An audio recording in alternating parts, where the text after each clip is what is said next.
What is up, YouTube, Facebook, Twitter, Twitch, Apple, Spotify, and everyone tuned in on the Texas Sports Unfiltered app? Welcome in to another edition of Bucky and BK live on Texas Sports Unfiltered and on the free TSU app. Today is Wednesday, January 15th, 2025, and the Buck and I are with you for the next 2 hours. On today's show, today is deadline day for the Texas Longhorns mulling their NFL future. Should they stay or should they go? We'll talk about the Horns who have already made their decisions and talk about Texas having the chance to make some history in the 2025 NFL draft. Plus, a former Texas Longhorn who transferred out of the program has already been kicked off his new team. We've got some salacious gossip on that one. Got a little Texas basketball conversation as the Longhorns are back in action tonight, trying to get their first ever SEC win. We've got an Austin institution shutting down. We've got the latest with the Dallas Cowboys head coaching search.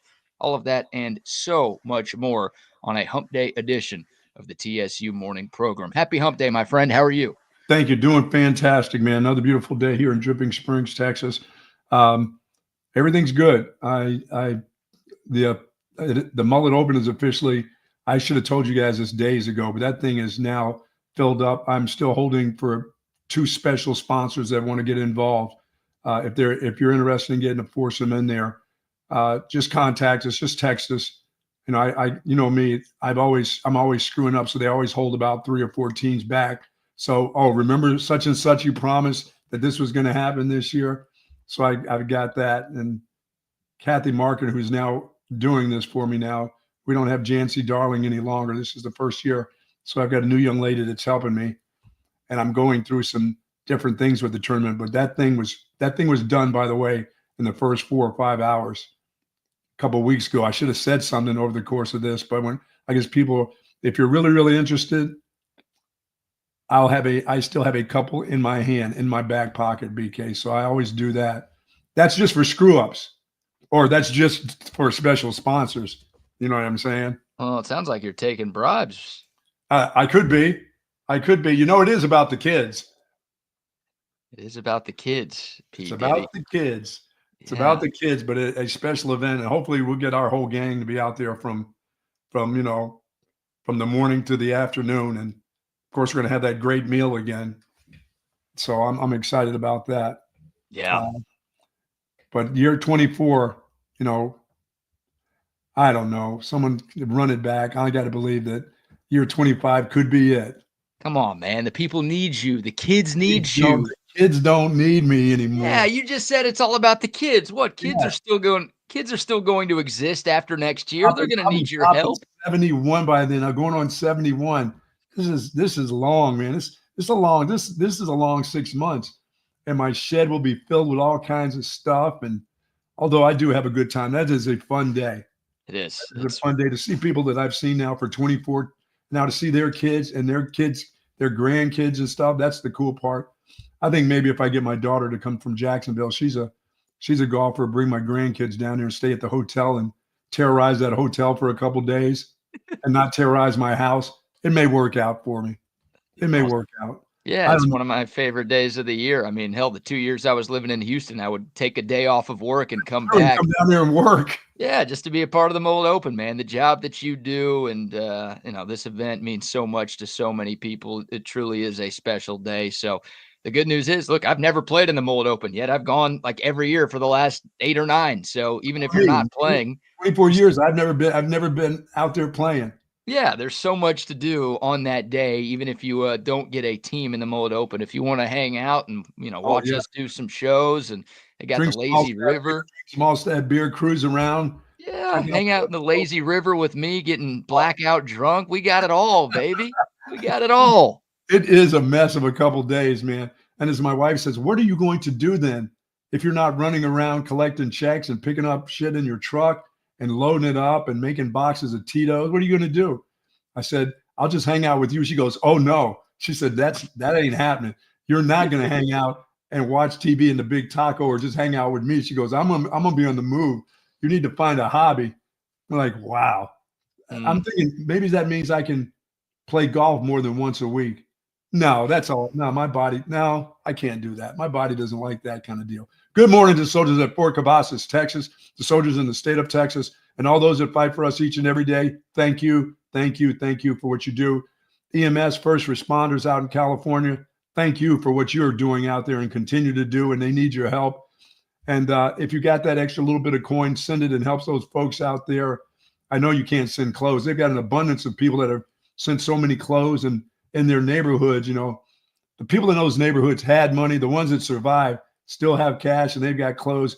And some people are saying, hey, I just need you people to come and get these clothes. We're just sitting out front of my yard. Let's go. And hopefully that death toll stays at where it is, like 24. I mean, it's probably higher than that. It's going to be higher, but we've been there. There's some people that are fortunate enough to get the hell out of there and smart enough to understand that they get that property means absolutely nothing if you're not around to enjoy it. So. Right. Yeah. And it's been kind of cool to see in times of tragedy and terror, oh my goodness, the amount of folks all over the country and really all across the world who have stepped up to help out over there. And like you said, they need more, and it's going to take a long time to rebuild the Los Angeles area, and some of it will never be the same again. And it sucks, but yeah, a lot of folks have stepped up to support and help our brethren on the left coast. So that's been there's cool Jason saying, Bucky, you can't quit now. She goes, what are you going to do the next 20 years? Live and then die. Yeah, well, there's a lot of living that goes on in those 2 decades. You make it sound like it's nothing. You got to find stuff to do to occupy that time, I can become a better lettuce rancher. That's not going to excite you at all, is it? Oh, and does that take up all of 20 years? Is there something else you could do besides that? I can go work for Dion. Oh, with the Cowboys? Why not? Well, I don't think he's going to the Cowboys, but how about that? Get back into coaching. That's a normal retirement gig. That's a stress-free job. Come on. I'll tell you this, I won't be running toss sweep from the 2. Oh, man. Yeah, I can't get mad at you for bringing that up, because you don't have to bring that up for me to think about it every single day. I mean, is that in your mind? Is that play going over and over in your mind? You think Sark goes by the mirror and stops and goes, were you the guy who did that? Were you the guy who called toss sweep 9 yards deep? No, you couldn't have been the guy, because you're much smarter than, hey, you make 10 million. Maybe by the end of the season, probably 12, but before it's all said and done. You couldn't have made that call, right? I just keep waking up in a cold sweat thinking about that play. All I think about is what you said yesterday, the 6'5", 230-pound quarterback that gets in and they snap the ball between his nuts and they feel like, okay, isn't that fun? And I'm thinking, that guy can push it. You can push him from behind, all of you, for a yard, and not 3 attempts. Yesterday I said 3. I'm like, wait a minute, what about 4th down? And then you said 4. I'm like, okay, yeah. 4 times. How about that? How about 4 times pushing? Well, they snapped it between, 6'6", 250 Gunnar Helms nuts to get the ball to 6'4", 225 Arch Manning. They did that on an earlier 4th down in the game, and it worked. Maybe he can't take a snap. Maybe not. Maybe his hands are too. Maybe he's got little hands or something. Oh, what tiny hands like Kenny Pickett? Yes. Maybe he can't take a snap from underneath center. Maybe that's the deal. I don't think that's that was on my mind so much that last night I'm thinking, why doesn't the Philadelphia Eagles try that with Jalen Hurts? Because they get it because for them 99% of the time they get it. They don't even have to gimmick it. It doesn't have to go between his legs Can you imagine Saquon Barkley right behind you getting that thing and taking off tackle and there's nobody there? Think about how great Saquon Barkley is, right? He's probably a future Hall of Famer. Yes. One of the best running backs in football, probably the best running back in football this year. They could have called that exact same play with the Eagles offense and their offensive line going up against the Ohio State defense, and Saquon's not scoring. This isn't one of those, could Ohio State beat the Eagles? No, of course not. But like that play call was so bad that with one of the best teams in the NFL and the best running back in the NFL, he wasn't going to make anybody miss. He wouldn't. He might have made 3 guys miss, and he still would have been tackled at the 5. Like That's how bad it was. But let me give you some good news. Let me give Give you me some some good good. news here. Oh, what's the good news? We're all still reeling. We're all still hurting from Friday night. You're still That's crying. fair. Are you having your Mason times during the course of the day? There's been some sports crying that's been done since that sequence of events on Friday night. I'd be lying if I told you otherwise. But something last night that got tweeted out on the website x.com cheered me up. And it was from Michael Taff. He gave us some good news at 6:14 p.m. I cut up a little bit of this video. We'll play it for the people right now. Growing up, I dreamed of playing at the University of Texas. Intercepted!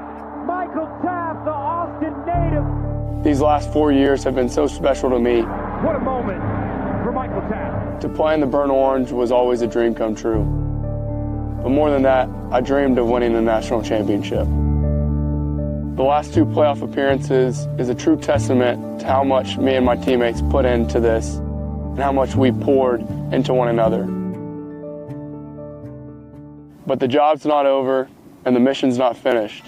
It's time to finish that mission. Longhorn Nation, let's run it back. Hey. Hook 'em. There you go. So there you go. And that was followed by about a 45-second montage of Michael Taff highlights. But the good news for Longhorn fans everywhere, Michael Taff announces that he is foregoing the NFL draft and returning to Texas for one more year. What happens with those incoming freshman girls straight out of high school? He's like 26 now. He's going into his 5th year. Come on, there are plenty of college students who take that victory lap, you know? Yeah, but they just keep getting younger. Yeah, they do. Well, think about it. Miami had a guy who was, in his 9th year? 29? Yeah, I think he was 28, 29. And you've got all those Australians who come over here and play into their late 20s. And you've got all those Mormons at BYU who play into their late 20s. The ones that go to prison and get out where their clock has stopped and they can come back and play. You got those. Hell, I saw this story yesterday.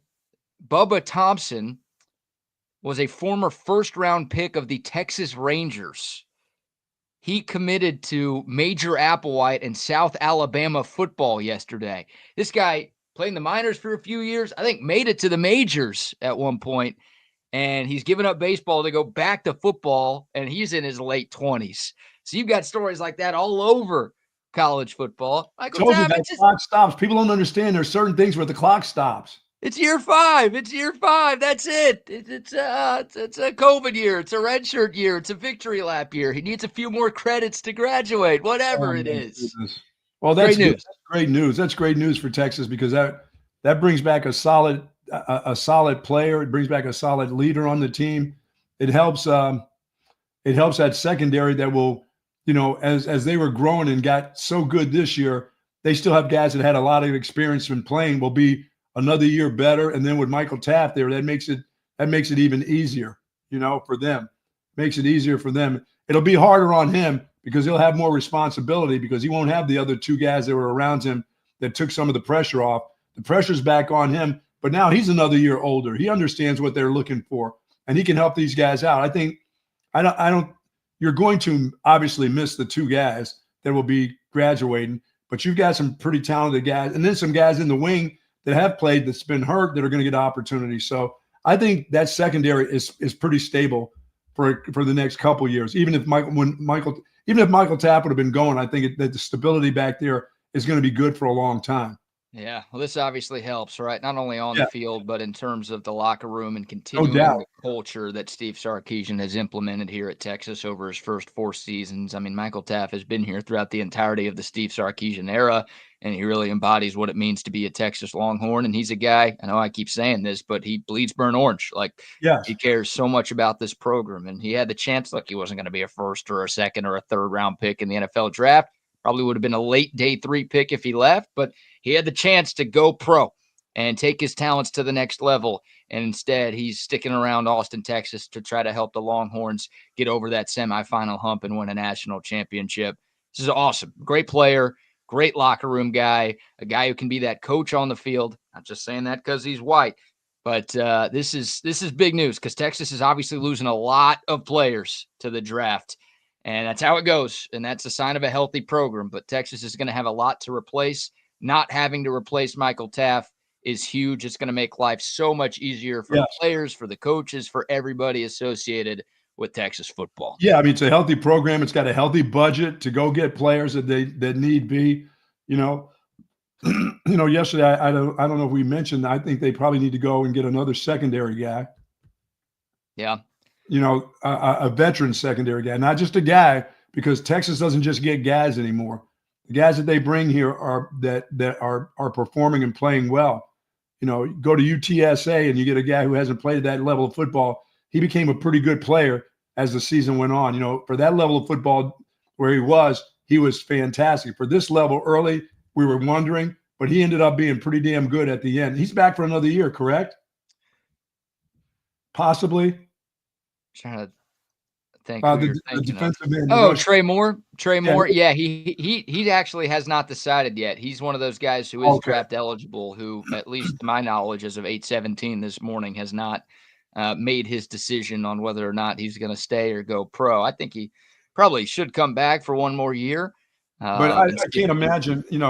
When you see his size, he's not going to get any taller in a year, but he's a guy, BK, that I look at that really had done some really nice things as the season went on. Every game he seemed to get better and better, more understanding of how tough it is with the kind of tackles that he was going against.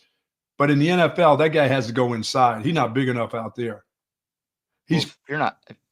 But I just you're not big. Hold on. If you're not big enough outside, then you ain't big enough inside. Well, he's probably 230, 240. I mean, he can be an inside backer if he can move. I mean, he moved pretty well. I thought he ran pretty well. Yeah. I got to believe that he's do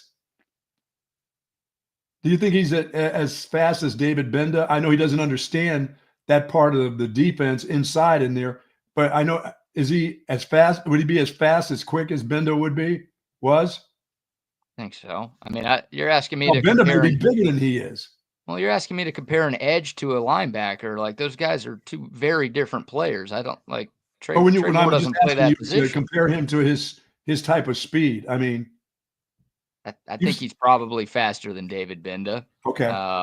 But yeah, I don't know. I mean, I think Trey Moore is an edge guy at Texas. I think he's likely to be an edge guy at the next level. He's 6'3", 245. Like, that feels like, maybe a guy who could be an edge in the NFL. But yeah, we'll see him. I want to go back to the secondary though for a little bit, because an interesting development with Texas football involves Manny Muhammad.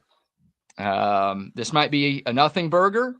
This might be something big that Texas has to address, because here's the world we live in 2025. Manny Muhammad has removed all mentions of Texas football in his social media bios. And he has replaced that with a link to his NIL agent, which is leading people to believe that Manny Muhammad is either 1 foot out the door or is using that to send Texas a message like, hey, if you want me to stick around, you're going to have to pony up some more cash. And Manny Muhammad is a guy who's expected to be one of the best returning players in that Texas secondary, right? Yeah. You're losing Jonte Barron, who's your number 1 corner. You're losing Gavin Holmes, who is your number 3 corner. Manny Muhammad, going into his 3rd season, has already played a lot in his first 2 years in Austin. He was expected to take an even bigger role and be the number 1 guy for Texas at that spot. Now he might be leaving too. Once again, nothing official yet, but there are some rumors out there that Manny Muhammad might be thinking about hitting the portal the next time he can. Yeah, well, do what you can with your NIL, but you don't. I don't know if he's worth the ranch. You know what I'm saying? I mean, you're not going to give up the ranch. He's a very valuable player. He's a very valuable asset to you back there. He had his little lull towards the end of the season, but for the most part, he was a pretty good player. And only with age, he'll get better anyway. He was going to get better, coming into this year. He may feel like his talents are better suited for somebody with more money. And if he doesn't want to be here, you got to go find another guy. I watched some of the other guys that played back there play pretty good. I'm not saying, because he wants more that you say, okay, good riddance. No, but if you can't get more and he doesn't want to be here, bye. Yeah, well, I think you got to do whatever you can to keep him because Sure you do. I would have said even if Manny Muhammad was staying, and maybe he is staying. Once again, nothing official. He hasn't put his name in the Sure. portal or anything. But I would have said even if he was sticking around, You still need Texas, somebody else. yeah, should have looked into adding an experienced cornerback. They've got some young talent. Kobe Black, I think, is going to be really good. He's only going into his second year. Right. Got guys like Wardell Mack and Santana Wilson going into their second years as well. And you've got You some had the talented safety who was hurt, should be back hopefully next year. Yeah, you've got some talented other, incoming freshmen at that cornerback spot. But you lose Jahdae Barron, you lose Gavin Holmes, you also lose Javion Cole, who transferred in from San Jose State last year. Didn't play a whole lot here, but was a guy who played a lot of college football elsewhere, Sure. and a guy who I was thinking, all right, maybe with Barron and Holmes going pro, maybe Javion Cole has a chance to be a part of this secondary in 2025. Well, he's out of the picture, so. Yeah, you're a little short-handed there as it is, and if you lose Manny Muhammad, then you're really short-handed. You know what? Such is the way of college football now. So get used to all these kind of things. Yeah. And once again, if he doesn't want to be here, you can't sell the farm over that dude. You do what you can, and you do everything you can, but he's not going to hold you up for ransom. You just got you'll move on. He wasn't an All-American. He had his ups and downs, and he was having some downs towards the end. But if you told me what did you think of him as for the year, I would say he was pretty solid. Yeah, no, he was a really good player. Like Yeah. you said, I mean, the first two playoff games were not good. Clemson burned him more than a few times, and you called him a drunk beer league softball player when he got. I mean, but everybody has their day. I mean, it's not on a consistent basis. He was pretty good. He was pretty solid with the help of the guys who were back there. What would he be like now if he was the guy? I don't know, but he had a better chance than just about anybody that you see right now. And plus, Yeah. Michael Taff coming back would help that all out. No matter what, Michael Taff's going to help out anybody that comes back. So I don't know if I sell the farm for that guy. If he wants to be here, that's great. And I think he could make, he could do worse. You know what I mean? And he could have been worse, but he wasn't. I thought he was pretty solid. So I'm not bagging on that guy. I didn't like the way he played the last couple games, but during the course of the year, I thought he was solid. But he had some good players around him. Sure. Well, that helps. That definitely helps. I want Manny Muhammad back. I know there are some Texas fans who are like good riddance. And look, Sark's been pretty open. Texas, this is going to sound weird to some folks because Texas obviously spins and they use NIL to their advantage incredibly well. But Sure. Sark's been pretty open about like not getting into bidding wars. Like, hey, if NIL money is your number one priority, then absolutely we don't have a spot for you here. And if Manny Muhammad is like, I don't really care about Texas. I don't really care about the culture. I don't really care about, trying to get over that hump and winning a national championship after coming so close 2 seasons in a row. I just want that cash. Yes. Steve Sarkisian will be like, yeah, well, here's what we'll give you. We'll give you something, but someone wants to give you more, then we're not going to raise their offer. So yeah, I would agree. I mean, that's kind of the way I look at it. I'm just going to have faith in what my system is and how guys have gotten better. They just have to be that much better next year. Right. That's just the way it goes. But that's everybody's going through that. That's just the way that's going to be. Those same teams that'll be playing for a national championship next Monday are going to go through the same bull crap about 2 days afterwards. It's the kind of stuff that led Nick Saban to retire, I think. Yes. It'll drive a coach mad. It's like, man, we've given you all of this, and now you're asking for more? Like, you're doing this to us after all we've done for you? It's got to be frustrating. It's got to be graying some of these. Yeah, coaches. I mean, it's the system in which those guys now have to live in, and the coaches have to get with it, or they shouldn't be in the coaching game because that's the way the coaching game is. And Sark knows how to play this game. He plays it well in the recruiting game. He plays it well in the NIL game. He's got all the means when it comes to money right here. And if he doesn't feel like the guy's worth it because he doesn't want to be a part of the culture and he just wants to be a part of the money, then he has to walk.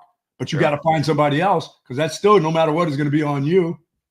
Yeah, Texas is in a great spot at safety, right? With Michael Taff coming back. They've got Jelani McDonald. They've got Derek Williams Jr. coming off of an injury. Now, it's a serious injury, and I don't know exactly when he'll be back. But was that a knee? Yeah. And he missed, most of this season, and I don't know if he'll be ready for spring ball. No, he probably won't play until the fall. Yeah, so I don't know how much you'll be able to rely on him early in 2025, but still, I mean, he's a really talented player, redshirt sophomore, who I think will make an impact at some point next year. You've got Xavier Filsamy, former 5-star, going into year 2, Jordan Johnson-Rebel going into year 2, and then also Jonah Williams, the top 10 player in the country out of Galveston Ball, who can probably play a few different spots, but he's more than likely a safety as well. Like, maybe you shift one of those guys to corner, but the good news is, even if you are a little bit inexperienced at corner, you've got more than enough at safety to Sure. make sure the secondary doesn't take some massive step back. Yeah, I don't see the Longhorns paying big crazy money unless you're a quarterback. Sorry. Yeah. Or an unbelievable running back. I don't see them doing that for a DB or a linebacker. I don't see that unless you're a great tackle. Defensive tackle or offensive tackle. I was going to say, I think Justice Terry, the 5-star they stole out of Georgia at the last second, is like, Texas probably had some extra bucks in the Texas One Fund ready to roll for that dude. Yeah, like you got to be smart. Like every position is important, and Texas's secondary turning around was huge this season. Yes, it was. There are more important positions on the field, and I'm very glad Texas's secondary was a lot better, but the Longhorns made it to the exact same spot with the 119th ranked pass defense as they did this year when they had the 2nd or 3rd ranked pass defense. So point is, like, yeah, you spend your money elsewhere, and if this turns into a bidding war, it would suck because Manny Muhammad's a talented player, and you'd love to keep him for a 3rd year, but that might be all she wrote for him at Texas. So something to monitor for sure. But hey, Michael Taff coming back. That's good. That's good for Michael Taff. I mean, this is just, I mean, it pays to make sure that you take care of the guys in your home area. There's some good football players in Central Texas and around the Austin area. As a matter of fact, you cannot let those guys go elsewhere. They can't get you. They have to be one of your number one things, because that's how you keep those guys around. That's how you make your program solid. With the ones that are close to you, they can't get away from you. You know what I mean? Yeah. Yeah, and I think it's a great move for Michael Taff's long-term future. Sure. Like I think Michael Taff could go pro after this season and maybe hang around the league for a little bit. Maybe he proves me wrong and is around the league for 10 plus years. Who knows? But Michael Taff, he already was like an important figure in the city of Austin and with Texas fans everywhere. Now him coming back for one more year. Oh yeah. This dude's going to get any job he wants in this city. He wants to do real estate. He wants to do financial advising. He wants to work for Texas Sports Unfiltered, whatever the hell he wants to do. This is his home. He wants to live here. I don't, unless he's wherever he goes to play football, if he's got a real estate job there, that's fine. But mostly this is his home. Yes, you're right. If he's able to do what he wants and bring a national championship back to Austin, then that guy will never pay for coffee, beer, food, anything for the rest of his life. But already, like long-term wise, assuming you're right, Michael Taff wants to hang around Central Texas. Yeah, this decision ensures that guy can be the mayor if he wants to. Yeah, I mean, I just think it's certain moves are right moves for your future. Doesn't mean you can't go elsewhere. I mean, he's going to be, if he's in a city, he's a smart guy. I mean, he's very likable. He's very personable. So it's going to work out no matter where he goes. Life for Michael Taff, whether he stayed or gone, is going to be good. So, and he knows that this is a livelihood here that can be here for you for the rest of your life. Going back to our earlier conversation, I just checked the Coda text line 512-222-9328. Ron McKelvey was 40. You can't be bashing all of these dudes for hanging around college football. I didn't know that. I just knew he liked black coffee. That's the only thing I knew. No sugar, no cream. Hey. That's what old man. You're getting on Michael Taff for hanging around. You were coaching like a 45-year-old at Texas. I didn't coach him. He didn't play my position. I would have known how old he was. I'd have known enough about him. I coached the babies. I coached the young fellas. You let that guy in your house. Yeah, I mean, just come over for a meal. It's just like one of those hobos on the corner. Hey, come on over for a meal at Thanksgiving. And he was asking you about a senior discount. With the poo-poo platter. How do you get that senior discount? How do you get in the movie theater, Coach? Yeah. Hey, Coach, I got to leave supper early. I gotta be in bed by 7:00 tonight. I can't stick around. Sorry. Yeah, as I said, I think that it's really it's good for the Horns to have that guy back in a lot of ways. That guy, like I said, he seems like the kind of kid that would go into coaching, that would be around, that really would go into coaching. And I mean, he seems like he can talk a hungry dog off a meat wagon, that dude. So, he helped with Arch Manning. But boy, there's some needs. And as I said, if Manny Muhammad's trying to squeeze me, dude, and it's not squeezing, it's just the game. It's what they do. That's the nature of the beast now. Yeah. They have people around them. It's not necessarily the kid. They got people around them. They got adults, real adults. Marco brings up a good point. Manny Muhammad's cousin is at Oregon, and I'm sure he's been in his ear like, hey, we got money at Oregon, and we're pretty good up here, and come join us, Yeah, but look out for Ohio State, too. Yeah. They'll pound them. Yeah, you might be right. Hey, shout out to Mr. Sorrell. Yes, says, hey, fellas, enjoyed your content over the years. 88 will be greater. Yep, Barron Sorrell made it official. He was out of college eligibility, so we knew this was coming, but Barron Sorrell is off to the NFL draft. He made that announcement on social media yesterday. A tremendous career, really put everything together here in 2024, was a huge part of this Texas's defensive success. Yes. And, excited to see where Barron Sorrell ends up at the next level. Yeah, Mr. Sorrell, I hope you still continue to follow us even when your son is off to the NFL. He made the right decision by coming back for another year. I know you're a big part of that decision, and that was a smart move on his part because he is a legitimate NFL football player now. He can rush. He can stop the run. He looks stronger than he did a year before. I mean, that's a part of it. That's part of what I'd say a mature adult making an adult decision about their future. And I know the dad was a big part of that too. But hopefully Mr. Sorrell will continue to listen to us. Yeah, we're not going anywhere. No. You say enjoyed your content as if like, oh, we're wrapping things up. No, we're still rolling, Mr. Sorrell. And we know you'll still be supporting the Texas Longhorns. So come find us. Absolutely. And we'll be supporting your son, and hey, we'd love to have you around. But thanks for tuning in. We'll get your son on the show. We'll have him on some morning while he's in the NFL at training camp. That's what we got to do right there, Mr. Sorrell. Hit us up about that. We can make that happen. And thank Barron for everything he did for the University of Texas. Yeah, that was a good move by him. Remember, that was borderline. Should I go? Should I stay? Yeah. I think that was a fantastic decision on their part. Yeah, I do too. And Sorrell was great, and I think, he solidified himself as a draft pick and made himself some money by returning for another season. And it sounds like he was a great influence on Ethan Burke, too. Yeah, those guys were roommates. We obviously had the chance to have those weekly conversations with Ethan during the season and had nothing but high praise for Barron Sorrell. It seems like those guys were and will continue to be great friends. And Barron Sorrell meant a lot. Leader, great player. And again, excited to see where he ends up in the NFL.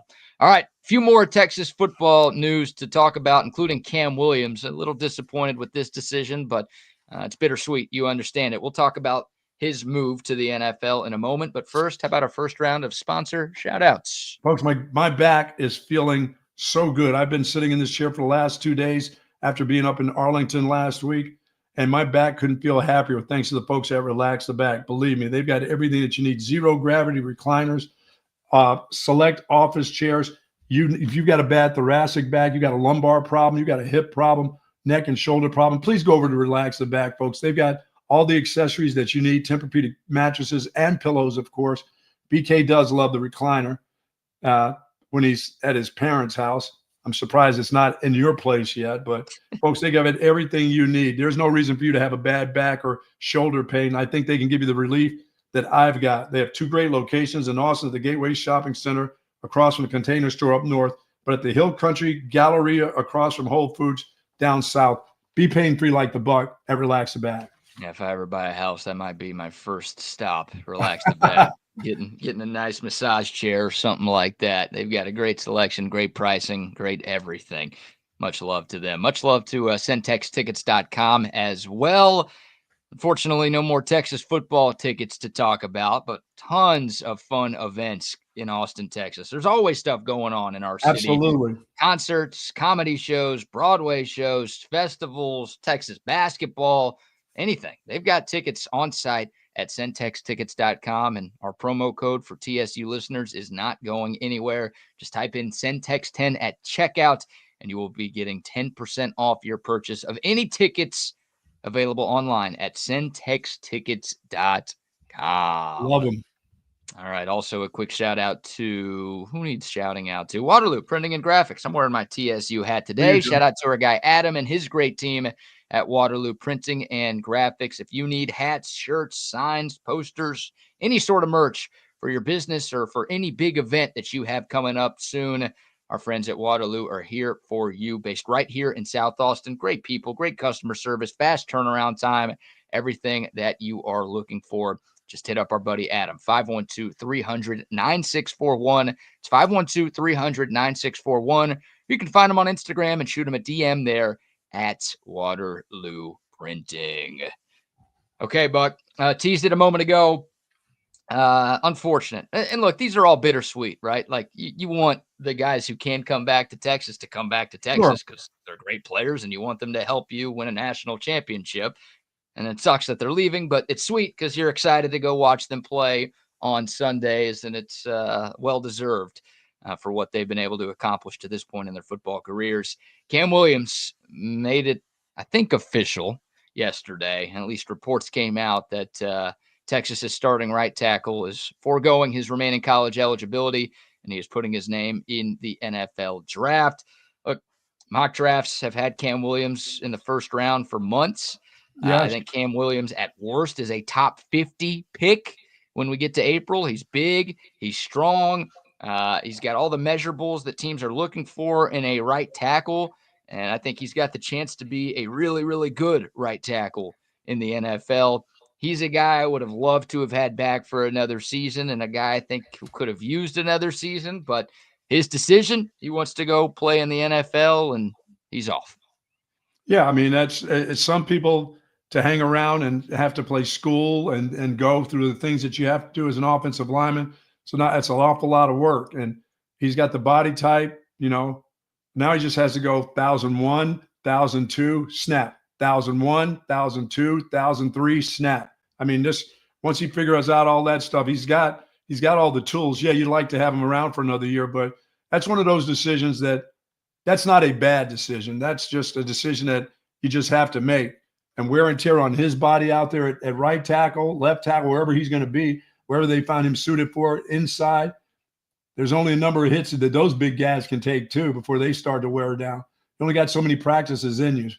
We always talk about those guys playing forever, but you just think about the guys that play, 12, 13 years in the NFL at that outside position.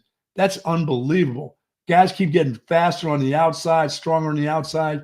You got to move with the times. You got to be just like that. And if he feels like he can get better in the NFL, probably should go. Yeah, 6'5", 335 is what Cam Williams was listed at on the Texas roster this season. He's got the size. He's got long arms, and look, he played really well at times this season. The false starts were obviously an issue that unfortunately didn't get cleaned up, but that's something you believe can get cleaned up. Or to get cleaned up because they'll be taking money out of your pocket. It won't be NIL money. It'll be money for your family. Yeah, and I was hoping after that Ohio State game, because Cam Williams had a rough night last Friday. He did. Now, he was going up against Jack Sawyer, who's one of the best players in college football and a potential first-round pick at the next level. So it's not like some Scrabini was eating his lunch. But it was a bad day for Cam Williams. Like, I'll call a spade a spade. Now, he wasn't 100%. Maybe that contributed to his struggles. But I was like, all right, maybe that was like a little bit of a wake-up call. Like, hey, maybe I'm not ready for the NFL just yet. Maybe I need another year of development under Kyle Flood. And then maybe I can be Kelvin Banks if I come back for one more season, like a guy who's a surefire first-round pick if I just stay in college for one more year. But that's what I was hoping, maybe wishful thinking. Turns out it was wishful thinking by me. Cam Williams, I've heard, didn't like school very much. Hell, I can't knock a kid for that. I hated school. So he's got a chance to go make a lot of 1,002. You would remember the snap count from 5 seconds when they told you that before you broke the huddle. You'd know which one to go on, right? Yeah, well, I wouldn't commit the false starts, but I'd also get ran over in 0.1 seconds every time the ball was snapped. You think jumping jack Sparrow would have gone by you too. Yeah, I think Jack Sparrow, Jack Frost, Jack the Ripper, Jack Mehoff, whatever you want to call him. Yeah, that guy, anybody named Jack, as Yeah. a matter of fact, would have gotten around me no problem, or they would have jumped over me like a candlestick, whatever. Yeah, It wouldn't have worked. it's one of those deals. That guy he'll be with pro players, pro coaches. He'll get better. Yeah. Oh man, he's just raw. Like Yeah. I don't know if he's ready to be an NFL starter right now. I think if there's, the team that drafts him, and teams, when they take offensive line that high in the draft, they usually want to plug and play them as starters right away. So I don't know if a team's going to have the patience for that, but I think Cam Williams might need a year just on the bench. Now that guy may go inside. He may not even be out there tackling. He may be a guard somewhere. Yeah, but I think he's got a shot to be a great player at the next level. I mean, you saw flashes of brilliant play from Cam this season. When he gets the snap count right, and he is 100% healthy, he showed that he could be a really good right tackle. It's why he's going to go in the top 50. That's exactly in a couple right. of months. But it sucks. And for Texas now, like that is the number one position of concern for me going into 2025, because you're losing 80% of your offensive line. Last year you lost just one guy in Christian Jones, and you replaced him with Cam Williams, who once again is going to be a very high draft pick in April. This year you're losing everybody but DJ Campbell, and technically DJ Campbell could go pro. I don't think he will, but yeah, you're losing 4/5 of your offensive line, and that's scary for any offensive line. Yeah, but you got at least two guys that are really experienced guys that, for starters, I mean, the growth of this recruiting and offensive line has been fantastic. So they've got guys in the wings that are ready, but they also got guys who have played some downs that are plug and play immediate guys at center, at guard. We've seen what they can do at tackle. The Gooseby kid that's an NFL player too, which is scary, to think, he still has to play here 2 more years, correct? No, he could leave 1 more year. That's right. Because he's going into year 3. Mm-hmm. Yeah, I mean, he's going to make a step forward. I mean, he made a step forward just in this year. So he's your guy who's right there. You'll find the center guys that played center. You'll find the guard. You're up and coming young guys that have been in your program now for the last 2 years. Time for them to make their move now. You're right. Yeah, I think Texas has 3 returning offensive linemen with enough experience to where you should feel good about them. Trevor Gooseby's one of them. DJ Campbell obviously started most of the year. He's one of them. And then Cole Hudson, who rotated with DJ Campbell at right guard a lot, and also was the backup center when Jake Majors got hurt. I assume Cole Hudson's going to be this team's starting center in 2025. Like, those 3 guys have played enough football to where it's like, okay, like, are they as good as what you just had? Maybe not, but can they be really good and make sure Texas has a really good offensive line? Oh yeah, but there were times where we, as a group, those guys were, not as physical as we thought they could be. The maturation of these guys as they continue to get stronger and understand what what the offensive line coach is looking for and the head coach is looking for. Who knows what this group next year could be? I mean, you may have to go get one. I don't like going out and getting one, but once again, if you can get an experienced guy and I just don't like to bring bench players into your program that are offensive line. I like for them, if some guy gets hurt, can go in there for 2 games because the guy's going to miss 2 games. I don't want him to go in there and just get run over. I mean, can you find one of those? You'll find one of those somewhere. Yeah, I just, that hasn't been Sark's MO, right? They haven't used the portal for offensive linemen, like, hardly at all. I'm trying to think if they've brought in any O-linemen from the portal since coming here. They've just recruited and developed talent, and obviously it's worked. But I don't know if they have that luxury. They've recruited really well. Like, they've got enough scholarship bodies, and most of those guys are 4- and 5-star players. So there's talent there. Yeah. But it's like, Brandon Baker, 5-star from this past year. He's about to be going into his 2nd year. Can he be a starting tackle for you? Can he replace Cam Williams? He may have to grow up in a hurry. The spring will be huge for him. Winter workouts. They've seen him through the course of this season. When he's down there with the scout team, what he's done. So I mean, sometimes you don't get to get into that 3rd year. Sometimes you just get to get in your 2nd year, and we need you now.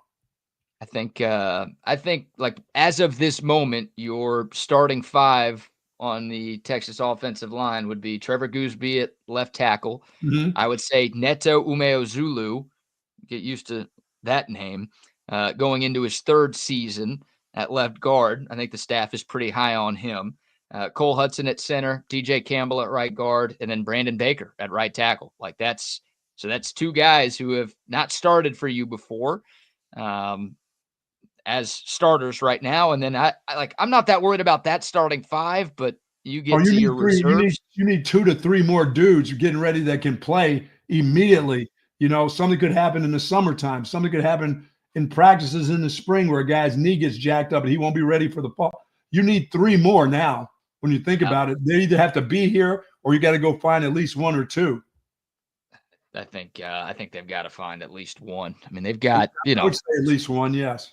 I think they've got 5 or 6 other returning scholarship players, plus I think 4 O linemen coming in this recruiting class, and I believe 2 check of those out Michigan. They must have a couple sluggos that couldn't block or that are at least big that they thought were going to be Michigan guys that didn't get coached up this year because they suck. I don't think I want anybody who played on the Michigan offense this year. If there's anyone on that defense who wants to come, yeah, I'll take you. But they got some linemen that look like Tarzan, may play like Jane, but they've got some Tarzan-looking dudes. That. They always have those guys. And some of those guys can't be happy with what went on there. And once again, after this game Monday, you're going to see guys bailing out of Ohio State and Notre Dame like nobody's business. When they get there a couple days, they're going to be like, I can't play here. No, I'm not going to beat this guy out as a starter. He's been a starter for 2 years. It's going to be hard. Maybe I should go. The bailouts deal would really start next week. Well, how many Ohio State, Notre Dame reserves do you want right now? Because Texas is as good as those teams. I think they're better than one of those teams. I'll take if they're good enough for those places. I'll take 2. I'll take 1 on the offensive line. I know Notre Dame will have a big body dude that just didn't get enough time. Yeah. Once again, I believe in the development of what they're doing here. That they can make even a backup at those places, which they were a backup at this place. They can make him into a starter. I couldn't say that before. If you got some backup from someplace else, brought him to Texas, and he was going to become – I would go, I don't know if that's going to work. I don't know if these guys can develop him, but I believe they can develop somebody else, I just think of guys like Ben Davis, who came from Alabama. Don't even talk about anybody coming from Alabama. Oh, that's the thing. Those guys were like 5-star players, and me at the time was like, well, they're 5 stars. They got to go to Bama. That means Texas can get something out of them, right? And then we're gonna wonder until we actually see the kids coming from Purdue. I mean, guy he did go to Purdue. Yeah, he at least started there though. Like, yeah, but he came from different than Alabama. I get it. I'm just saying, stop anybody. Purdue didn't stop anybody with him or anybody else playing. So, but I believe in the development of what can happen here is going to be okay. So I believe they'll be able to do that even with some backups. Sure. You're trusting the staff when it comes to development. That's it. You're trusting them for evals and you're trusting them for development, right? Like they're not going to bring in. Doubt that you don't trust them if they go get a receiver from someplace. 100% faith in that position right now. Chris Jackson just has to teach his guys to stop jumping when they don't need to jump. Like Isaiah Bond did that on a drop, and Matthew Golden did that on that final drive where it's like, dude, if you just stay on the ground, there was no one around you. You may have scored a touchdown on that play, and we wouldn't have had to be talking about the goal line disaster. So the wide receiver position I trust with Sark, with Chris Jackson, they'll get that thing right. Oh yeah. I trust the staff to evaluate and develop the right way. And I think they've earned that trust and the benefit of the doubt when it comes to putting together a championship caliber. Yeah. And as for the big guy leaving, I mean, he just got to go. You got to go when like I said, another year of that's long-term football, I think he could have made a lot of money to stay, and I think he could have solidified himself as a first-round pick if he did. And maybe he's always going to have problem with 1,001, 1,002. Right? Yeah, maybe he hates school and he hates counting to 2 or 3. I don't know. You're going to have to do that in the league. To count to 3. Maybe that's the problem. Yeah. But that's all right. You can. I think they'll find a way to replace him. I have faith that Coach Flood will find a guy on the offensive line, not just any guy, but a guy that they can develop. And once again, what I don't know is I don't know the names or where these younger guys who haven't played, that are sophomores or are going to be juniors or going to be sophomore. Some of those guys will not get a chance to get into their third year where, now they're ready. No, they'll have to be ready in their second year. Yeah, you're right. And they've had some big bodies. They recruited big bodies. So And Texas lost 11 guys to the NFL draft last year, and they had a few starters, or at least key contributors, hit the portal after 2023. And what'd they do? I'd argue they were better in 2024. Yeah. Go ahead. What I don't know, BK, is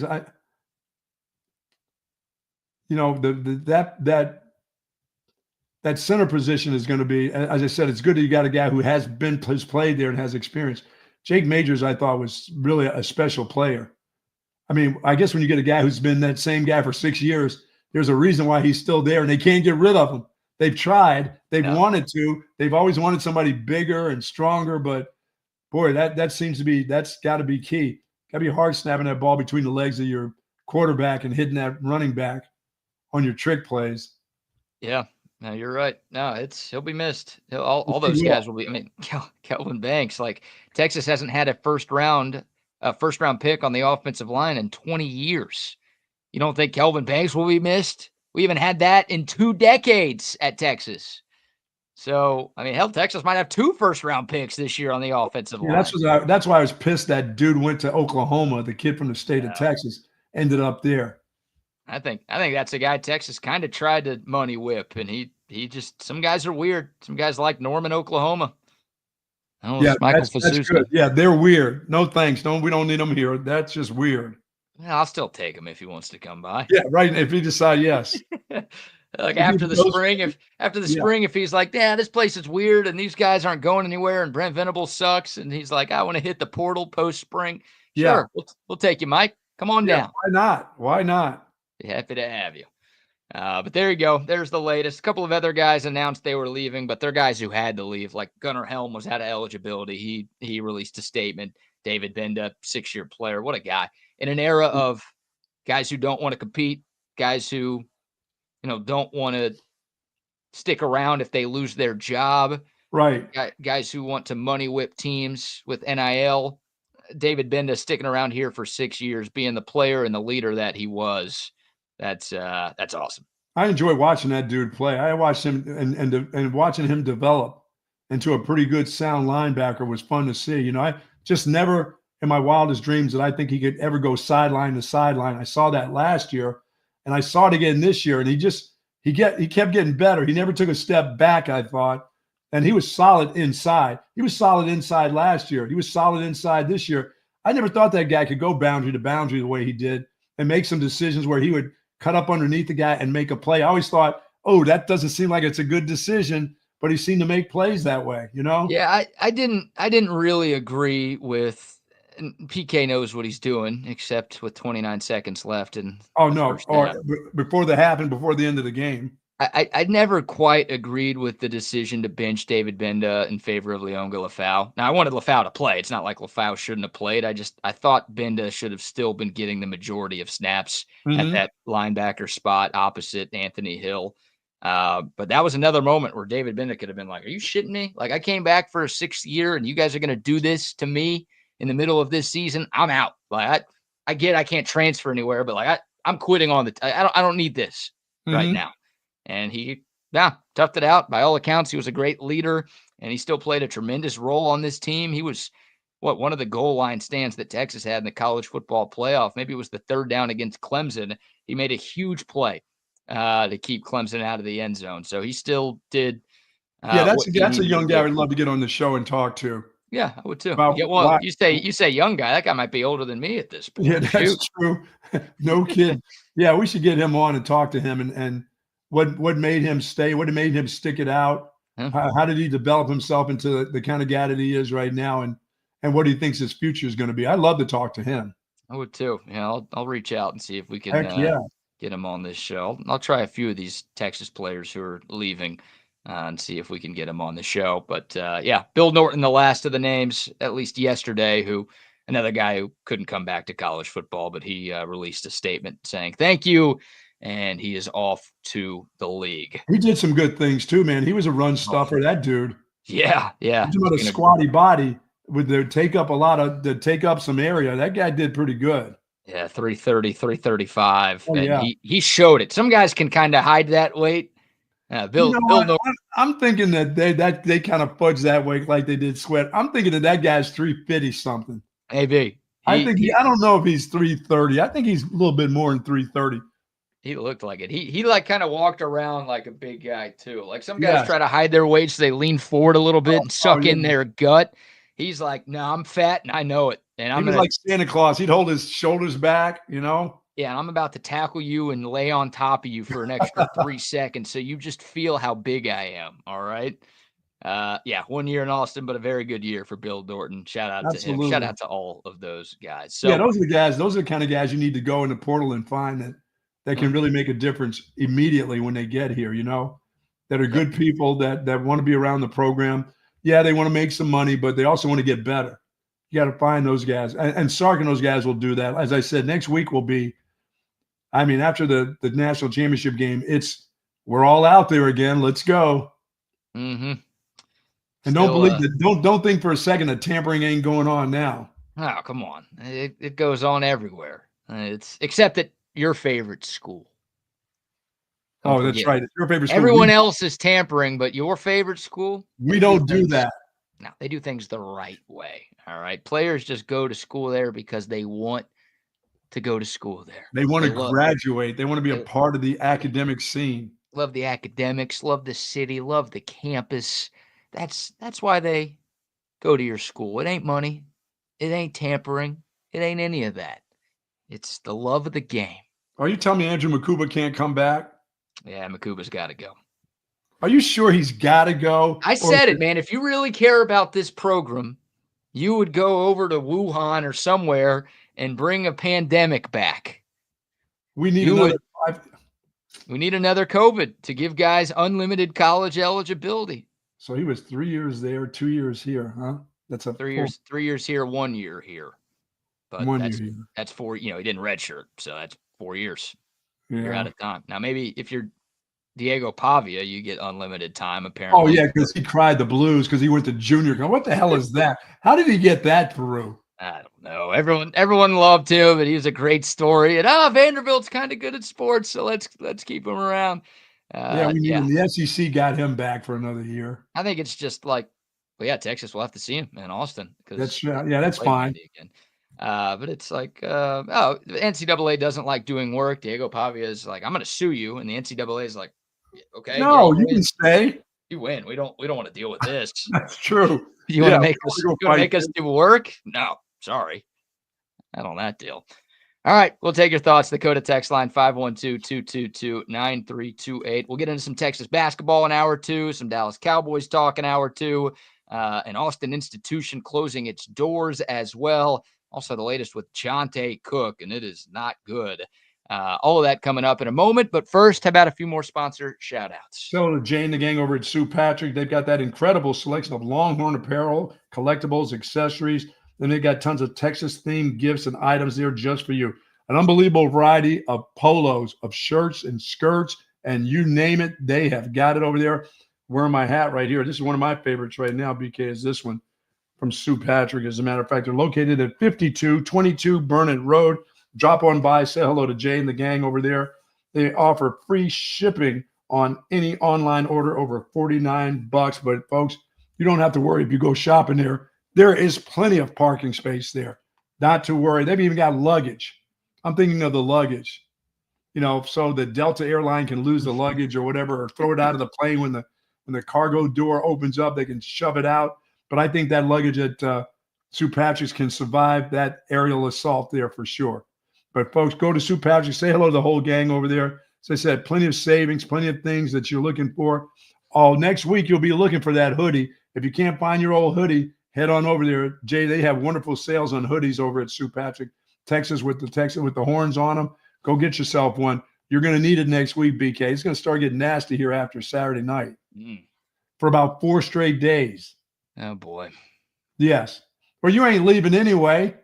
It's football. No. Yeah, you're going to be around. There's no reason for you to be out on the streets. But the thing about it, we're going to have some highs next week still under freezing. That's not good. No, that's not good. No rain, though. Please, no rain with that. I'm begging. I'm calling out my friends that know about the real rain. Please don't put that on us. Please. I would love some snow. I just don't want the power to go out. It sucks that we can't enjoy winter here because Possibility of snow. there we go. There's just that constant fear that the grid's going to die out and we're all going to be out of power and out of water for 2 Why weeks. did we never worry about that in the summertime when it's like we're in inferno here all summer long, and we don't seem to be afraid of that thing. We're built for that. We're used to that.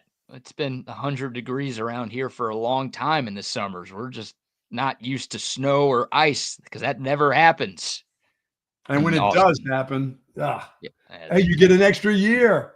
You could get an extra year for that. Extra year of what? Eligibility for our players. Hey, they couldn't get to school. Come on. That's good. Well done. Well done there, my friend. Yep. Shout out to our great friends at Stu Patrick. Shout out to our friends at passes.com/Texas One Fund as well. If you want to take your fandom to another level in 2025, you can do that at passes.com/Texas One Fund. They've partnered with 40 of the top Texas athletes across every sport: football, women's and men's basketball, baseball, softball, volleyball, track and field, you name it. A bunch of the best athletes at Texas are on passes.com/Texas One Fund, putting out great content and content that you can't find anywhere else. Plus, you get access to VIP events, meet and greets, tailgates, and so much more. They got a new podcast up with Quintravion Wisner and Ryan Niblett. You can check that episode out right now at passes.com/Texas One Fund. Arch Manning's a part of that deal. I think he's posting a new episode next week, right after the national championship game, which I haven't decided if I'm going to be watching yet. But passes.com/Texas One Fund. Support Texas, support Texas athletics, and support yourself with really, really cool exclusive content over there. And you're right, Jason. We have Friday night dances at University of Texas, study halls, yes, leather sweaters, the whole thing. We do it by the book.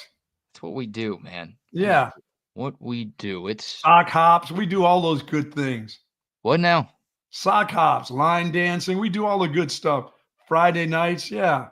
What is sock hops? Oh, you wouldn't, you danced in your socks. You wouldn't remember. You weren't even born for sock hops and stuff like that. Just going to dance in your socks, yeah. That's it? It was like, that was the event? You couldn't show up with shoes? Well, you could show up, but you had to put them over in the corner. Or you get shoes stolen. Yeah, I was about to say, I'm going to go ahead and snag a few of those. Along with your socks, in your socks. Hang on, you got the new Air Forces over there? Are those shorts? Okay. Oh, they're going mine now. Wow, sock hops. No, I've never heard of those. I've never been a part of those. Everything else you said I know about, pep rallies and line dancing and all of that. But I've always kept my shoes on. Study halls. Did you ever? Oh, you didn't go to study halls. We had, we had study, like, fraternity pledgeship. There was study hall. That was the only time I did that. That's the closest. After you were done pledging, that was it. You didn't go back. You didn't go back because you thought it was good for you, huh? Yeah. Well, I never went to a library at Texas. You still don't know where the library is? I didn't know what the PCL was until I was 25. That's like the main library on. I didn't know what the hell that was. I went to the Boston College Library twice in 5 years. I was actually inside of the twice. And that's where the big Boston College Gold Eagle was. And they said if any girl ever left the campus as a virgin, that eagle would fly away. It wouldn't be there anymore. But that eagle would it's still there. It's still sitting right there. Oh, that's awesome. The eagle would get up and fly away if any girl ever left as a virgin from Boston College. No virgins ever at BC, huh? Oh my goodness. Isn't it a private Catholic Yes, school? It is. Jesuit, Catholic, yes, the whole works. Aren't y'all supposed to be waiting until marriage? We try. We give it a try. Hey, I don't knock anybody for not doing it because we give it a try. I don't know if I even gave it a try. So good for you for giving it a try. God bless. All right. Good stuff there. I don't know how we got to that, but shout out to whoever commented, whatever, to lead us down that path. Yeah, thanks a lot. That's great. That's great. Hey, how about this story? One more Texas football nugget here before we shift to we've got the NFL, and we'll do some Texas basketball talk here right after this. But remember Jonte Cook, Buck? The guy who was supposed to be really, really good, was going to be a special wide receiver at Texas. I remember him. I don't remember him playing that much. Well, he didn't play that much. The former five-star, a top 25 player in the country in the class of 2023, had 8 catches for Texas as a freshman last year, was expected to take a huge role in his second year and ended up not playing a ton. Played some early on, had a big drop against Mississippi State and kind of was put in the doghouse, and he left the program midway through the season. And Texas was very nice about calling it a mutual parting of the ways, but he really was told to leave the program in the middle of the season. Well, he hit the portal and he transferred to Washington.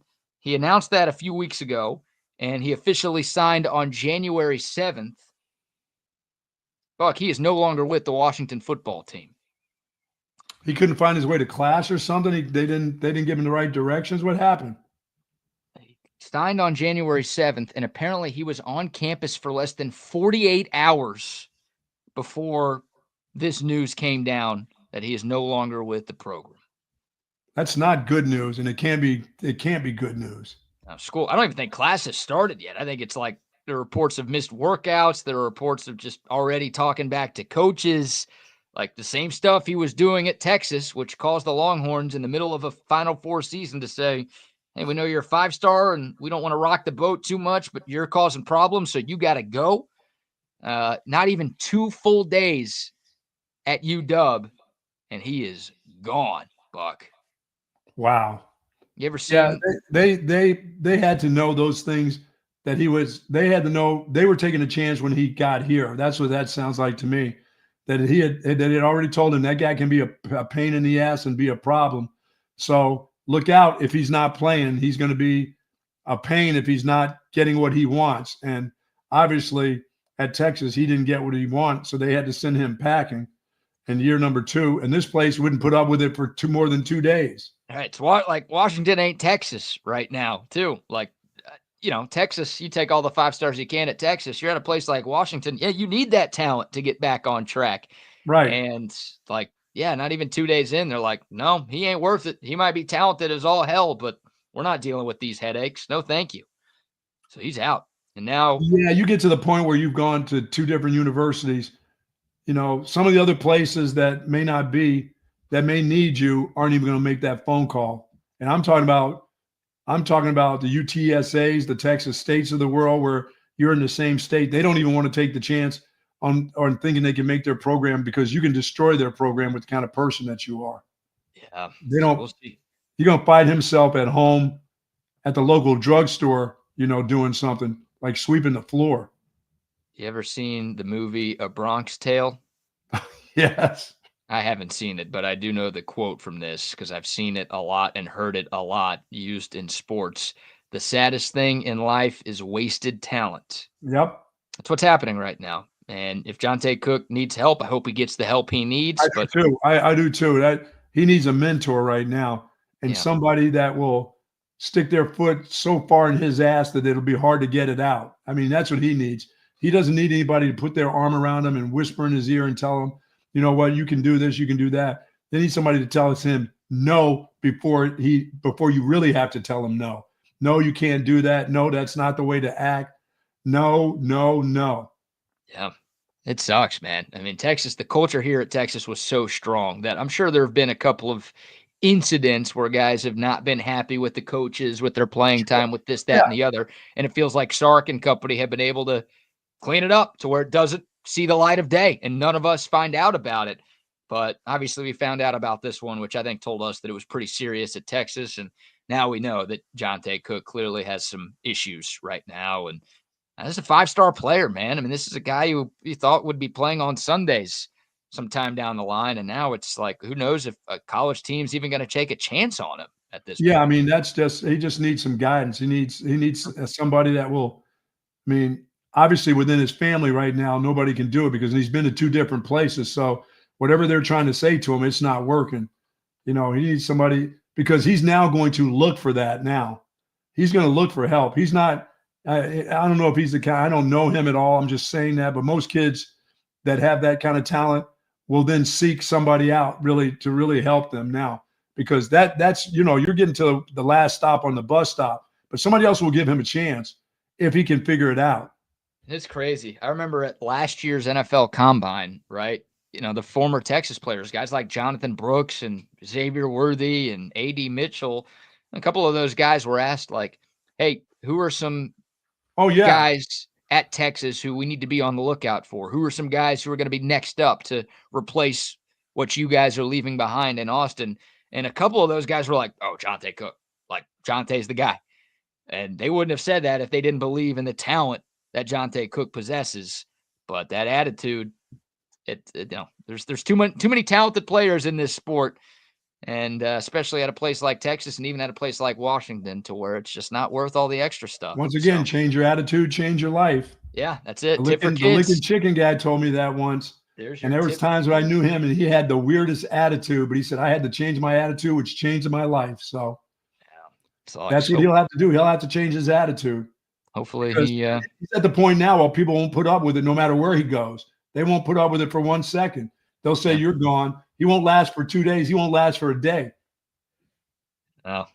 But he's a young guy that just needs some help. I don't know. I don't know how you get it to him or who gets it to him, but somebody's got to be able to. He's got to trust that somebody can do that. Where he will actually listen to him. He's not the first, and he won't be the last kid 2 years out of college who needs some guidance in this life. People well beyond college who need some guidance in this life. We all do from time to time. Too bad, man, because all I heard about when he first got to Texas was, this is the guy, this is that next guy, this is the next Metcalf, this is the guy who's going to do punt returns, kickoff returns. He's going to just be flying through the coverage. Just never saw it. He just his mind didn't let him develop into a really, really good, talented football player, because obviously there's an attitude deal that's going on that he deserves more, But once again, I can't say. I don't know what it is. I've never met the kid, but I just know this: if you're a great player and a good person, people will bend over backwards for you. Because everybody's not, people aren't perfect. So if you show that you want to be helped and you're willing to do some things without rocking the boat, but nobody's going to let you rock their program. Screw up their program or other people in your program for you. That's not going to happen. Sure. Yeah, you see it at all levels of football, right? Like, if you're talented, you'll get extra chances, but to an extent, the talent needs to outweigh the headache. And absolutely. It ain't doing that for Jonte right now. So there you go. Not to beat a dead horse too much, or, dance on his grave or kick him while he's down, whatever you want to say. Build him up. Try to get him to, hopefully we'll see him at someplace else. Yep. That he's turned his life around a little bit, because it is his life. I mean, let's not forget, that's an opportunity to get an education too. That's not just about playing football. You do have an opportunity to meet other people for jobs. Even if you don't work out in football, you could have a roommate. You could have people that you meet on that campus. You're going to lose that opportunity. He ain't going to get that opportunity going back where he lives. That opportunity is not going to be there at home. All right, in Texas. Yeah, well, his opportunity where in his area where he's from. He's not going to get to do that. These are opportunities of a lifetime that you're just pissing down your leg. Yeah, and Texas and Washington are two great schools as well, with big alumni networks. Like, even if football didn't work out for Jonte Cook, like, a degree from either of those places would have been great. But who knows? Wish the kid the best. Hopefully he's able to turn things around, because right now it's wasted talent, and that's the saddest thing in this life. All right, Buck, speaking of wasted talent, let's talk Texas basketball. Oh, my goodness. I watched the SEC last night. I watched some games in the SEC. You're talking about a talented, hard – I watched the A&M game. I watched Auburn play. I watched Alabama play. I watched some basketball last night. Man, that SEC is ridiculous. I mean, I watched Arkansas play the other night, and I thought they would handle LSU. LSU ends up beating them. Boy, and any given night in this basket, it's just like the football. If you're not ready basketball-wise and you're not going to be physical, you can get thrown around here in the SEC right now. Yeah, I don't know if you stayed up late to watch this one, but Mizzou went on the road. Yeah, I saw that on the road, yeah. They beat number 5 Florida. Like, Florida, who just beat number 1 Tennessee by 30 last week. They lost at home to an unranked Mizzou team. By the way, Missouri's now beaten Kansas and Florida this year. And Missouri's supposed to be one of the worst teams in the league. So, like you said, I mean, there are no off nights in this conference. Every team is great. This is going down as one of the best years a conference has ever had in the history of men's college basketball. Did Mississippi end up beating Alabama, or did Alabama win that game? Ole Miss on the road, coached by Chris Beard, Beat Alabama. Yeah, they And pulled away. did they hold them under 70? Yeah, I think it was 74-64. Wow. Yeah. They just scoring 100. Yeah, Texas basketball's cursed. I'm going to go on a rant about that at some point. I might save that for the BK show, the separate YouTube channel we're rocking, to spare you from that. But yeah, the three most recent Texas basketball coaches are all about to be ranked in the top 15, and Texas is probably going to be looking for a new coach in a couple of months. So it's like all these guys, and Chris Beard, it wasn't a success thing, obviously, in Austin. But all these guys couldn't get it done at Texas. They all lose their gigs. They go elsewhere. You've got Rick Barnes doing what he's doing at Tennessee. You've got Shaka Smart with a top 10 team at Marquette. And you've got Ole Miss. They're ranked number 21 right now, but they're about to shoot up because they just beat Nate Oates' team on the road last night. Wow. So as bad as it is. Well, I couldn't watch the whole game. So I definitely didn't stay up late from Missouri, but Alabama, I said about Alabama will eventually reel them in. They never did, huh? Yeah, they never did. Every night in college basketball, it's a great week. There's some big-time games tonight. Obviously, Texas and Oklahoma play. I don't know if that's a big-time game unless you're a fan of one of those two schools. But you've got a couple of like top 15 matchups tonight. But you had, I think, 4 ranked versus ranked games in college basketball, 3 of them in the SEC yesterday. And then on top of that, once again, you had unranked Mizzou going on the road and beating 5th-ranked Florida. So this league is top-heavy, but it's also deep. It's everything. It's loaded. Yeah. It's loaded. So Texas basketball tonight, the Longhorns still in search of their first ever SEC win. And the team they're playing is also in search of their first ever SEC win. It's Texas and Oklahoma in Norman. Speaking of staying up late, how about a 9 o'clock tip-off? Yeah, I'll see it tipped off, and then I'll head to bed right after tip off.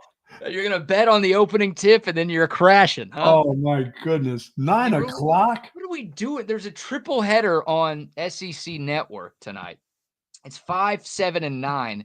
And one of the funniest jokes in the history of sports television is the fact that they think they can contain a men's Division I college basketball game in a 2-hour TV window, because that never happens. These games take way too freaking long. But, yeah, they've got a 5 o'clock, a 7 o'clock, and a 9 o'clock, all on the SEC Network. Man. And, yeah, Texas and OU is, well, I guess we're the westernmost SEC schools. So yeah, so they say 9 o'clock. It could be 9:12. It's a normal time. Yeah, exactly. Like when we tip it off at 9:12 in Norman. I mean, it is Texas OU, but it's OU fans aren't super high on their program right now, and that's super late, and the kids still aren't back from winter break. I don't even know if it's going to be a full house for this game tonight, and I don't think TV ratings are going to be all that high because of the timing and the network of this. So, wow. Hopefully Texas gets it done. Oklahoma, a 2.5-point favorite. Here's the good news if you're a Longhorn fan. And here's why tonight feels pretty important for Rodney Terry. There's a few reasons why, but here's number one. Texas has won 7 straight against the Sooners. They've won 8 of their last 9 against Oklahoma. And they've won 5 straight games in Norman, going all the way back to, maybe some of you Texas basketball fans remember this, Matt Coleman had that banked runner 3 at the buzzer in 2020. Feels like it was forever ago. It was a while ago, but that started this 5-year streak at Lloyd Noble Center that Texas is on. So for as up and down as Longhorn Hoops has been in recent years, they've dominated. They've dominated OU. And if you lose this game against an 0-3 SEC team, and then you've got at Florida coming off of a loss now this weekend, that's your 0-5 start for Texas in the league play, and that's not very good. No. So Oklahoma was 13-0 in the non-con, another testament to how great this conference is.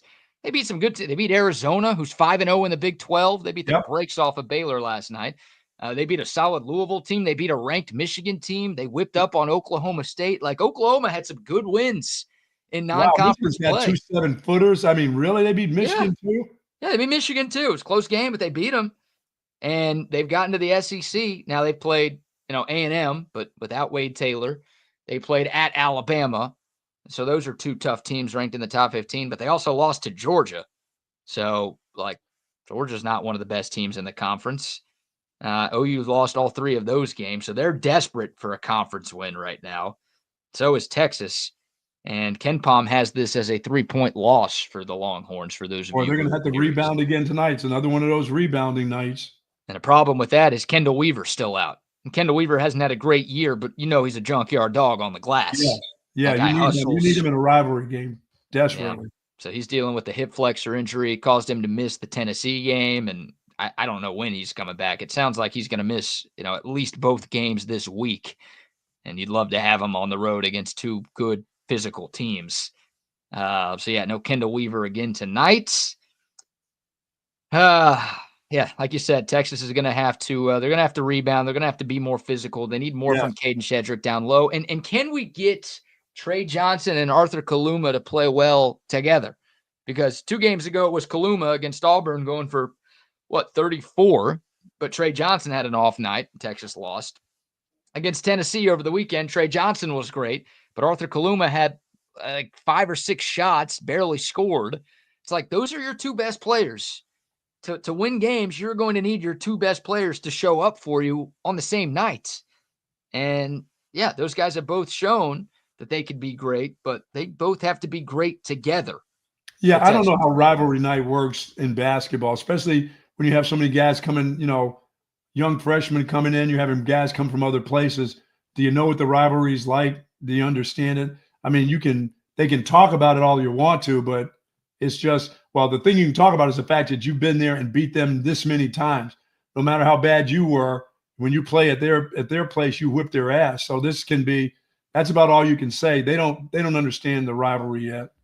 No, and it's going to be weird because, again, I don't know if it's going to be a full house tonight. So it's going to be and 9 o'clock at night. Some guys are like, I'm just starting to get tired. Yeah, winter break too. The kids aren't back yet, so I don't know how many kids are like, I gotta watch this 9 o'clock matchup between 2 0-3 SEC teams. And I think I don't think Oklahoma fans are as quite over Porter Moser as Texas fans are Rodney Terry. You're getting close. I gotta believe you're getting close. Like one of our guy Tanner, who tunes in every day, a great buddy of mine and an Oklahoma grad. Like he wanted Porter Moser gone after last season. There are a lot of OU fans who wanted a move to be made in the offseason, and there were rumors that he was going to get let go or kind of do what Shaka Smart did and find a soft landing spot. But they decided to bring him back. And once again, they were 13-0, but 0-3 in SEC play, and Oklahoma fans are already worried that, they still don't have the right guy at head coach. Porter Moser's problem, Buck. He came from Loyola, Chicago. He forgot to bring Sister Jean. Yeah, that's the problem is right. Yeah, I mean, she was putting up 25 a game for those guys. That dude they were expecting big things from him. That first year was pretty good for him. Yeah, they've had a couple of solid years, but I think they've missed the tournament 2, maybe 3 seasons in a row. And that's like, Rodney Terry might miss the tournament 1 season in a row and he'll get canned. So Oklahoma, obviously a football school, they don't, and softball, and they got a few other sports they care about more than men's hoops. But Porter Moser, it's a big game for him. He's trying to get back into the good graces of Sooner fans. I would say, obviously Rodney Terry trying to do the same thing at Texas, because I'm sure after every single one of these games, Chris Del Conte's phone is blowing up. Oh, I bet it is too. It's like, what are we doing here? Like, we got to get rid of this guy. And I don't think anything can happen this year that would cause CDC to make a move mid-season. But no. I think after this season, like if Texas does miss the tournament and they're trending in the wrong direction right now for that, then I think we'll be looking for another basketball coach who will be okay here and then leave and be great somewhere else, because that is seemingly what happens. That's how it works, huh? Now I'm worried RT is going to go somewhere. I'm not as worried about RT going somewhere else and being great, but that's been the trend for Texas hoops right now. So, I might have to start compiling a list of RT replacements here in the not too distant future. That thing is getting, like you said, and it's every night right now in the SEC. It really is. And I was trying to get LSU out of there. Like, no, they're not any good, but they beat Arkansas. I'm like, what? I know. Yeah, even the bad teams are capable of hanging around and pulling off upsets. Now, did the Tar Heels win last night? Did that kid go off again, the freshman? I wasn't watching Carolina last night. Not at all. I don't know. They play one of those late night games too, I believe. I know Duke beat the brakes off Miami. Miami's bad. I mean, I'm sorry, Duke. Yeah, I'm not Carolina. Oh, yeah. Yeah, Jim Larrañaga. I mean, Miami already parted ways with Larrañaga. That's one of the worst teams in Power 4, which is crazy. Did they demolish them? Yeah, 89-54. Wasn't close. Wow. They were favored by 22.5, which in an ACC game is crazy. Yes. And they won by 35, so it wasn't enough. Yeah, Miami. Still mad about Miami being a Final Four team because Uncle Luke paid off the refs in that Elite Eight game against Texas. But they were a Final Four team 2 years ago. And if you think Texas has fallen off, go watch Miami play a game this year. Oh, yeah, no kidding. They're like 4-13 right now. And they've lost to like bad non-conference teams. And they're now 0 in the ACC. They might not win an ACC game all season. It's a problem in Coral Gables. Yeah, I got to find out from you how you're feeling about your Texans as time goes, as we get closer and creeping closer and closer to that game versus the damn Chiefs. You're feeling good? Do you have a feeling that offensively, well, the Chiefs do still play defense. They still, no matter what, can roll out a pretty good defense right now. Yeah. Well, I don't know. I don't know if they can sustain when it comes to that Texans defense versus that offensive line of the Chiefs. But defensively, the Chiefs, I mean, they've been sleeping for 3 weeks, you know? You're right. That's a big question. We'll get into that in a second. Obviously, getting closer to the best round of the NFL postseason. But before we talk some NFL, Buck, how about a few more sponsor shout-outs? Folks, if you're seeking specialized patient-focused orthopedic care, and you've got problems with the hips and the arms and the elbows and the knees and the ankles, contact our friends at Texas Orthopedics. Their physicians offer surgical and non-surgical orthopedic care for children and adults, sports medicine, spinal care, trauma care, joint replacement. So if you have to have those joints replaced like the old Buck did, please call on Texas Orthopedics. Their doctors are dedicated orthopedic surgeons there, and their goal is to get you right back into good health and the great quality of life that you deserve. Texas Orthopedics is the largest independent practice in the state of Texas.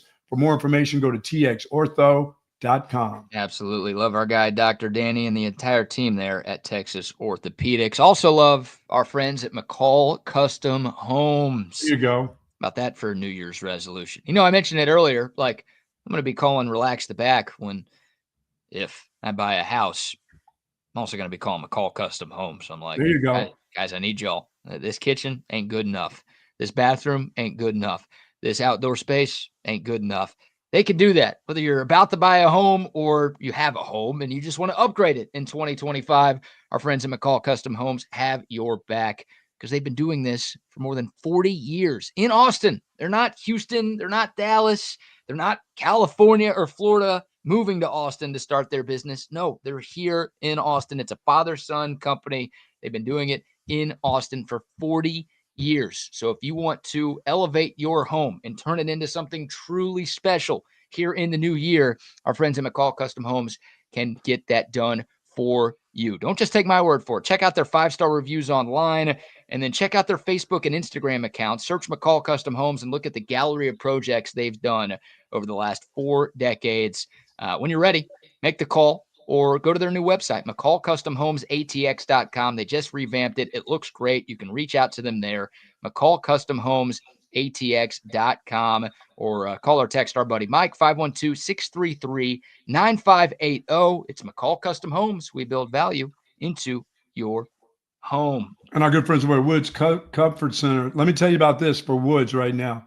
Folks, you're getting ready to get into some cold weather, and if you're not feeling real comfortable about what's going on in your home with your heating system, you need to give them a call, because next week, when Saturday and Sunday hit and we're in the 30s and 20s, you're going to wonder, man, I should have made that call to Wood Comfort System. My heater would be working perfectly well. Well, they can get that done for you. They'll send out their technicians, and they've got plenty of them out there that they can get around to you in Central Texas. They're everywhere in Central Texas. But they've been doing this for over 70 years. Air conditioning, now they do plumbing. But right now, you're going to call on them for a heating system that you want to work correctly when it's time for that baby to switch on. I've got it. I've got a plan here and a contract with them. They come twice a year, and I'm all set for this weekend, ready to go. I don't want it to happen, but it's going to get cold. But when it does get cold, I don't want air conditioning coming on. I want heat. At Woods Comfort Systems, they'll make sure everything's working properly just for you. Yes, sir. WoodsComfortSystems.com is their website. Can I ask you this about Woods? Yes. Will they change a light bulb?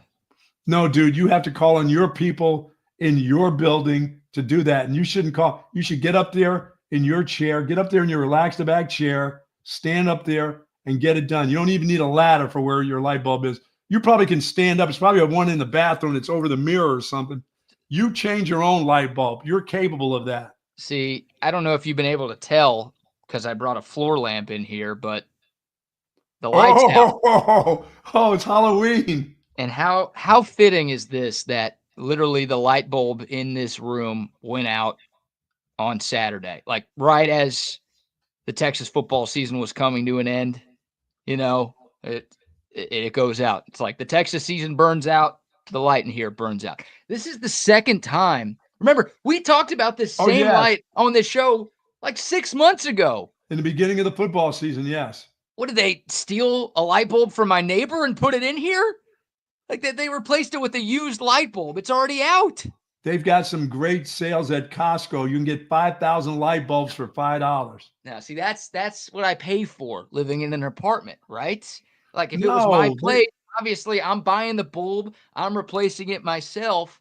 Of course I am, but I pay for them to pay for the bulb and for them to come by and do it. I'm surprised they don't do your wash for you. They should be. Longhorn Bear says, fix your own stuff. It's not my stuff.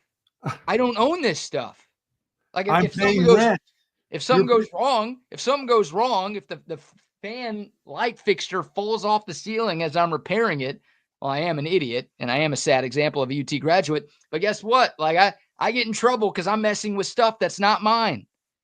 So the light bulb, the twist. Come on, Aggie, just twist it and twist another one in there. Look, I'll tilt the camera up. See, it's not your traditional light bulb. I gotta take. You gotta go up there and do a little unscrewing and take that that dome down. Yeah. BK. That's what my wife. That's her job. She does those. I don't get up there and do those things. I'll electrocute myself or screw up something. But they're like, that's why I don't use the washer and dryer. Look, I'm not. I can do it easily. If they just give me the bulb, I'll do it. I ain't paying for the bulb. That's what I'm doing here. Yeah, the bulb's a couple of bucks. So what? I pay a lot of bucks to live at this place. I love this place. This isn't like, oh, this place always sucks. They always do this to me. But I pay for somebody else to fix this stuff. What kind of cheap-ass bulbs are they using when they're done in 3 months? I know. I'm telling you. I think they robbed one from my neighbor. And it's like, here you go. Here, take this used bulb. This is yours now. Ridiculous. So, my goodness. I'm not in the wrong. Sorry to hear you're in such dire straits over this bulb. I know 6 months ago when you replaced it, it was crazy. It took them so long to get it done, and it only lasted that started in September, I believe. Probably. Yeah, about 5 or 6 months ago. Yeah, that bulb should still be going on, brother. Hey, dire straits. My money's for nothing right now. All right, I'm not even getting chicks for free at this. Like, what is the deal here? What am I paying for? Light bulbs that go out after 6 months? You need to move downtown to the 360 Towers. That's where you need to move to. They do all of that kind of stuff. Yeah, look, hey, TSU's doing well. I'm very proud of that. I'm very grateful for everybody who's been a part of that. But we ain't quite doing that well. But yeah, you don't have to worry about bulbs there. It's everything's lit up when you walk into the apartment there. Yeah, and they also have like a massage table with a happy ending every time. They also have a monthly rent that's out of this world, probably. Yeah, they're probably paying 3 times what I'm paying here at this spot. All right, boys, I got to get cranking. I got things I got to get doing. Thank you, Wags. Yeah, Wags is coming on early. Good luck with Wags, BK. Yeah, 20. You can't get out on that one. No. What do you mean? Good luck with Wags?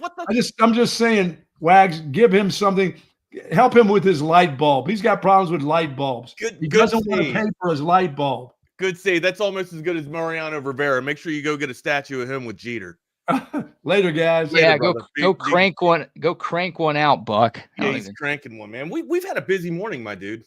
Yeah. Okay. So number one, thanks for joining me 30 minutes early. Of course. I would have thanked you regardless, but you texted me what you've been going through so far today. Yeah, I did. I wanted to make sure that you knew, like, I was going to be maybe a couple of minutes late. So I'll if you want to share the story, I don't want to share your story. You've had a pretty rough start to the day. I mean, waking up is usually the worst part of it, right? No, I'm kidding. But no, I mean, typical, your average, hey, Dad, got a flat tire day.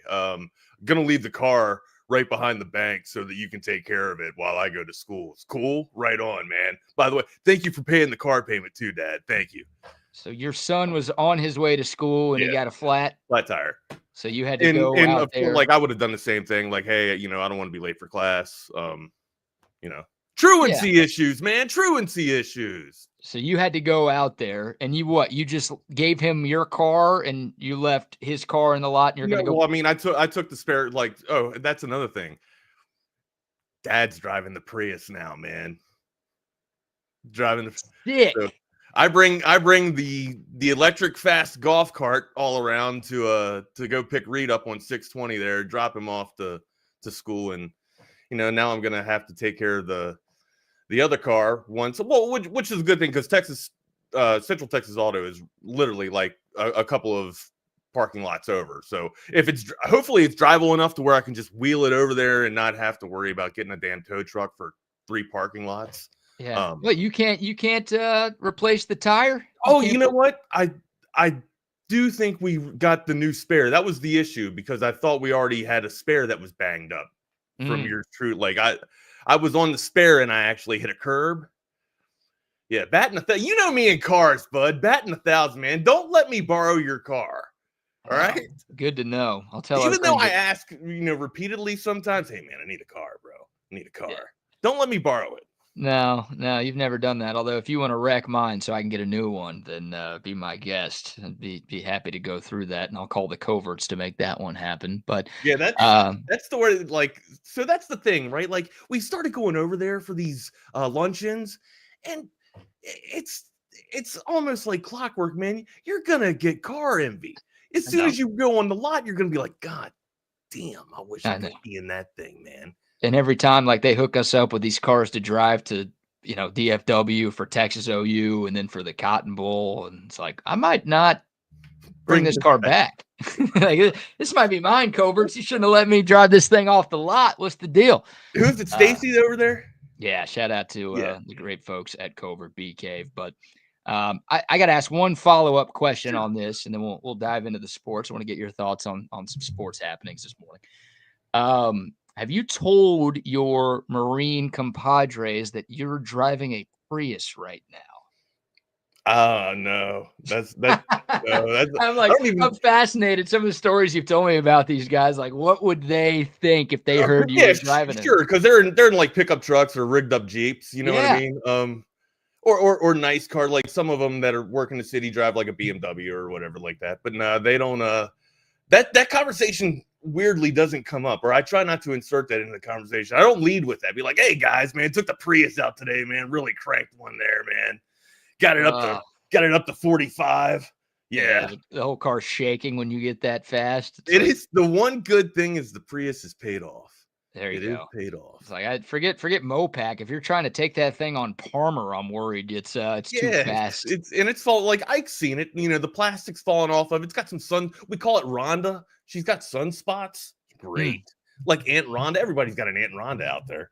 Of course. All right, Wag. So Bucky, before he unapologetically left us, he asked me about some NFL. And of course, we're getting to the divisional round of the NFL playoffs, which is my favorite round of the NFL playoffs. I've got some overreactions for you. Okay. So you're going to play the role of Buck. Now, it's up to you if you want to, like, take a piss in a bucket under your seat. I do have a cup. I do got a cup. Talk about these nuts or just be weird like Bucky. I don't know if you have a tiny little figurine at your disposal. I do. Oh, I got boy. a few of them. I'm worried to even see what those are. No follow-up questions there. But I came up with a few NFL wildcard weekend overreactions that will obviously translate to the divisional round. And I'm going to ask you if these are real or overreactions, right? So we'll start with this one. Real or overreaction? The Washington Communists can go into Detroit and beat the NFC's top seed. Real or overreaction? A lot of people high on Washington. Impressive performance on the road against Baker money loser, or Baker maker interception maker. They get the win. The Commies went 12-5 this season. Jaden Daniels, your rookie of the year. Great story with Dan Quinn, a coach who's been in the Super Bowl. Can they go on the road and upset the Detroit Lions? Real or overreaction? I think it's real, just because that they do have an offense that can put up at least 30 points, right? And that's what the Detroit Lions have been putting up. Seamlessly, it's been weird that the Detroit Lions have been able to flow, right? Especially without Hutchinson, but still their defense is still a little bit susceptible. But that's the thing. Like, if Washington wants to have anything, they're going to have to be coming out firing on all cylinders. And I mean, they got to at least put up 30, because that's the output that the Detroit Lions are putting up, right? I don't want to say it's an overreaction just because of how well Washington's played. And honestly, like, what Dan Quinn's been able to do on a sold house has been unbelievable. I mean, because basically Washington was they were a dumpster fire and went into fire, like basically a fire sale mode with their defense, just auctioning off everybody, and didn't really get much of a return for it. And somehow he's been able to shuffle the cards and put together, one solid house of cards. Yeah, I think the Commanders are proof. And look, Dan Quinn deserves a lot of credit. Jaden Daniels deserves the GM a lot of credit. Well, here's what changed for Washington. Here's why they're 1 win away from their first conference championship in like 30 years. They have a new owner. They're not dealing with Dan Snyder anymore. Sure. This was like, people say, the Cowboys won't win anything while Jerry Jones is still the owner. I believe that. I was saying that about Dan Snyder in Washington for years. I was doing college radio at UT, and I'm like, until they get rid of that guy, or until he sells the team, or until he dies, they will never be a legitimate threat. This is the first year that Dan Snyder is out in D.C., and look what Washington is. And if they don't get it done this year, they're not going anywhere, because they got one of the best young QBs. Right? Like, this looks like a real thing. Like Dan Quinn seems to be ahead of the schedule, right? Yeah, I heard you and Cole talking yesterday, and Cole's like, this might be the worst Commanders team that Dan Quinn has. This is year 1 for him, and year 1 for Jaden Daniels. Like, I don't know if I agree with that, because 12-5 is pretty damn good. They might go 10-7, sure. 9-8, or somebody might get hurt, whatever. But like, ownership matters so much. You got to get everything else right, of course. But just literally replacing a shitty owner has the Commanders from like one of the laughing stocks of the NFL to they have one of the brightest futures in the league. When you put the team before you, amazing things happen. Yeah, exactly. You start to win. You just stay out of the way. Right. Just get the hell out of the way. Stop moving your Redskin cheerleaders to the Commander cheerleaders down to Puerto Rico or wherever the hell it was to be like favors. They're serving as party favors. I don't know if you heard about that story. Way to go, Dan. Yeah, well, that's part of the reason why he was forced to sell the team. Like, the guy was top end ownership. He's a horrible person. Not only was he a bad owner, but like, I wish Jerry Jones had some stories like that come out about him. And he's had some pretty rough story. I mean, he got sued for an illegitimate child last year. He's had all sorts of weird allegations come out, and for some reason that dude, man. No, dude. I just started this. I got to give him this, man. He tries to do a lot of things Jerry Jones does outside of football. He jerked a nerve, dude. He tugged on some strings in his part on Landman. He's sitting. Of course, it looked like a real, a legitimate reflection of his life, kind of a testimony of his life.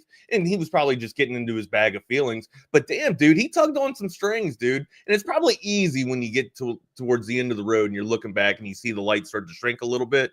You're like, damn, man, I'm on my way out. This sucks. I'm gonna work up some tears, right? Yeah, I saw that clip because that went viral on social media. I don't watch the show. I didn't watch the whole episode, but I saw that clip of him, in the hospital talking to those two guys. To John Hamm, John Hamm's character. So, there you go. So, is that a good show, by the way?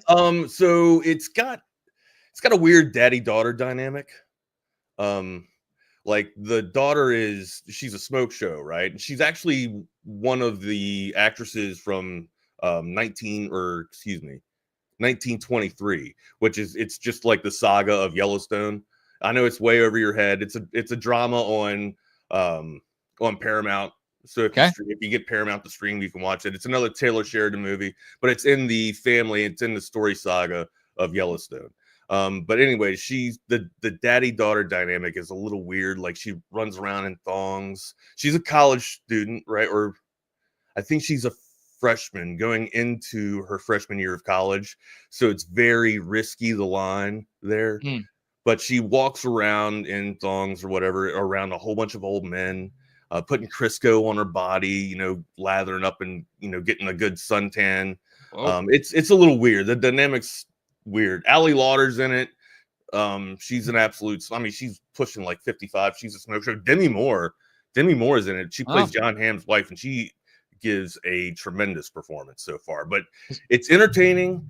It's not realistic. You got to remember that. The cartel might be fighting with landmen. I don't know, but still, that's pretty much the gist of it. But it's got a very weird daddy-daughter dynamic. If you can get past that, Billy Bob Thornton has some good one-liners. Interesting. You know what's hilarious?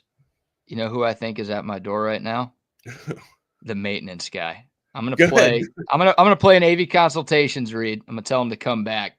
I'll be back in a second. Hi, this is Tom McKay, owner of Audio Visual Consultations. We've been providing custom electronic systems for Central Texas for more than 36 years. And old man, I think they all know who you are and what your company does. This is Camilla McKay. The old man believes in big fun and big ideas. He can make dreams come true, so why not dream big? I've been up in Boston, but I know the old man and all his friends and fellow radio heads have been spreading the holiday spirit here in Texas. Why should we stop there? Keep spreading the good feelings all over. Audio Visual Consultations carries all major brands of televisions and stereo equipment at prices you can't find in stores. And you don't have to leave your house. Just like Santa, they deliver the gifts to you. Yeah, I like that, kid. Throw a party, hang out with your friends, catch a concert. That's all fun and good, but can we get back to the business? You can give us a call at 512-255-8678 or visit our website at avconsultations.com for some cool electronics. Oh, now you're forgetting something. And as always, hug your kids. We only pretend to be annoyed. Watch some games with your friends and make love to whoever the hell you want. There you go.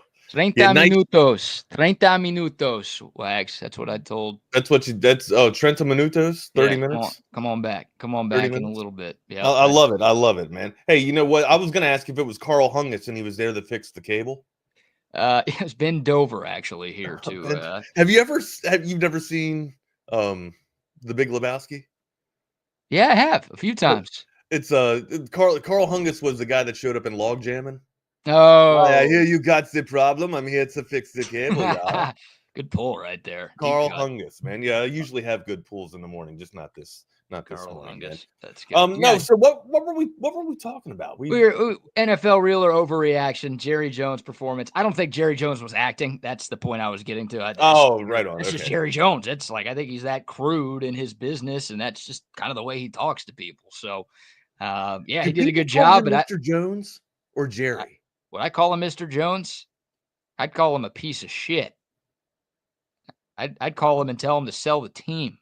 Would you really if you came face to face, like turned the corner and went, oh, smack dab Jerry G? You wouldn't be like, oh, Mr. Jones, how you doing, sir? I'd be like, yeah, I'd probably say that. Then I'd ask him to come on the show. They'd be like, what the hell's going on? Get the hell out of the way. Yeah, you know I'd be like, or I'd act like I'd shake his hand and then I'd act like, ow, God, ow. I'm suing you. I'm about to sue you unless you do an interview on Texas Sports Unfiltered. It's like I don't want your money. I just want you on our network, and that'd be very helpful, sir. Please, thank you. Do us a favor. Yeah, no, I wouldn't tell him off. But I'd if it was in a room of 100 Cowboys fans, I'd be yelling like, "Hey, can you sell the team, please? Please do us a favor." Anyways, real or overreactions? I'm gonna say overreaction. Commies are a great story.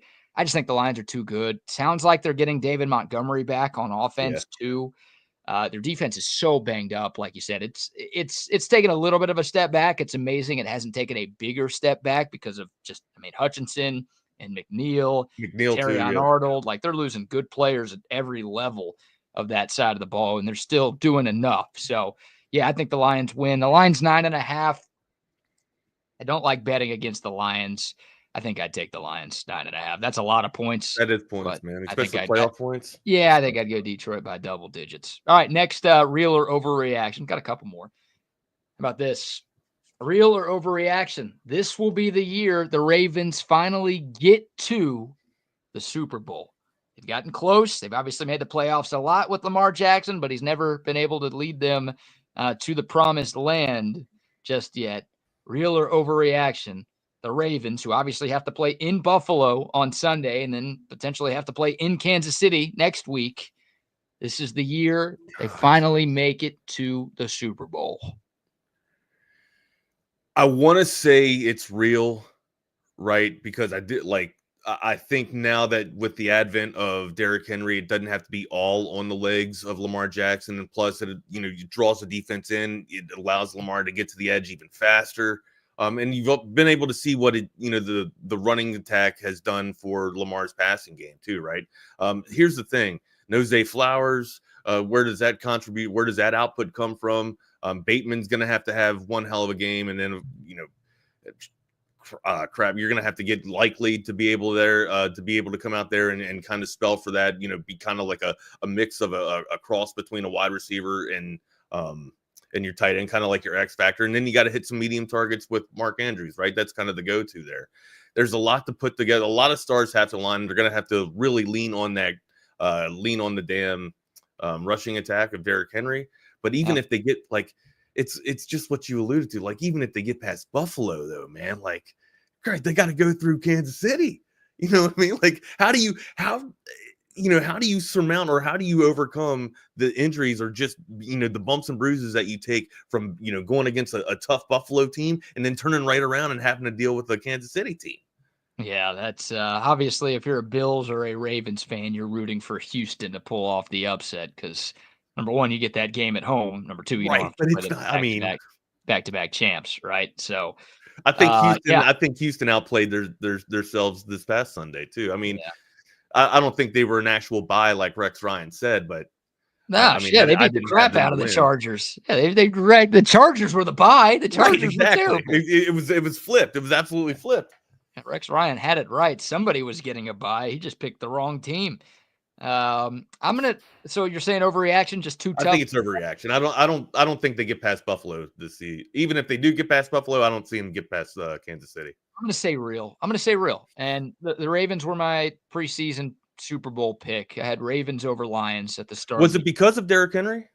Yeah, I think that helped. I mean, they've been knocking on the door for a lot. Lamar's a monster. Getting Derrick Henry in there obviously helped. I think they're well coached. I think they have enough talent up and down their roster to get it done. And their point differential is incredibly impressive. Like, they have beaten up on some really, really good teams this season. Plus 44 or something like that? Something crazy. It's the best in the league.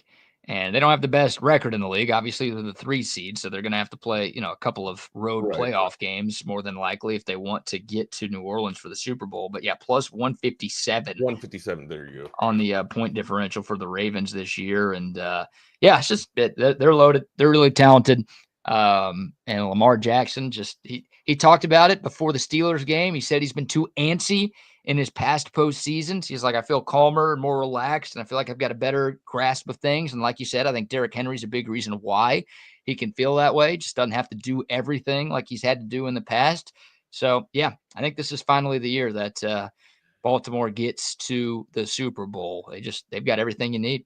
What do you question? I mean, and of course, it's always been sound, right? Their kicking game's always been one of the strongest in the league, but Tucker's kind of had a little bit of, I won't call it the yips, but he's missed a few, right? Which is, just, whenever Tucker misses one, it's abnormal. It seems like he figured it out late. I mean, he had a very rough stretch. Like, Ravens fans were like, we need to cut this guy. And I think John Harbaugh probably thought about it a couple of times. And if Tucker didn't have the skins on the wall that he has, being the best kicker in NFL history, then I think they would have cut him with how many he was missing. But it seems like over the last month or so, he's put the yips. I think they are the yips. I think he's put him behind him. So am I as confident as him as I've been in the past? No, but I still feel like if the situation calls for it, he won't Bert Auburn this thing. Fuck, man. So I feel like that's something that Baltimore's always had too, was a very strong kicking game. So I mean, I think Stover was their kicker before Tucker. Cade Stover, pretty much not Cade Stover. Cade Stover's the tight end, and Matt Stover. Stover. Yeah, you're right on the name. Cade Stover's the tight end with the Texans who was at Ohio State. Matt Stover is, longtime Ravens kicker. Very good. Good callback there. Good fantasy player. That's why you know that. Boom, baby. Back when kickers mattered. Yeah. I'll give you one more, and I think you've already answered this based on the thoughts you gave about the Chiefs, but there's some folks talking. Look, it's been a while since the Chiefs have played a meaningful game. I mean, they obviously had a first-round bye. They rested all of their starters in Week 18, so it's like 3 weeks between playing time for Patrick Mahomes, Travis Kelce, Chris Jones, a bunch of the best players on that Chiefs team. Real or overreaction, the Chiefs have had a little too much rest, and they're going to look sluggish against the Texans on Saturday. I think that's an overreaction. When has too much preparation time ever been a bad thing for Andy Reid? Yeah, it's a great point. That guy, I don't know if he's still like 90+% coming off a bye, but he's one of the best coaches ever. He's pretty damn good, man. He's pretty damn good coming off some prep time. That's a good point. Yeah, I tend to agree. Like, who's your Super Bowl pick?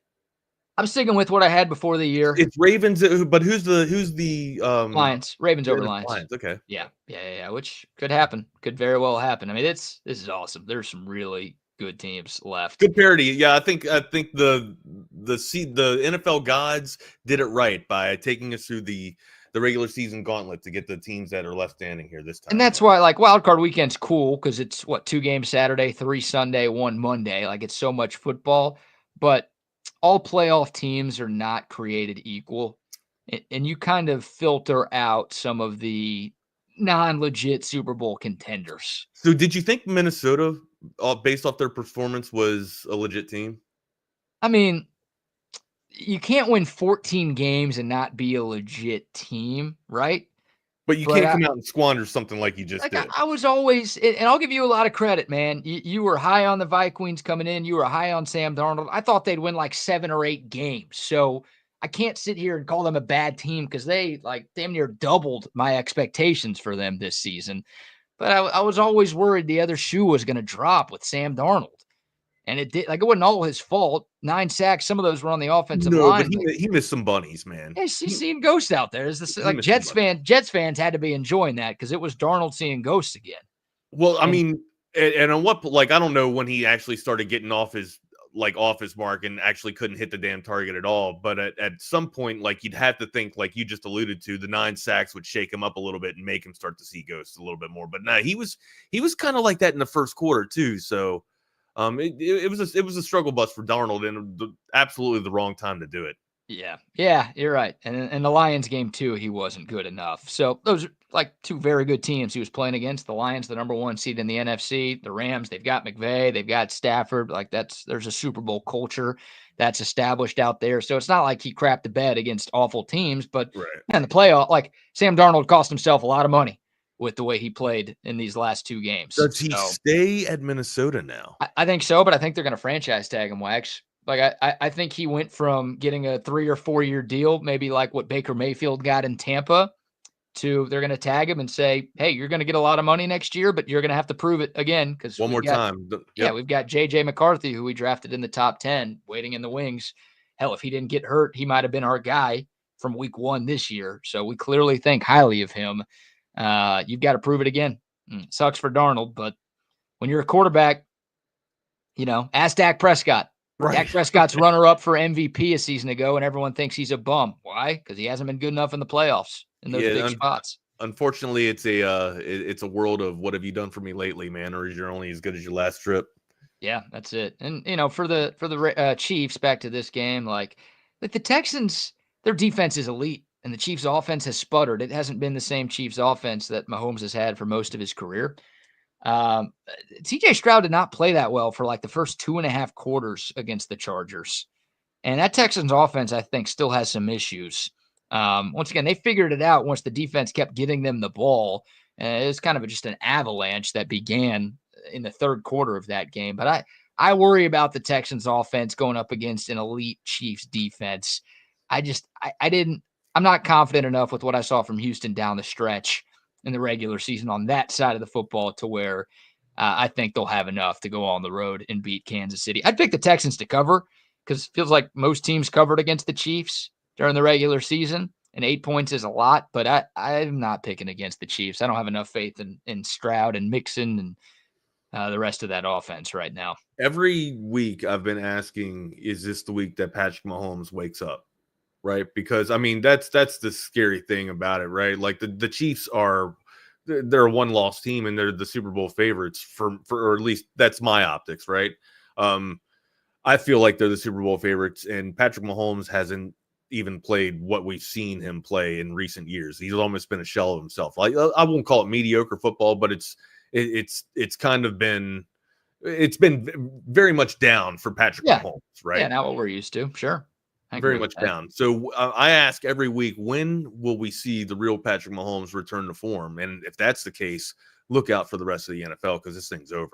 Yeah, we saw these two teams play in late December in Arrowhead, like week 15, week 16, something like that. And the Chiefs won 27-19. They won and covered. It was a close game. It was never out of hand, really. It was one possession final. But, and the Chiefs defense was good enough. The Patrick Mahomes and company did enough. C.J. Stroud threw 2 picks in that game. Joe Mixon ran for like 50-something yards. It's like I'm worried. Yeah, I'm just worried that the Texans' offense just isn't.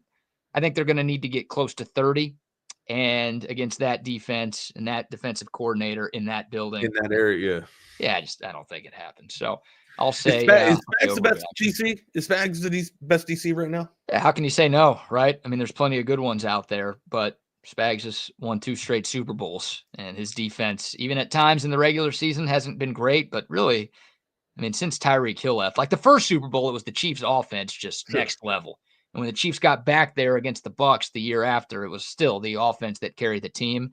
The offense has gotten a little bit worse. I know Tyreek Hill, I think, has impacted that. But that defense has taken a few steps to make sure the Chiefs have not taken a step back. So there you go. All right, 10:02. I'm trying to think any other sponsors we didn't mention. Shout out 34 Wine and Spirits. Bucky usually talks about them, but they're the best liquor store in the world. Hey, football's still going on. You need your drinks. You need your booze. Head over to 34 Wine and Spirits on the Southwest Parkway. Get everything, including that Altstat beer out there. And shout out to Olipop as well. Great tasting soda that's actually good for you. I'm out of Olipop. I got to restock. I got to hit the store later today. Do they got a good cream soda? Oh, they got a great cream soda, man. I know you love that cream. I do. I did. The cream always rises to the top, and I'm not you know what? I'm not talking about that good stuff. You know. Yeah. Got you. Shout out Olipop. Next time you're at the store, get you some. 19 different flavors. They're all good for you, and they all taste delicious. All right. We got a special guest. Is this a debut? A TSU debut for this guy? It is. I think we got a cherry here. This is an old friend of ours and a guy I think the Austin sports media scene knows very, very well. The Look great at that Ty hair. Look at Henderson that beard. What's up? Joining us today. What's going on, Ty? Not much. Been well. How about y'all? Doing not as well as your hair, amigo. It is flowing, feathered and lethal, as we like to see, or like to say. Yeah, dude, looking good, amigo. Good to have you on the show. Thank you. It's good to be here. Yeah, it's a little bit shorter than it was back in the day. Where are you at? Are you a real estate agent now? What the hell's going on? No, I work at a bank now. Oh, even okay, gotcha. Well, Yeah. hello. Are you a teller or something? Or like people going to be coming in during the show asking you for money?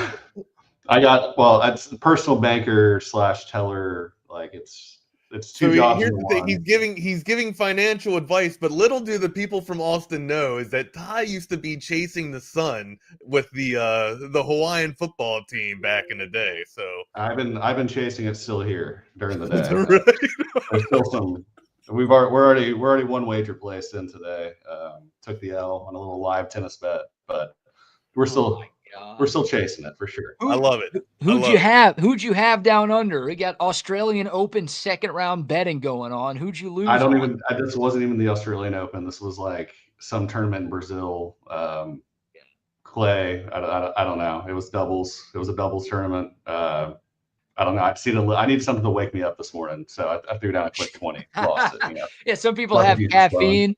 Some people have caffeine. Hell, some people have cocaine, and you've got like tier 3 tennis in Brazil. Just burning money, baby. That's all we do. What's the weirdest thing that you've ever bet on? Because I got a hunch it ain't that.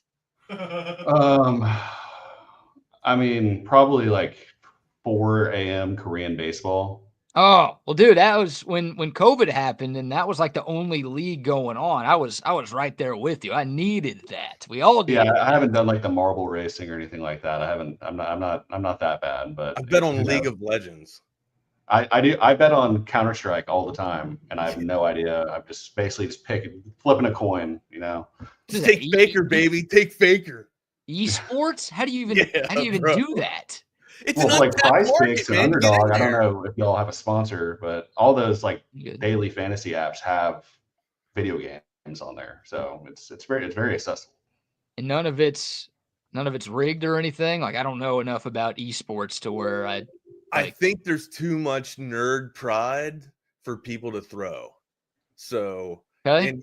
and usually, like, there's this one dude. If you take Faker, he costs you some loot, but like, he's always gonna get his. Like, he is just dominant right now, man. So he's like, yeah, League's pretty damn nasty. League of Legends is one of the easier ones that I've been able to bet on. Ty like CS:GO. CS:GO's it's got its parodies too, but I mean, you can make some coin because the market's untapped. But it's starting to fill up, amigo. It's starting to fill up. Yeah, there's always something to bet on. That's for sure. I mean, that's a good thing. There's always something. I thought for a while, and then once I tasted just a little bit of green, getting back into it, now I'm looking for something pretty much every hour.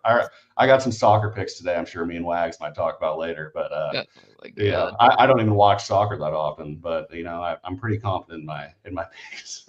That's hilarious. Well, I'm going to be listening. I'm fascinated to hear where this show goes, and I could use some betting advice for the cousin, so I'll be locked in on that. But Wags, thanks for coming on a few minutes early.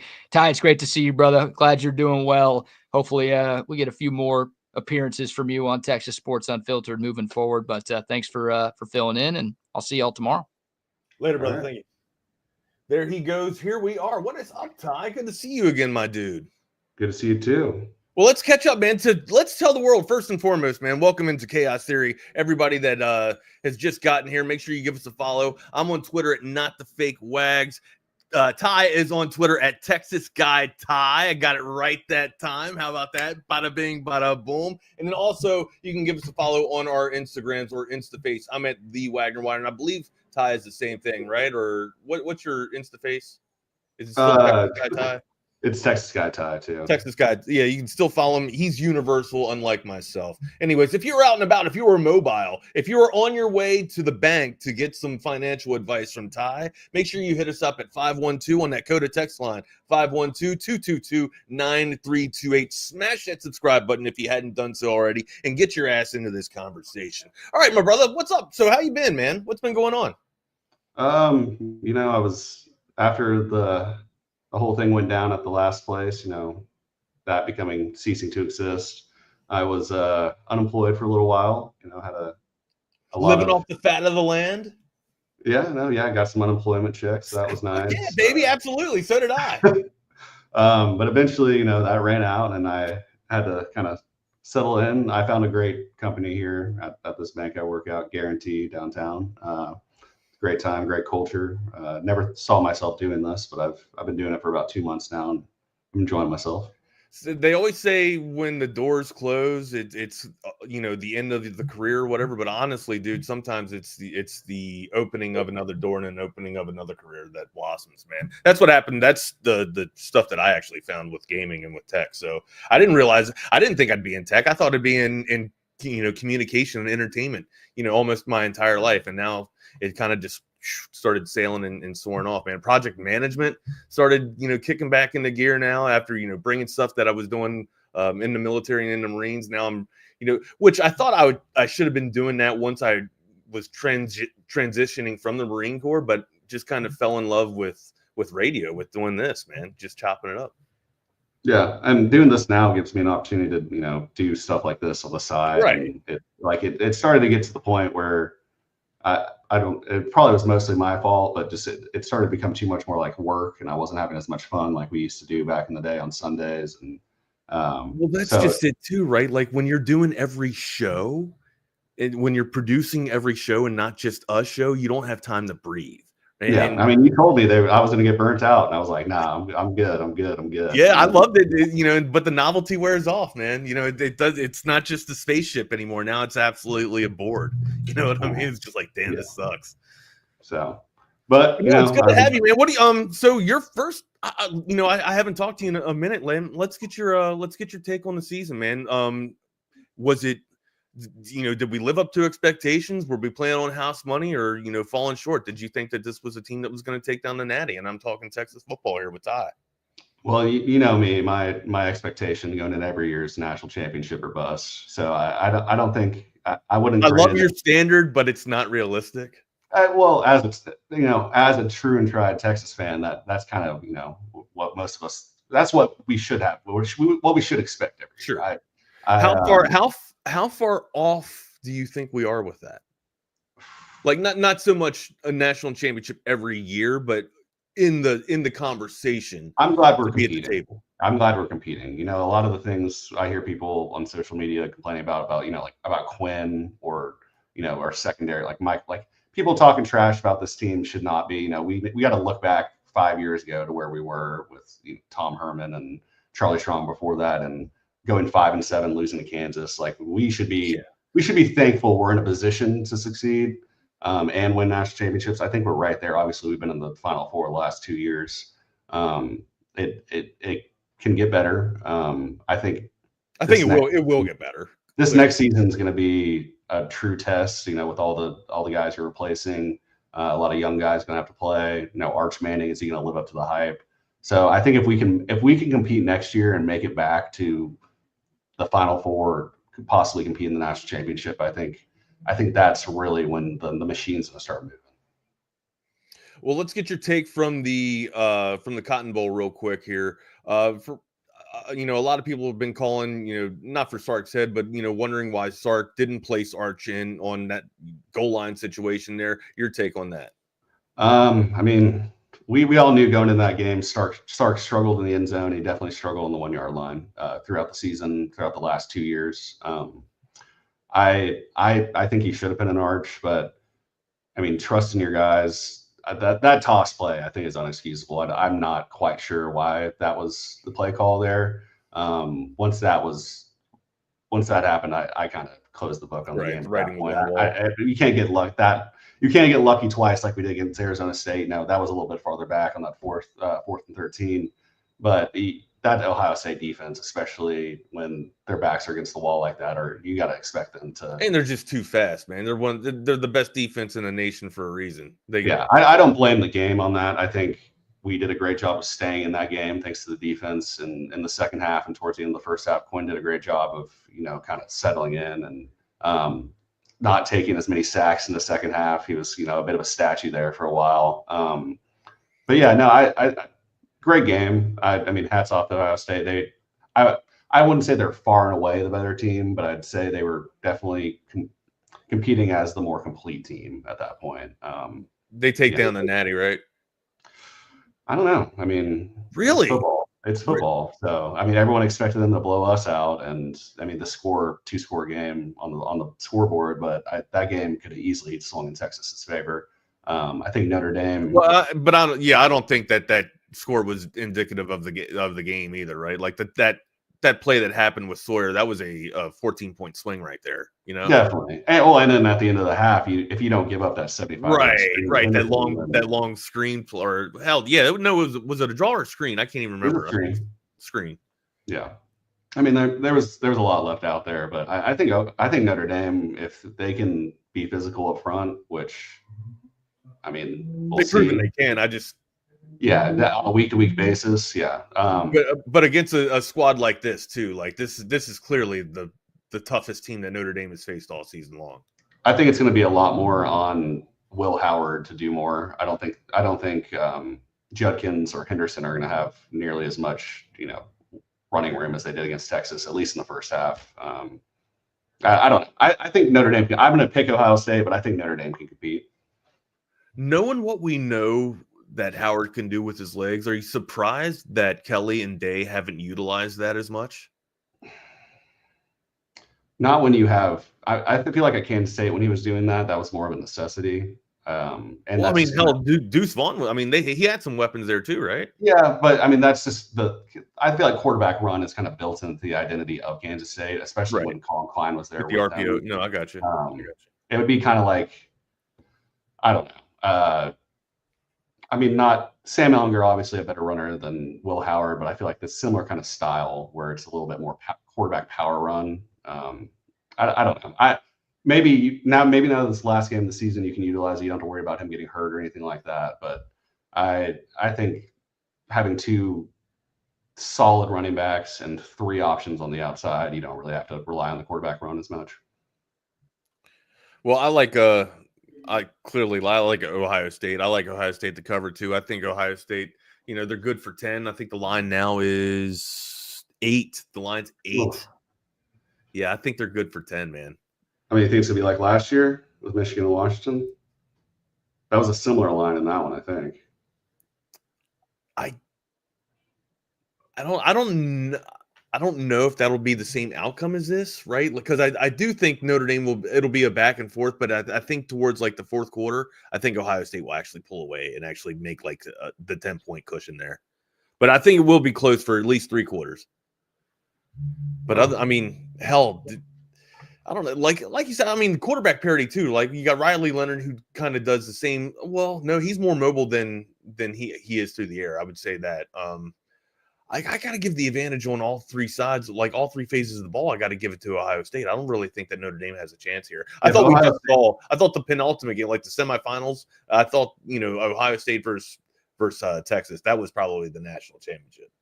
If Ohio State scores more than 24 points, they win this game. I don't think Notre Dame is going to be able to, keep up with them. Riley Leonard, great story, great guy. I still don't. Thank you, Jesus. Who was last week? Was it Collinsworth? Or no, it was Collinsworth. Cowherd. I think he said Riley Leonard reminds him of Josh Allen. What? Yes. That's a very far stretch. Yeah, but that is a very far stretch. I don't think Riley Leonard can go capabilities, but even running style, I don't see it. Yeah, it's a different. Yeah, I don't even think they run the same, right? And then of course, like I just said, like Riley struggles to throw the ball, past 30 yards. So again, he doesn't really wow me. He didn't really, move the needle for me. I think Ohio State is absolutely in command of this game. The line is 8, but I think they're good for 10. Could even be more at the end of this thing, man. Do you think Notre Dame's better than Texas? No, I think they're similar, though. Okay. Not as complete. I mean, there's nobody in the country that's as complete a team as Ohio State. I wouldn't even put Georgia. Georgia beat us twice. I wouldn't even put them up there with Ohio State at this point. I have no idea how they lost to Michigan. That had to be a full pride thing, like where they were trying to out-physical them for the first 3.5 quarters when they should have been slinging the ball around. That makes zero sense to me. I mean, Michigan does have 2 Sunday ball players on that line, though, on that defensive line. Yeah, but I mean, But that's not enough. I understand what you're saying. Like we were 3 weeks ago. There were Ohio State fans calling for Ryan Day's head, and now he's sitting in the national championship. I still think if they lose this game and they lose to Michigan again next year, he's gone. That's a very high probability. I have to agree with you there. All right, so we did have some Longhorns enter the draft, and of course, with that, you have to supplement that. What's some hypotheticals here that we could see maybe next year for the Longhorns? I mean, we talking just like replacements? Yeah, basically. I mean, replacing the O-line, there's so much up in the air. Did we end up securing that tackle in the portal last week that visited? Do you know anything about that? I do not know. I'd have to ask Jordan about that. Okay. Yeah, I know you're probably going to have to go get a guy in the transfer portal for at least the offensive line. I know we've done a good job on the D-line interior, securing some guys there. I think the biggest question mark is going to be, can these 5- and 4-star highly rated recruits on the offensive line live up to their rating, and can Brandon Baker step in and be a starter this year? Trevor Goosby's already proved that he can step in. At least he spot started some games this year. You like to think Goosby probably moves over to the left, right?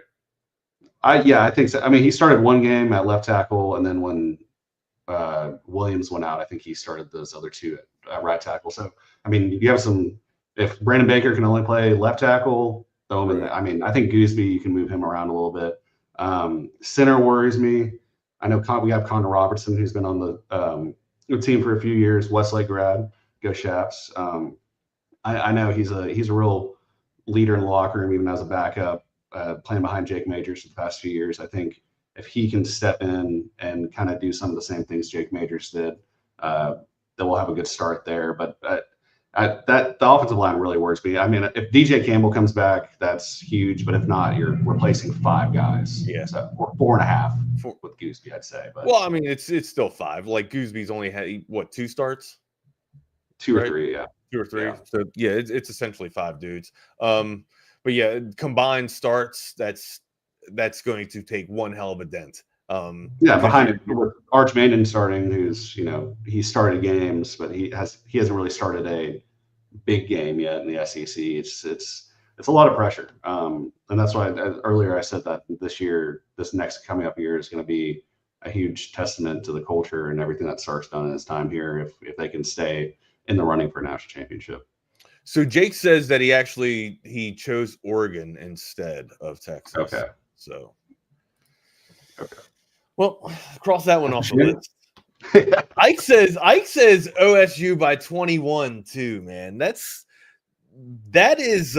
bold. I don't know. I mean, I think that Ohio State will dominate the national championship, but I don't know if it's going to be 3 touchdowns. That's a lot of points, dude. I wonder what the odds on that are. I mean, it could creep up to 14, but that's probably as high as I see it. Yeah, probably 14, similar in the way it was to the Texas game, where like the late game score, So, but other than that, all right, back to Texas, and kind of dressing this thing up, and then we'll get into a little bit of Longhorn basketball too, Longhorn basketball talk as well, and SEC basketball talk as well, and just a little bit here. But yeah, dressing it up, offensive line is clearly going to be a little bit of a feat or a task rather to make that happen and get that going next year. How about that wide receiver room? Of course, we'll have Ryan Wingo coming back, but we're losing Bond. That just went down. And then, of course, with the game that Golden had against Ohio State, he has declared for the draft. And you'd like to think, even though he's probably not going to be a day one draft pick, but he's still probably going to make himself some money, maybe a second day or a third rounder there. I don't know. I saw some reports yesterday that Matthew Golden could work himself into being one of the top 2 receivers in this class. Where did you see that? Share that link with me when we get out of here. Okay, yeah, I will find it. I might have heard it on national radio even, but he proved himself when Isaiah Bond got hurt and kind of wasn't 100% this year. He can be a deep threat. He can run the entire route tree. Can he be a deep threat in the NFL though? That's the thing. Like I don't know if he's got like that blazing in speed that Bond has that can actually blow the doors off people. Yeah, I mean, he gets separation. I'll give you that. He's what, 5'10"? Somewhere I don't actually know. I think he's what, 5'10", 180 something. I don't know. It's a lot in the NFL too. Is about how you get that separation. I don't think you see guys all the time like Marquez Valdes-Scantling, who might be one of the fastest dudes in the NFL. Hell, Keenan Allen's still doing it. Keenan Allen looks like a tight end out there at this point. I mean, it's a lot about your technique. I don't think just having speed or size can completely dictate your cap on what you can do in the NFL. Look at Devonta Smith. I don't think he necessarily has top end speed, and he's smaller than Matthew Golden, and that dude gets 7 catches a game just based off technique and getting separation, knowing when to turn around for the ball. It's a lot goes into it. So I haven't thought about this before, but I think Devonta Smith could be a good comp to him, a guy that you can trust to go in there on 3rd and 5 and run an out route or a slant and get you a first down every single time. So you see Isaiah Bond, see him creep in day one? I mean, depending on how he tests, I think if he tests above expectations, which I think his testing expectations are relatively low right now, I could see him late day 1, early day 2 kind of guy. I think he definitely will be a 2nd round guy. I'd take him above Bond right now. Well, I mean, you got to know that on pro day, Bond's going to look sensational, and especially with Quinn throwing to him as well. He will. But Quinn's also, gonna look these amazing. guys are going to watch the tape and see how Isaiah Bond blocked this year. He's got a little bit of the A.D. Mitchell syndrome to him, where if the ball's not coming my way, I don't think he necessarily tries as hard. But I also think like it was two completely different players once he got injured. Like, true, but I mean, he had he was hobbled up, the speed was crippled. So he had two above average games this year. Yeah, he didn't do anything. Underperformed is a nice way to put it, but sure. But yeah, I think. But Matthew Golden, he by far exceeded expectations. By the end of the year, he was the bona fide number one guy. I don't know. We'll see. I think Matthew Golden could also have a really good pro day. So, but that probably is one of my hot takes for the NFL draft, is that he will be drafted higher than Isaiah Bond. Day one, are you sold on that day one? I'm not sold on day one, but I'm 100% not sold on Isaiah Bond going day one. I think he's locked in, unless he tests, amazing in the combine. 4.2 speed is what I'm hearing. Oh. I mean, if that's the case, maybe. There's teams like the Raiders and Jaguars. Everybody, that's the first go-to, right? Whenever you talk about speed, Al Davis has been dead for a while, and people are still talking about speed with the Raiders. Yeah. So some teams will fall in love with that. If he went to the Chiefs, if the Chiefs were interested in taking another first-round receiver at the back end of the draft this year, I mean, that's the place where he can get slotted in and play perfectly. But if he goes to one of these teams that doesn't have, what about Buffalo? I don't know. Buffalo's weird. Like even Amari Cooper's there now, and he went from not having a quarterback or having Deshaun Watson as his quarterback, and Cleveland, who obviously kind of sucks, and still getting 10 catches a game and basically disappearing, right? Yeah, that was one of my picks last weekend. Was it was like plus odds or plus money with Amari Cooper over 2.5 receptions. I took it. That should be a gimme, right? It should be a layup. I don't think it hit. I think he got 2 though. He either had 2 or 3. I can't remember. There was a lot of money thrown out there last week, but I remember seeing that and being like, how is there that's insane. I mean, they have Shakir. The buildings don't construct themselves. That just doesn't really seem like an offense for a true number one guy can even develop. Right, Diggs, the number one is Cook. It seems, right?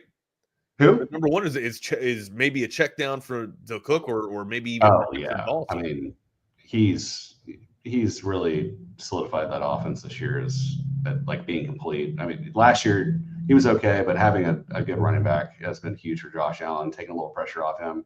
I didn't realize that he's had a broken hand for more than half the year. I did not either. That is insane. That's crazy. But I don't know. Well, throw Bond or Golden on either or on the Chiefs. I'm buying in. Bills, I don't know. Just they seem like they can get by. Let's see if they can get by in the playoffs with just having some guys around. Do you consider Shakir just a guy, or do you think he's number one? He one hell of a jump, right? This is one hell of a breakthrough season for Shakir, but I don't I'd have to see this another season for him to have the same type of production for me to actually solidify him as the one, right? Yeah. And they showed that stat during the playoff game of he's second in the league behind Jamar Chase for yards after catch this year for receivers. You gotta, for somebody that was basically on the practice squad last or 2 seasons ago, I got to see this one more year, right? Like this is kind of like the the wide receivers eluding the Cruz. This is kind of like the Victor Cruz emergence from when the Giants had him off the practice squad, and now this dude's just kind of sizzling. Even though, I think Shakir's just basically, coming out of his rookie form and figuring out the league. Victor Cruz was kind of like a little bit of a journeyman at that point, but it's a decent comp. It reminds me of the same kind of trajectory and same storyline here. Victor Cruz also had a OBJ. So it kind of helped him, get open a little bit there. But also, so we got the wide receiver room that we need a little bit of work and kind of supplement there. Ryan Wingo probably will be leading the charge, I would think, because of the rapport that he and Arch have. I would think that he would probably be the go-to target for Arch Manning there. What about the tight end? I mean, we're clearly going to lose Gunnar Helm. Yeah, I mean, he's gone. Eligibility's up. Do we know? Heard anything about Amari Niblack? He's honestly the go-to, right? Like if this guy comes in, can he pick up right where Helm left off? Like he was implemented a little bit into the offense. You saw Ewers be able to find him just a little bit, but hell, is this a target that will emerge for Arch Manning? I don't know. I don't see. He regressed so hard. I don't know why he didn't get as much playing time. He did first 2 games. It seemed like he was out there a little bit more, but coming off a season at Alabama where I think he had 4 or 5 touchdowns, was a starter. He could be an X factor, right? Like he could be a mismatch nightmare. Yeah, I think it's the offense. I think it's the scheme. I think Sark relies on his tight ends to be able to block, above average. I don't think Amari Niblack's one of those guys. I think that's why we saw a ton of Juan Davis at the end of the year. It's a guy, an older guy you can trust. I like Michael Terry for next year. I was looking at a projected 2 deep this morning, and they didn't have Amari Niblack on there for tight end. See, I would think that would be the go-to. That's what I would think too, but there has to be something. Unless they're thinking that Niblack's gonna transfer out. Yeah, I mean, the portal's closed right now, correct? But we'll still have like a mid-season. We'll still have the mid-season, right? Yeah. Well, because school started last week for Texas, so at that point it's pretty hard to get someone new in or get out at that point, unless you're just going to wait a semester and sit at home. But I don't know. Tight end. I mean, Stark said multiple times that tight end's one of the most important, if not the most important position in his offense. And we saw, last year with Jatavion Sanders being a huge part, and this year the emergence of Gunnar Helm as an NFL prospect and a really good option. You're right. I mean, that's kind of, I overlooked that a bit. That's a position where things could go very poorly, and it could have a huge effect on the offense, especially when it's either number 1 or number 2 of your production in the passing attack. So and it has been for. Gunnar Helm seemed like he was one of the only guys, him and Matthew Golden, that could get touchdowns in the red zone this year, or that were even getting targets. Saving grace, the absolute saving grace. So I don't know. That's a good point. I'm gonna have to look into that. Who's Will Randall? You don't think Will Randall, Arch's boy, will make it on the field at all? That's a possibility too. I mean, and that's the thing too. Like, I think we're going to see a platoon of 2s kind of come in and take over. And of course, no one wants to see that. But here's the thing. Here's the counterpoint to that. Here's the optimistic part of it, right? Arch Manning has good rapport with all these guys. Like, these are the dudes that Arch has been playing. Well, I'm sure he's getting some first team reps as well, but usually these are the dudes that he's been patrolling with or platooning with. So I don't know. There's some optimism with it. Moving to the defensive side of the ball, my first thoughts are the interior line. Of course, Broughton and Collins here. Collins, probably breakthrough season for him. Clearly the best season we've seen out of Alfred Collins here. Made himself a little bit of money, but still we got to shore that up and supplement the interior, the defensive line. The edge, I'm not worried about at all. We'll have the edge, solved with double sticks. Simmons will be able to be a nightmare for everybody, but we definitely got to shore up that defensive front interior there. What do you think? Yeah, I don't know the names of the 2 defensive tackle transfer portal guys off the top of my head, but I do know one. I think one's from Purdue and the other's from Louisville or something. I watched some of their tape a few weeks ago whenever they committed. They look like they'll be, decent stopgap guys. I think that's honestly all you need so Hill can scrape, right? Yeah, Alex January, I think he'll take a huge step forward this year. That was a guy that last year in the state championship had way more of an impact in that game for Duncanville than Colin Simmons did. I think their potentials are, right there with each other. I think both of them will be day 1 picks here in 2 years.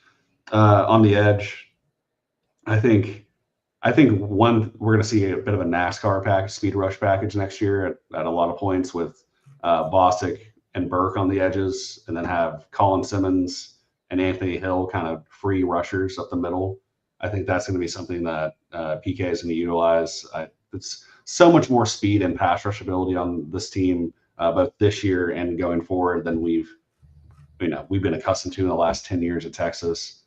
Just like true pass rushing guys, and it's only getting better. I mean, how much better can Colin Simmons get? I think the sky's the limit.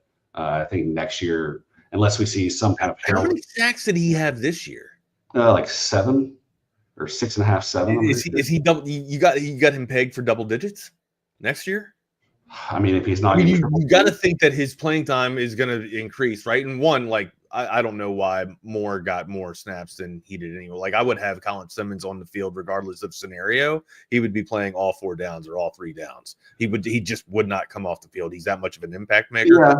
He changes the game, Ty. He can turn it. He can get a scoop and so he can do what Jack Sawyer did. Almost any given play. He's just got to get the most reps out there. I get it. He's a freshman.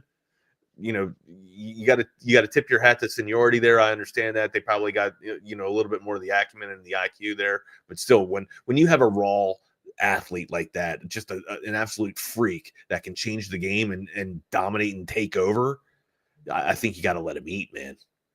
Yeah, I mean, and Trey Moore is probably going to be back next year, which I think is huge because you do need more than just one guy. That's what I'm saying. Yeah, I'm not worried about the edge rushing at all. Like we will have.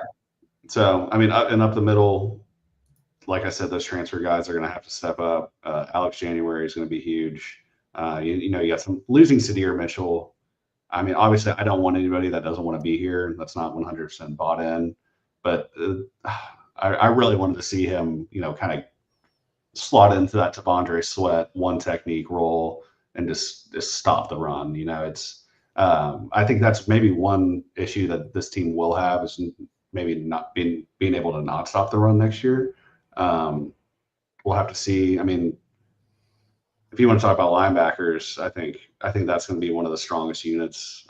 Ty Anthony Smith, I think he's going to take a huge step forward, pulling in for David Benda, who's done a great job the past few years. And then Anthony Hill as a junior, I think he's gone after next year if he can. Oh yeah, he's not staying after 3 years. He's not. I wish it's wishful thinking for all 4 years, but yeah, once his junior year is done, he's out. He's done. Yeah, so we'll see. He's an NFL player right now, dude. He could play. Yeah, I think he could put on 10 more pounds, and which he'll do this offseason and be even better. But yeah, no, I think the defense will be the strength of this team to start out next year. Opening up at Ohio State, you're going to have those guys ready to go. They're going to have to go through as much attrition roster-wise as we are. So, but PK, I have trust in him. He stays in his lane. He knows his job, and he knows how to get those guys ready. All right, Ty, real quick, we got some breaking news here. Where's the drop? Quinn Ewers is declaring for the draft. I mean, this isn't really a shocker. Everybody knew this, but Texas from Pete Themel, excuse me. Texas quarterback Quinn Ewers is declaring for the NFL draft. His agent Ron Slavin told ESPN the decision ends a career at Texas that saw him go 21-5 as the starter. Probably one of the best to do it here, Ty. Of course, he wasn't able to capture the hardware, but where's Quinn when we say top quarterbacks? Is he in the top 5 for you at Texas? Definitely in the top 5.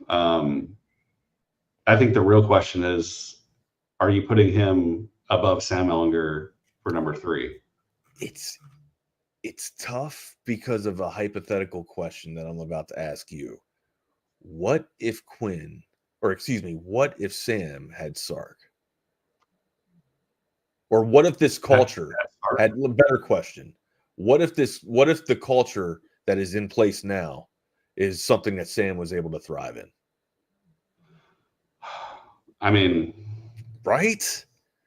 If we're talking, like Sam did talent. So much with all that ahead of, with all much at his back, dude. It was basically all on Sam, or at least that's how I view it.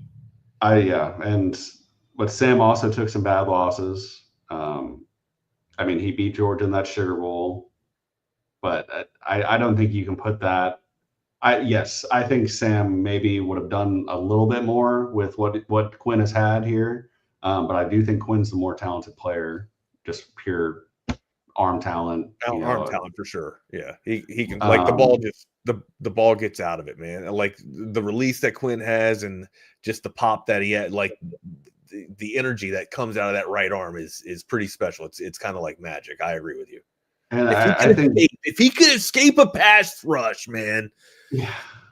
Well, he'll work on that in the NFL. But I think the whole Sam Ehlinger thing is a little clouded in most Texas fans' minds because they do have so many fond memories of him because he, like you said, carried those teams. And for a lot of those games, he was the only player that was playing well or the only player that seemed like he gave a shit.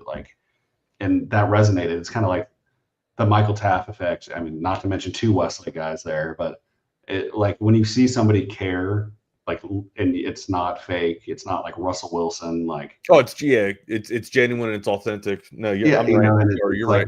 That resonates a lot with any sports fan, and especially at Texas, where we've been as fans yearning for another 2005, another championship appearance in 2010 and all.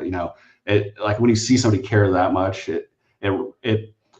it kind of clouds your judgment. And I do think Sam's a great quarterback. He's definitely a top 5 quarterback all time. But and I did play with him in high school, so I'm trying not to be biased. But sure, I get that. I appreciate that. I would put Quinn Ewers above him at number 3 all-time Texas quarterback rankings. I think people are way too hard on him. They forget where we come from. The dude's 21-5 in his career. Right. We were losing 7 games a year. This dude lost 5 games in 3 years. Injury history. And there's been plays where Quinn's actually won the game.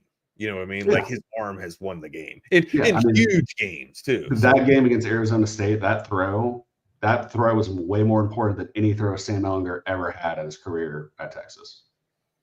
That's a fact. No, I cannot dispute that. I cannot. So, I don't know. What do you think? I think that we are way too critical on Quinn Ewers. I think that he is one of the best quarterbacks to walk through the locker room of Texas. If I had to rank Texas quarterbacks right now, it's VY 1, Colt McCoy 2. I think I have Quinn at 3 and then Sam 4, right? Like that's where I'm at right now.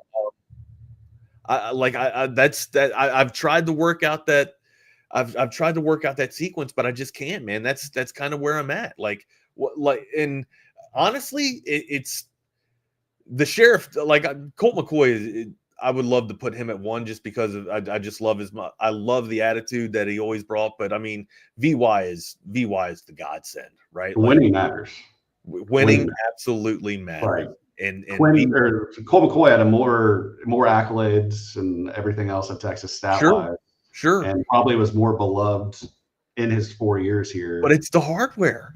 Yeah, no, it's And dude, when Vince had the ball, anything, that's what I thought. Like anything could happen. Hell, he could go touch Jesus right now. You know what I mean? Like give 10 the ball. We're good, bro. We're good.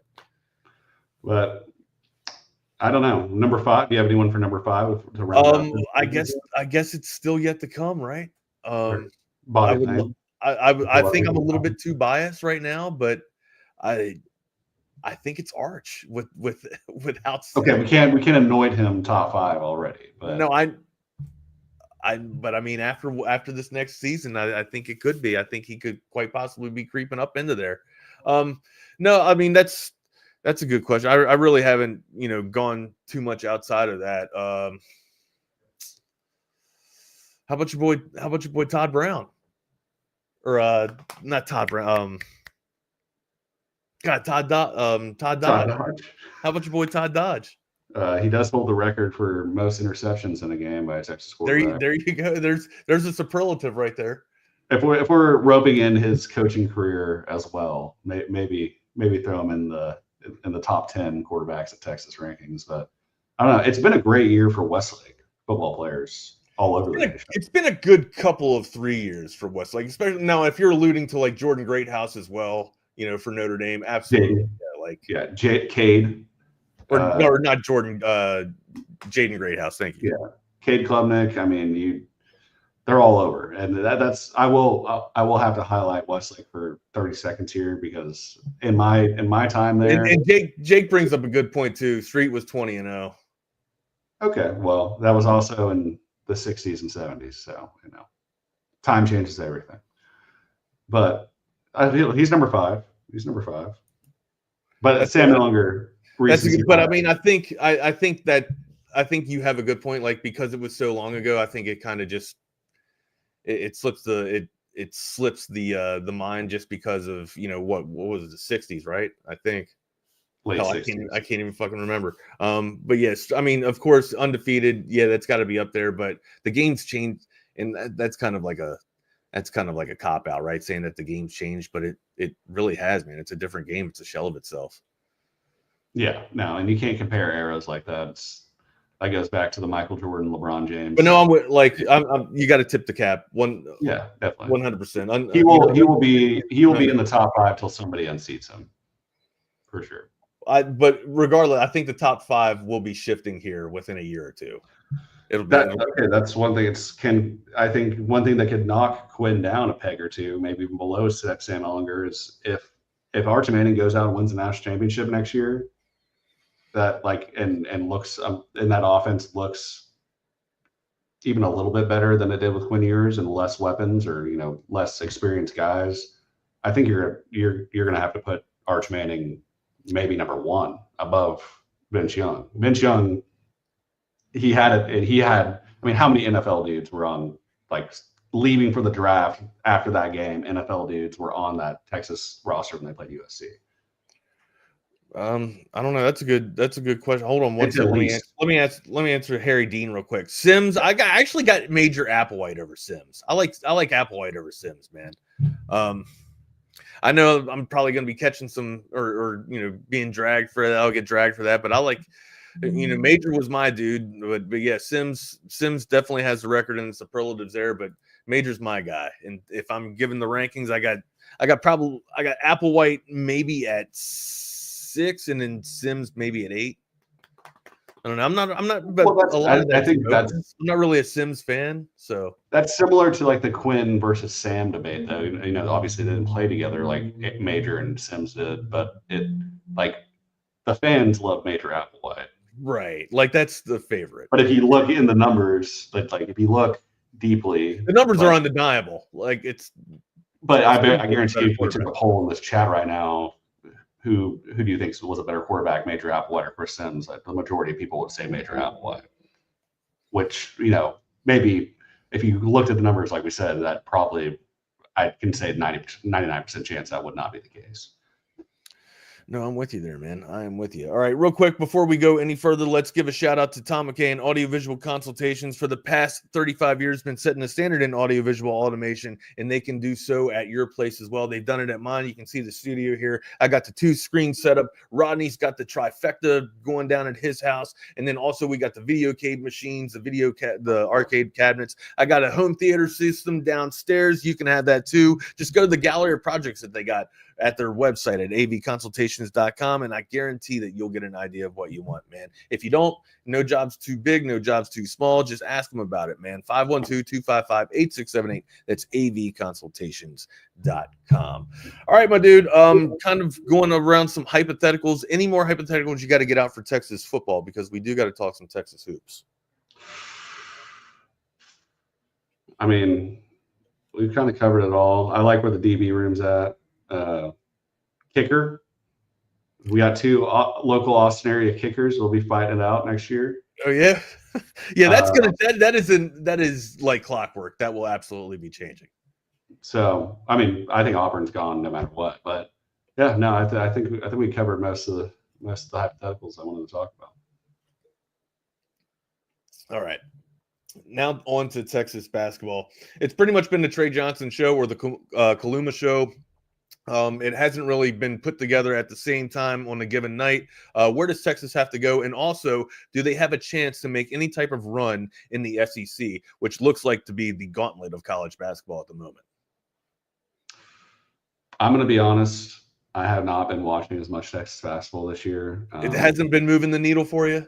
I mean, I've watched the most recent games, SEC games, I liked it. We kept it close against Auburn. I mean, that's a good basketball team. We covered when Tennessee came too. We beat it by the hook. Yeah. I'm just saying, I'm not. You were actually one of the ones that put me on that. The home dog is one of the best bets to have. It is, especially in the NFL. But this Texas team, after watching that A&M game, it's hard for me to have much faith. I love Coach Terry, but I think the Wolves are going to come for him if they do not have a complete 180 turnaround at this point. You can't come into this conference and have a generational talent, maybe some say the best since Kevin Durant here at the university, and not, even have right now, I'd say there's absolutely not a chance to make the tournament. They gotta win a damn game. They haven't beaten anybody that's not. We joke about it, but it's true. Like you gotta win a conference game here. And that being said, I think if they can, at least muster 8 wins, with the gauntlet that the SEC is in, they might be a bubble team. They might be, just there looking in. But again, they're gonna need a lot of help from, I guess the pundits that have a soft spot for Texas here just to get a ticket to the dance, because it's daunting, man. It does not look that good, especially if it keeps going the way. You got to win tonight.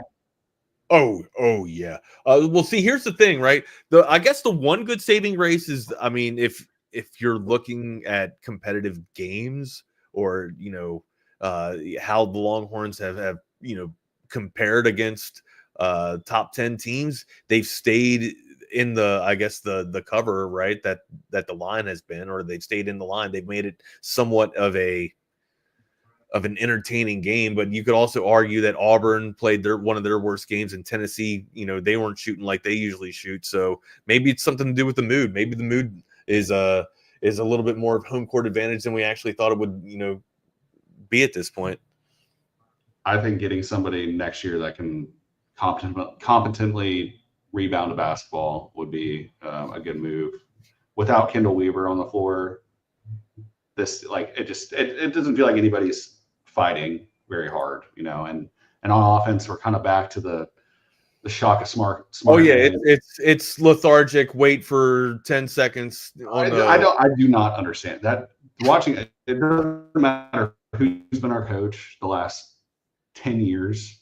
Texas basketball, just holding it at the top of the key, waiting till there's 10 seconds, ISOing, passing out of it, getting a bad 3-pointer, or like a contested mid-range jump shot. I just like run some sets. It's not to say that we aren't doing that sometimes, but it feels like in these big moments when you really need a bucket, that it's just like, oh, let's just give it to Trey Johnson and hope he can either hit a step back or get to the rim, and then half the time he's passing out of it, the person's not ready. It's a break. Like I don't know. It drives me. That's part of the reason why I've lost faith, and I haven't been watching as many Texas basketball games this year. But I mean, it's for somebody that hasn't been watching it, it's kind of been how the flow of the game has gone, right? It's been hero ball. It's been the Trey Johnson show, or if Trey Johnson not getting his, Kaluma is the guy of the night. Haven't been able to put it all together, and now, like you said, like you alluded to, tonight's the night where they need to get it figured out. Oklahoma, they've been playing impressive. They've been playing some tough basketball in the SEC as well, but they've dropped a real close one at home there the other night. But look, this is a team that can shoot the lights out. They're really good from beyond the perimeter. And of course, what's Texas usually do, regardless of the opposition? They struggle in the boards. They struggle against the glass. So this is a night where I think Texas can have a decent chance at competing on the boards. But if you don't do that, Ty, that's usually one of the key components of the win or the loss there. It's a good recipe for success. Cleaning up the glass gets you second chance opportunities. And if you don't do that, man, you're squandering the position, or if you allow the opposition to do that, you just keep giving them chances to score. And then you're just getting dominated, man, time in and time out. And the Longhorns seemingly do that almost every week, or every contests that they've been in so far, and I don't know. I don't see it changing much. And tonight is the night that it has to change, or else the Longhorns are going to be coming up on the losing side of it up in Norman. Yeah. Well, I mean, what do you think Rodney Terry has to do to keep his job? Got to go to the playoff, or got to go to the Sweet 16. That's absolutely. It? Sweet 16, or not Sweet? Excuse me, not Sweet 16. Got to get to the dance. Got to get just making the tournament, and that's it. I mean, I think based on which sucks considering the generational talent that you have with Trey Johnson here, but. I mean, what's the realistic expectations based on what you've seen so far? I think he has to make the tournament and win a game to keep his job. I don't think whoever the new president is and Del Conte are going to sit around and wait for. I mean, he obviously did a great job the year Chris Beard, all that shit went down with him, but it's we're. 2 years removed from 2 that years now? after that. And right now, you got to start making progress. We got to Beard at Ole Miss. He beat Alabama last night. They're a top 25 team. It's just go back. We ran Rick Barnes out of here, and he's had a perennial top 5 team the last 5 years. And they haven't done anything in the tournament yet. But it's like I don't see how you can see what you've had and what you have right now and continue to think that's acceptable if you want to get this stigma of we're a big just a football school, nobody cares about basketball. Also, people need to show up to the games, and people need to talking about myself. I need to watch. I need to support, and seeing the game after the day after the Ohio State game. What was that? The Tennessee game? I'm pretty sure. And I saw a bunch of pictures of the stands. Yeah, you're right. Yeah, Tennessee School's came out. on. School's out, but there wasn't anybody student-wise there. Everybody had the hangover from the night before when Texas lost. But move on, and we got to support this team. And I don't know. It drives me insane. And I don't want to be an Aggie either, because that's all Aggie message board and Aggie Twitter is right now. It's just oh, we're so good at basketball, blah blah blah. They're starting to suck, but I don't want to. It's still football season in my mind until that last game is played. I'm going to focus on that, and about next year we can talk about that and stuff. But basketball is important here too at Texas, and I think the expectations should be higher than they are right now. No, that's the thing though, right? But unfortunately, a lot of the Texas fans kind of turn their gaze, or kind of just put their gaze and go right over basketball and shift right into baseball. Usually that's kind of how it happens here. They check in on Texas basketball? Oh, what's Texas basketball doing? Oh, all right. Let's go over to the dish real quick. All right, let's see what's going on there. Pitchers and catchers report yet? That's usually what it is. Yeah, but there's another good game tonight too. Iowa State and Kansas. If you're looking for some Big 12 action. Remember those days, Big 12 action. But yeah, Big 12, they got Kansas and Iowa State tonight. So I don't know if you're looking to call your cousin Ty, but that's something that you might want to throw some scratch on. Yeah, I'm thinking about these soccer bets I got at 1:30. What do we get? Yeah, I'm intrigued. What are we looking at? What's the slate? It's a little Prem League. You're betting on a friendly. Are you serious? No, not friendlies. They're it's Premier League. I thought you said a friendly. I was like, what the? Oh, no. So, just to rattle them off: Crystal Palace over Leicester City, money line. What's the line on that? They're plus 100 right now, or when I got it. And then Tottenham is going to Arsenal today. Arsenal, one of the best in the league. Tottenham, a bit of a down year.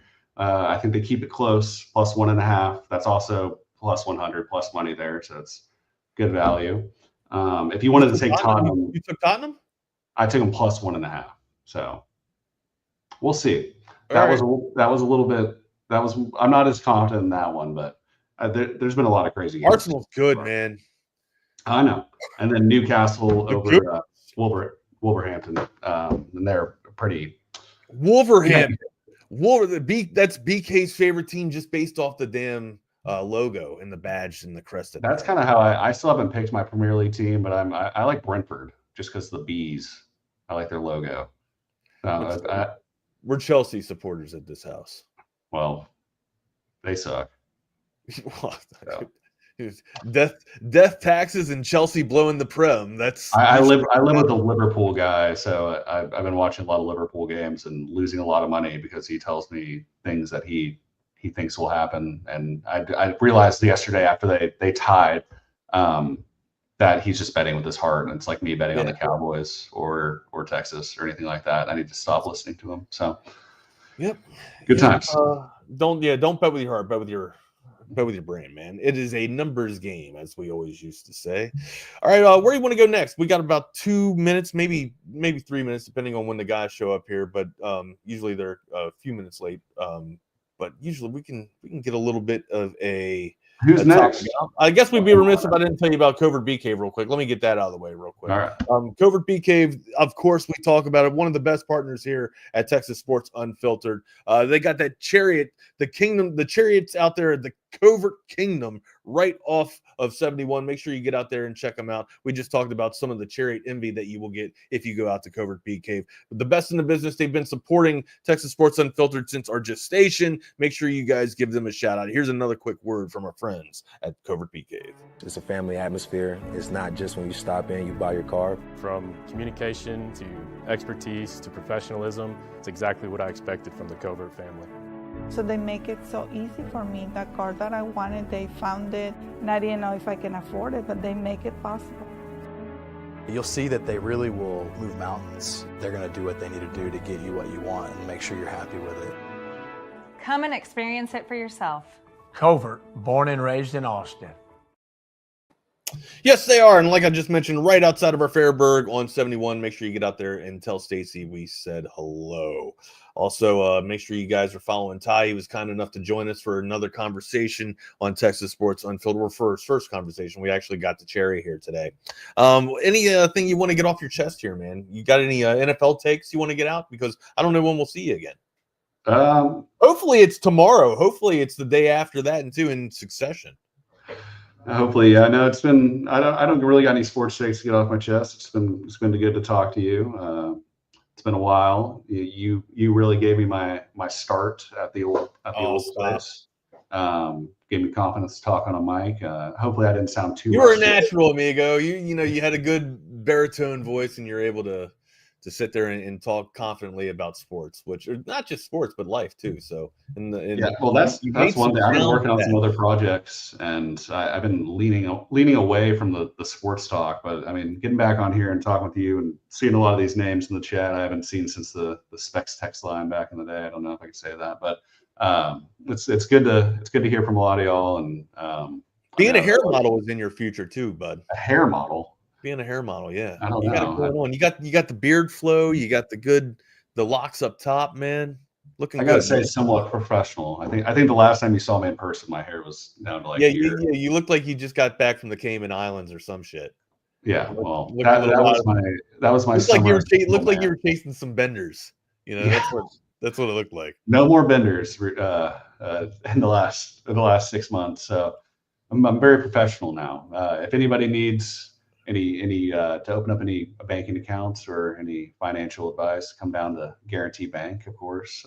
And he's also got the side bets too that he can put down. Oh yeah, no, I gave you the Premier League. We still got a whole NBA slate tonight. College basketball, football's coming to an end.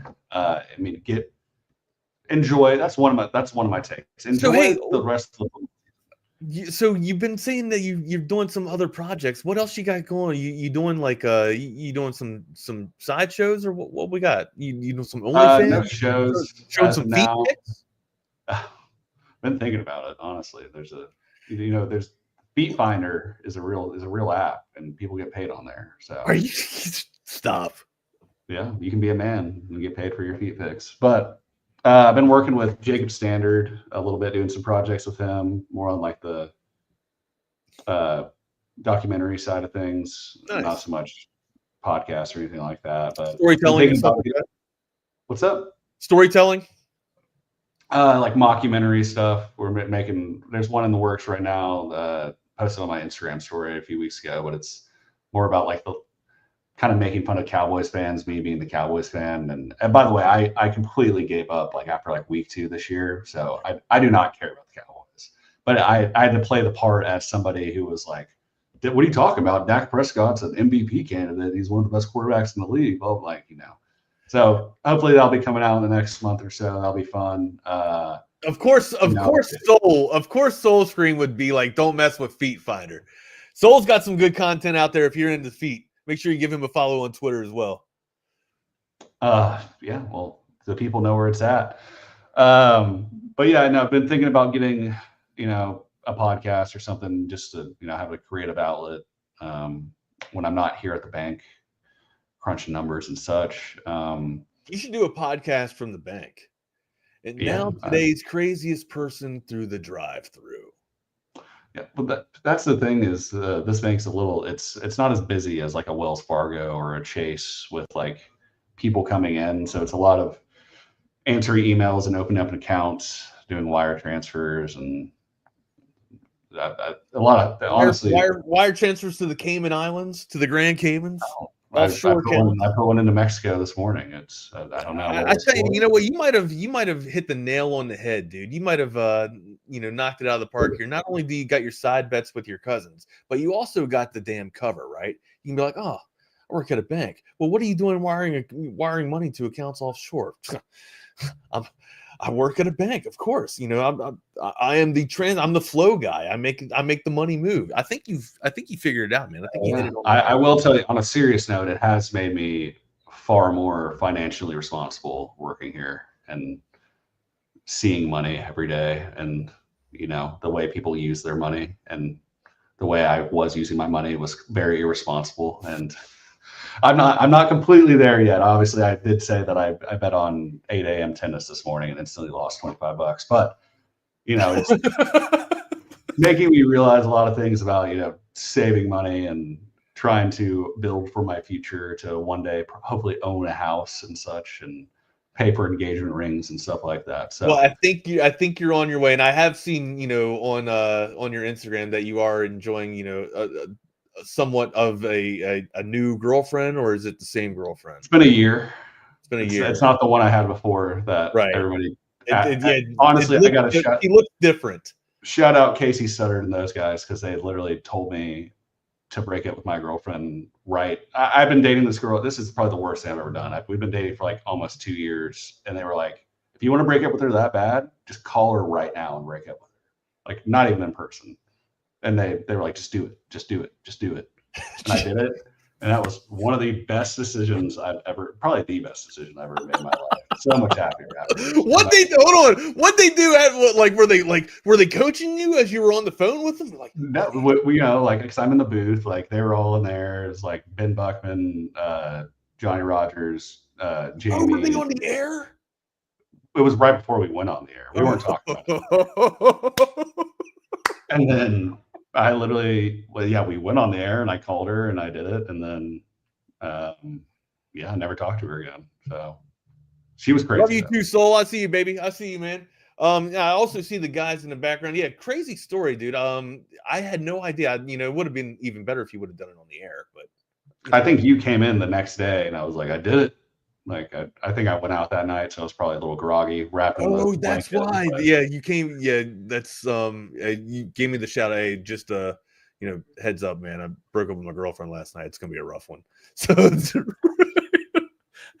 the night you slept on the couch. That's the night you slept on the couch at the studio. There was a lot of those nights. Yeah, because that kind of unlocked me as being able to do whatever I wanted, and that a lot of nights at Deep Eddy till 2 a.m. before the 5 a.m. show. So I love it, man. Hey, well, you know what, man? Thank you so much for your time this morning, dude. I really appreciate you taking it away from your job and coming up and talking sports and life with me, man. Appreciate it. And of course, all the people on this show that watch the show are glad to see you back here too, man. Let's not make it too few and far between. Hell yeah. Thanks for having me, and I'll definitely come back anytime y'all need me. Right on, brother. See you, man. Hey, thanks again for your show or for your time, bud. Appreciate it. Yeah. See ya. There he goes. All right, there he goes. And we bring on the guys from It's Only an Hour. How are we, Jeff and Jordan? How we doing? Good. Okay. Ty was there for some memorable times at the Horn. He was there on Snoop's last day. Got that infamous day. I was not there for that, but Ty tells me the story about that. And hey, Ty Henderson's one of the few people that can tell the story because he was there and he was privy to some phone calls that even I wasn't privy to that day. So yeah, that's why. Did you see it go down too? Dude, yeah, I had to help Snoop clean out his office and get his stuff to his car. That was probably so awkward and bad and terrible? Oh yeah, I was there for the confrontation. I was the in between Snoop and let's just say head of operations to make sure confrontation was avoided that day. One day, because Jordan knows Snoop and very well. I need a book. We need the book. One day, Jordan and I, we might get Snoop on here and just let Snoop tell the story. Snoop's back in radio. Yeah, it's good to see. I'm happy for him. Absolutely. Jordan, what's up, guys? Of course, we had some breaking news, right? Hold on, Jordan. I still can't hear you. I think you got a mic issue. No, I just had it muted. I'm stupid. Okay, there it goes. Yep, I can hear you now. Okay. Yeah, breaking news this morning, guys. Quinn Ewers is going into the NFL draft. Who saw that coming? Shocking. Yes. Absolutely. I'm gobsmacked right now. I don't know what to do with myself. Yeah. I kid. I jest, obviously. But I do want to talk about we're gonna kind of use the last half of the show to let Jordan kind of do some portal madness and roster management. But I need the help from the audience today. So we need audience participation because I'm gonna try to rank where Quinn Ewers belongs in a ranking of all-time great Texas quarterbacks. We kind of did this a little bit, man. I had him at 4, or excuse me, I think I had him at 3, right behind Colt. I would have him lower, but I don't want to spoil my show. 21-5, man. I know we don't have hardware, but 21-5 is pretty damn good. Yeah, but we'll get to it. And I mean, I get it. I know Street was undefeated. Jake even brought up that stat last hour too. 20-0. You really can't you can't sneeze at that. But still, different times. It's modern day football, man. So I got to keep that into my evaluation a little bit. And also, I'm probably going to get dragged for this too. And I know that stats don't lie based off of what I just said. But I got Major over Sims. I would too. Yeah, I would too. Everyone knows I'm a kind of a Quinn Ewers defender. Y'all are being a lot more generous to Quinn. I would have him nowhere near my top 3. Wow. Okay. I'm intrigued to hear it, man. I'll be listening. And let me get out your alternative. Yeah. Thank you, Wags. There goes the chaos theory portion of today's programming. He is Jordan Scruggs. I'm Jeff Howe. It's only an hour. Jordan, you ready to do this with Quinn? See where he ranks? Yeah, we can do it. Obviously, Vince Young and Colt McCoy are ahead of him. We're not going to act like they're not. His ceiling here is 3rd best of all time in Texas history. If I'm putting together my all-time, this is my personal all-time top 10 Texas quarterbacks. If I'm ranking them, who do you think I'm going to have number 1? Because you got to have a number 1. Somebody's got to be there. Vince is the only correct answer. If it's anyone but Vince, you're smoking something. Look, man, I love Colt. Colt's a good dude, but Vincent Paul Young Jr. is the GOAT. So he is number 1, no question. Yeah, Colt McCoy is a good dude. Real quick, I know we're gonna do this ranking thing. Oh, take it. We're all yeah. My grandparents bought a house in Westlake in the 90s or something. They lived in it for a long time, 20, 30 something years. They moved out. I don't know. I think it was before COVID. But at some point, Colt McCoy bought a house down the street from them. Mm-hmm. They're just, I don't know, chilling at home one day. I really don't know what they do all day because they're retired. And this dog kind of wanders onto their property. And I think they were run into the car to go out and get lunch or something. They see this dog there. And the dog isn't responding to anything. They're pretty sure it's deaf, might be blind. And they're trying to figure out where it came from because it has a tag, but there's no address or anything. Yeah. And 2 minutes later, Colt McCoy just shows up and is like, "Hey, this is my dog." And they were like, "Oh, okay, cool." And he's like, "Yeah, I just moved in. He's blind and he's deaf. He might have said he was blind too. I don't remember the blind part." But it was super nice with them. My grandparents are season ticket holders. They still are. They have been. And one of them went to UT way back in the day. So they thought that was pretty cool. And he's apparently pretty good with the community and is around a lot with his kids, all that. So yeah, just, a little wholesome story that Colt McCoy's got a or maybe had a deaf dog. Not sure. I don't know. Yeah. I do like personal stories like that. That's good stuff. So you really don't know what your grandparents do all day though? Like they just hang out. Well, my grandpa gets bored, so he's now he has a job at Randall's. I'm not like a greeter? Huh? He's just like a greeter at Randall's? I'm pretty sure, yeah. And then my grandma, I couldn't tell you. I think I don't know, she finds stuff to do with her old lady friends like lunch or knitting something. I don't know. I don't know. Don't old people play bridge? I don't know. Seems like I'm something I'll be doing in about 20 years. Yeah. All right, but hey, let's get into it. Uno is Vince Young, no ifs, ands, or buts. The shows might have someone else, but not this one.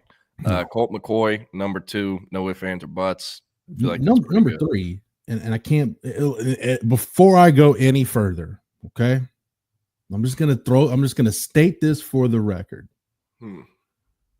I am not going to rank James Street in this rankings because to me, it does a disservice to James Street's legacy to rank him and not have him above somebody or below somebody. The 20-0 stands out by itself. So James Street for me is in his own kind of special category here off to the side.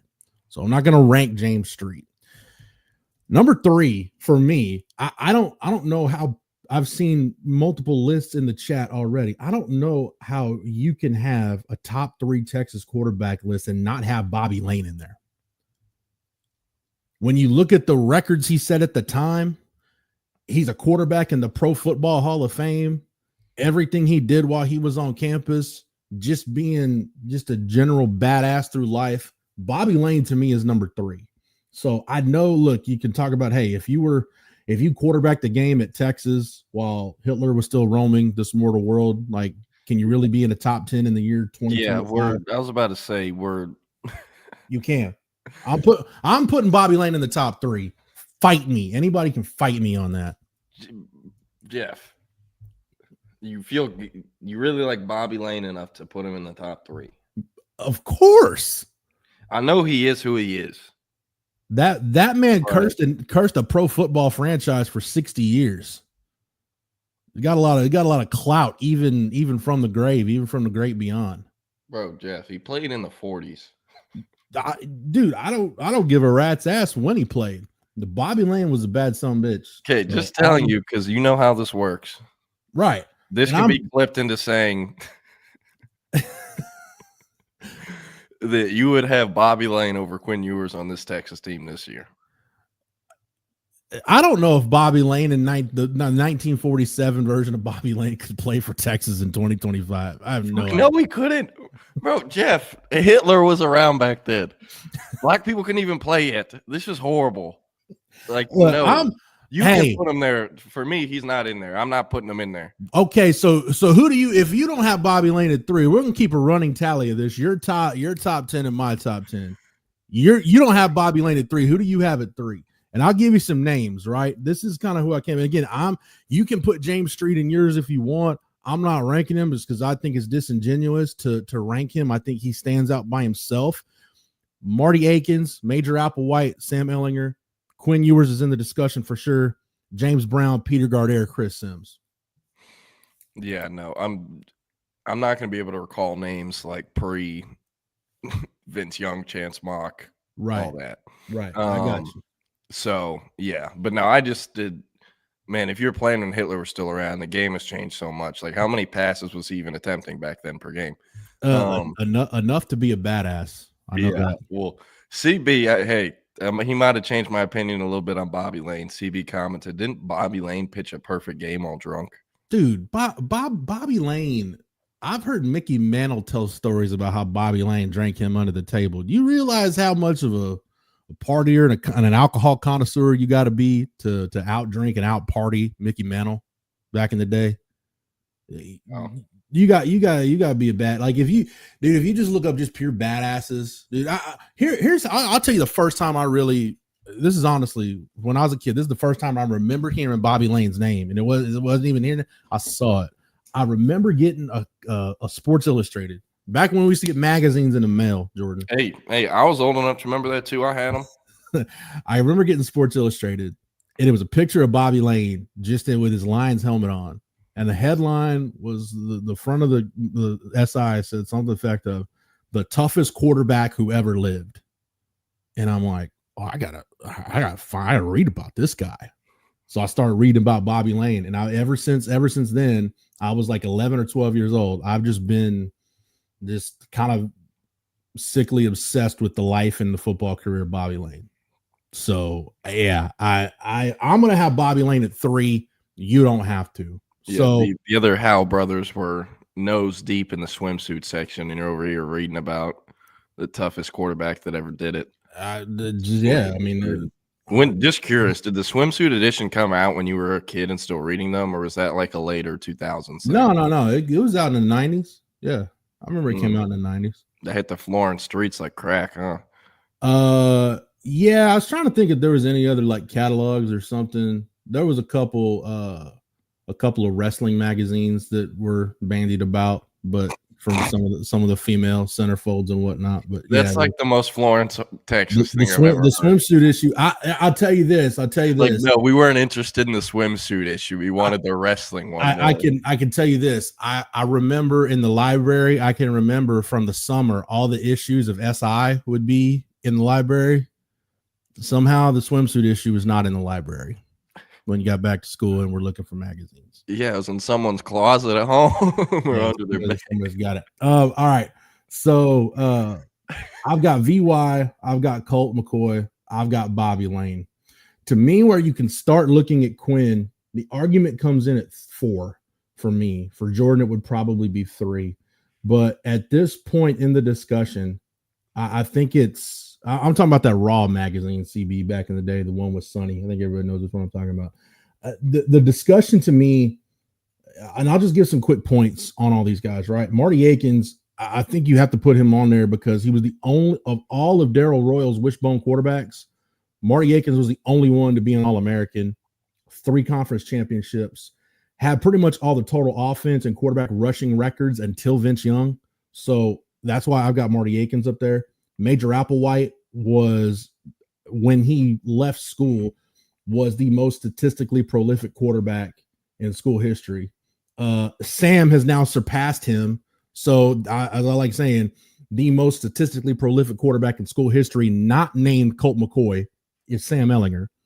You got Quinn, and we can go through Quinn's records, and Quinn's name is definitely going to be in the record books. And whether you're talking about victories, whether you're talking about he's a conference champion, you're talking about individual statistics, Quinn is up there. James Brown is still in the top 5, top 7 of most of the passing categories in school history.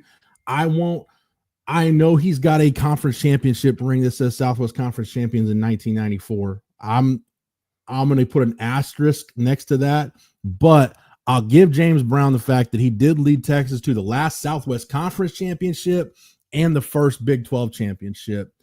Peter Gardere, up until Major Applewhite, up until really the forward pass started becoming a thing at Texas, Peter Gardere was 1-2 in most of the passing categories. Plus, he's got a conference championship, was a quarterback for that Shock the Nation team, and he's got 4 straight wins over Oklahoma, was 4-0 record against Oklahoma. And then you've got Chris Sims. So I think if you're talking about importance, quarterbacks who were important, Chris Sims has to be in the discussion because you don't get Roy Williams, B.J. Johnson, and Sloan Thomas without Chris Sims.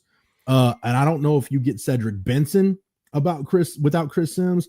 So basically all those big-time recruiting classes that Mac Brown was stacking on top of one another that led to Texas winning a national championship, a lot of that happened because of Chris Sims. So, Jordan, of all these guys, if you're taking Bobby Lane out, Marty Akins, Major Applewhite, Sam Ehlinger, Quinn Ewers, James Brown, Peter Gardere, Chris Sims, who are you putting next? For you, it would be 3. For me, it would be 4.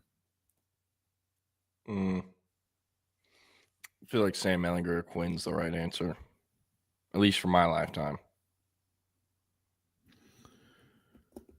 Where's Todd Dodge in your list? I've got Coach Dodge down a little bit because I love Coach Dodge, but if you look at you can look at things like wins. You'd also have to look at losses, interceptions. Coach Coach has some infamous records, but Coach Dodge had a really good career. And honestly, if it's not for, I hate to put it on a Craig Curry muff punt, but Todd Dodge was minutes away from helping Texas win a national championship in '83.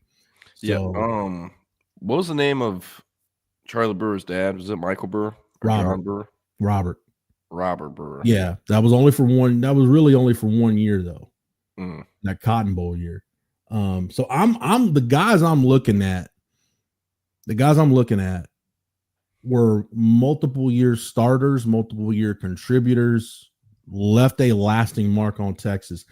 Matt Bilstein in the chat. By the way, JW Crunch, CB, Matt, who else is in here? I saw Jake Bayless in here. Jose, I see you.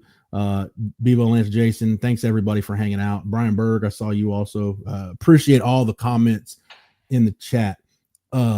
Matt says James Brown was not that good. I would James Brown to me he's Major Applewhite with not as good of numbers to me. James Brown, I think, is more folk hero, folk legend than if you just pop in the tape and watch James Brown in 95, 96 and you watch it today in 2024, 2025, nothing's going to jump out and wow you. But I think when you look at James Brown, you make your first career start in the Oklahoma game and you beat OU, that means something. You're the quarterback when Texas goes to Kyle Field and snaps A&M. They have a 31 game winning streak at Kyle Field. You make that guarantee against Nebraska and you lead Texas to the Big 12 championship. There's more kind of legendary, iconic folklore stories about James Brown than if you just the numbers. In other words, his legend supersedes the numbers. So Jordan, you got to pick one. You go. So your next one, you go Quinn or Sam. Who you going with for your number? This is your number 3. Man, it's hard because Sam Ehlinger sure as hell willed his team to more wins, and I think you could say Quinn willed his team to more wins, even though the Texas team had the better record when Quinn was there. I think Quinn can make some throws Sam can't, but I think Sam can also make some throws that Quinn can't, and he's a hell of a better athlete and is a hell of a lot harder to bring to the ground. Also, not that there was ever, any off-the-field issues with Quinn, but Sam Ehlinger was 10 times the leader that Quinn Ewers ever was. He just was. He was the face of the program. And, anyone who watched Sam Ehlinger during his time in Austin at Texas knows what I'm talking about. I don't think I've ever, in my time watching when I was younger as a fan, through my time covering recruiting, through my time covering the team, I've never seen a quarterback who understood what it meant, everything it meant, the good and the bad, about being the quarterback at Texas the way Sam Ehlinger did. He got it. Yeah, and it was always so weird for me watching him at Texas because in high school, I'll be honest, I thought he was horrible. But it's because I only ever saw him play Lake Travis and they would destroy his ass. One year, they literally sacked him 12 times in one game. Yeah. And so my evaluation of him, I was also a high school age student or a middle school age student, was incredibly muddied because I only saw him play poorly versus Lake Travis. So I didn't have a ton of expectations for him, once he got to Texas. Mm-hmm. Also, people from Lake Travis run in the same circles as people from Westlake. I had heard several stories that kind of made me doubt he was going to, I don't know, become the face of the program. But those are stories for off the record. So you're going with Sam Ehlinger Ehlinger and Quinn. I'm sorry, I keep stalling. I can't make up my mind here on who I want to go. Just pick one. We'll go Quinn, recency bias. You're going Quinn Ewers at number 3. Okay, so that means you're going Sam at number 4. No, wrong. F it. I'm going Sam number 3, Quinn number 4. We're going off what they meant to the program, not stats. So basically, that's your trump card: is Sam Ehlinger's importance to the program. Yes, I know Quinn was who put the bus back on the track or the train back on the track and got Texas back into national relevancy. And Sam Ehlinger, unfortunately, wasn't able to do that. But look at the supporting cast. Look at the coaching staff. The hand that Sam was dealt was 10 times worse. And I don't know. I feel like he made pretty good, he got a pretty good outcome out of the situation. I said this I actually wrote this at one point during his career. I think I wrote it during his junior year.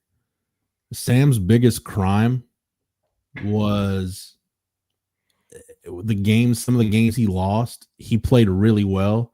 He just got outdueled by a guy who was just better than him on that day, whether it was Kyler or in the Big 12 championship game or Joe Burrow, go through Sam Darnold at one point, Baker. You look at some of the games Sam lost, you're like, man, he played so well. How'd they lose that game? Oh, because Baker hit Mark Andrews for a touchdown with a minute and a half left and they won the game. Or, Kyler led OU on an 80-yard drive to take the lead and they never gave it back. Or Joe Burrow hits Justin Jefferson on 3rd and 17. Like some of those games, Sam did everything he could to win, and it just didn't break for him. Jeff, I have to ask you this side tangent real quick. Yeah. If Sam Ehlinger, I don't know, let's say he's in the 2025 recruiting class, I'm willing to bet that Texas is not going to recruit him. Sark won't recruit. Well, they might recruit him, but not offer him, right? He just doesn't really fit what Sark tends to target in a quarterback, right? Yeah. But what would be the most fun fits of Sam Ehlinger in college football in modern day? Because I think he's obviously a different athlete, but similar kind of play style to Riley Leonard and Notre Dame. Mm-hmm. Drew Aller has all this hype and can't make he routinely can't make routine throws. They run him, so I think maybe Penn State could be a fun fit too. Who knows? I would love to see Sam Ehlinger in an offense with Andy Kotelnicki calling plays. Yeah, like the things Andy Kotelnicki could, like if you think about what Andy Kotelnicki did at Kansas with Jalen Daniels. Imagine if he had Sam Ehlinger, where you've got the short yardage battering ram element of Sam Ehlinger, plus the vertical passing game, plus your short and intermediate game. Like it opens up just a world of opportunities for you. So Michigan, not a bad fit. I think Penn State would make sense. Yeah. Michigan may, but see, it'd be a sneaky good fit. Georgia. Sam Ehlinger and Stetson Bennett are like basically cousins. In terms of what they are as an actual player. Yeah, I just kind of I'm looking beyond, like going a little deeper into it. I'm getting a little more granular and like in terms of Sam, like the Michigan thing, I think you would think like, okay, yeah, it's toughness, it's blue collar, but to me, the offense Sam would have been quarterbacking for Michigan in 2024. It would have been like the 2017 Texas offense or some of the offenses and some of the games during Sam's career. It's like, hey, can you go make a play to win us this game? Because we don't have anybody else out here that can help you. Yeah. Fozzie Wazzie said Dan Mullen with Sam would be nasty. UNLV is the ultimate sleeper. I'm telling you, man. I hope Sam gets wind of this and he likes that we're going through hypothetical situations that if Sam just could abandon his NFL career and just be a college free agent for 1 year, like where would he best fit? But I think about Sam in that Marcus Freeman culture at Notre Dame, and I think Sam is much better version of Riley Leonard for what good. And if we talk about Riley Leonard being kind of the tough blue collar gritty quarterback that fits for Notre Dame, all right, with Sam you get all that, plus you get a guy who is an NFL level passer. So yeah. To me, that would be a good fit.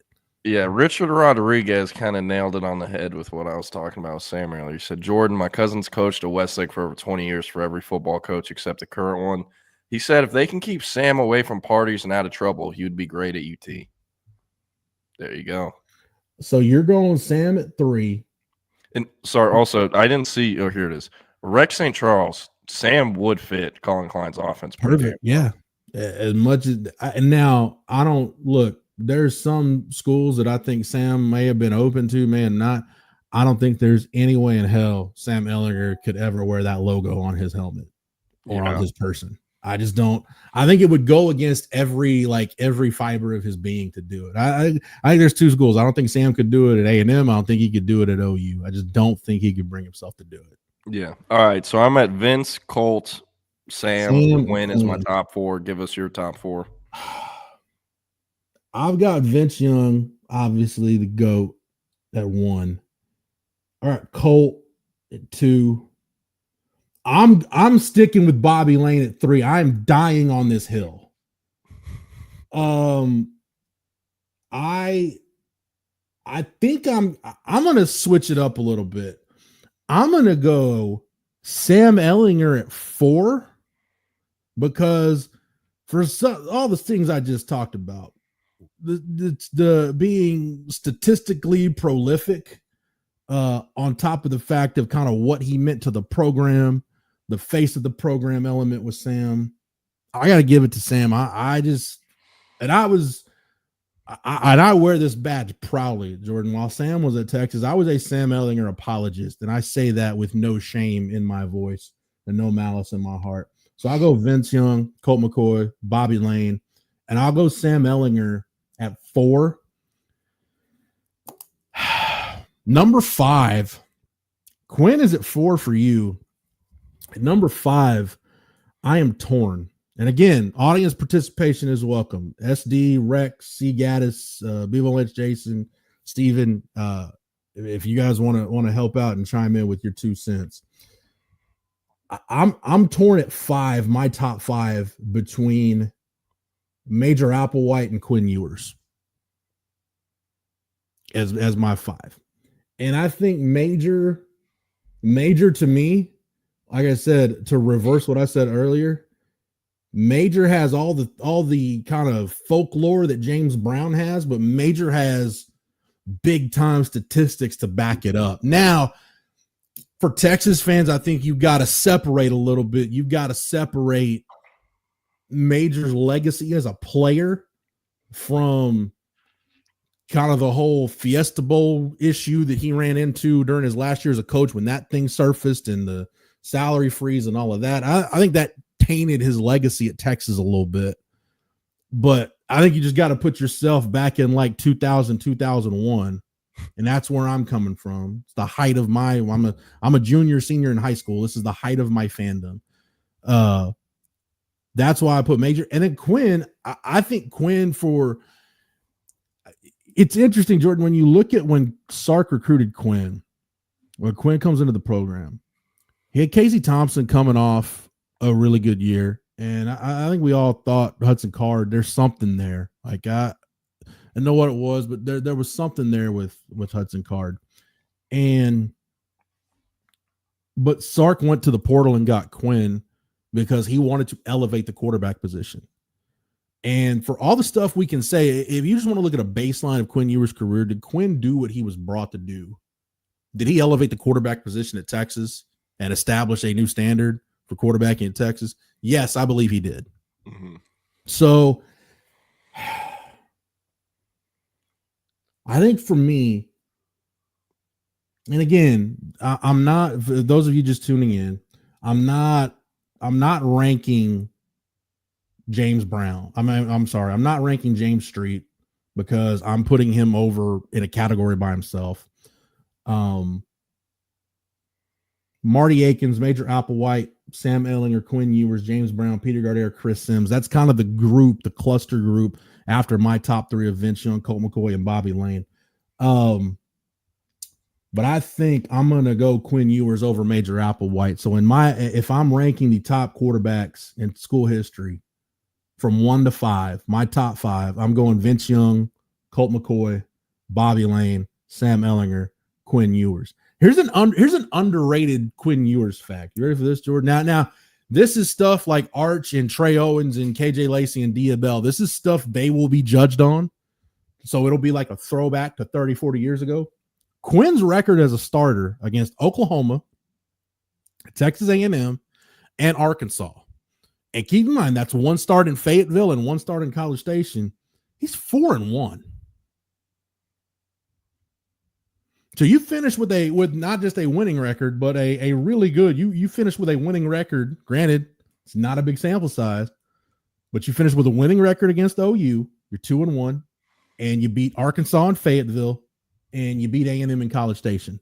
And the game where you beat A&M College Station, it was a high leverage, high stakes game where winner goes to the SEC championship game, loser ended up going to the Las Vegas Bowl.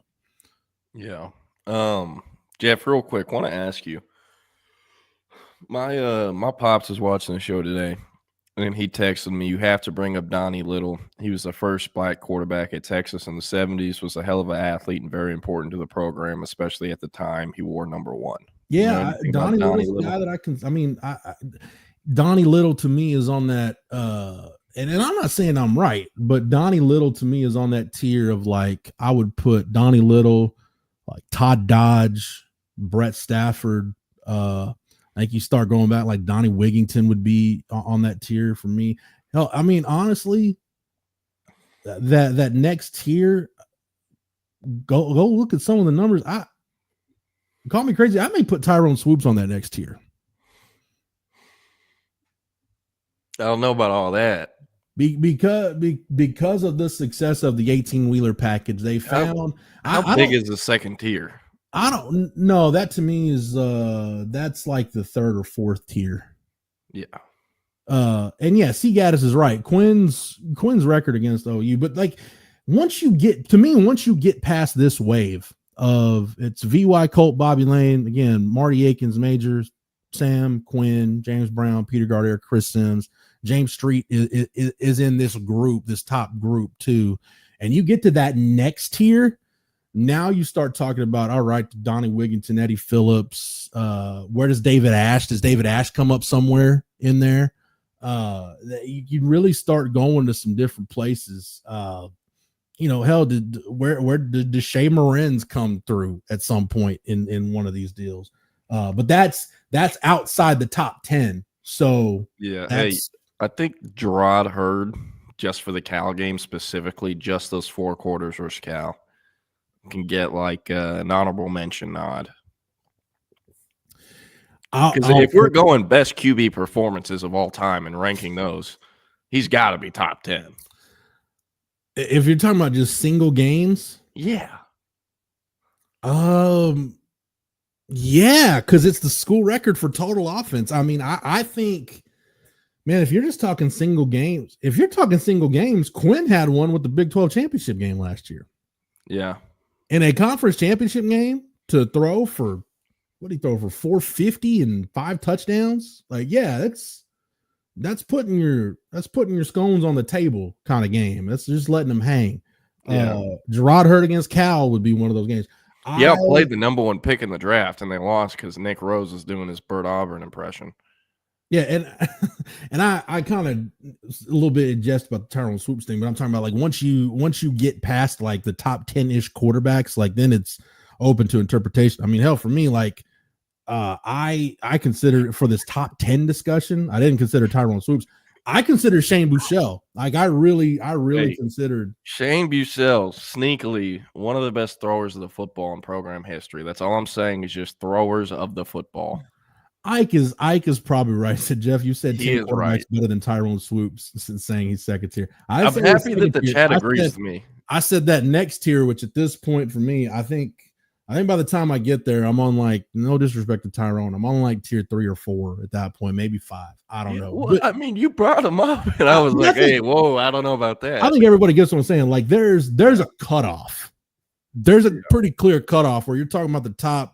It's really like 10, 12 guys in the discussion, and then it really like falls off to like some 1-year wonders or just some one-off great seasons, or you play enough games, you start to get the longevity. That's why, like, if you look at the top 15 statistical quarterbacks in school history, and you start looking at total offense records, I mean, Tyrone Swoops is up there because he played for a long time.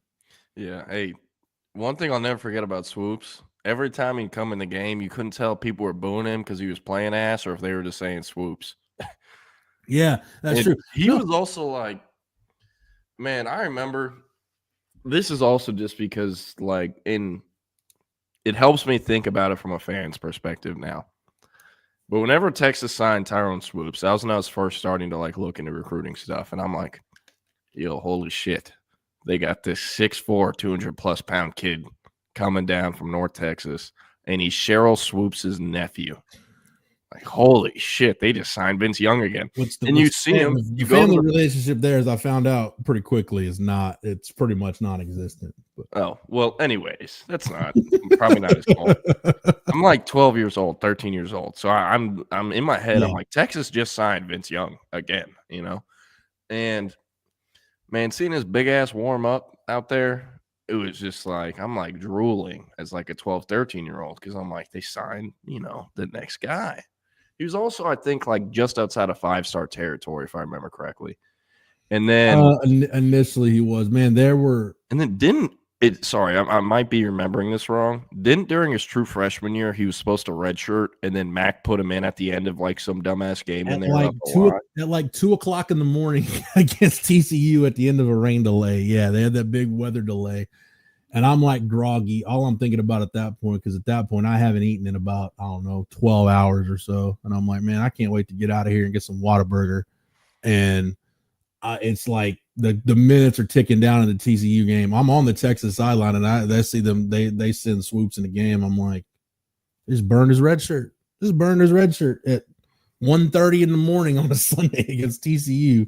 Yeah, burned his red shirt. So that was wild. But no, hey, I'll say this. I'll say this. C. Gaddis mentioned Shane Buechele. If you look at Shane Buechele, his importance to the program, think about how bad the quarterback situation at Texas had gotten before Shane Buechele ran the offense that 1 year as a freshman. The savior from Arlington Lamar.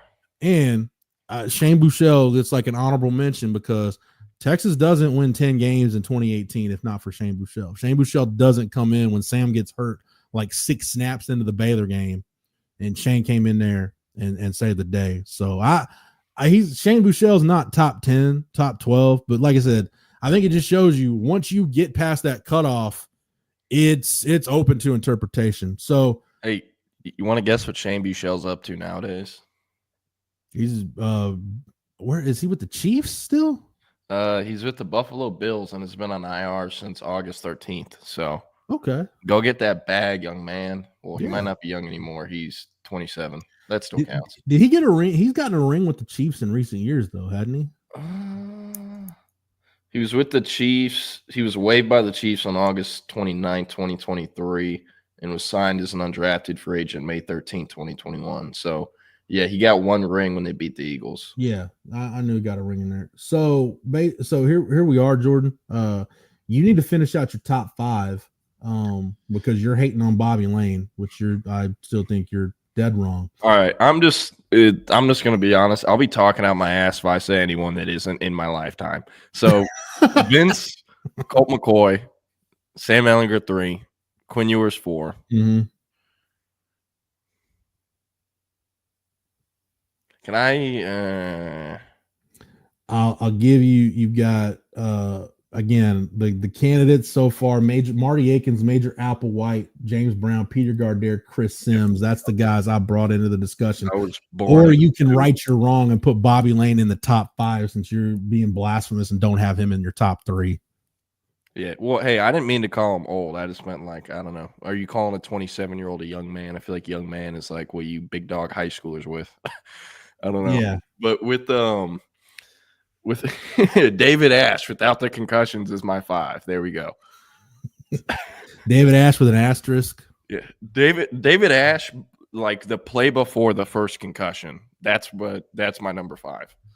But no, I honestly don't know. Like, man, let's do from, because I was born December of 2002. So we'll do 2023 or 2003 season and on. Who would you put as 5th best QB behind the names I mentioned? If we're talking about basically I can't even, I've got to go pretty much from VY forward, right? Yeah, basically. Yeah. Okay. So 3 season. Well, that's real easy. So I've got, then our top 4s would be the same: VY, Colt, Sam, and Quinn, in that order. Boy, that's an interesting question. Because you think about it, so you'd have Chance Mock would be in there. Because Chance didn't even start a full year. It's not his fault. He was leading the nation in pass efficiency going to the end of the OU game and never started another game at Texas. Damn. Jevin Sneed, Stephenville legend. Jevin Sneed never started a game. You can go Matt Nordgren. You can go Nordco if you want. Garrett Gilbert. No. I'm a Lake Travis alum, but I'm not doing that. You can go John Childs if you want to go way off the beaten path. No. Case McCoy.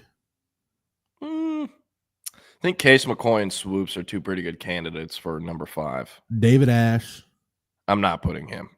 I'm not. And you got Swoops, Case, Buechele. Hurd. I maybe do Casey Thompson one year. Honestly, if I've got to go from like you're telling me, like Chris Sims last year is 2002. Yeah, and then next year I've got to start ranking quarterbacks. I'm putting Shane Buechele at 5. I can get behind that. Really, like if you go over the last 20 years, I'm putting Shane Buechele at 5 because at that point you can make an argument for whoever. I mean, really, probably the logical choice is David Ash. But if you wanted to say, hey, Case McCoy goes at 5, and you say, hey, he won his last game, he won the A&M game in 2011, he beat OU and nearly got Texas to a Big 12 championship. Okay, that's an argument for Case McCoy. That was Wynn's best comment of the day, though. The David Ash parentheses potential. Yeah, is the best thing we've seen so far. But and this is why, Dax, thank you for the Marty Cherry shout out. Appreciate that. This is why I think 10 years from now, 15 years from now, people will look at Quinn differently when the people that watched it are a little more emotionally detached from it, and the people who didn't are just going to look and see Quinn Ewer's name in a book. Yeah. And kind of like if you read books on Bobby Lane, you'd see Bobby Lane's name, but I digress. I'm not going down on the Bobby Lane hill anymore. But because like when we think about, like, you think about a guy like David Ash, right? Now the narrative now on David Ash is, man, if he'd have gotten hurt, what could have been? Like, okay, what could have been? I wrote one time in an offseason article, 10 reasons why David Ash can win the Heisman Trophy. I wrote that and I'll own it. And hey, wait, hold up. I need to find this. You came up with 10 reasons? 10 reasons why David Ash can win the Heisman Trophy. It was something to that effect. It's so long ago in the admin, Jordan, I don't even know if it's still in there. But I wrote it. I ain't running from it. Where is this shit? But is this when you were with 24/7? Yeah, I've been with 24/7 from day one. Okay, I figured, but I don't know. I'm gonna need to dig for it. But like the narrative on David Ash now is completely different than the narrative on David Ash then. Yeah. Just like now. I mean, if you watch Texas football while Chris Sims, and you can really remember it and were invested while Chris Sims was at Texas, the narrative on Chris Sims now compared to then, dude, it's night and day. There were Texas fans, and I guarantee you there's still some out there. Hell, there might be some in the chat right now that loathe Chris Sims, just hate Chris Sims. And honestly, I think some of the stuff that's crept up with Major, some of the unsavory stuff with Major that's crept up, has kind of maybe helped Chris's legacy a little bit, and some of the stories about Major that have gotten out. But the narrative on Chris Sims now is like, hey, Chris, I'm looking at this, man. Chris Sims, he was 26-6 as a starter, and he led Texas to a couple double-digit win seasons and some top 5 finishes. Man, Chris Sims a pretty good quarterback at Texas, and it's like, yeah, but if you're being objective about it, the difference, and really, Jordan, this might be the thing that separates Chris Sims and Quinn Ewers at the end of the day, is Quinn Ewers in big games. Quinn Ewers has delivered in some big games. Chris Sims in big games saved some of the biggest games of his career for his worst games. Yeah. And I think, and look, when we were doing the blitz, like Rod has talked about this because Rod was his roommate. Like Chris just put so much pressure on himself that, yeah, man, it was going to, pressure either bust pipes or makes diamonds, whatever. No, it busted pipes in Chris Sims' case. Like you just put so much pressure on yourself. You're trying to win a national title with every throw. And honestly, it's what I remember about Chris Sims, honestly, is after Texas lost the OU game his senior year, how loose it seemed like he played, how kind of a little more free and relaxed it seemed like he was. And me thinking like, dude, like, where's that guy been his whole career? Like that's the Chris Sims that would have won a Big 12 championship. That's the Chris Sims that would have done this, that, and the other, just not putting the weight of the world on his shoulders. So so I say all that to say this: 10, 15 years from now, 20 years from now, dude, the narrative on Quinn Ewers is going to be completely different than whatever people think it is right now.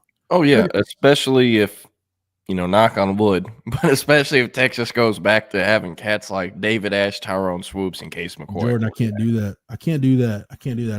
I will bid you guys adieu, and I'll go do desk work or something. Like I can't put myself through, post Colt, Mac, and Charlie and Tom, and I can't. And like Sark's first year, I can't do that. I can't do that anymore.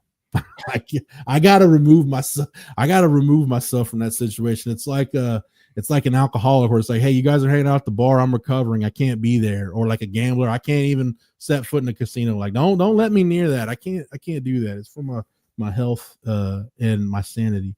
But so are we saying in your 2003 and on fandom in the last 20 years, we're saying the top 5 quarterbacks at Texas are VY, Colt, Sam Ehlinger, Quinn Ewers, Shane Buechele.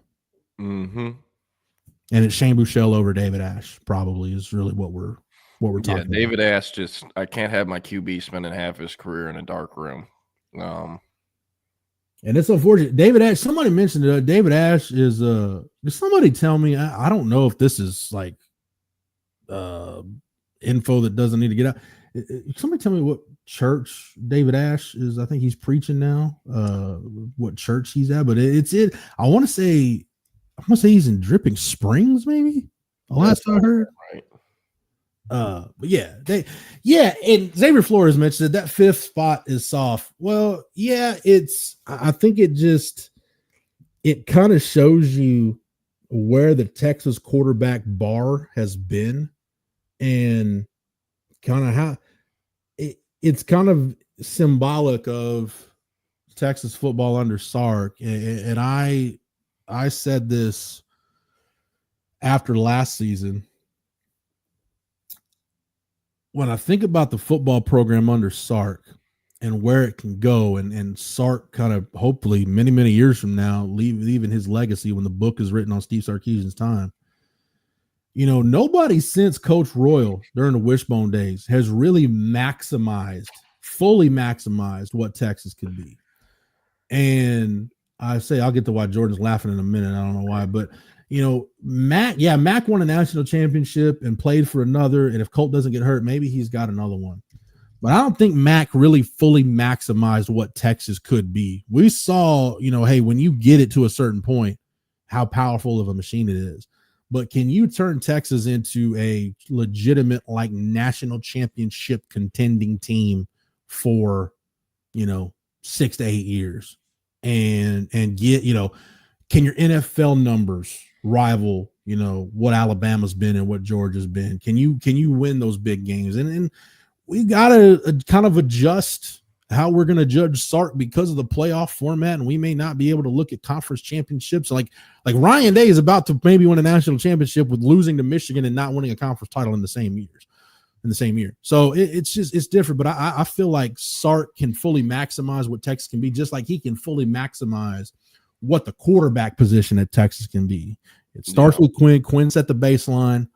Hopefully, I think we're all hoping Arch takes it to another level, and then he passes a baton to one of Trey Owens, KJ Lacey, Dia Bell, and says, all right, take this and top that. So hopefully that's by the way, why were you laughing, Jordan? Well, I myself had no idea that David Ash played in the Polish Football League. So I read that, and then about 2 seconds later saw this comment and just started giggling. But C. Gaddis is a point here, man. If Bert Auburn doesn't miss those field goals in Atlanta and Texas wins that game, how much different has Texas looked at? Or not Texas, Quinn Ewers, potentially. I'll put you on the spot, Jordan. You came in here the Monday, the show we had after the SEC title game. You thought Quinn, you couldn't have asked Quinn to play a better game than he played against Georgia.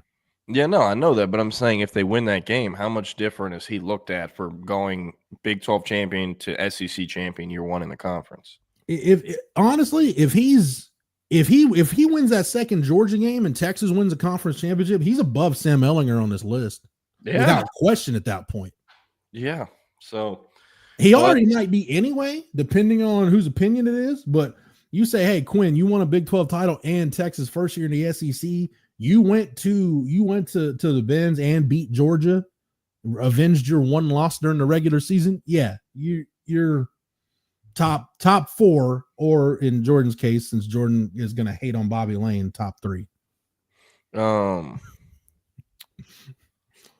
else? Can you talk about this? By the way, or real quick before you do talk about that, I ended up finding out what David Ash is up to. He is I found his LinkedIn, and he is doing B2B sales for iAmazing, a company called iAmazing, IMAZING.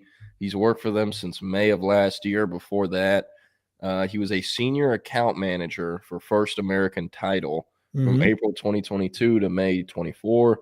And before that, he was an executive account manager at UAttest for 8 months from 2021 to 2022. Also did not know this, but he went back to school at Texas and got his master's from McCall School of Business. So shout out to him. You know, between all the guys, does say he's in Austin, Texas still, by the way. Just wanted to let you know. All the former players, I believe he was doing some work at a parish out toward Dripping Springs. I thought I'd read that somewhere. But man, if you look at all the guys that played at Texas, they're like in the commercial real estate game or just the real estate game in Texas or in the Austin area. And hell, I'll throw Jordan and Jackson Shipley are out selling ranches now out in West Texas. If you take the Shipley brothers, the McCoy brothers, Dylan Haynes, David Ash, dude, I could put me together like a badass flag football team on the weekend with just like former Texas football players. Like, yeah, we're getting a team of real estate people to play. Like, oh, you got a real estate team? Like, yeah, who you got? Like, oh yeah, Colt McCoy's our quarterback. Yeah, that's like man. And so Brian Arakpo, Jamal Charles, Michael Griffin, all of their kids out in Lake Travis, and Derek Johnson in the LTISD school system. They had a Saturday morning 7-on-7 flag football team that had Jamal Charles's kid, Michael Griffin's kid, Marquise Goodwin's kid also played in this thing. Jeez, man. Derek Johnson's kids, Brian Arakpo's kids, and guess who they had who also had a kid playing for them? The Undertaker. And it's because they all live in the same neighborhood out in the Bee Cave area. It's called Spanish Oaks. It's like a fortress to get in there. So I don't really feel bad telling people that's where they live because they have like all types of security there. But okay, can you talk about this though? What is CB talking about here? He says, Jeff, remember the legend that Mac had a deal with Phil Simms allegedly? It's stupid that like Phil and Mac had a deal where like Chris was going to start or something. I call BS on that. I call BS like Stark on that. And Curtis Ewers had a plan. I call BS on that because you know, I talked to people that interacted with Phil Simms the few times he was there, and he would come to games, he would show up for a couple practices, and I just have a hard time believing any of that stuff because as low key as Phil Simms wanted to keep it, it just doesn't. The people that interacted with him even told me like he didn't strike you as a parent that would put those kind of demands on, you know, on a coach. So yeah, I call BS on that. Yeah. No, the going from like relevant Texas football player to realtor is an infinite money glitch. Like seriously. Like if Michael Taff, when he's done playing football, my friend, you don't have to work much more the rest of your life. As a former walk-on who came out of Westlake and balled at Texas, eventually became an All-American. I know he's got a year left, but he's pretty much cemented that he doesn't have to pay for a meal in Austin city limits or other stuff the rest of his life. He's getting pretty close to it. So I'm going to flesh out this top 10, but for me, Quinn Ewers is in the top 5 of all-time Texas quarterbacks. Vince Young, Colt McCoy, Bobby Lane, Sam Ehlinger, Quinn Ewers in that order. Yep, I like it. Real quick before we get out of here, I only got a minute or two left. We are waiting on an announcement from Trey Moore still. He could declare for the NFL draft. He could come back to Texas. And not that I'm really seeing it as a possibility, but it is a possibility. Could also potentially transfer. That, again, I do not think that happens. But Trey Moore is one of the few players, or not few players, or several players, far from few. Trey Moore is one of the players on the Texas roster that other schools have been hitting up, and for good reason. He's a starting edge. This is how it works.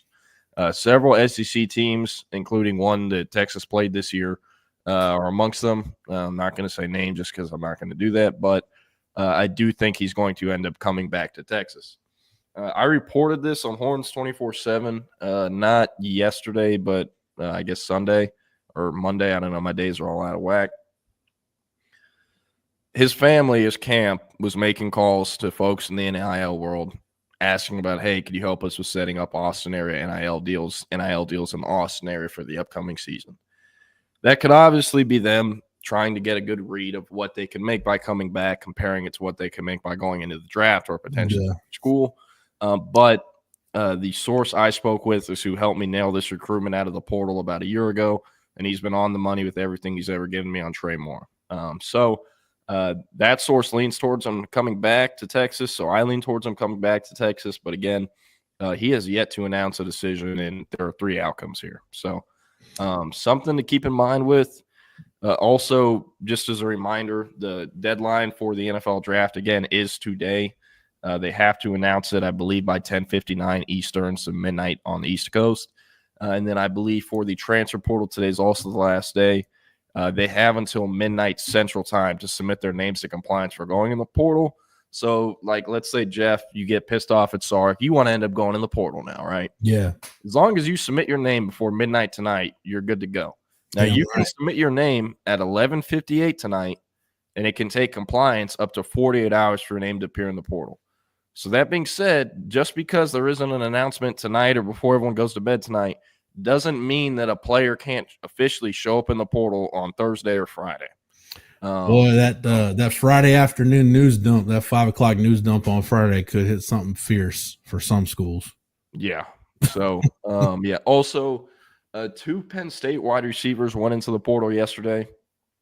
Yesterday was the last day for Penn State players to put their names in the portal since the extra 5-day window that gets extended if you keep making another round on the CFP. That window closed last night for them. So their 2 best receivers, Mari Evans and I believe his name is Harrison Wallace, are both in the portal. Yeah. Mari Evans is a Shoemaker kid, Killeen ISD, really intriguing prospect out of high school. Not really expecting Texas to have much, if any, interest there. I think Tech or Baylor and Ole Miss, or not Ole Miss, and a few other schools are involved there, but I think Tech or Baylor are definitely going to be in the mix there. And then the other kid, who I believe his name is Harrison Wallace, if I'm blanking. Texas, they're really looking into him. They're obviously in the vetting process. I don't think they're quite ready to go all in yet, but I do think that is a guy that is going to get recruited very hard by Texas and by several other schools. The wide receiver portal market is, pardon my language, but absolute dog shit right now. They need guys who check boxes from a height, weight, athlete standpoint, but they also want guys who have produced and only have a year, maybe 2 left of eligibility. Those guys don't really exist that check all the boxes I just mentioned. So while it might not be an ideal scenario, they need another receiver with Matt Golden and Isaiah Bond leaving. If they don't add one now, I think they'll add one in April. And even if they do end up adding one now, I still think they will end up adding one in April, if not at the very least looking at adding another. So, and just for what it's worth, Harrison Wallace would be he'd be a 1-year rental because he's got not that like NFL or whatever, like he'd be a redshirt senior, so he's done after 2025. Gosh, Tyler Warren had over 100 catches for Penn State. I know they played a few extra games. Good Lord. But Harrison Wallace in 15 games, 46 catches, 720 yards, and 4 touchdowns. Yeah. So don't have any word on a visit or who else is potentially involved. But I do think Texas is going to be pushing for a visit sooner rather than later. So stay tuned there. Matthew Golden's thing is interesting. CB mentions, and I haven't heard anything Daniel Jeremiah said lately. I like Daniel Jeremiah. I just haven't really gotten in draft mode yet. But man, the wide receiver draft this year is wide receiver crop is not good. So it makes sense for Matthew Golden to strike while the iron's hot. Maybe you can get yourself in the first round. I think that's an option. And for Isaiah Bond, Eric, we talked about it. Like, hey, he could go to the combine and like just destroy the combine. And it's a down enough year where, people could say, oh, well, he's a 2. Okay, well, maybe you're a playoff team and maybe you're like a number 2 or 3 receiver away from thinking you're a Super Bowl contender. Use your first round pick and draft you a 2 or 3 and take a flyer on Isaiah Bond. Yeah, and man, I love Golden. I love Isaiah Bond.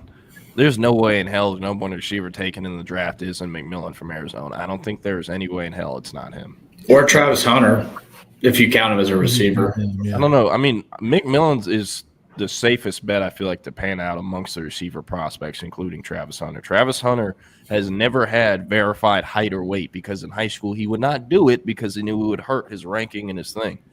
So there are people who covered him in high school that think he's going to try to sit out the height and weight part of the combine and not run or not test, because he did not run. He did not test in high school. He never did, never competed in Under Armour camps, national combine, anything. And he purposely sat out because he knew it would hurt his stock. So there's 2 wide receivers, wide receiver 1 and wide receiver 2. It's McMillan and then Luther Burden from Missouri. And then after that, I think it's anybody's game. At 3, it's kind of a free for all at that point. The combine is going to determine a lot of this stuff. Yeah, I'm happy Luther Burden. Sorry, go ahead. No, I was gonna say this is a question for both of y'all. Got this today. Of course, we're doing our staff chats, Ask Me Anythings, and a question I got that I think Jordan probably up your alley, but Jeff as well. The question that I'm going to try to recall, but the gist of it was, why isn't Texas paying guys to keep them out of the draft, right? Certain guys out of the draft. And the point that I made, and this is what I'd love your thoughts on, is you take a look from last year's group. There was no amount of money that was going to keep Byron Murphy or A.D. Mitchell or Xavier Worthy in Austin, right? So we're really talking about guys like Ryan Watts and J.T. Sanders. Even for J.T., I thought there was nothing more left really for him to accomplish. And in this year's group, you're really talking about maybe Isaiah Bond, right? Cam Williams, 6'5", 335. With his kind of potential doesn't grow on trees, right? He's got to go. Let me know if y'all see it the same way, because that's what I responded on the board. With Golden and Bond, I kind of just said it like it's such a weird year at wide receiver where you can get yourself in the late 1, early 2 mix.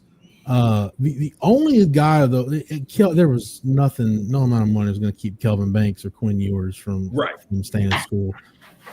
We talked about Jaden Blue. I mean, somebody had to leave that running back room with CJ Baxter coming back. Like, there's only one ball and only so many snaps. The one guy that I think had a legit decision to make was Cam Williams. Like, I think Jaden Blue's decision was, am I going into the NFL or am I portaling somewhere else? Yeah, he was not coming back to Texas, and that was decided for at least a month. Cam Williams, though, as it was said to me in the press box on Friday, it's like, I hope he's getting advice from someone other than mockdraft.com, and he's actually talking to NFL people, because he could be in the first round mix right now, like legitimately. Guys, there's a chance he could go to the combine and end up going in the 3rd round. Okay, well, here's the thing, Jeff. As someone who covered Cam Williams in high school and spent a decent amount of time around the Duncanville group, if he got a 6th round or day 3 grade, I think he would leave. Maybe. Why is that? He's always wanted to get to the league as early as possible, and it's been very clear that he was going to leave when able to. At least that was the read I got. I don't disagree, but I go back to what Sark has said his advice for guys has been whenever he's been asked, and he said more often than not he just turns it over to the NFL liaisons in the building and lets them talk amongst themselves. But Sark's advice has always been, everybody, your agent, your family, everybody's telling you, go get your second contract, get to the second contract. And the second contract is what everybody's still striving for. But if you don't maximize your first contract, you're never going to make that money back up. Like, if Jahdae Barron comes out last year, Jahdae is probably what at best like a 3rd round pick. Probably going somewhere on day 3. Yeah. If he goes in the 1st round, you're talking about literally millions of dollars that he would never have been able to make back. So if a guy like Cam Williams, it's one of those decisions where you really have to think about it and weigh it. And I hope he did. Yeah, I hope he did. I hope it worked out for him. Jake has a good point in that Taff had, probably the hardest decision you could say. I talked to a source very close to Taff. What would have been, today's Wednesday, that would have been Monday afternoon. And they told me he'd yet to make up his mind that they think he's returning, but he might not because he had some decent draft grades. And I'm like, oh, draft grades, what? And he's like, yeah, the Eagles told him they think he's late 3rd, early 5th, somewhere in that range. And I was like, well, they have gone 2 for 2 on white DB so far, it makes sense. But he ended up coming back, staying another year, and, the rest will be history. But, that was a grade that Taff got from an NFL team. The person that told me that I trust. So, Jordan, real quick, 2 things. I'm going to blow Jeff's mind on one of these things. But as far as you said about them going 2 for 2 on white DBs, this is a real deep cut. But as someone who watched Reed Blankenship for 4 years, so I was covering Conference USA, there's no one who can tell me that Michael Taff is not better than that guy, because I watched Reed Blankenship for 4 years. And you knew he was a pro, but nothing special, right? So there's that. Jeff, here's the one I'm going to blow your mind on. And you're, a Texas Longhorn historian, so you could probably undo this case very easily, but I'm just going to throw it. I'm probably going to write it unless you banish the site otherwise. Why can't Quinn Ewers get his number retired at Texas? Because last time I checked, Colt McCoy didn't win a national title. And I understand the requirements. The requirements. What are the requirements? I'm sorry. The requirements now are consensus All-American, national player of the year. Yeah. Okay. Got it. So that undoes that argument. Okay. If you look at the two, for Keenan sport, if you look at the 2 modern men's basketball players who've had their numbers retired, there's a reason why it's TJ Ford and Kevin Durant. Consensus All-American, national player of the year. Yeah, with Quinn too, if you retire number 3, that kind of means you have to retire 1 from last year and I don't know, 5 from a few years ago. You know what I mean? If you're going to retire Quinn with the criteria he has right now, there's going to be a lot of other numbers retired too. The case I was going to make, real quick, Jeff, the case I was going to make, and that's why I had forgotten, or actually I didn't know, I'm not going to lie. I didn't know that was a requirement, but the case I was going to make is, Colt McCoy didn't win a national title, right? And my thing is, if you just take a look at impact on an era of Texas football, I feel like I can make that case. Not a statistical case, right? But just an impact overall. So that was going to be my case.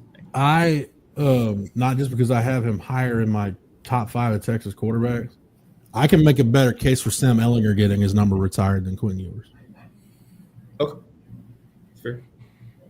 And I'm not saying you're wrong, Eric, or the premise is wrong, but yeah, I mean, this is why you've got to have for a place like Texas, why you've got to have set criteria for retiring numbers, because if you just start picking and choosing, you're gonna run out of numbers at some point. But no, I'm down with how Texas does. I mean, really, let's be honest, they changed the rules so Vince Young could get his number retired. They had to put qualifications on it because it used to be for forever. It was the only 2 numbers that were retired were 20 and 34, because it was no, you got to win a Heisman Trophy to get your number retired. Well, what do we do about Vince? We'll change it to National Player of the Year. You win a National Player of the Year, you can do, because I think Vince won the Walter Camp or the Maxwell, one of those, or maybe both of them. I don't know. It is very disheartening in CFP 25 that they don't have the retired numbers on there. Every year when I do a Texas Dynasty, my quarterback wears 10 or 12 for whatever reason. It's not retired. Blasphemous. You got to change that. It will not stand. Yeah. But hey, boys, we don't want to hold you any longer. Happy hump day. And, yeah, we'll get out of here. Just I'll add this too. There at some point, Ivan Melendez is going to get his number retired for baseball. What about Banks? He'd have a case. That's interesting because there are 2 awards really linemen can win, and he won both of them. Yeah. So, yeah, and he's the first player at Texas to do it. Nobody at Texas has ever won the Lombardi and the Outland.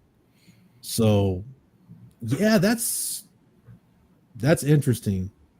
I want to have a chat with CDC about this because I feel like there's some guys that, while the number retirement probably doesn't fit the criteria, like you should probably do something. Like, honestly, put their name up there or something. Like, I don't know this for sure, but like Houston Street getting his number retired for baseball, like I feel like that's just, hey, for everything that family has done for that place, that's the least you could do. Yeah. You know, gosh, and Eric, that's probably where, you know, like Quinn, if you want to do something in the Hall of Fame to recognize him, you could, I don't know what you would do, like conference championship winning quarterbacks or something like that. I don't know what you could do, but yeah, Keenan, that's an interesting point though, man, with Kelvin Banks. I haven't really thought. The other one I thought about always was like Derek Johnson. Like, okay, if you win a National Defensive Player of the Year, you're the best defensive player in college football. Same with Brian Orakpo. Like, where do you fit in? So yeah, maybe not. That's a deal where maybe you do a jersey acknowledgement, not a number retirement or something. So I don't know. Just throwing it out there. All right, we'll get out of y'all's way. Everybody stay tuned for False Start. Enjoy the rest of your what day of the week is it? Are we Wednesday? It's hump day. Wednesday. Hump day. All right, they're going to F around and let us get to Friday. Everybody enjoy the rest of your day. That was It's Only an Hour. Jeff Howe, Jordan Scruggs. Take you up to around midday. We are False Start. Today is January 15th, 2025. I am Eric Henry of Horns 24/7. He is Keenan Womack. Simply put, thank you, 3. Keenan Womack is in the office today. My guy, how are you doing on this Wednesday? I almost had a Jeff Howe moment because the days are running together on this Wednesday. How you doing, my man? I'm doing pretty good, man. I'm getting better. I'm still tired. Like everything else is kind of better, but I'm just kind of tired. So we're dealing with that. But other than that, we're good to go. Keenan, you are sounding like how I was a little while back when I had to fight off that thing. I just was fatigued forever, man. Just biggest that's how I feel. Pain in the ass. Just tired. Real quick, am I coming in? Am I coming in all right? Am I coming in choppy? Can you hear me? You're not coming all in right. choppy. For some reason, like I'm getting a delay. I may between now and 12:40 restart my computer because I don't want any issues at 12:40. We teased it, folks, yesterday. We've talked with you for what, Keenan? About 2 months now. About 2 months. About how to get good sleep, how to improve your sleep, or in the case of Keenan's relationship, how to save your marriage. Like this man saved Keenan Womack's marriage, and now Mrs. Womack is a few months pregnant. Oh, and in part, not just because of Keenan's efforts, but in part because of the good doctor. The good doctor, Chad Denman, will be joining us at 12:40. So they want to make sure we have things sports head. Keenan, what's that, my man? I said he's a big sports head, so former D1 athlete. There we go. I'm sure we'll have plenty to talk about. But of course, we're coming off since we last talked, Keenan. More Texas players have entered the NFL draft, and one has made the decision to return. Let's start with the guys who've entered since last time we talked. Isaiah Bond entering the NFL draft. Cameron Williams entering the NFL draft. And, of course, number 3, Quinn Ewers entering the NFL draft. Before I go down the rabbit hole, Keenan, your thoughts on the guys since we last spoke who have made their decisions public and will not be with the program in 2025? No surprises. I expected all 3 of those guys to go pro. I heard some things about Ewers possibly transferring to like Notre Dame or USC or something and taking another year, but I think he made the right choice. I think he's going to be in what is like not an elite quarterback class. It's not like last year where there were a bunch of dudes everybody was hyping up. There's a few, but I think Ewers can slide into the second round of this draft, and I think that that's worth it if he can do that. I hope he does. I've been an advocate for Ewers all season, his whole career, really. I'm a huge fan of his, and I want nothing but the best for him. But I think it was smart of all 3 of those guys to declare because this is a down year for receivers. I don't think Cam Williams is going to increase his draft stock all that much unless he has like a Kelvin Banks-like season next year, which I don't really see happening. So I think all three of those guys were right to go pro.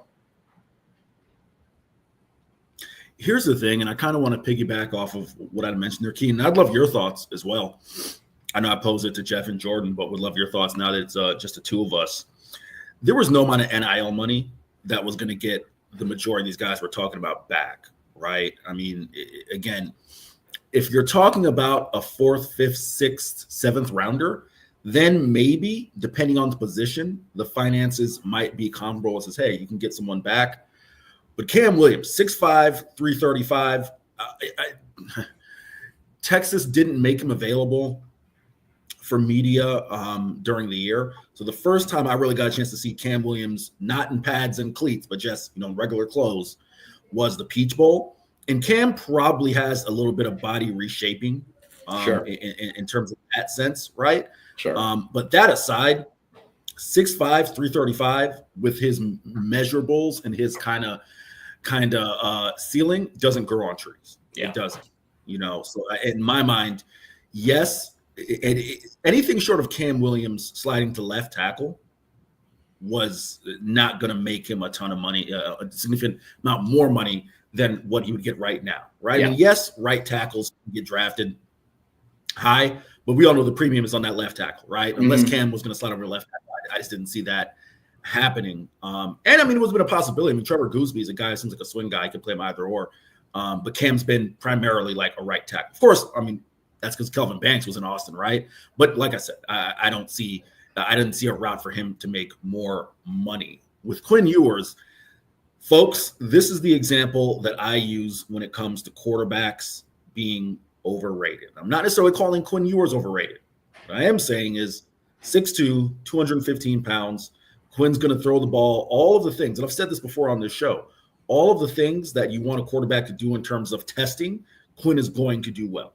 Like outside of 40, and even that, Quinn probably run a 4.85, which is athletic enough, right? This is, Ken, this isn't the NFL of like, my like early childhood, a little bit earlier for you, right? Like the Drew Bledsoe, that guy's done, right? Like you can't be a complete statue back there and not move, right? You got to be at least to evade a rush. Kirk Cousins is the closest thing to that, probably. Probably the closest. Like even a Jameis, right? Who like Jameis ran a 5 flat. And, I think you can look at Jameis Winston's career and see why he struggles in the pocket at times, right? Yeah. Because he just looks like a complete goofball back there trying to avoid rushers. Quinn's going to test well in that regard. But Keenan, this is the example I use all the time. Everyone knows I'm a graduate of University of Central Florida. Keenan, I watched every snap live that Blake Bortles took in college. If my memory serves me correct, Blake was the 5th overall pick to Jacksonville. I know, obviously, Jacksonville. I think it was number 5 overall. Keenan, George O'Leary, the head coach of UCF, realized, he looked up and was like, okay, I've got about 8 to 12 NFL potential players on this roster, which, of course, at that level, you're talking about 2013, 2014, the American Conference, right? That's outstanding at that level at that time, right? Yeah, for sure. All I need is this quarterback, this big 6'5", 240-pound athlete to not F it up. He's big, he's strong, he can throw the ball 70 yards, but there's a chance he will toss it to the other team 3 times if I allow him to. That offense, Keenan, especially in his final year, and again, I know I am probably talking to an audience of one, but just hear me out. They had 3 guys who ended up in NFL camps. J.J. Wharton, of course, Brashad Perriman was, I think, a first-round pick, if memory serves me correct, NFL player.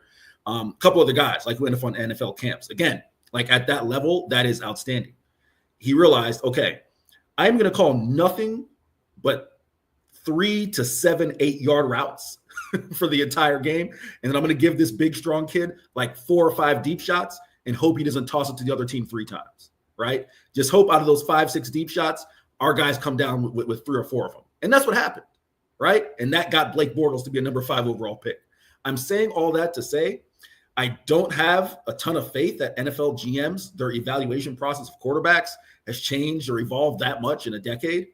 Quinn Ewers is not, and I said this here on the show with you, Keenan, Quinn Ewers is not going to be some day 3 pick. It just isn't, right? He started way too much football, way too many measurables. He's not Spencer Rattler, all right? And even Spencer Rattler, from a physical sense, probably has all the tools, right? They're just, kind of attitude things, end up getting run out of Oklahoma, like you lose your job. Quinn doesn't have those things. So Keenan, I don't know if you kind of see it the same way, but, and I'll come to BF's comments in a second, because I think that's a bit of there's context that matters with that example. But based on everything I laid out, Quinn Ewers, I think, is going to be at worst a second round pick, maybe early third, but I don't even see that. No, I see him as a second rounder too. The other thing you have to take into account is he's going to murder it at Pro Day, and he's going to murder it at the Combine with just his distance, the ability for him to just rip the ball 75 yards down the field. I mean, he just has an absolute cannon, and that's going to shoot him up draft boards. I would not be really shocked at all if he ended up late first round, just because he's going to have such a crazy Pro Day.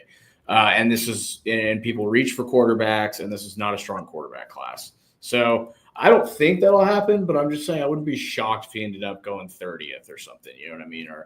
And I was talking about this with some coworkers before the show today, and I said I was going to mention it on the show. But what are some teams that would be ideal fits for Quinn Ewers? I think the obvious is the LA Rams, right? Like, work under Stafford, work with Sean McVay.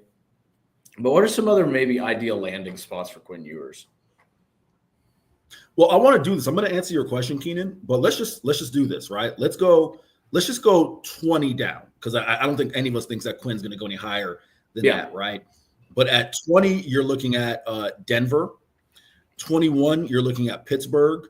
22, Los Angeles Chargers. 23, Green Bay. 24, Minnesota. This obviously is the projected order now based on the playoffs, right? Houston at 25, LA Rams at 26, Washington at 27, Baltimore at 28, Buffalo at 29, Philly at 30, 31, Kansas City, Detroit 32. Okay. When I look at that, I look at the Rams, I look at Detroit. I mean, Jared Goff, not necessarily that they're looking to draft Jared Goff's replacement, right? But I think look at Detroit as an area that, to be completely transparent, this is probably wishing too much. But if Ben Johnson is back for another year as the Lions OC, that would be great, right? Because then you can learn from a real good offensive mind there. I do think that San Francisco would probably be an interesting landing spot that would in make terms sense of to me. And CB actually notes it, right, in terms of some of the offensive philosophies and principles. But I think, Brock Purdy's going to be there for a few more years. I would even look at, and I thought, okay, Jake was just going where I was going. I was going to say even a Seattle, right? Where you have a guy like Geno, who is, a humble guy. Geno understands the game. Like, Geno's been there before. He's been someone who that could actually be a really good landing spot, because they have Mike McDonald, right, as a head coach. You have someone like Geno who knows what it's like to be a first-round pick. I hate saying, Keenan, that Geno washed out, because do you remember why Geno ended up not working? He was in the Jets organization. That's why. Well, but do you remember what happened specifically? No. Refresh my memory. The linebacker broke his face. The linebacker punched Geno. He was going to start and broke his freaking jaw in camp. That's right. In that fight, in not even on the field. I think that was inside the facility, locker right? Room, yeah, where Geno was going to start, and all of a sudden, linebacker broke his face. And I can't remember who started in place of him, right? So, Geno would be a guy who can, like, hey, it might not work out immediately, so that could be something. Those, I think, are landing spots in my mind. Keenan, real quick, I'm going to hit on a couple comments, and I want to give you an opportunity, because you really talked about it in the pre-show, wanting to, give Quinn his flowers. And I want you to be able to do that from the Texas perspective. Touch on a couple comments here. BF says, Quinn is an okay QB. Brady was drafted 6th round. Let that sink in. I won't go too long, but I feel like we kind of do this revisionist history thing with Tom Brady's career. You got to remember, Tom Brady at Michigan did start a lot of games, but to use the Texas example, it was kind of Chris Sims' Major Applewhite. And they had the golden boy, Drew Henson, right? Like, yes, Tom Brady went in the 6th round, but there's mitigating circumstances to that, right? Like it's not like everyone's just like, oh man, you can find that gem in the 6th round, or Tom Brady was so good, the only one in the 6th It's round. the same thing as Saban started 7-6 at Alabama. It's like, okay, so what does that mean? Right, exactly. Jay, as always, appreciate you rocking with us. James Cox says, damn, all these teams got QBs besides the Rams and Pittsburgh. Yeah, that is true. James also said this. He said, oh, come on, let's not do this to Quinn, okay? Let's not do this. He said, hell, Quinn, come on home to the Cowboys, stay at home, sit behind Dak, he'll get hurt soon enough, and boom, you're in. As our resident DFW native, Keenan, you want to tackle that one? I don't want Dak to get hurt, but honestly, dude, if the Cowboys – I don't know. The Cowboys have a lot of problems. I don't think they should draft Ewers, not because I don't think Ewers can be good, just because there's a million other things to address before you address the quarterback. Listen, I will say this. Quinn is not the biggest fan of doing media. You won't have to worry. I mean, granted, he'll have to do it as the quarterback. Sure. But Jerry Jones just sold his own presser. So Quinn can just say, hey, you got questions? Go ask that dude outside, not me. I did not know this, Keenan, of course, because this is well before I was on the Texas beat. The guy, and I do not remember the linebacker's name, who knocked out Geno, is from Pflugerville, and his sister played basketball at Texas. So I did not remember that. I'm going to have to look it up. While you are giving Quinn your flowers, I'll have to look it up. I just remember, the story of him getting knocked out. I did not remember who it was. I'm sure CB is going to jump in here in a minute. But Keenan, go ahead and give your flowers to Quinn Ewers before we bring in our special guest at 12:40. I'll go and bring him probably a minute or two before. But go ahead, Keenan.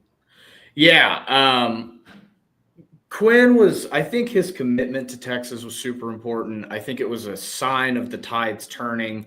He started every game he was able to start as a non-injured player. He came in.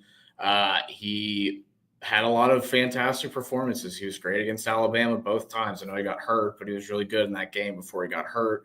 And that was sort of an interesting game because it was like the real understanding that, this thing might be different with Quinn Ewers at quarterback. Wins the Michigan game, wins the Big 12, nearly brings them back against Washington last year.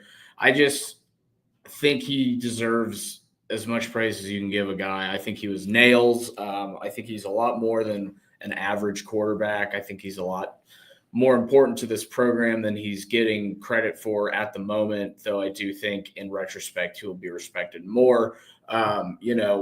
He also, another thing to note, he went 17-0 against unranked teams. And I think that's important. Like, he didn't play down to his competition. You know what I mean? He played well against bad teams too. And I think that's important to note because Texas made a business out of losing to teams they weren't supposed to lose to in the previous eras. Thank you. Yeah. Listen, as I've said, I am not a Texan. I moved here to take this job. So I have a perspective that's probably different than most people, right? Not being a Texas fan. However, when I look at how much Texas struggled for a decade and a half, and then you look at Quinn Ewers essentially ushering Texas back into national prominence, national relevancy in college football, to me, that's enough, and I understand, right? And you've done this show with me now, Keenan, for 9 months. I try not to separate myself as a reporter from a fan, right? Because I understand a fan perspective, you want more. If you feel your team has the capability to win a national title, that's going to be the standard. But I think when you look at where Texas was prior, and you look at the era, the era that Quinn Ewers, kind of ushered in, right, and where he's leaving this program, I've said it before, I've written it. I hope Quinn can be appreciated by Longhorn fans in the moment, in addition to 5-6 years down the road. And it shouldn't be a thing where, all right, we're 5 years, 10 years removed from his career. Man, we had it great with Quinn. I hope he really gets that. And like I said, man, you heard it when I asked Quinn, do you feel you get the respect from Texas fans? And he said, I think so. They're passionate, that's for sure. Yeah. But without further ado, we are going to go ahead and bring in our special guest. You've heard us talk about him several times doing our ad reads. I hope the good doctor appreciates our ad reads. We try to do it our best. He is Dr. Chad Denman. Dr. Denman, I know you obviously know Keenan Womack. I'll introduce myself, Eric Henry of 24/7 Sports, CBS Sports. A pleasure to meet you, and appreciate you making a couple minutes to join us, sir. Hey, thank you so much for having me on today. I really do appreciate it. One of the things that encouraged us to be on this channel was that we do end up seeing a lot of people that are heavily involved in sports. And so, if you look at the Dallas Cowboys or you look at any NFL team, pretty much the whole front line has sleep apnea. They're all on a CPAP. They're all on an oral device. They're all pretty much in the severe category. And they can't lose the weight in order to get their sleep apnea under control. So, that's their job, is to be big and be bold. So that's something we can help a lot of athletes with, is recover faster, get their resting pulse rate down, help with their airway. So Keenan, thank you, Eric, too, to having me on. And if you guys have any follow questions or anything like that, I really would appreciate answering them for your guests. Yeah, for sure, man. Can I go for one it. quick question? Yeah. I'll turn the rest of it. No, for sure. Dr. Denman, I have been super curious about, sleep apnea and kind of what causes it. I have family members who have dealt with sleep apnea. And of course, the typical thing you hear is weight, right? But correct me if I'm wrong. There can be other factors, because I've known, smaller people of any gender who have struggled with sleep apnea. Can you just kind of provide, he's Keenan points himself, just kind of provide some information or clarity on that? Yes, absolutely. So weight is one thing that we look at. Usually, the first sign and symptom is when patients or people breathe heavy at night. That heavy breathing turns into either snoring or snorts in the middle of the night. You might have woken yourself up a time or two. What that is that's the structures either in the back of your throat or in your mouth getting too close together. So your tongue and your soft palate, or the tongue in the back of your throat, vibrating together, causing snoring. Another sign and symptom that people kind of go without paying attention to is usually acid reflux, or getting up to use the bathroom in the middle of the night. Now both of those responses are due to when your oxygen drops, your cortisol, your stress levels go up, and that causes more stomach acid. That also causes your bladder to kind of start tensing at night. And so it's really important that if you do wake up tired, or you reach a point in your day right after lunch typically, or right after dinner, where you're feeling yourself very low energy, or you need a nap, to get in and get a test. Right now we're only identifying about 3% of the population that have this disease. And what we know as of this year, a third of the population above the age of 40 have sleep apnea and do not know it. So ultimately, that's why I want to be on as many of these podcasts and on news channels as we can get on, only because it's going to surpass blood pressure this year.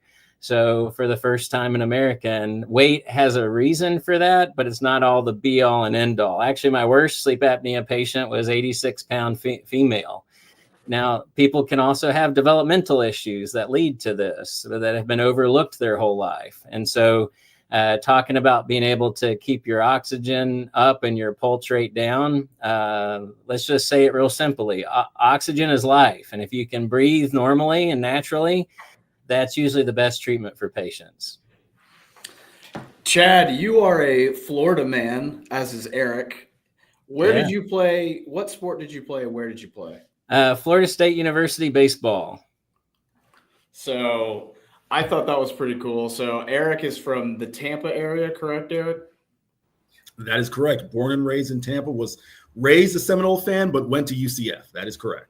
Oh, that's awesome. I actually also grew up in the Tampa Bay area, and a little town called Zephyr Hills, and then ended up going to Florida State for undergrad. So, and I was telling Keenan I was a walk-on. So I didn't. Still got the ring. Yeah, got the ring. Everything worked out great for me. Played for the great Mike Martin, I'm assuming. Yes, and I was a catcher. That's the position that I played. Yeah, man. There you go. Last thing, but I was just curious how you think some of these like sleep apnea things affect athletes, because I feel like that would be a major deterrent for certain athletes to be able to play at their best. Like for me, my focus was a big problem. Was like I couldn't focus because I was so tired all the time. And like, how often is it that you see like great improvement from people who are athletic in their lives due to this kind of treatment? Yeah, we see patients on a weekly basis that once we treat the sleep apnea, they thought it was just part of them aging. Some people start experiencing, not being able to sleep well or lack of oxygen, whatever that might look like, as poor recovery, where they used to be able to recover from a workout or an injury in a certain period of time, and now it takes longer. Unless you're in your 70s or 80s towards the end of your life, you really should be able to recover well. And if you're not, usually there's signs and symptoms for that. The body's not working at its peak efficiency. And Keenan, I know you know this, but for the rest of you listeners out there, viewers, we all sleep for a reason. And we don't sleep just to lay there or to rest. Actually, the whole body's systems have a schedule that they need to keep. And that's why we breathe so heavily at night. We want to keep that oxygen at 98, 99% all night long so that the body's systems can turn over, whether that's your red blood cells, your muscle, your bone, whatever structures we're talking about that needs to be repaired and turned over. And especially when it comes to sports and you're trying to push that athlete as much as they can, recovery and getting the oxygen and the sleep that you need is very important. Yeah, man, it's pretty crazy. And he is my doctor, of course. And that's how this whole thing started was I went to Dr. Chad. I guess that was probably like 8 months ago, something like that. Yes. 7-8 months ago, and did a test. And I was just always tired. I was falling asleep at work. It was a problem at work. It was always a problem in school. I would just fall asleep at my desk, like constantly.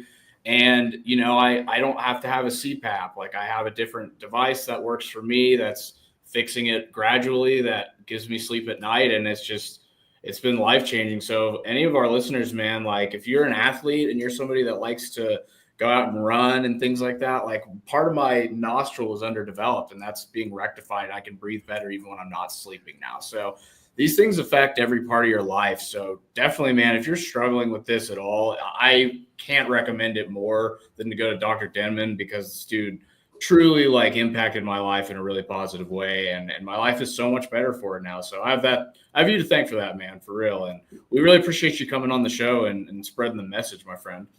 Thanks, Keenan. And I don't know if your viewers have seen the changeover, but you don't have the black circles underneath your eyes anymore, and you're just a lot more. I feel so much better. I lost weight too, and I like not even like changing anything else. I was just like sleeping better. I have more energy. I can do things. I wake up on time. I'm not late to work. Like it's just a physical change that's been crazy. So thank you so much, man, for coming on. We really appreciate it, Doc. Thanks so much for having me. Real quick. Dr. Denman, can I sneak one more question in, or you got to? Absolutely, yeah. All right, I'm gonna sneak one final question here because you guys both kind of talked about it, and I'm just curious from my perspective as someone doing this job, reporting. Sleep schedule definitely non-existent for me. When you're covering late night games and trying to develop any sort of consistency.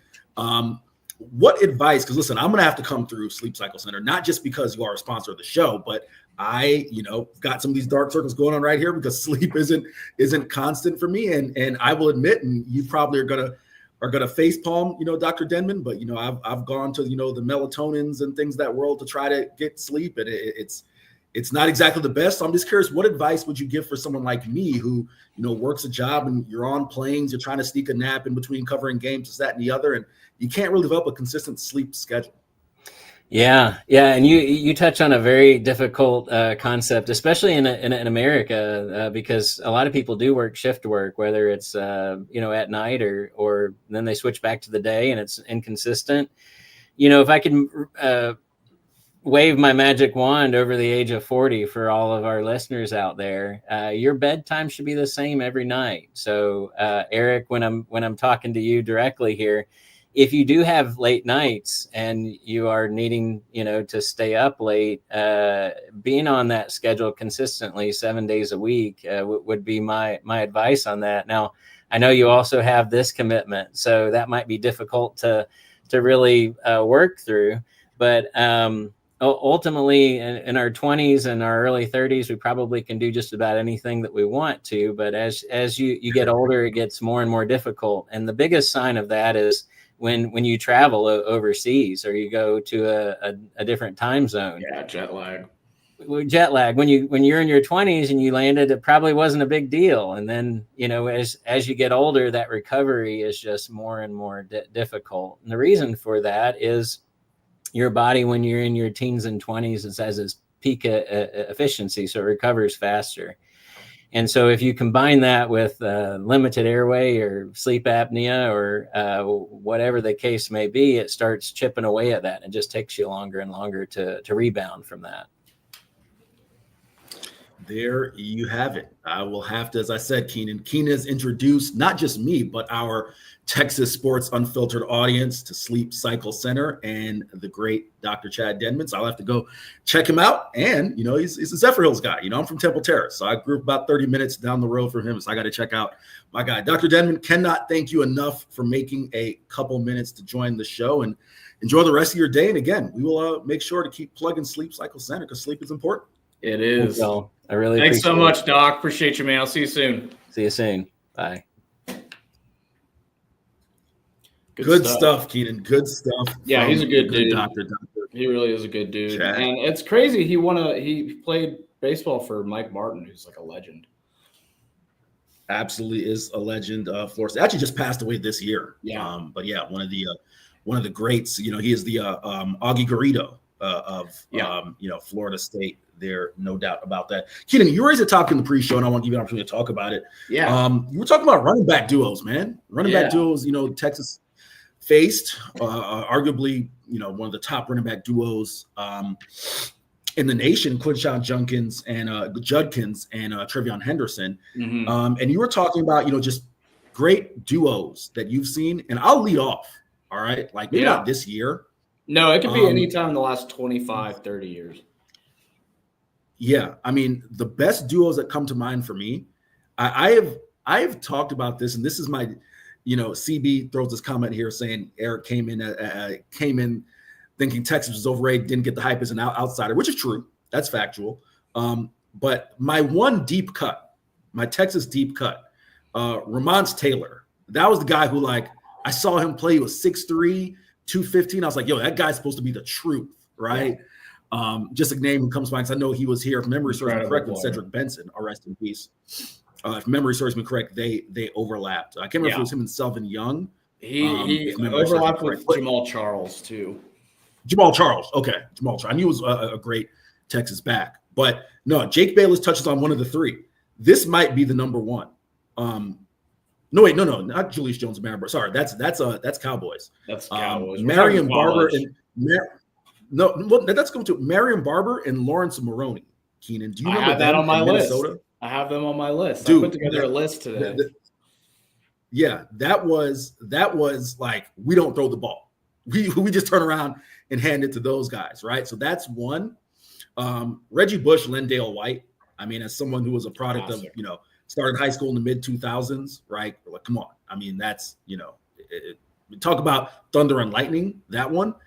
And then the other one that I will give, you hear me talk about the Hurricanes, right? And that string, and that's just unprecedented, right? You're talking about going Edger and James, Clinton Portis, James Jackson, Willis McGahee, Frank Gore. Like that's ridiculous, right? Okay. But I'll give you one under the radar. And CB, I didn't think it was taken as a knock, by the way. Memphis, Keenan, Darrell Henderson, and Patrick Taylor. Two guys are in the NFL. Darrell Henderson with the Rams, Patrick Taylor with the I can't remember who he's with now, but that was a dynamic duo there at Memphis. So who are some of yours? I put together a big list. We don't have to go through all of them, but I'm going to go with some under the radar ones that people don't talk about quite as much that I think should get mentioned more. One of them is 2020 North Carolina, Javonte Williams and Michael Carter. Those guys had a game where they combined for, I think, 600 rush yards, 573 rushing yards, something like that. Yes, Jake, Darren McFadden and Felix Jones is who I was going to say is the best running back duo I think I've ever seen, just as far as pure talent goes from two guys. But there are a lot of really interesting examples on there. 2013 Alabama had Derrick Henry, Kenyon Drake, and TJ Yeldon. They also had Ingram, Richardson, and Lacey on the same team. Hate to mention it, but 2016 OU had Joe Mixon and Samaje Perine. It's a pretty salty duo right there. One that gets talked about a lot is 2004 Auburn, who had Cadillac Williams and Ronnie Brown in the same backfield. That team, I think, went undefeated. Imagine this. They went undefeated in the SEC and didn't make it to the national championship game. That's pretty funny looking at things these days. But you have to mention 2022 Texas, Bijan, Roschon, and Jonathan Brooks. You already mentioned Miami, Florida, and those teams. But another one that I thought was really interesting, a couple more actually, were 2010 Wisconsin, right? Monty Ball, James White, and Clay. And then they also had Melvin Gordon and I forget the other dude in the backfield with Melvin Gordon. 2011 Oregon had LaMichael James, Kenyon Barner, and DeAnthony Thomas. And then 2017 Georgia had Nick Chubb, Sony Michel, and DeAndre Swift. So those are some of the crazy combinations that I found over the last 20 or so years. I had forgotten about this one that Jake Bayless mentioned. Woo! Run DMC and Felix Jones. And Felix Jones, again, like Cowboy fans know, but was a problem in college. Yeah. He was a problem and also Peyton Hillis. A problem in the pros. Also Peyton Hillis. Yeah. One of my favorite white running backs. He and Mike Allstott, probably my favorite white running backs of all time. Keenan, in the last 5 minutes of the show, there is a basketball game to be played tonight. Yep. The Texas Longhorns, and you can check out my preview up on the site, horns247.com. The Texas Longhorns at 11-5 will take on Oklahoma as they head to Lloyd Noble Center. James Cox asks, does Texas get our first conference win of the season fitting against OU? Texas has won the last 7 against the Sooners and Porter Moser's club. Keenan, you got the last 5 minutes of the show. Have at it. CB, why is it so damn late? I don't know. It's frustrating me. I got to stay up that late to cover this. Yeah, same. BS. You got to be at the office at 7:30 tomorrow. I think they are going to get their first win in conference play tonight. Not that OU isn't a good team, but Texas showed me something in their last 2 games that I didn't necessarily think they may have had. I'm not saying they're going to go to a Sweet 16 or an Elite 8 or anything. What I am saying is that than I thought. The guards have been shooting pretty well. I mean, Trey was obviously great until he kind of wasn't at the end of the game. But OU is really good, but they are beatable. We saw A&M beat them without Wade Taylor on the road at the Noble Center. Also, the Noble Center isn't that difficult of a place to play.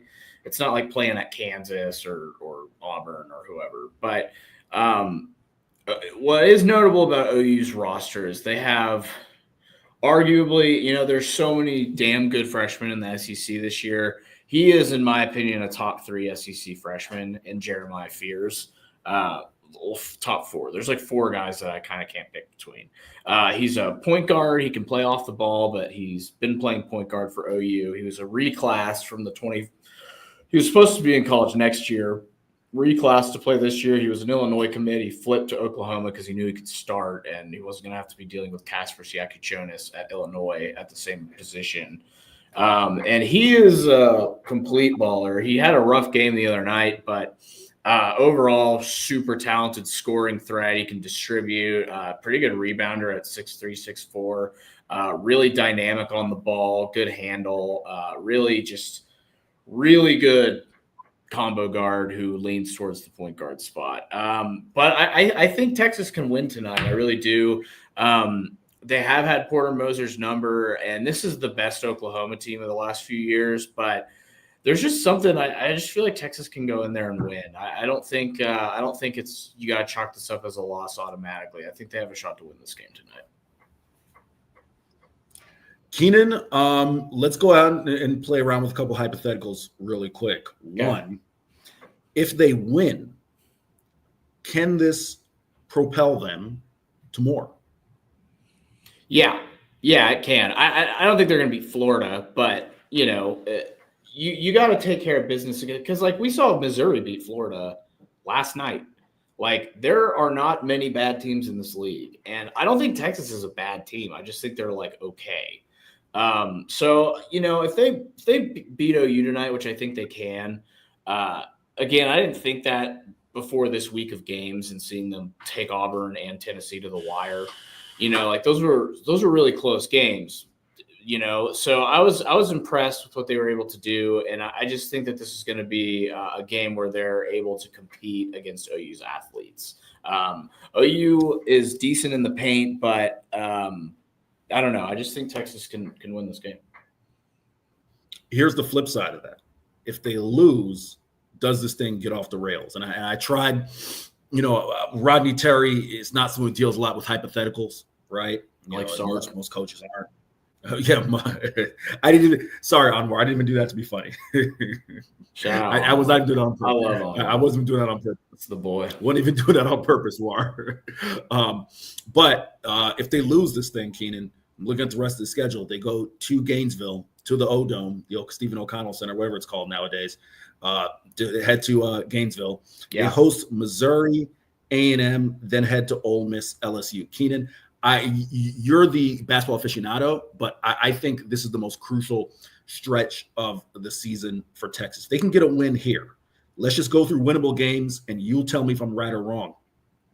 OU, yes. Missouri, yes. A&M, it remains to see maybe what at happens home. with Wayne Taylor. Maybe. But that game, is at home, right? So yes. Ole Miss, I don't know. LSU, I would say not okay. Yeah, he says not on the road. LSU on the road, I feel like that's a yes. Arkansas at home, Vandy on the road. I think both of those are yeses. What do you think? Yeah, no, I agree with all of those for sure. If they got to win tonight, though. Tonight is really important for that. Got to beat Missouri too, and Missouri is not a joke. And the turnaround they've already made from last season is super impressive because they were the worst team in the SEC last year with a bullet. I mean, they were terrible. They went 0-18 in the SEC last season. So, I think what's important is that you beat the teams you can beat and just don't worry about the Floridas yet. We'll get to Florida when we get to Florida. You got to beat OU. You got to beat Missouri. And you should be able to beat A&M on your home floor especially if they don't have Wade Taylor. At that point, it's a must win. As good as Zurich Phelps is, it's just, Keenan, you were at the office, correct? Yes, sir. I got to go. If that's okay. All right. Gonna let you out of here. Gonna bring in Zay Collier. Thank you, my Keenan, dude. as always, appreciate it, my God. We will do it again tomorrow. Yes, sir. I'm gonna bring in Zay Collier as Keenan Womack hops off. Zay, what's going on, my guy? E. Henry, living large, man. How you doing? Brother, I'm just trying to live large like you, man. One of these days, I gotta get myself over to the. I've been. Zay, I don't know if you've been, but I've been to the Brown palatial estate once. It doesn't let me over there often. But I've been to the Brown palatial estate, and it is impressive. It is a palatial estate. One of these days, I have to come over to the Collier palatial estate as well. Man, come to my place. You the one that be living downtown and stuff, man. Penthouse, high rise, 28th floor, living lavish. I need to come be where you at, my brother. Listen, Zay, you married, dog. I don't think you get a chance to come down here. I got to come to you. You can't come down here. Can't come down here. But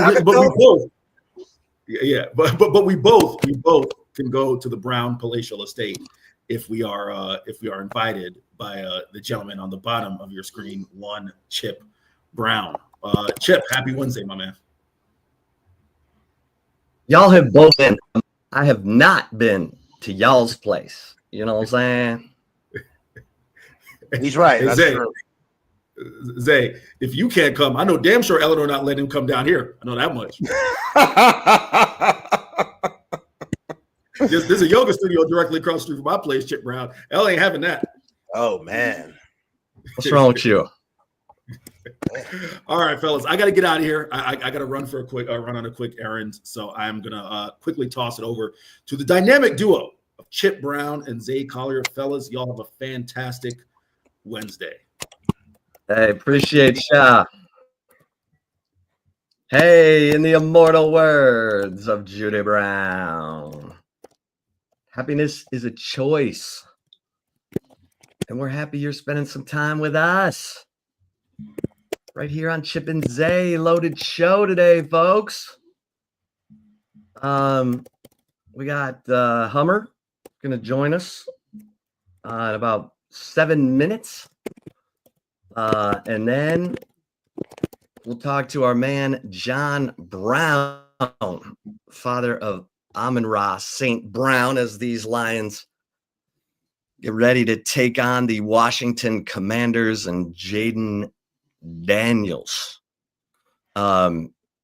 Zay, big day today. Quinn Ewers makes it official that he's going to enter the 2025 NFL draft, as some of us have been reporting since November.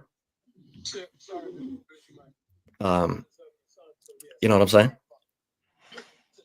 Yeah, I mean, I felt like everybody around these parts knew what the deal was, but we know people on the outside world, they like to be messy, they like to be petty. The $6 million that's been thrown around, and will he be going to play with Bill Belichick? And he's been hitting people up for Notre Dame and maybe going back to Ohio State. No, we're exactly where we thought he was going to be. And yeah, QB1, number 3, Quinn Ewers, solid Texas career, man. Like everything that he had to endure, everything that he had to take on with Arch being the backup, and it was a lot. It really was. So I salute him, wish him well. I think he could have a very solid career in the NFL, and solid doesn't necessarily mean you're going to go out and beat Patrick Mahomes. Like Colt McCoy had a solid NFL career. We talked about Case Keenum a little bit yesterday. There's a lot of guys that have played over a decade in the National Football League and have made some really good money and changed the lives of their families for years and years. So I think Quinn Ewers, he's going to fall on that same line. And who knows? Like, he gets on the right situation, right coach, right system, right scheme, you have a way better career than anybody ever imagined. So, yeah, love this for Quinn. Again, like I thought he handled himself in a very classy manner throughout his whole Texas career.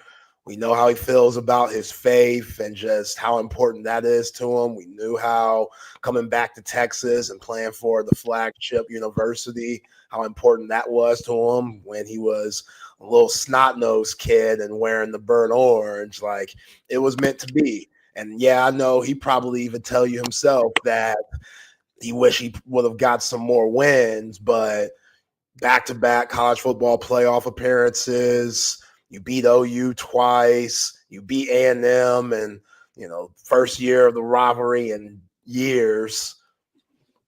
Pretty good career, if you ask me. So, yeah, wish him well. And again, we all knew this was coming. It's just some ignorant folks out there wanting to make things a little spicy when it was pretty bland at the end of the day. What's up, CB? We got Ike checking in, and yes, James, I was typing like I was fighting the keyboard. Yeah, make sure that somebody's gonna put you on blast. I ain't saying nothing. Make sure that our guests have access to the show. Yeah, I agree with you, Zay. Quinn Ewers, I thought, was the picture of poise and maturity in the way that he handled being the Texas quarterback. I know he wasn't fiery enough for some. He wasn't good enough. But listen, that dude won some big games It's unfortunate he had to fight through injuries each of the 3 years he was at Texas, but he was an incredible representative of Texas. And that video that he released is the exact reason I told y'all that he wasn't going to transfer and play somewhere else, even if the money was crazy. And the money was crazy. He wanted his college career to be at Texas. He wants to be able to trade on that as he goes forward, like Vince Young, like Colt McCoy. He wants to be a guy who's all about Texas, and that's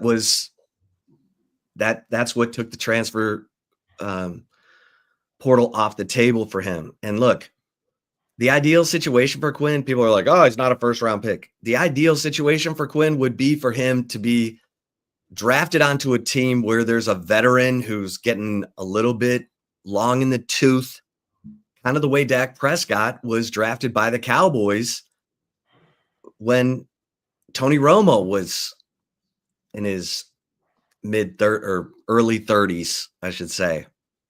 And let him learn for a minute. Let him learn the business of the NFL. Let him work, hopefully, with a coach who sees the value in developing Quinn, because we know he can make all the throws and he's got a huge upside, huge.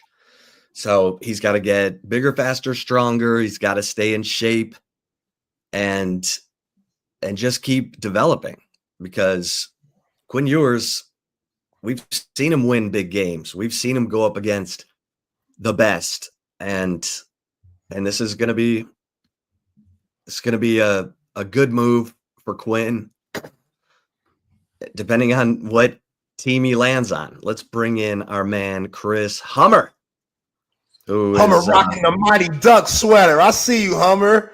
Yeah, man. Ducks. Quack, quack. Fly together, baby. Fly together. Oh, man. Yeah, Chip don't know nothing about that Hummer. That's our era in the 90s, man. Oh, Gordon Balbay, which you should. The knuckle puck, man. Like, just such an elite move. Like, yeah, Keenan Thompson. Keenan Thompson out here. From South Central LA, but they played hockey every day where he was from somehow. But what else? What else would they play, man? What up, Hummer? Who was it? The Sheen, not named Sheen, was the head coach. Yeah, Emilio Estevez. Yeah, Estevez. He was the original movie. He was doing it as public service for what was this crime? Like I don't remember what he did. Yeah, I forgot what happened. Yeah, it was like community service, and that's why he was coaching. That's one of the few series, Chip and Hummer, that the second one, the sequel, is better than the original. Yeah, the second one's special. Like Julie the Cat's Ertz going up. What was the country they were going against? Iceland? Yeah, Iceland. Yeah. Yeah. The Flying V. It didn't work, but Charlie Conway comes up big at the end. Yeah. There we go. Flying V from Steven. Not Cleveland. All right. So yeah, not Cleveland for Quinn Ewers. Hummer, let's start there. Obviously, huge news today. Quinn Ewers makes it official. He is entering the 2025 NFL draft. Your thoughts and I just said he would be fine to get drafted by a team that's got a veteran quarterback that's maybe getting ready to move on, learn a year. Your thoughts? Yeah, first, not surprised. I know you've reported this, Chip. I've been hearing the same thing. Like, it's been for really more than a month now, like the plan for Quinn Ewers to move on, despite some reports that have come out linking him to the portal. Like, definitely teams that certainly called, but like this was the intention for Quinn Ewers. So not surprised. It was always going to be Arch Manning's team next year for Texas. So I think this is the easiest path for a Texas fan. It's not particularly complicated emotionally. Like, it would have been very weird, I think, to see Quinn Ewers play in a different college football uniform. It also makes sense. I mean, I don't know if I think Quinn's probably going to be a day 2 draft pick. I would be shocked if he was a day 1 pick based on the season he had. He might even slip into day 3, depending on how he interviews and how the injury prognostication goes with his oblique. But this is a really wide open year at quarterback. It's basically Shedeur Sanders and it's Cam Ward at the top, and then like a pretty big gap to everybody else. And Quinn, as talented as he is, can maybe help fill that gap. If I was him, I'd be really rooting to go to a place like the Rams, look up with somebody like Sean McVay, back up Matthew Stafford, as y'all were saying. Like, it makes sense for him to go in and sit right away. And yeah, Cleveland would be a pretty tough scenario. But I mean, I guess they do have Deshaun Watson for another year. They got to pay him. So we'll see. But yeah, I think if you're Quinn Ewers, you have to hope you can go to the NFL, learn for a year or two, get drafted reasonably highly, and then step into a situation with a quarterback coach and a head coach that can get the most out of you. Yeah, the Rams would be a great destination. Probably a number 1 with Sean McVay, great offensive mind, friend of Sarkisian. All right, so how will Quinn Ewers be remembered at Texas, Hummer? I mean, he's not street Young or McCoy, but I don't think he's that far behind them when you think about what he did. And I mean, I'm sure some Texas fans feel differently, but I think retrospect will be very kind to Quinn Ewers. What was he, 21-4 the last 2 years as a starter? First Big 12 championship for Texas since 2009. Helped lead Texas to the SEC championship game. His first season in the SEC. 2 college football playoff appearances. Really, like, he was the guy that helped. I know Sam Ellinger said it, right? Like, he said it. Joe Tessitore said it too. But like, if you're gonna think of a guy who helped bring Texas back, and like Texas is back now, it's Quinn Ewers along with Steve Sarkisian. So I think he has a pretty strong legacy. I know it was a little uneven at times. I know fans probably wanted more from him as he was building a generational quarterback. But I mean, like, this is a program that only 1 quarterback has been drafted in the first rounds in the common draft era, and that's Vince Young. Like, he's one of the best programs at quarterbacks in Texas history, without much question, in my opinion. Yeah, Hummer, it's interesting because we've seen guys at the combine really show out to improve their stock. I mean, Zach Wilson comes to mind, you know, how he gripped the Jets with his showing, and Anthony Richardson, that dude played barely any games in Gainesville, yet all of his, you know, things that he did at the combine, underwear Olympics, off the charts. Do you think Quinn has that ability? Because he's going to look good, like the way he slings it, all the arm angles and stuff. Like, do you think that he can improve his stock to maybe finesse his way up to a day 1 guy, even early day 2? Potentially. I mean, you're right. Like, it is really funny to see quarterbacks jump because of combine and pro days, because at the end of the day, like, your tape is tape. And I think at more than any other position, tape is tape with a quarterback. But there's 2 things I think Quinn needs to really hammer away at during the pre-draft process. One, he has to look more athletic. He's not an unathletic quarterback. If you go back to his like South Lake Carroll tape, he can move around really well. I think the oblique really limited him this year. He needs to get that right by the time the draft combine comes around in like a month. If he throws the combine, if not, like in early March, whenever the pro day would be for Texas, like that has to look better. That will greatly help him. And 2, like he's gonna have to perform well in interviews. I don't think I think he's very well respected around Texas. He's played through injuries, like he's pushed onto the field, he's been a leader, but like Quinn is not exactly like he's not an exterior leader. He's not an outgoing leader necessarily. He's more of a guy who leads by example. He's more of an introvert. And that's not always what teams are looking for from the quarterback position. So he's going to have to interview well on top of everything else. It's not like, I don't want to say it like this, like Cam Ward is like an alpha. Like he is a outgoing personality and alpha. Shedeur Sanders is the same way, although maybe a little bit more brash and brazen. Like those 2 guys are going to light up rooms and they walk at it. I don't know if that's going to be the case with Quinn because he just has a different personality than that. So he's going to have to he's going to have to interview really well during the draft process. And not that like that personality means everything, but it certainly matters when you evaluate quarterbacks. Before you go, Chip, what quarterback do you remember that has that type of personality, Hummer, that's had a lot of success at the next level? Because you're right. Like, I feel like Tom Brady really ruined it for a lot of people. He was as fiery as anybody, and we know him as the GOAT. So who's been a little more quiet? I let my play do the talking, but also I could go out and get it done. Who represents that? That's had success in the National Football League. Yeah, I'm scrolling down the list of quarterbacks in the league. The one that comes to mind right away is Justin Herbert. He's more of an introverted, quieter guy. He doesn't like necessarily like at least outwardly exude kind of that like aura that you get around him. He's just a really good ball player. But like a lot of these guys are like leaders, but like it's not like every single NFL quarterback meets that criteria to a T either. Like, I mean, there have been questions about Kyler Murray and his career and his personality and reason to lead, and he's not quiet. You know what I mean? Like, so it just depends. But yeah, like Trevor Lawrence is, Justin Herbert, when you think about like quarterbacks and how they approach press conferences, just interactions I've had with them, is the personality that seems to, at least like in terms of like being a little more introverted, sync up best with Quinn. See, Double D said Flacco here, which I could agree to that, but he didn't have to do much because he had Ray Lewis and Ed Reed on the other side taking up all that, captain and leadership stuff. So that might be an exception, but okay. Hummer, Arch Manning, the Arch Manning era begins. What do you expect?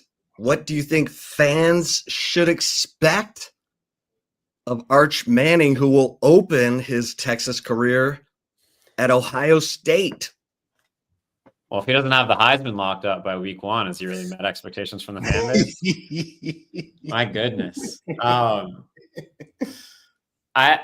think he's gonna be really good. Like, I think Texas fans need to slow down. Like, and some fans even in my life like need to slow down. Like, this is a guy who hasn't played a ton of football yet. I know he's been on campus for 2 years, and he played a really low level of high school football in Louisiana. Like, we saw it. I was there against Louisiana Monroe. It's not like he lit the world on fire. I think he's going to be really good. He's got all the tools. Like, Steve Sarkisian is going to put him in the best possible position.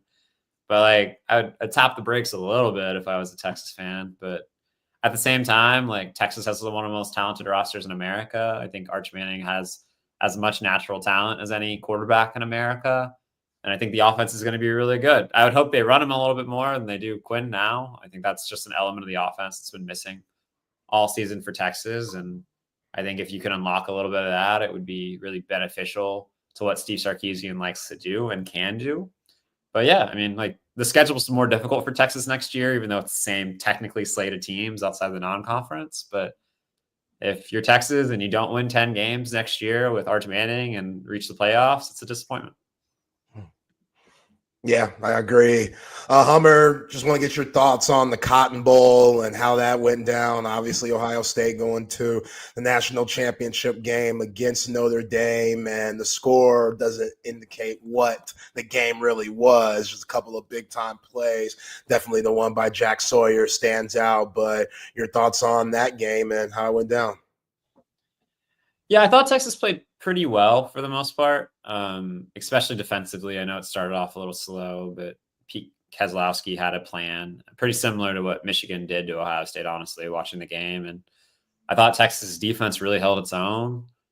But as it is with Texas all year, like, you just have some inconsistencies on offense. I thought the offensive line was a real question mark, and that's really no fault of like Cam Williams or Kelvin Banks, who are both dealing with injuries, but they were beat for most of the game, like, frankly, especially in the pass rush. And like, there weren't many Quinn Ewers didn't have a lot of time in the pocket. And I think I said going into the game, I said this multiple times, whoever won the rushing battle was going to win the game. And I know Texas's backs made a difference in the pass game. Like, they definitely did, but I think Texas only averaged like 2 yards a carry. So you're just not going to win a lot of football games when you average 2 yards a carry. And I'm sure y'all have talked ad nauseum about the toss call. I'm not going to really dive into that, but yeah, I mean, like Texas lost. The offensive line wasn't good enough and it couldn't run the ball well enough. And Quinn Ewers, for whatever reason, like it just is unable to create out of structure the way he has in the past. And I think it's likely due to the injury. So you put all those things together and what you have is a loss and another disappointment in the semifinals. Hummer, before we let you go, who you got in this game? Is it Ohio State by a mile? It's funny that we talk about the game like that, right? It's not like who you got. Like it could be close. It's like, oh, is Ohio State going to win close or is Ohio State going to win big? I lean more towards the big portion of that. I think Notre Dame is very good. I think Notre Dame has some of the ingredients you need to be successful against Ohio State. They have a secondary that's as good as it gets in the country. Despite some injuries, they have a very good run defense. But I just think there's some limitations with Notre Dame. I think they're very injured along the defensive line, and they're not going to be able to get pressure in the way you need to bother Will Howard and a patchwork offensive line. I really question Notre Dame's receivers and Riley Leonard's ability to hurt Ohio State through the air. And if you give Jim Knowles the ability just to come after you, knowing that you're not, if you give Jim Knowles the ability to really just attack the run, knowing that Riley Leonard's not a huge threat through the air, I think that makes you very difficult. It makes it very difficult to score points. What does Vegas have this game? Is it like at 12 now or something like that? Or is it 10? Oh, wow. Damn, I haven't seen that. Up to that. Wow. Yeah, it was 8, then 8.5. Now it's 12. I might be wrong, but let me see. I guess it is 8.5 right now, but I think it's going to close in double digits. And I would lean towards that. I think it'll be close for a little bit. Notre Dame's defense is very good, and it'll keep them in the game for a bit, but this Ohio State team is just better. Texas would have beaten Notre Dame. Probably. I think so. Yeah. I think you can't say that. It's not like, right. It's not like Notre Dame wouldn't have given Texas a real game. I think it would have been a lot closer, but in a lot of ways, I think the Ohio State Texas game was the national championship. Yeah. Okay. What advice would you give to Arch Manning? You've covered this program. You know the spotlight. It's like a magnifying glass on an ant for the quarterback of the University of Texas. Don't eat too much Pluckers is my advice to Arch Manning. You don't want to look like me. I don't know. I think if there's ever been a quarterback prepared for the spotlight, it would be Arch Manning, given who is in his family. But I mean, at some point, the Texas fan base is going to turn on Arch Manning just the way it did with Quinn Ewers. It's going to happen. I mean, I can remember, and Chip and Zay, I know y'all do too. Like, it's not like Vince Young and Colt McCoy, as good as they were, like, weren't always perfect in the eyes of Texas fans either. And like, I don't really think the Chris Sims, Major Applewhite, like, alignment really works for Quinn and Arch Manning. It's just not the same. But I mean, Texas fans weren't always super thrilled with Major either, even though he was the popular one. So you're going to have to play well. And I mean, there's a real chance Texas is 0-1 after 1 week next year, and it could get real fast for Arch Manning. So I don't know. I would stay in a bubble and not listen to people like me. That's what I would recommend. No, he needs to take that cue from Quinn Ewers to block out the noise. Hey, who's that? That's my cat, Marlin. She just loves. She's just loves attention. Marlin. Marlin, yeah, like after a cat. Hey, Marlin. Yeah. Hummer, you're the best. Let's do it again next week. Yeah, let's do it. Some post-national title game conversations. Looking forward to it. Let's do it. Thanks, Hummer. All right, y'all. Quack, quack. Chris Hummer, 24/7 Sports, king of the portal. We will definitely catch up with Hummer, but I see him in the green room. 2-time Mr. Universe. Wow. Father of 3 5-star wide receiver sons, Equanimous St. Brown, Osiris St. Brown, and Amon-Ra St. Brown. the founder of Cane Protein, and the YouTube star, the one and only John Brown Black Coffee. Black coffee. JB, Happy New Year. What's going on, brother? Happy New Year to y'all over there in Texas. How's it going? I know you're in Southern California. It's been horrible there. I'm sure you have. Oh man, that's about an hour drive from me, from my house. But twice in the last 10 years or so, I've been evacuated from my house twice. Wow. I mean, it's the winds, Santa Ana winds are crazy. And everything is dry. So basically, California's in the desert. And you got these mountains and you got these winds and all this dry vegetation. Then you get these crazy people that want to set fires. They start setting fires and it just runs. I mean, I was in my house and they came down the streets. Everybody must leave.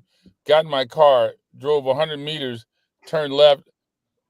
The whole beltway was on fire. Jeez. This time? No. Times before. Okay. It's very common, you know. Even right now, like if you're near my house, there's trees that are still burnt from the fire 8 years ago, 10 years ago. Wow. And it is so weird where you go up in the hills, one house is standing, 3 houses burned. One house standing, 2 houses burned. It's weird. Some houses don't get touched. Wow. Depends on which way the wind is gusting that minute. Yeah. I mean, I can't believe that there was no water in the fire hydrants. Why are they giving out tickets? There's not even water in there. If you park near one, don't give out a ticket. There's no water. It's crazy, dude. Yeah. Crazy. Freaking firemen, people losing everything. It's awful, you know? Awful. And it's hard to get fire insurance here. Yeah. So a lot of those people have no home, no insurance, and they still have a mortgage. Jeez. Couldn't even imagine. That's brutal. The governor, they screwed everything up. He's trying to blame everybody else, but it's his fault. Hate that. Terrible. But JB, we got a big week ahead. Oh. The Lions and the Commanders in Detroit. What do you think? Like I always say, even the last place team in the NFL is dangerous. They're all getting paid. They're all big and nasty. So I just reserve my comments because I don't want to jinx anything. You know, we have a good team. They have a good team. I just hope that we win. You know? Yeah. And especially if Montgomery can run full speed, full throttle, that's going to help a lot. But what helped us a lot on defense, man, is Anzalone. I'm telling everybody. That was the only difference in that game from when we played the Vikings opposed to when we played the team prior to that. We didn't look as good. Even San Francisco, we didn't look as good. Anzalone came in, changed everything, freed up all the other players. That guy's amazing. That and Amik Robertson. Oh my God. Where did he come from? Was he always on the team? Right. Where have they been hiding him? No, but was he always on the practice squad? You know, I want to say yes. I think they've been going with Terry and Arnold because are you sure that guy was there? Or did they bring him in? Let me double check it. Let me see when Amik joined. I never heard his name, but that guy was unbelievable. Let's see.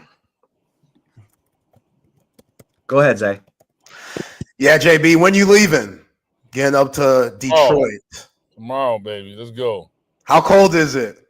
I know you ain't ready for that. It's gonna be 18 or something. But you know, what's weird is, even though I'm from California, I get acclimated within second day. It happens. Your body gets used to it.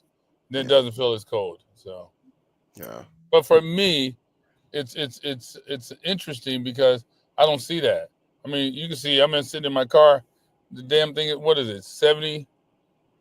How is it in California? Probably 70-something degrees right now. 76 probably. It's hot out here. So it's nice for me to go to somewhere like that, you know what I mean? Yeah. And see some snow, I don't mind it. Because I don't get a chance to ever see it. They signed Amik Robertson in March of 2024. See? So he's been there. Like I always said, that's proof right there. This guy has been good. He didn't wake up good. He's been like that, but never got the chance probably. Right. There's Undersized. A lot of players don't get the chance. Yeah.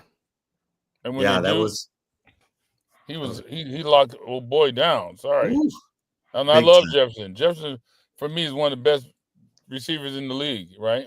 Oh, yeah. And great kid, hard worker, phenomenal. I mean, I don't know if he just had a bad day or I don't know what happened. It was crazy. They were getting some pressure on Sam Darnold. Sam Darnold. Yeah, Sam Darnold. Yeah, he didn't look good. Sorry. I mean, what are they gonna do? They're gonna give him the bag? Oof. I don't know now how he looked in that playoff game against the Rams because they had the same game plan that Detroit did. Yeah. Well, what about Deion? What do you think about Deion? Oh, I don't know. I learned you can't count against that guy. No, you can't. Bet against him. You can't. But Jerry's mind works in mysterious ways because he's anchored with Dak's contract. Dak is not a killer. So now Jerry needs some more razzle dazzle for the fans to get excited. He's going to do. He's going to bring Deion in, and he's going to let go Parsons. Some of the top players they're going to let go. They should have traded Parsons a year ago. They're gonna do some different stuff. Some of their top players they're gonna let go and they're gonna rebuild. Because Deion's gonna say we got to start from scratch. Yeah. That's what they should have done a year ago. Yeah. They should have gotten 2 first rounds for Micah. Instead, they're only gonna get, I don't know, maybe 1 first round for him. But probably not even that. Yeah. All right.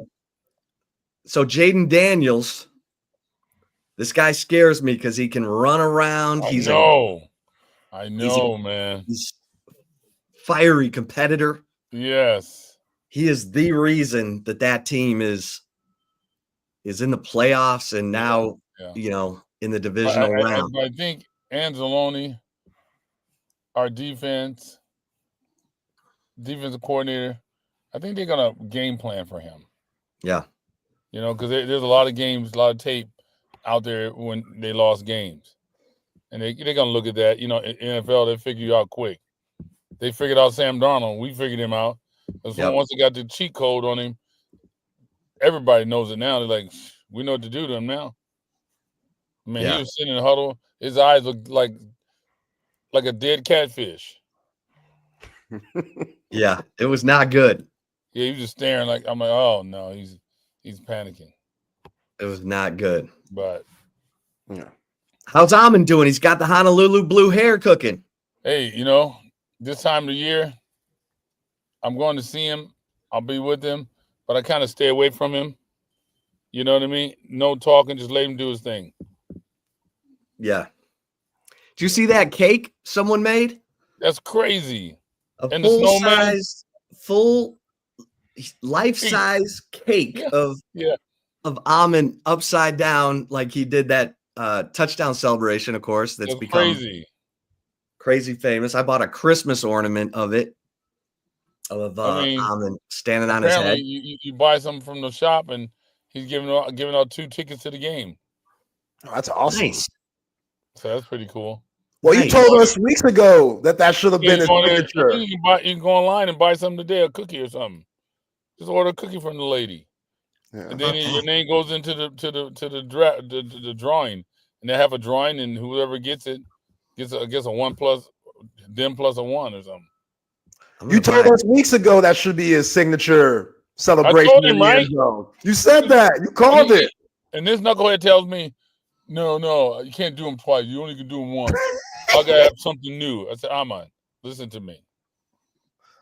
It's good to be known for something. Because I tell you, if you do it again 2 more times, kids all over the world will start doing it. Now that means you're a trendsetter. You're an influencer. Major influencer, because you influence kids to do all this craziness. And now everybody's, if there's any statue or ornament or anything made of him, it's usually him standing on his head. I said, I'm gonna trust me, stand on your head again. No. That's good. I love that celebration. As his father, I seen all the stuff. And when he did that, I was shocked. I'm like, where did you learn that at? I never did that. Yeah, that was unbelievable. Oh, yeah, what's that? What is that? The poster? You see that? Is that a poster? That's a fat head. He's like a fat head, yeah. I didn't know you can get a fat head like that. Oh, yeah. Jesus. I haven't even seen that yet. How about that action? That fat head was out there. Oh, yeah. My wife got that for me for Christmas. Oh, see? This guy, man, he doesn't listen to me.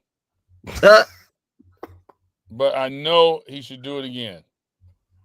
Yeah. It's great for his marketing. They'll have commercials. I mean, that's why you get on more commercials doing stuff like that. I got to talk to him tomorrow when I see him. Yeah, talk to him. Let him know. Get on that head. Yeah. And if you can, spin. Get on that head, spin. Yeah, add a little something to it. You know? But it seems like what do you think about college playoffs?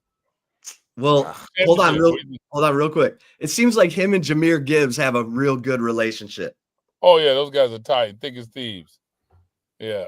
Him, Jahmyr Gibbs, Montgomery, Williams. Jameson Williams. Oh, yeah, Jameson. J-Mo. And Khalif Raymond. There's like about 10 of them. They're all tight. That's 10 awesome. of those guys, they all hang out with each other. Yeah. It's cool to see, you know. What'd you think of the college football playoff? Texas lost to Ohio State. I was surprised that Oregon did as bad as they did. You know, and I was surprised that Ohio, not too much of Texas.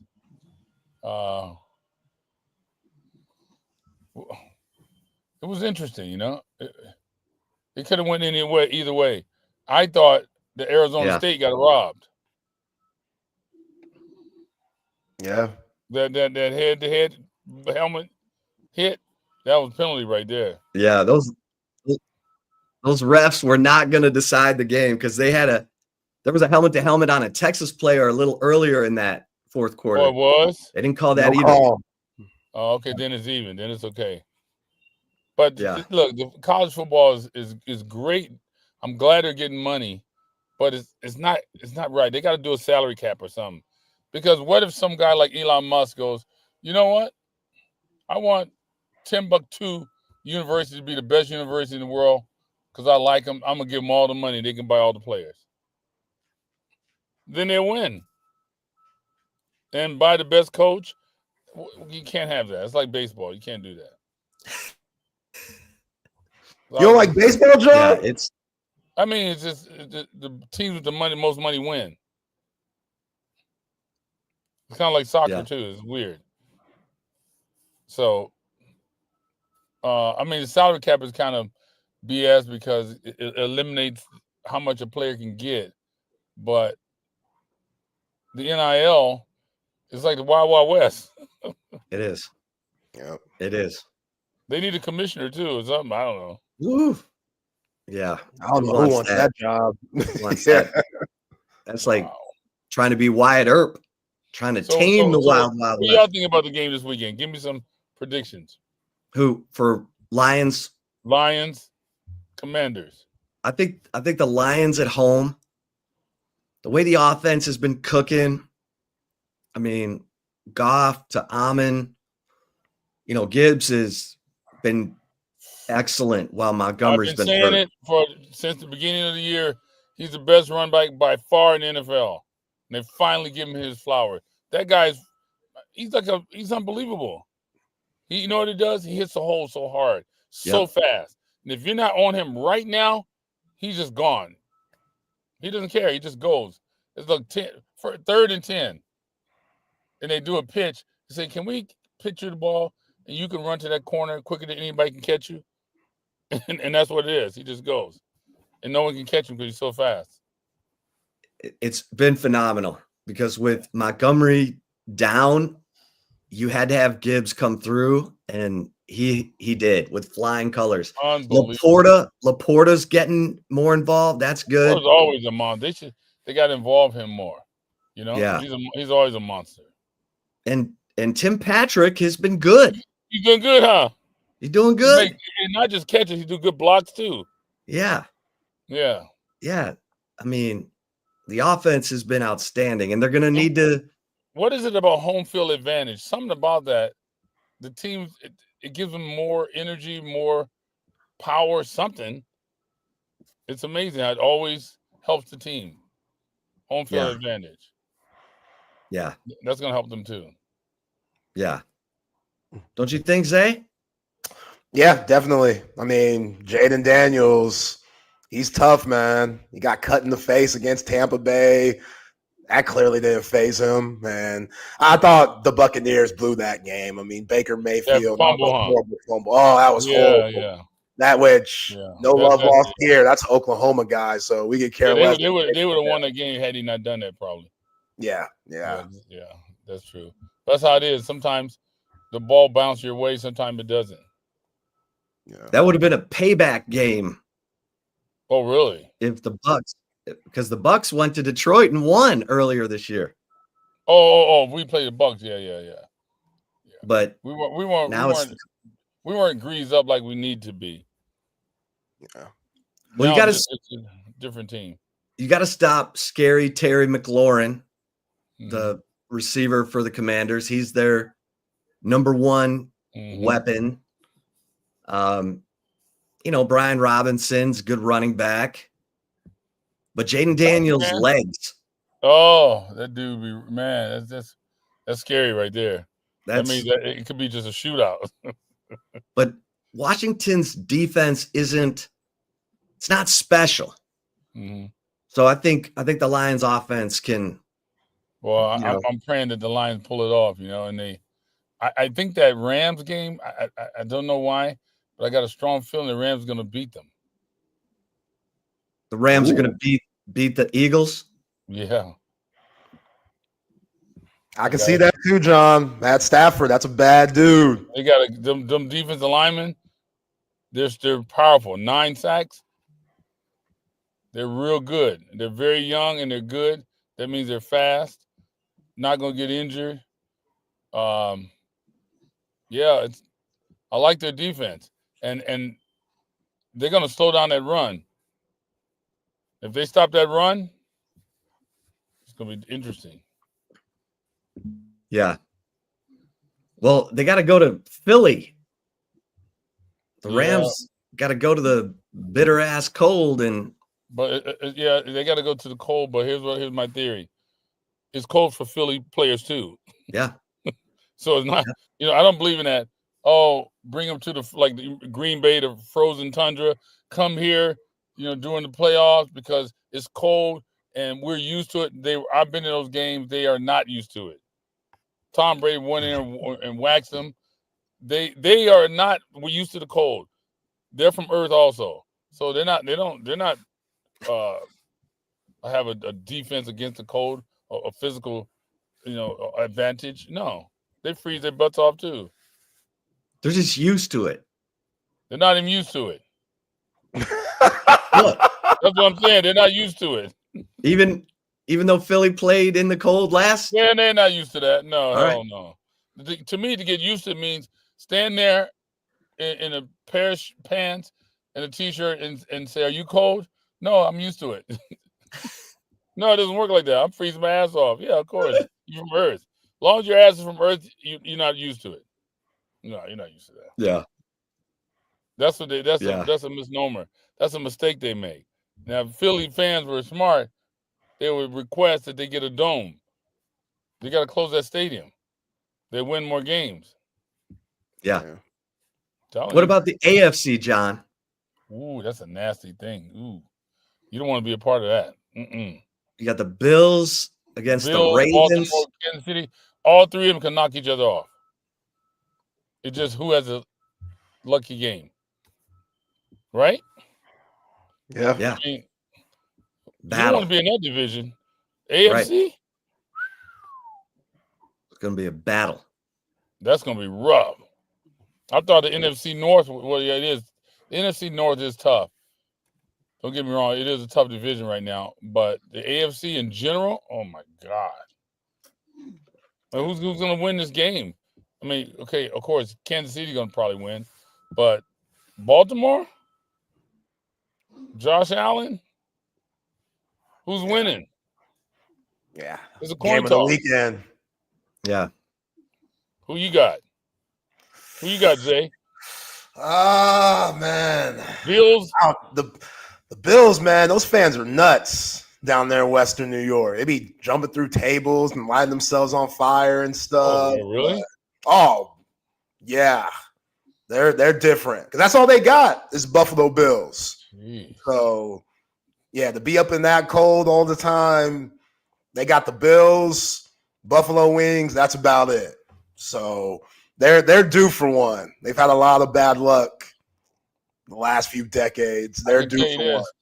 Josh Allen's going to be running his butt off. Yeah.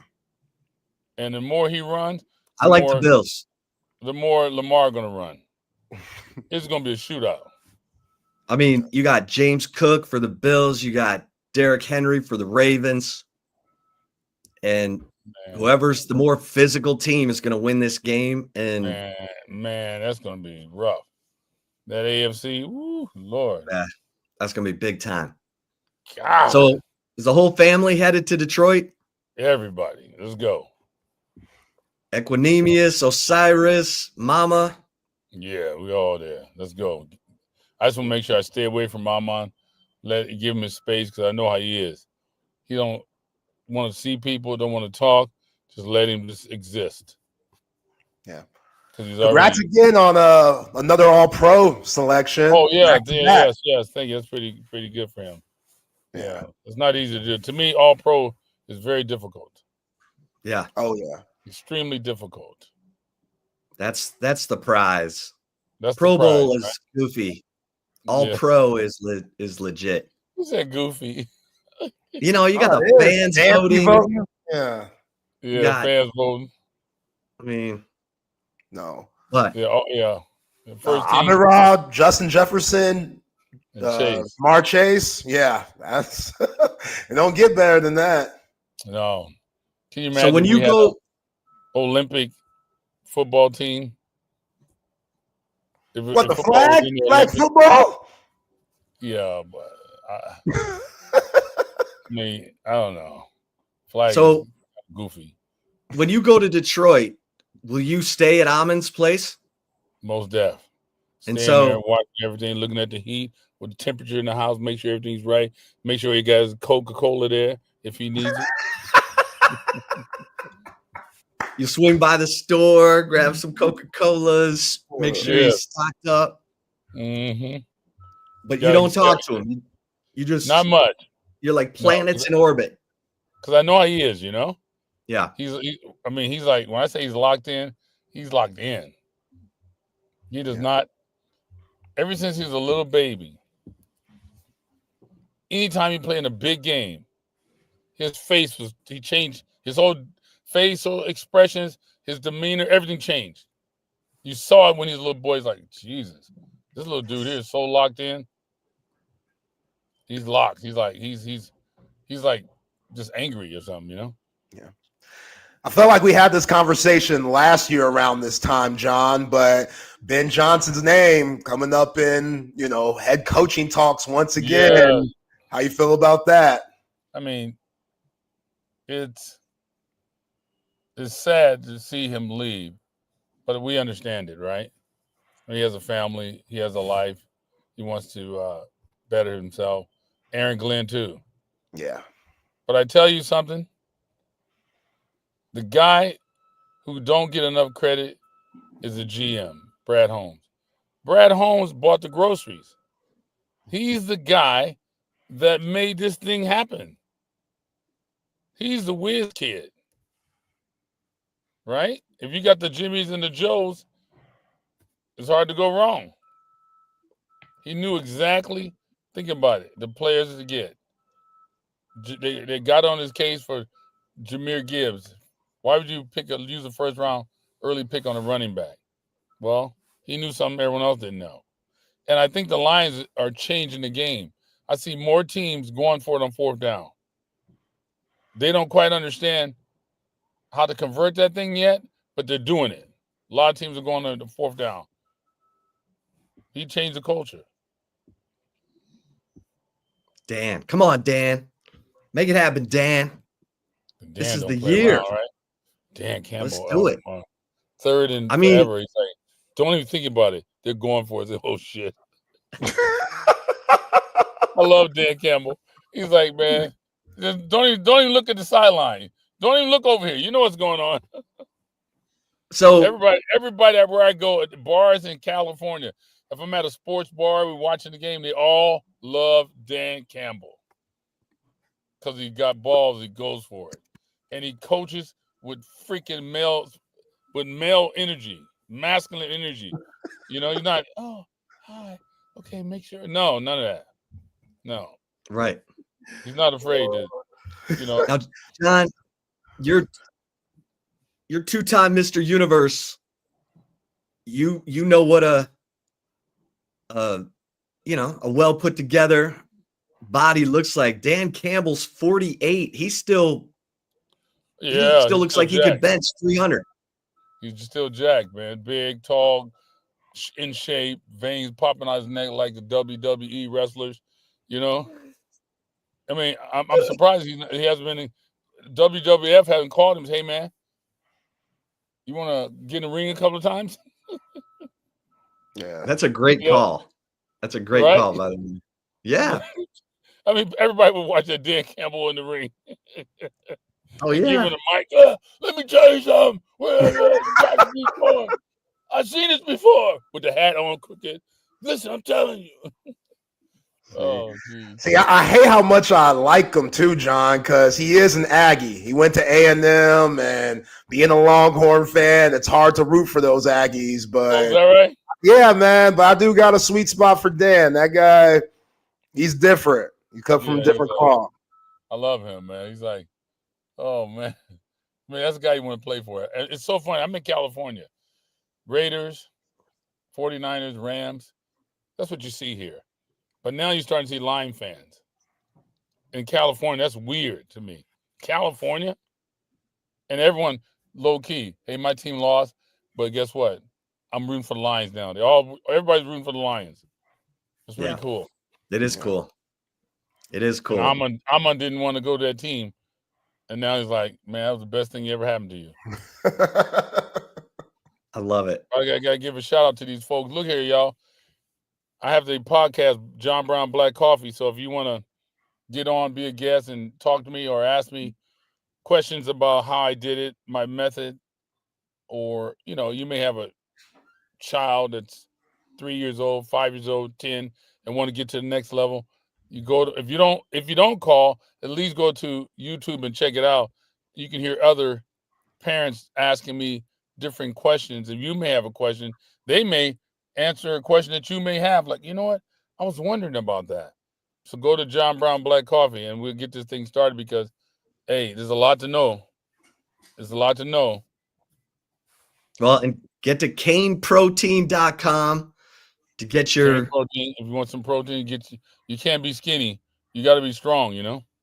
You know, like a lot of people don't realize how strong Amon-Ra's lower half is, his legs.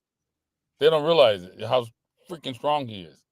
So to bring him down when he's blocking, he's strong at blocking because of his power he has. What's he squat? I don't know. I don't let him go heavy because I don't want to get injured. Yeah. I know he can do reps with 4 plates easy, right? But I don't let him go over that because he's so compact. And I'm like, look, you're not a bodybuilder. You're not a power lifter. Why would you want to go over that? If anything, just increase the reps. That's my theory. You got to increase the reps here somehow. Don't go to 500, 600. What if you pull a disc or something? It's not worth it. Yeah. Has he always been a willing blocker though, John? Yeah, all 3 of my sons they're nasty. They look innocent. They look that little face. No, they're nothing nice. They're nasty guys. And if you do, he's always been like that. Equanimous is like that. Osiris was like that. Osiris is worse than Amon. He was taking guys off the football field, in high school on the track, trying to block them all on the track. Don't care. Get the flag thrown. He don't care.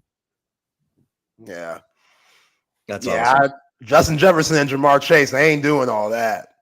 Yeah, you got those blockers. See, that's what I love about Brad Holmes and all these guys. They know the guys to pick because Jahmyr Gibbs gets sprung a lot because of blockers. I tell you something else. Jameson Williams, he's a freaking great blocker. He's lean, but that dude will block. That dude's tough. Yeah. He'll stick his head in there. He just, like you see him on punt returns, he never slows down. He goes full speed into the guy. So they got a lot of dudes on that squad there. And I just hope that they continue to win. Well, John, we know you're going 100 miles an hour. We always appreciate the conversation. Let's keep this party going, baby. Let's go. Man. Yeah, I'm excited here. Hey, man. I'm so excited for you. I wish I was going to Detroit. Only thing I'm gonna tell my son, I'm gonna send him a text. Make sure. I didn't like the last game, 3 and out. I'm like, wait a minute, how you gonna go 3 and out? And this is for all the marbles. And Amon-Ra's on your team. He don't catch one ball. No, you got to convert the first down. I said, Amon, make sure they throw the goddamn ball. You don't need all the balls, but you can't be going 3 and out, and he's on the team.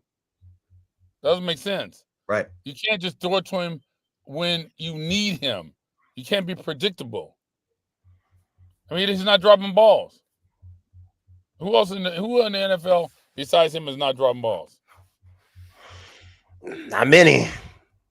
That's because he catches 200 balls on the jugs after every practice. 202. 202. Yeah, you can't do 200. 202. Why 202? Why that number? Because Equanimous was talking to Odell Beckham when he was a junior in high school, and LSU was recruiting Equanimous. And so I said, Equanimous, ask him how many balls he catch. And he said he catch 200 balls. I said, he said that? He goes, yeah, okay. We're going to do 202. Actually, we went to 300. I took him to 300. But it took so long because I had 3 boys. I said, okay, we got to break it down. It was too much. So we went to 202. We can't do 200. We'd be only as good as him. You still have the jugs in your garage? Oh, yeah. Yeah. Yeah, man. That thing's worth its weight in gold. That thing's worth its weight in gold. How you gonna learn how to catch if you don't have that? Can somebody explain that to me? It's not a natural thing. Some guys can naturally catch better than others. Yes.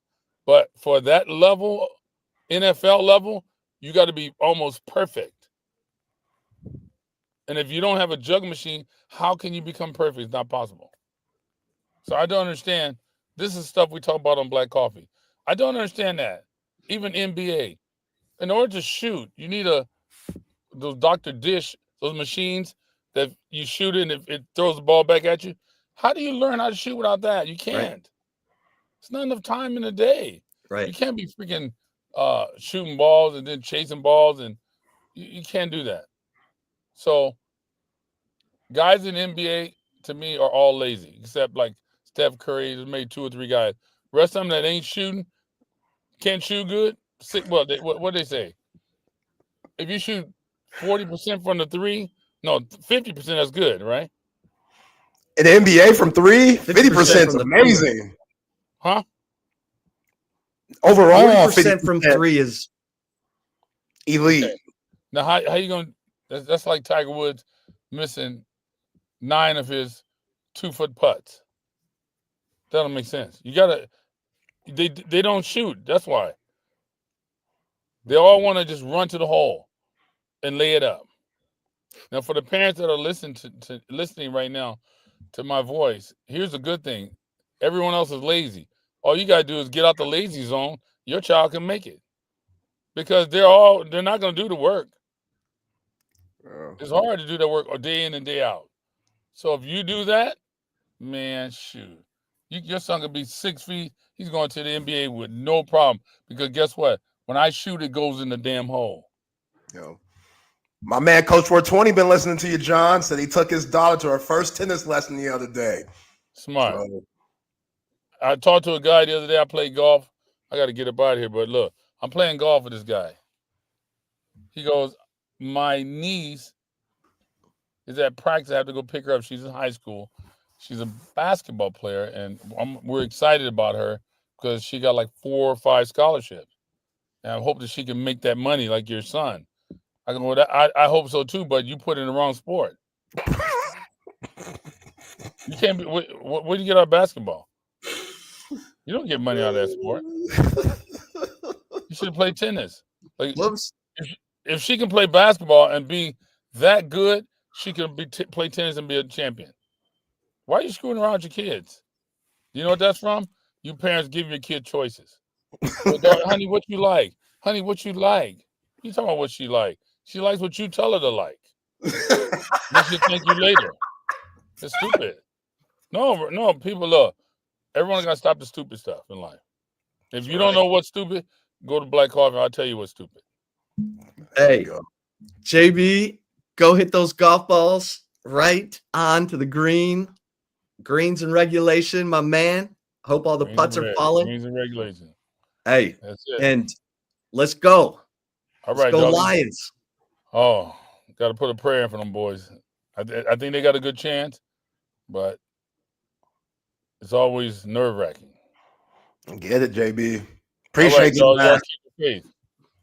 You're the best, man. Let's do it again. You got it. There he is.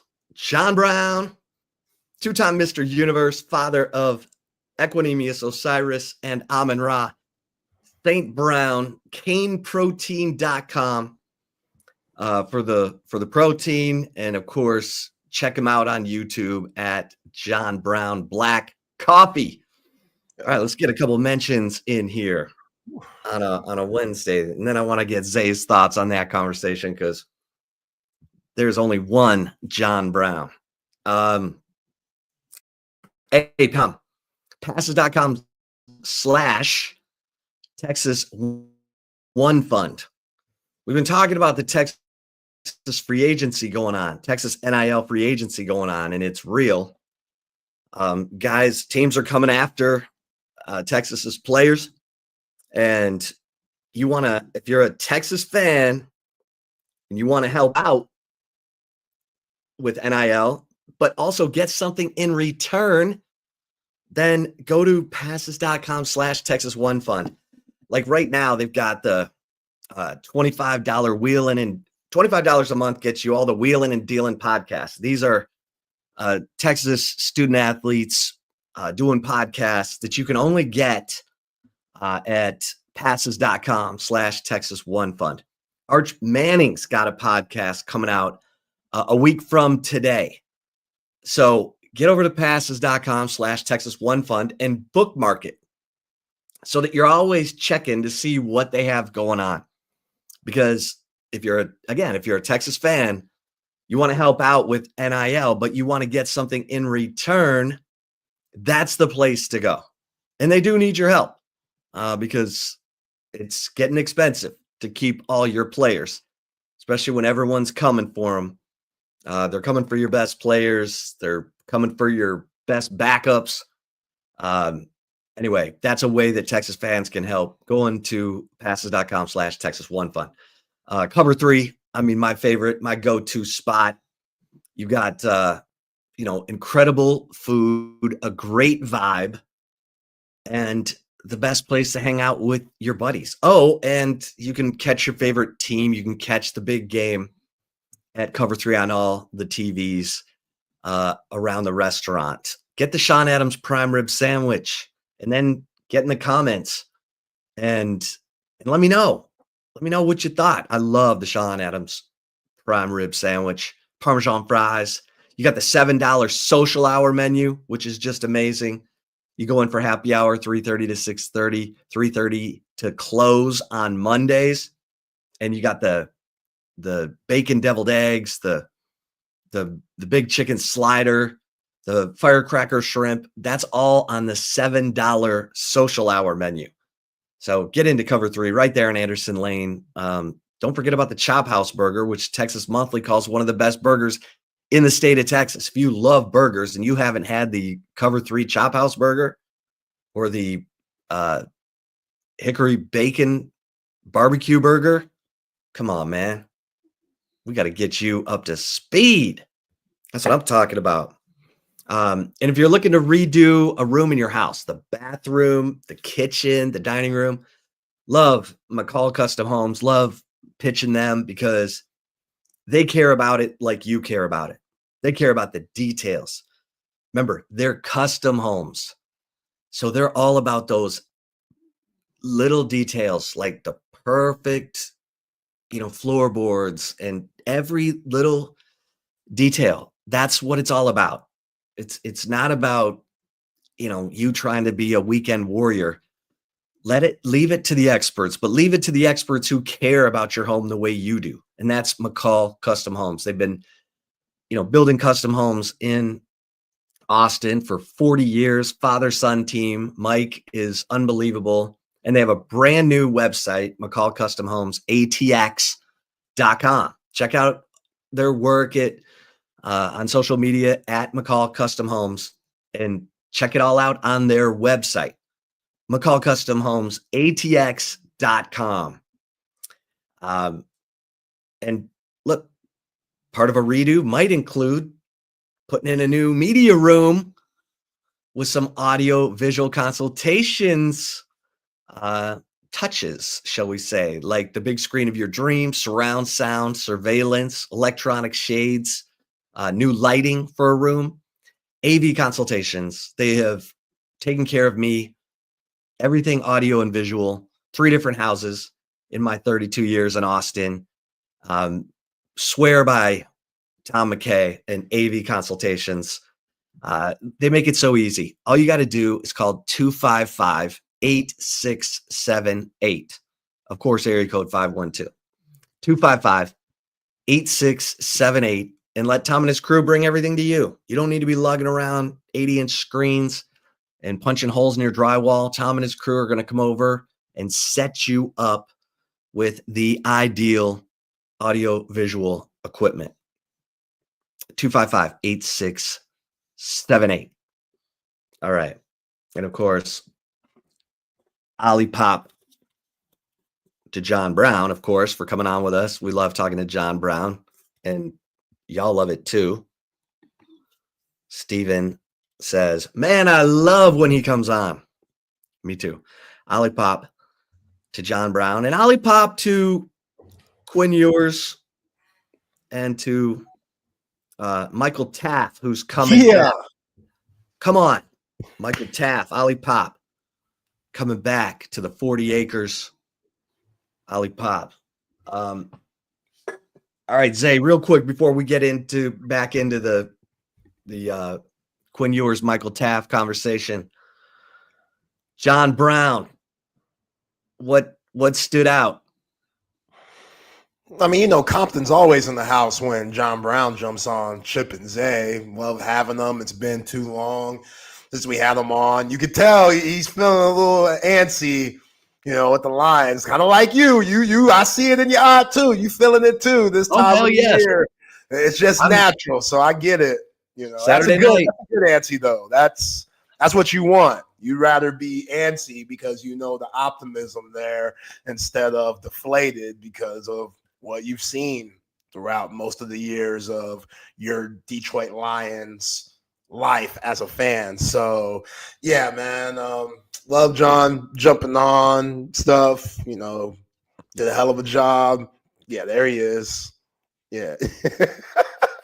This is my that curse ain't a thing, man. Come on. I know. I'm trying to get that thing put away once and for all, but yeah, 50-year curse is now 65 years old. But that's right. God. Yeah. Yeah. All right. Well, let's go ahead. I mean, he has something there about having your daughter play women's basketball instead of tennis or golf or something. But hey, Caitlin Clark, her stalker, actually just got booked. So yeah, there was a video. I didn't even know she had a stalker. But if you get up to that stalker era, then she's made it. Having stalkers and stuff. There's not too many stalkers going around in the WNBA. Caitlin Clark said, well, hold my beer, because I'm that big time that somebody's stalking me and trying to see what I'm doing, Man. which I'm glad Caitlin's good, because that could be very scary. But yeah, no, John, always terrific. Yeah. James says, love John. He keeps it real. Yo, also to what he said, he was talking about the gun machine for basketball that has the big net. Yeah. It shoots out the ball like every time you get to shoot it. Yo, Cece had me on that. He had you on that all the time? Oh, at least 3 times a week. At least.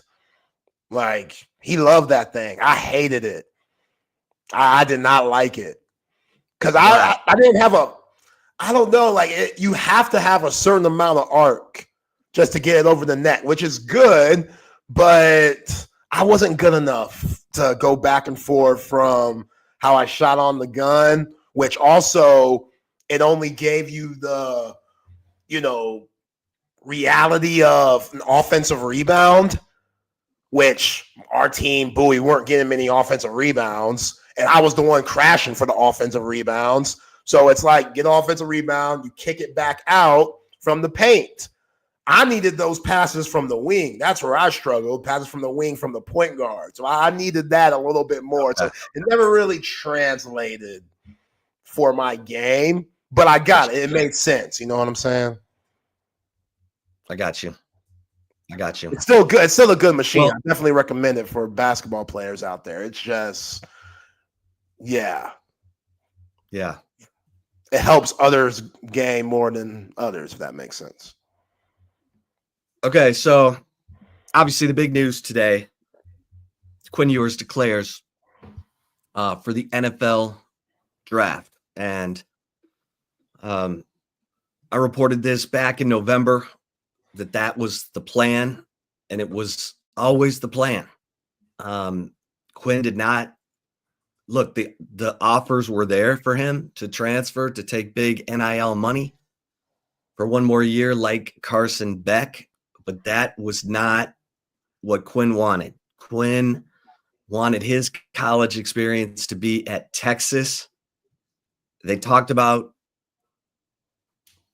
it being his last year, going into the year, and Quinn was good with that. And I thought his little video that he posted, talking about what it meant for him to be a Longhorn, that stuff's real. That's real for him. That's not just, I'm going to say what these people want to hear so that they'll keep hiring me to do ads for their companies. No, that's real for Quinn. Like, Quinn grew up a Longhorn fan. He wanted to be a Longhorn. He was committed to Tom Herman, but he did not like the way things went in 2020 under Tom. He, committed to Ohio State, reclassified, took NIL money that he could not take in the state of Texas. But once Steve Sarkisian got to Texas, Quinn was like, oh man, Texas is looking good now. And so he said, you know what? I'm going to Texas. And I'll never forget that spring after his first year as the starter when he said, I feel like I let Longhorn Nation down with the way I played. And he didn't have to say that. And that was his way of saying, I'm going to double down and make sure that I have the kind of season that I want to have. And he went to Alabama, played his ass off, played great, had to fight through another injury, the AC joint sprain that happens. JT Sanders didn't get his block against Houston. And he fought through it and was one play away from maybe taking Texas to the national championship game a year ago. And then just, this year, I thought he was getting better in those final games. And, his first half against Georgia was really good in the SEC championship game. Obviously his finish against Arizona State. And I thought he was good against Ohio State. I know people are picking apart some of the third down throws in the third quarter, that little out ball to Matt Golden on the sideline. I mean, I had an NFL scout tell me you have to hit that ball. If you're Quinn Ewers, if you're an NFL quarterback, you have to hit that pass every time. Like that's non-negotiable. But he made other plays. I mean, the play where he's almost got his knee down and he shovels the ball to Wisner. He made plays. He hit Matt Golden for the 27-yard pass right after the Gunnar Helm penalty. If Matt Golden stays on his feet, maybe he scores. But I loved how self-aware Quinn was and how he blocked out the noise. And Zay, I would say to Arch Manning, you know what you're doing. You've got 2 years of training. You know these guys, they believe in you. Block out the noise and do you. Go be Arch. Whatever that means. You're step up in the pocket, obviously, which we've seen him do. And if you see a lane to run and throw that deep ball, baby, because that thing's a thing of beauty. Yeah, I'm with you. I love Arch's deep ball. I wish Quinn Ewers hit on it a little bit more, but again, I don't have anything bad to say about Quinn Ewers. Like, the dude played his heart out for the Burnt Orange for the last 3 years, and those injuries, they take a toll on you. They take a toll on you not only physically but mentally. And it seemed like every time that he was really getting in the groove, and you're like, we're about to see the best of Quinn Ewers. Bam, here comes a setback due to injury. It started freshman year, like literally in the Alabama game. You're thinking that, man, Texas is about to pull the upset here on the Heisman Trophy winner Bryce Young and Nick Saban coming here to DKR. Like, it's on and popping. And then he gets hurt. And then you go to the Houston game and you're like, man, Quinn, he's looking real good right now. And he gets hurt there. And then this year, with the oblique injury after the Michigan game. And it's just like, God, dude cannot catch a break. And you felt for him, like you mentioned it this year when he had the towel over his head going into the tent and just how deflated he looked there. And how he had to rely on his faith and all the positive people in his life to help him get through those really difficult moments. Like, take all those moments away, the what if thing, don't like to play that much, but doing it now, like, who knows what Quinn Ewers' career could have been. Then he had the ankle injury, just a lot that he had to push through, and still had a hell of a career here at Texas. And I get it. He's not Colt. He's not VY, but the guy made some big time throws, and he tell you himself, he wished that he could have some of those throws back. I also wish that Steve Sarkisian could have had some of those calls back and maybe put him in certain situations that benefited him more and the offense as a whole than it actually did. But hey, it is what it is. I think Quinn Ewers could have a terrific career in the National Football League, like backup quarterback. That's the best job ever. And I still think Quinn, depending on the right scheme, system, quarterback, or coach, Quinn could be a starter in the league. Like, he's going to have to improve on some things, but yeah, Quinn could definitely be a starter in the league. If I've seen Zach Wilson be a starter in the league, and Anthony Richardson and all these guys that aren't proven at all, Quinn should get his opportunity whenever it comes. So again, salute him. Glad he's happy. Glad he got to come back and play for his home state. And yeah, I think QB1 now going off to the league. This is what it was supposed to be. Like, he wasn't never going nowhere. Come on, he can't put on another jersey. That just never was in him. Like, maybe the average Joe Schmo would have taken the money, but Quinn Ewers has made some pretty good money here to begin with. Like, that's let's not, act like that wasn't a thing. Like, Quinn's pockets are pretty heavy right now.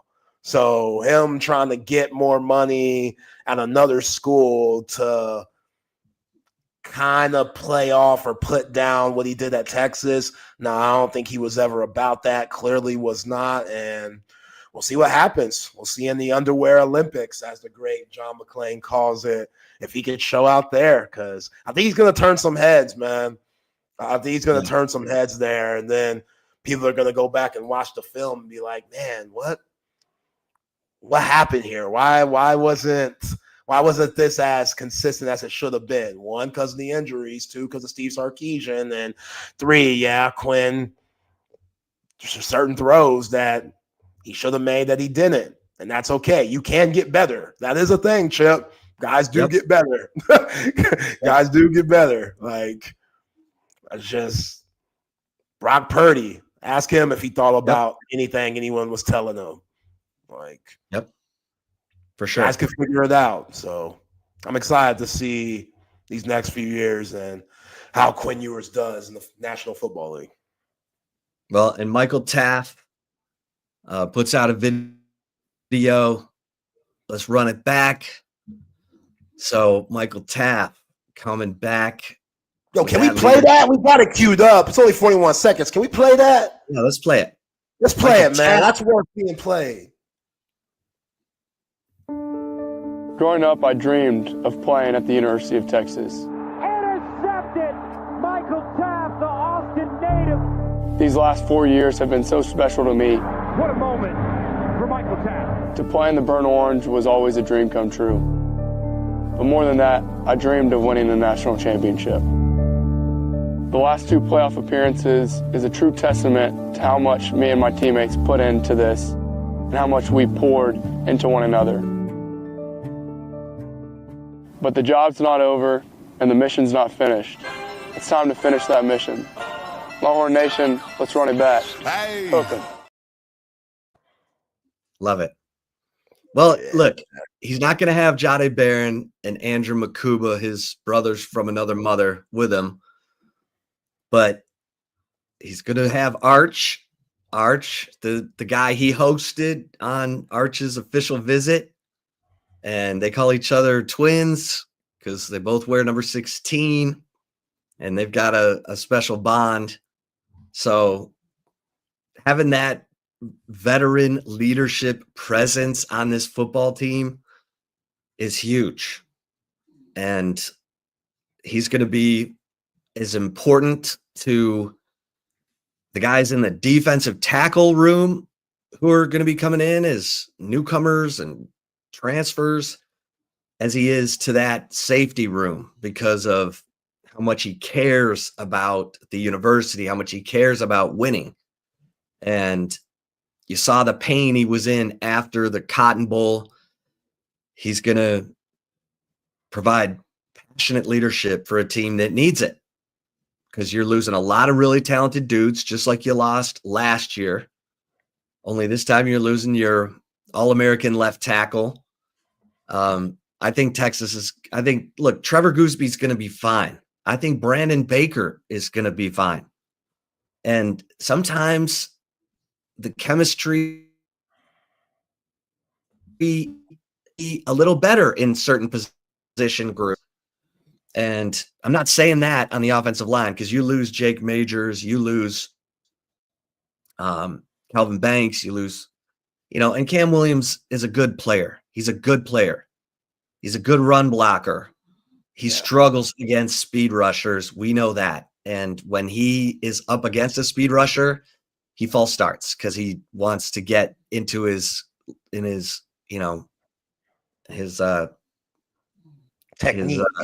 technique as fast as possible. But they got guys. Amari Nyblack, you got to step up. You got to help Arch Manning. CJ Baxter, come on down. And those receivers, Ryan Wingo, who's tight with Arch, DeAndre Moore, come on down. Yeah. And Jamie French, Khalil Lockett. Arch has the presence now to bring those receivers along, just like Quinn had to. Quinn had to get everybody Golden Bond. We taking everybody to the bourbon this summer. Yeah. Like Quinn took everyone to Dallas. We taking everybody to bourbon. We gonna have a good time. Give everybody some gumbo, some good catfish, some shrimp, crawfish. Have a good time for about a week or so and play catch. You know what I'm saying? We got to get everyone acclimated. Amari Nyblack, tight ends too.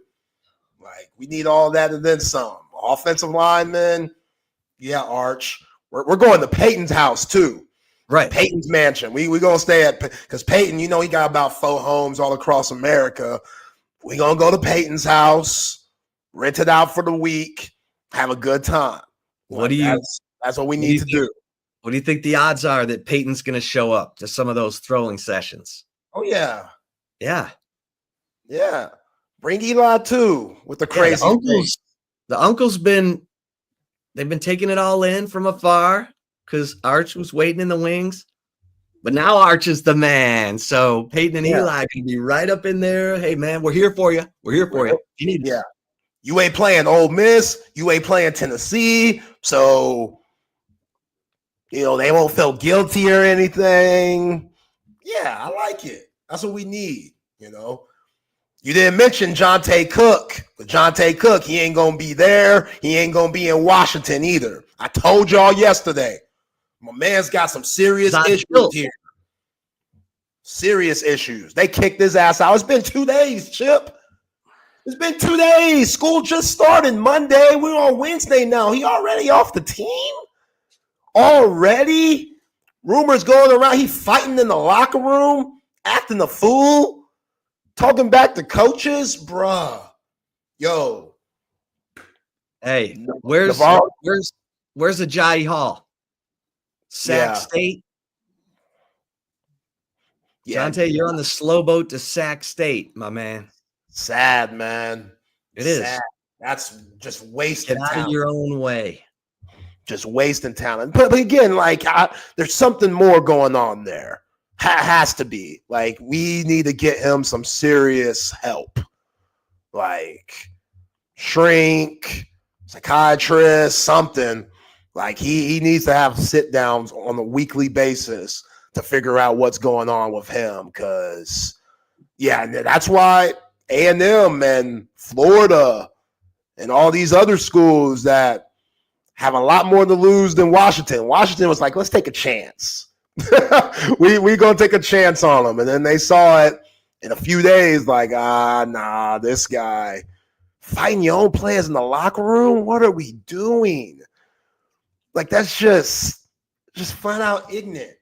And again, we saw it. We saw him on social media wilding out, completely wilding out, things that you can't do in this era, at all. Everybody sees old posts from athletes saying some crazy stuff that get brought up in life where they have to go and apologize for what they did when they were teens and stuff. You're setting yourself up for failure, bruh. It's tough. It's tough. And then you see somebody like a Travion Wisner. He couldn't be a better teammate. Those dudes won the same state championship at DeSoto High School. Like Trevion Wisner, the ultimate teammate. What do you need from me, Jeff Banks? I'll do whatever. Oh, CJ Baxter's out. What do you need from me, Coach Choice, Coach Sark? I'll do whatever. Trevion Wisner elevated Texas this year where things could have got really dark just because he balled in. And Jonte, he's out here getting booted from another university. Sad, man. Like, I don't even know if Blinn Junior College is going to take a chance on him. And the life at a Power 5 school as compared to a Group of 5 school is night and day. And it gets even more if you keep tumbling down the food chain, like my man Ajayi Hall at Sacramento State. Yeah. Like, it's a different life. And I know BJ Foster went from Texas to Sam Houston, and no offense to Sam Houston, but I talked to a high school coach of his who was like, man, he's like, this ain't Texas. Yeah. You know, they're practically having to do their own laundry. And I'm still hurt about Arterio Morris, basketball player that was at Texas with Chris Beard and them. Like, Arterio Morris should be a star. Like a star. Arterio Morris, that skill level. They had Marcus Carr, Serge Jabari Rice. Arterio Morris had another gear that those guys didn't have. Bill Self tried to take a chance on him. Yeah, Bill Self was like, nah. Nah, dog. We can't have what you got going on here in Lawrence. And now he's playing Arterio, he was playing some D at the end, and he had a couple of steals and coast to coast against Kansas in that Big 12 tournament that RT's team won. Nasty dunks. Chris Beard's team won. Oh, come on. That's uncalled for. Damn you, Chris Beard. Really? Damn you. Really? Chris Beard makes me so freaking mad. You see those fools win in Tuscaloosa yesterday? You freaking kidding me? Meanwhile, I got to talk about this Texas basketball team during the right call, trying to go for their first win in the SEC against their arch nemesis, Oklahoma. Night at this midnight. Chris Beard, God, and this team looks good too. His team, they look like a 504 team. Who? Like, he has Ole Miss. Yeah.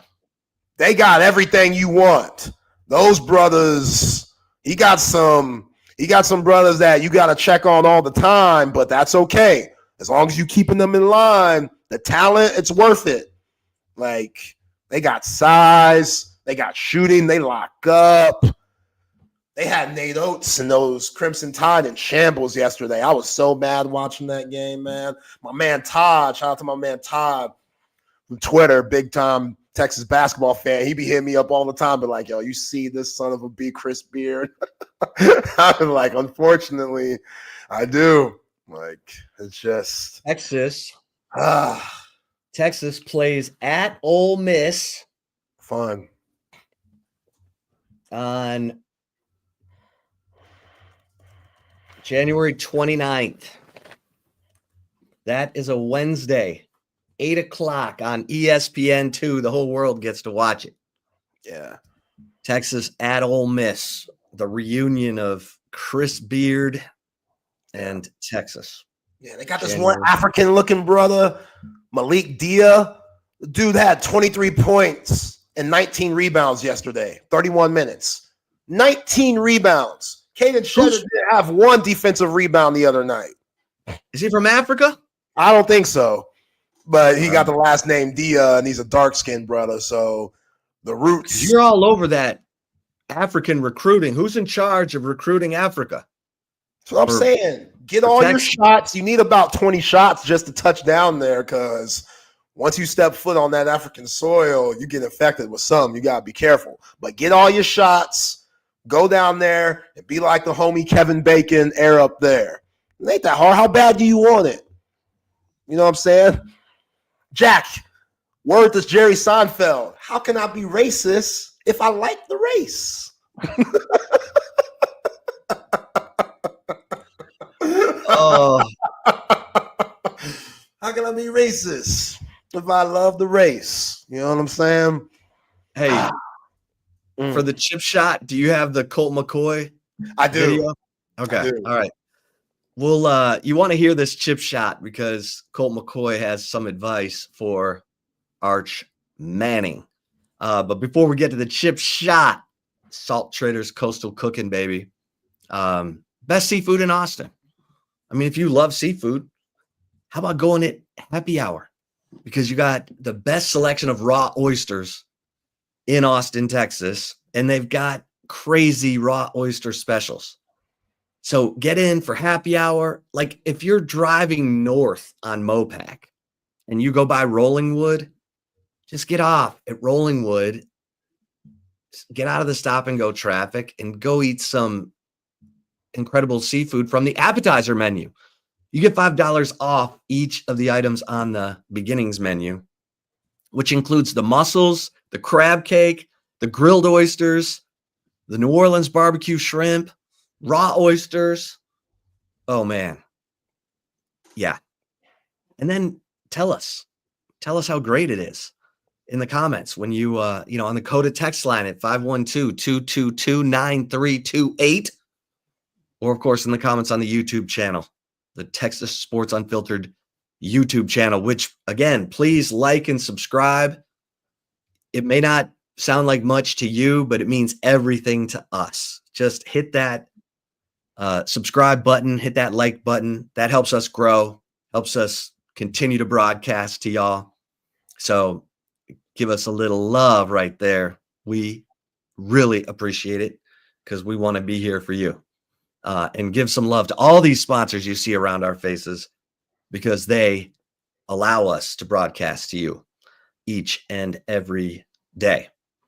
All right. So obviously the big news, you've got Quinn Ewers declaring for the NFL draft, and that signals the beginning of the Arch Manning era.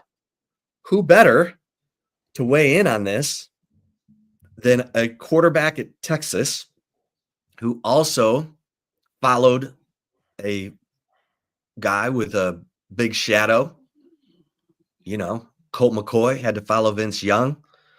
Here is Colt McCoy on Underdog Fantasy talking about Arch Manning taking over. If you're Arch and you're going into this offseason, how do you attack it? How do you prepare? What do you do? I think there's so much value in him being in the program over the last 2 years and getting to see a guy like Quinn Ewers on a day-to-day basis. What's his schedule like? What's he studying on Tuesdays? What's he looking at on Wednesdays? How's he taking care of his body? Like all those things. I think that those lessons and hours spent in the building will play a big role for Arch as he moves forward to be the starter. And, this offseason, this is a time for him to attack, to work on some of the things that he knows he needs to work on. He played 3 games. So what were some things that I wasn't good at? What were some things that I was good at? How can I get better? How can I have a great spring, leading this football team, knowing that we've been to the college football playoff twice. Quinn Ewers turned this thing around for this program, played really, really good. And so, yeah, there's a lot to build on if you're looking at the entirety of the Texas football team. But for Arch, there's a great opportunity that he's walking into. Don't put too much pressure on yourself. Go out there and be you. Play to your strengths, right? We're all different as quarterbacks. We all have an edge somehow. And I think if Arch is smart, he'll figure out what's my edge, right? I know I can move. I know I'm athletic. I know I throw a great deep ball. I've got to sit back and learn this system for a couple years with Sark, sit down with Milwee and Sark and figure out what are the things that I love. Like these are things that you can call anytime. I'm going to find a completion. What are some things I need to work on? Like what are some mechanical things? What are, structures of this offense that I think I can improve on and really dial those in this spring. And when the season rolls around, I think Texas is in a great spot. There's playmakers all around them. Very well coached, not a whole lot of turnover. And so I think for Arch and this football team, it's a great position to be in and just have to continue to attack and kind of have that chip on your shoulder, right? We've made it to the Final Four 2 years in a row. What are we going to do to make it past that. Love that. Love that. Love Colt. Love the advice. He's right. I would throw one more thing into that, and that is block out the noise. I thought Quinn Ewers was never appreciated for the fact that he would put up with all the nonsense from his own fans about how he couldn't do this and he couldn't do that. And fans, it's fans short for fanatic. Fans forget the great performance against Alabama, against Michigan in the Big 12 title game. Quinn Ewers, he made it look easy at times, and that can kind of make fans think that it is easy. It's not easy. Now, Arch Manning, like Quinn Ewers and like Vince Young, had a perfect recruiting rating. Now, Arch came from tiny, Carson Newman High School, or whatever it was. Isidore Newman, sorry. In New Orleans, private high school football. And that's part of the reason he needed to go somewhere where he could get acclimated to college football, learn the system, and not have to go in and be the savior, because everyone's going to expect, because he has the last name Manning, that he's going to walk in and win the Heisman and go to the college football playoff, which everyone's expecting anyway. So for Arch, stay in your bubble. Listen to Sark, listen to some of your teammates, listen to your smart leader teammates, and then coach the others. And I thought everything that Colt said there was money. Because look, as a tennis player, I'm constantly working on my backhand because it's not as good as my forehand. So work on the things that are not your strengths. Don't just sit there and pound away on your strengths. Make sure that you're working on the stuff that you need to get better, because obviously Arch has big dreams, big NFL dreams, and he's in the right place. I do love his athleticism. Can't wait to see that come in handy from time to time. And I think everyone should be excited. And Colt said there's not a lot of turnover. There is some turnover, and but there are guys who've been waiting. They should be hungry as hell. Like Neto Umazulu should be hungry as hell. Cole Hudson should be hungry as hell. Trevor Goosby's ready. Brandon Baker's probably on the early side, but he's ready. And those guys are going to get better and better and better. Ryan Wingo should get better and better and better. DeAndre Moore, same thing. And then you bring in these new Ferraris like Khalil Lockett, Jamie French, and maybe one from the portal. Those guys will get coached up, and they should be good. I'm really intrigued by Spencer Shannon, because he can block his ass off, and I want to see if he can catch. He's not going to be as fast as Amari Niblack, but Amari Niblack could be the JT Sanders tight end, and Spencer Shannon, the Gunnar Helm year one tight end. And then let's see if he has that same kind of grind and work ethic that Gunnar had, that was like, man, I'm not just a blocker. Wait till you see these hands. Call a couple routes for me. And then they did, and he maxed it. He made great use of it. Caught that drag route against Iowa State. Caught that touchdown pass against OU 2 years ago, so that when this year rolled around, Gunnar's like, there's nothing I can't do. But that's a big deal. Those tight end spots are a big deal in Sark's offense. He uses them for the eye candy, and they all need to be able to catch. And Jordan Washington will be the heir apparent to Amari Niblack. And you got Emery Winston coming in. They're loaded at tight end. They're not going to the portal. They're going to be fine at tight end. So exciting times for Texas football. Very exciting. Like, I can't wait. I wish the season started tomorrow.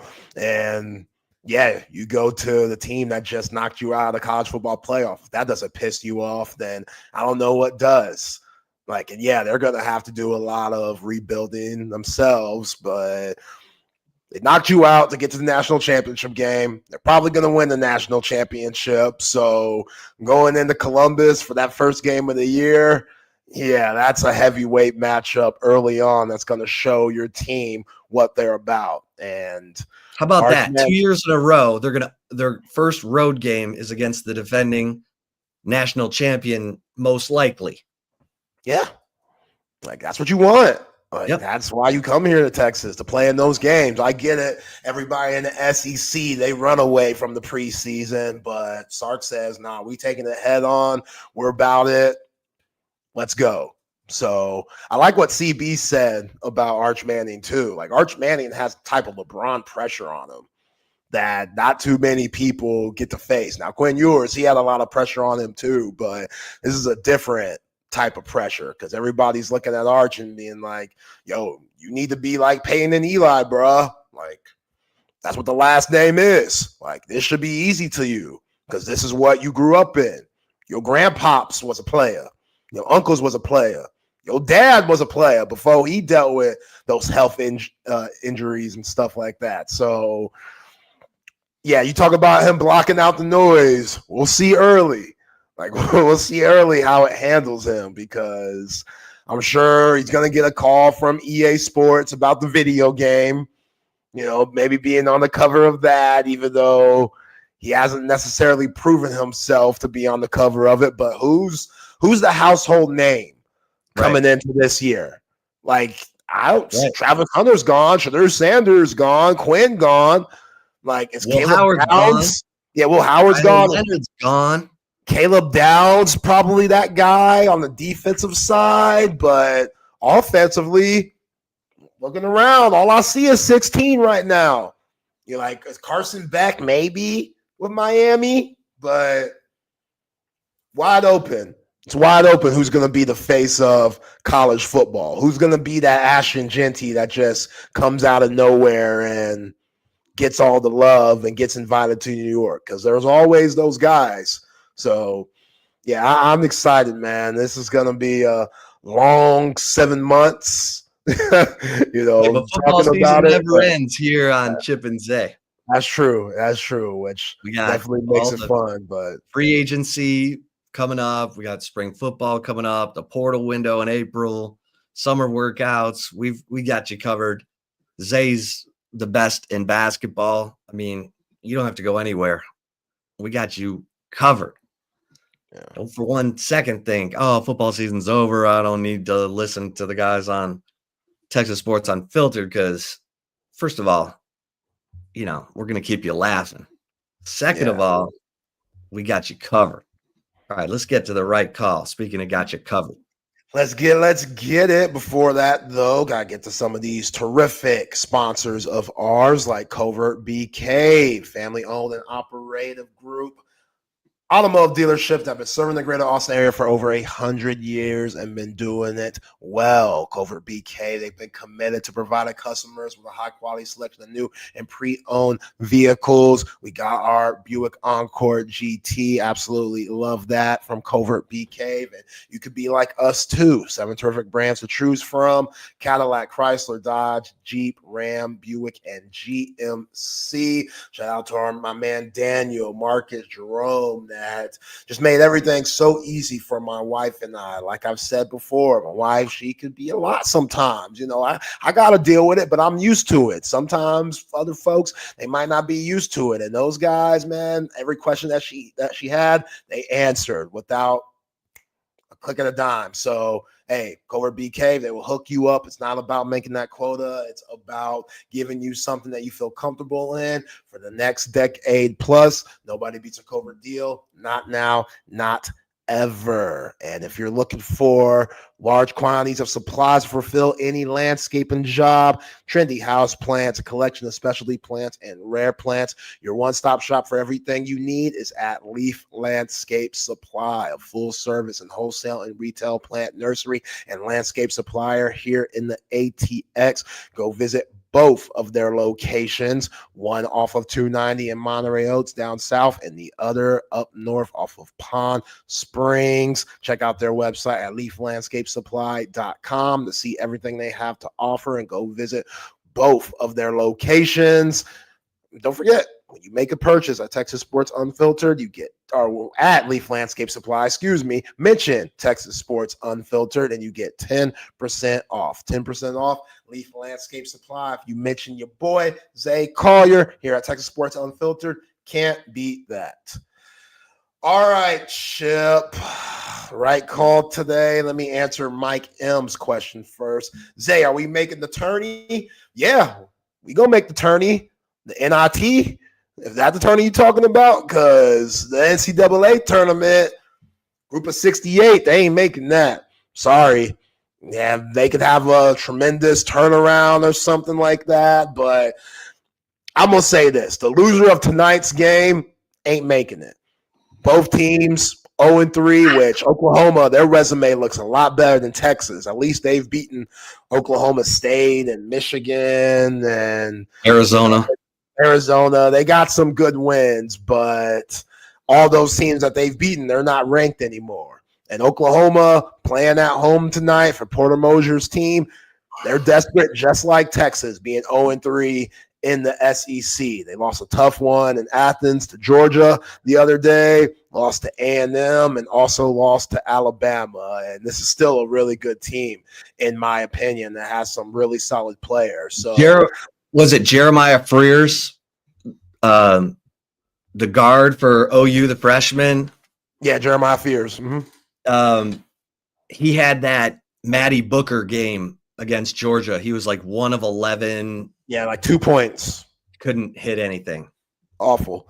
And again, he's tough, man. Like that dude, really good wiggle. Really good ball handler. I feel like he's a one-and-done player. You know, he just has really good pace that you don't see from many freshmen. 6'4" at guard. Yeah, him and Trey Johnson, that's going to be a good matchup tonight. And Arthur Kaluma, you know, going up against Jalen Moore, that's a good matchup too. Jalen Moore, just a complete physical specimen. 6'7", long arms, average at 17 a game.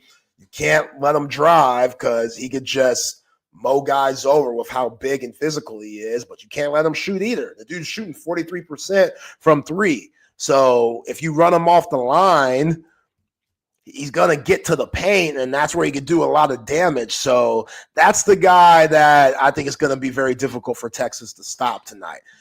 Focus on stopping Jeremiah Frears. Focus on stopping Kobe Elvis. If you stop their backcourt and Kobe Elvis, he's solid too. Like that guy, he will give you one of those Jamal Crawford type crossovers and leave you in the dust and get to his float game, you know, pretty smooth. So tough matchup per usual in the SEC. Red River, I mean, come on. Well, both teams. Some people are asking why this game is so late. It's part of a triple header on SEC Network today. Yeah.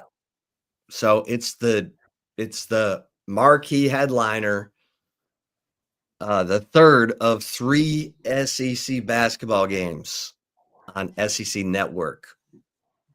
So yeah, 9:00 tip-off Central.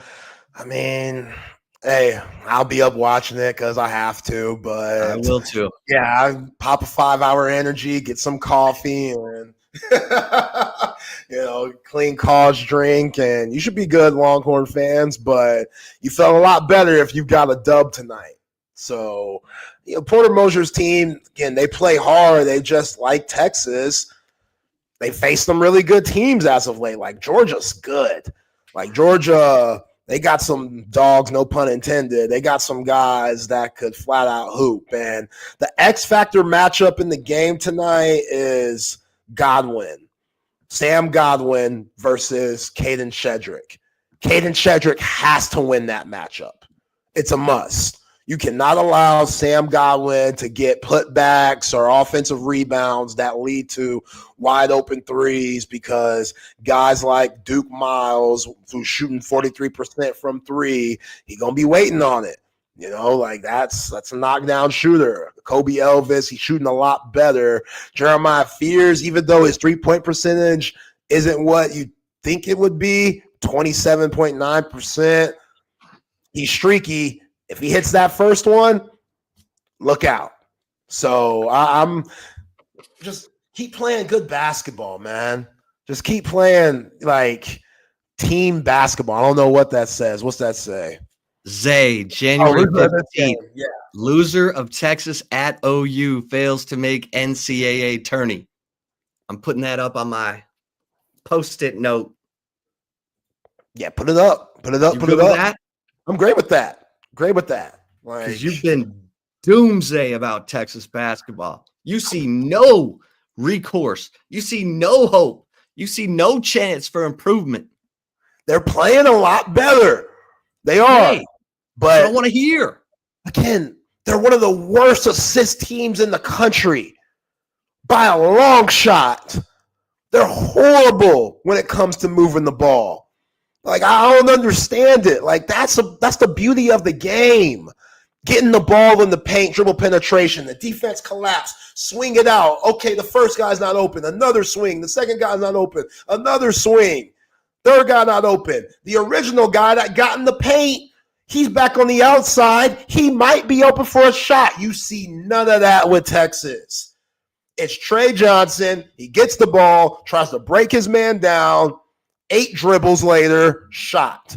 Arthur Kaluma drives to the lane, gives you about 5 pump fakes or so, shot. And sometimes that works, but if that's working for one player, what are the other 4 guys? What are they doing? Not getting in the rhythm. I see that way too much. It makes no sense how Arthur Kaluma could go from 34 points to only 5 attempts taken in the next game. Like, how does that work out? Make that make sense for me, Chip. Like, I don't understand that. Like, he just had 34. I'm going to try to get him the ball a little bit. I get it. Trey Johnson, he's scoring a little bit. He's doing his thing. He has had the best game that he's played in the SEC against Tennessee, but also you got to understand your matchups defensively. Like, it doesn't make any sense to play at somebody like Zakai Ziegler that's 5'8", who's shooting under 30% from the three-point line and pressure up on him in clutch situations. Like that, the stuff like that doesn't make sense to me. Each player has their individual game plan. Like that you got to stick to that. It's difficult. Yeah. If it was easy, everybody'd be doing it. I'd be in the league right now if it was easy. It ain't easy. It's very difficult, this game of basketball.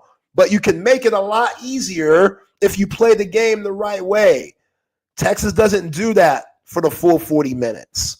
If they get that tonight, all right, we got something. Some team basketball. Let Jordan Pope get going a little bit. The Indiana State guys got to bring something. Julian Larry, Jason Kent, they have to be better. Jason Kent, I get it. He's still coming off that injury and stuff with his foot and his wrist. And okay, but if you're going to play him, I need more production. I still don't understand why Nick Cody and Jamie Vincent aren't playing. Why? I still don't get that, bruh. That's still a weird move because what do you got to lose? It's not like your front court's out here getting busy. What do you have to lose there? Play some of those guys that you're expecting to be big time in the future. Get them some tick now. Like Nick Cody, he had some really good games down the stretch before conference play started. I get it. It was against Rump Roast, but he had some pretty good games. I don't know what happened to Chip's picture. What happened there, Chip? Cole Thompson with Mookie.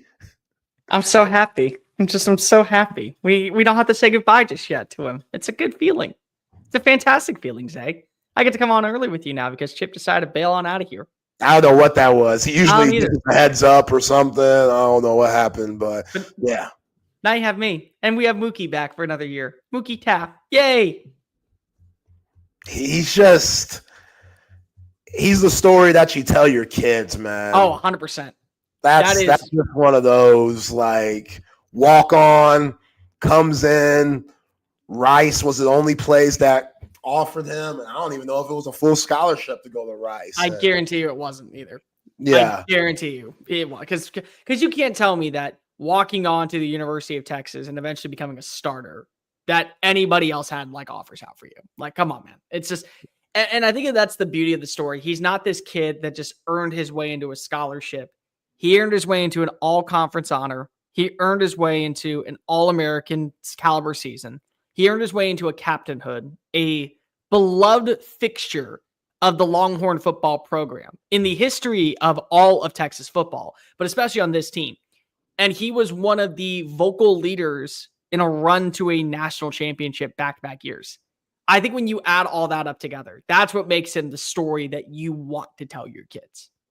Yeah.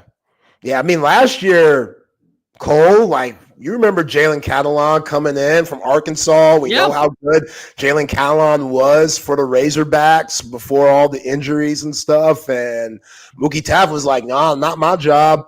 Like, sorry. Like, I get it. You had all this hype coming in and stuff, but Jalen Catalon got a little nipped up, and Mookie Taff ran with the spot. Now Jalen Catalon's over there in Vegas playing for UNLV. No, he's not. He transferred. You didn't see this? He transferred again? He's back in the SEC. Where's he at? MIZ. So he went to the rival, another rival of Arkansas. Think about that for a moment. Okay. He did have a good year. He hates Arkansas so much that he wanted to go right back to and face off against his former team a second time. That's what he wanted to do. I don't blame him. Go to Texas, then go to Mizzou. Have better success than you ever did out in Fayetteville. Have better success out in Vegas than y'all have out in Fayetteville. I call that a win. Yeah, I mean, good for him. Wish him the best, but yeah, Mookie Taff, Jaron Thompson left for a reason. I say Jaron Thompson left for a reason. Yeah. Jaron Thompson was like, oh shit, I'm losing out to this guy. Yes, you are. Yes, you are, good sir. Mookie. We call him Mookie for a reason, because if he's not getting it, because he's allowed to be called whatever he wants. He came up with the nickname, so he is just a god here at this point. We're going to call him that. Whoever came up with that nickname, man, because we're talking about a white boy from Westlake here. Mookie's a black-ass name. I'll say. It's a black-ass name. No, you know what it is? I'm not going to lie. No, you know what it is? It's a cold name. And guess what? He is a cold-ass killer. Straight up. He has earned that nickname. That's why. You got something there. You know what, too? Him wearing number 16, which he wears it for a great reason, because one of his teammates at Westlake lost their life, and they used to rock 16. But, man, if he wanted to rock 7 this year, just because we know what 7 means, like, would anybody listening to us here on Texas Sports Unfiltered, now turning into SEC Unfiltered crew, would be surprised if Mookie Taff ran with the Thorpe Award this upcoming season? I'm going to tell you right now, when he made the announcement video, I'm very shocked that Jahdae Barron didn't come out with the number 7 jersey for him to turn around and say Taff on the back. Like, I was, when I saw that video, I was like, where is he? Where is 7? It's coming out. Jahdae's going to show up. He's going to show. By the way, let me ask you, do you want to know why I think Mookie is such an awesome name for him? Imagine you're like this 5-star from Clearwater, Florida, and you have this incredible speed, and you hear this guy named Mookie. And it's like, oh, okay, this is a big 230-pound safety. And it's like, oh, no, he's like 215 on a good day, and he is white as the snow that is outside, and he clocks you across the face. It's like, oh, shit, I just got my ass beat by that guy. His name's Mookie. All right, he earned it. All right, he earned it. That's 100% fair. He earned it. Harrison, what's up, man? What's up, Zay? What's up? What up, How you doing? I was looking forward to hopefully seeing you here in the Natty in Atlanta, but I know that's not the case. So, oh gosh, one day. Yeah, don't remind me. We're supposed to be back there, man. We're supposed to be playing the trip now. You know, going back to the ATL. You couldn't handle Magic City a third time. I handled it once. That means he's got to go to another one. Go to the cheetah. He's got okay. Well, you gotta get the lemon pepper wings. That's the only thing. See, that's the thing, man. Like we got lemon pepper wings when we were down there for the SEC championship, but they weren't Magic City lemon pepper wings. Exactly. You went to the wrong place. Taco Mac. That's the problem, bro. You went to a franchise. It's a franchise. See? He understands it. Yeah.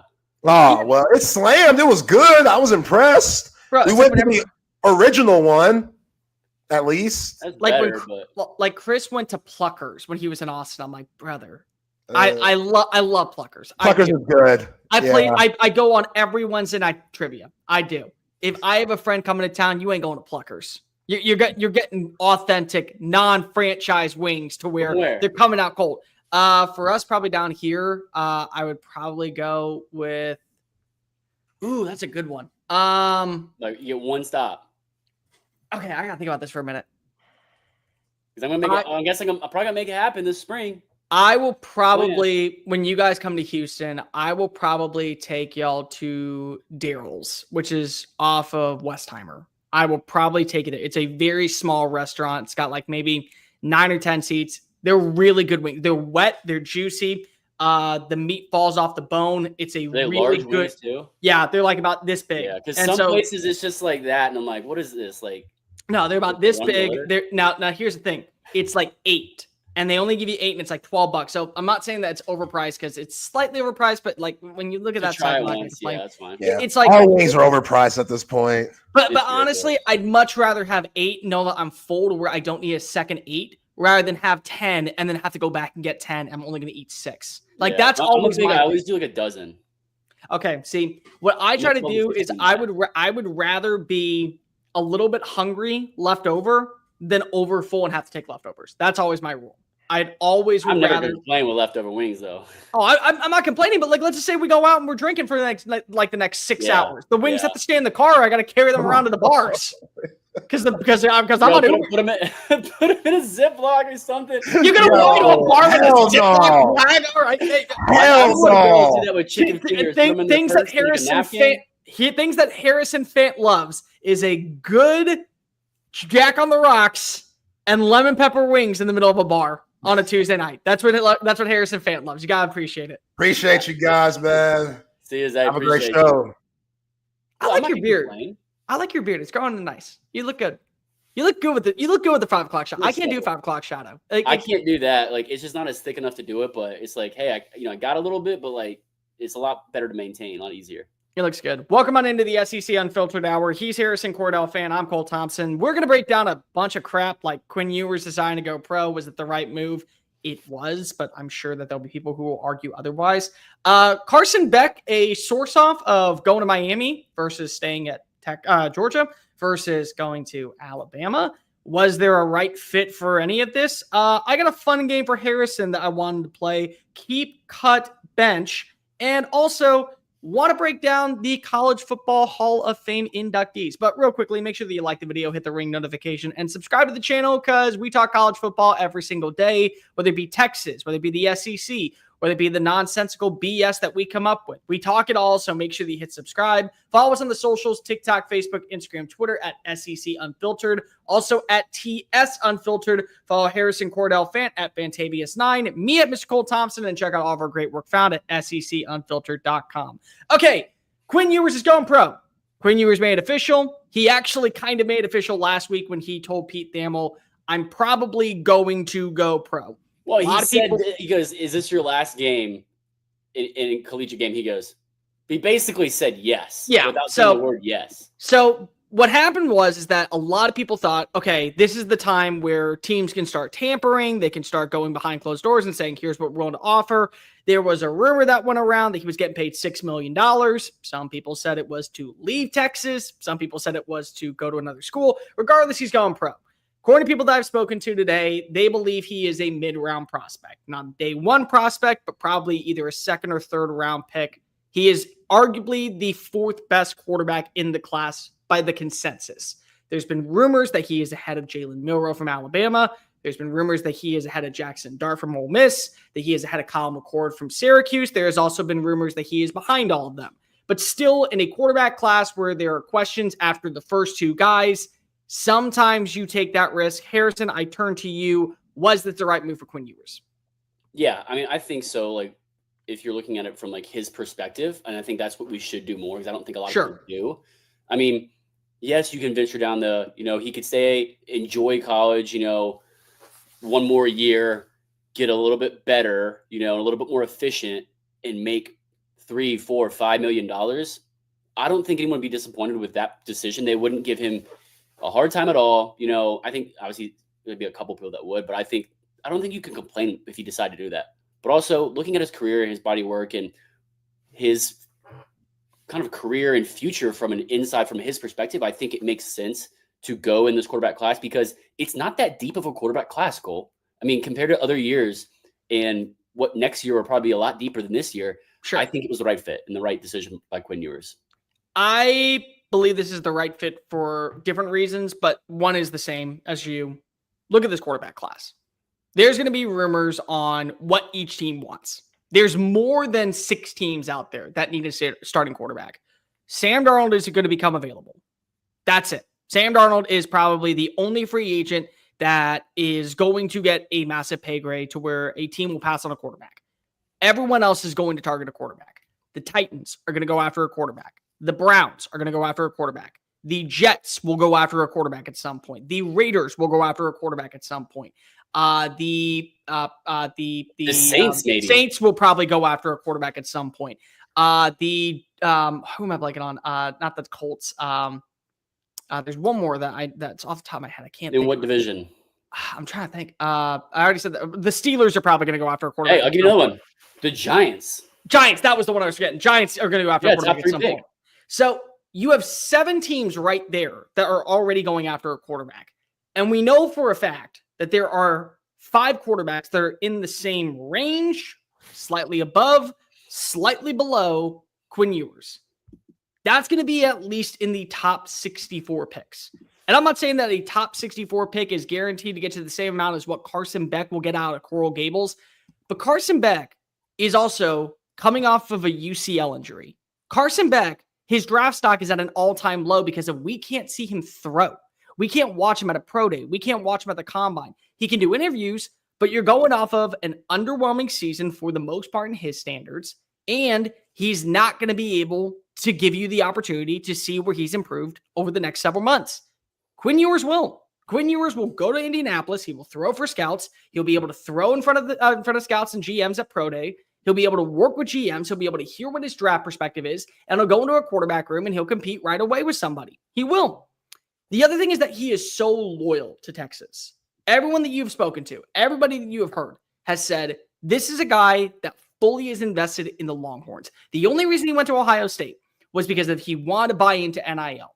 He wanted to get the $1 million. He wanted to go ahead and put himself in a prime position to where he could get paid. So he reclassified. He wasn't doing it for Texas, so he went to Ohio State, took the $1 million, played 4 snaps, immediately came to Texas. Immediately the starter at Texas. Came back home. Going to be known as the arguably 3rd best quarterback since 2000 in Longhorn football history behind Vince Young and Colt McCoy. He's going to be one of 2 quarterbacks in the last decade to throw for back-to-back 3,000-yard seasons. He's going to be one of 2 quarterbacks since 2009 to say that he has led his team to a conference championship. He's going to be one of 3 quarterbacks to say he has led his team to a conference title, and only one other quarterback has done it twice. He's going to be able to say he took his team to the college football playoff, which nobody else can say in the history of Texas Longhorn football because there was no college football playoff back in 2005 and 2009. And he's going to go down as a top 10 passer in yards, completion percentage, passer rating, touchdown passes. His legacy is secure at Texas. And in a draft class where there are going to be teams looking for certain criterias, certain things that fit an offense, certain things that are going to enhance what they believe is going to better their roster. He has some advantages over a Shadur Sanders. He has some advantages over a Kyle McCord. He has some advantages over a Jackson Dart. So the scheme fit is going to be really beneficial to him. And who knows? We've watched his quarterbacks before have been able to turn out and transform into quality starters with time. Maybe that's Quinn Ewers. It's a smart business. He's leaving at the right time. He's banking in at the moment to where he realizes that I'm going to get the highest value of my draft stock. And here's the thing that people aren't bringing up again, Harrison. Let's say he goes back to school. Let's say Notre Dame offers him $6 million. There's a proof of concept there. They love the transfer of quarterbacks. They do. Mike Denbrock helped to transfer quarterback, win a Heisman Trophy. Another one, go to a national championship. He's done that. But what if Quinn doesn't work out? So Quinn right now is a 3rd-round pick. Let's just say that. Yep. Let's say he struggles next year and he's benched for CJ Carr or Steve Angeli. Well, he wasted a year. He got paid $6 million. Now he's not going pro. Now he's an undrafted free agent. Now he's got to find a way to make it onto a roster. So this is where you guarantee yourself at least a contract in the NFL. I think if there is a guarantee for you to be able to say, I am a top 100 selection, I did my job at the University of Texas, a place that I grew up loving, a place that I grew up thinking was the best for me, and I have a secure legacy, to me, that is 100% the right move. I don't think that he is making a mistake here. Yeah, I mean, the only thing I guess you could say he, hasn't proved or hasn't done is win the national championship for Texas. Sure. Or played a national championship. That would be the biggest thing. I mean, unless he wants to set himself up even more generationally, wealth-wise. I mean, I agree. I 100% agree and think it's the right move. I mean, you look at the class that he would be, like this upcoming draft, ranking the quarterbacks. Top 5 for sure, right? Oh, yeah. I would say he's obviously behind Cam and Shador. Then he's kind of the mix. He's different than Jalen Milroe, but he's like, I'd say neck and neck almost with Dylan Gabriel. I would have him ahead of Dylan. I would have him ahead of Dylan. I think as an overall player, I think he's a little bit better, but I think Dylan has a better arm. Okay. I won't disagree with that. I can see where you would believe that he has a better arm. I can see that. Who would you say are in your top 5 then?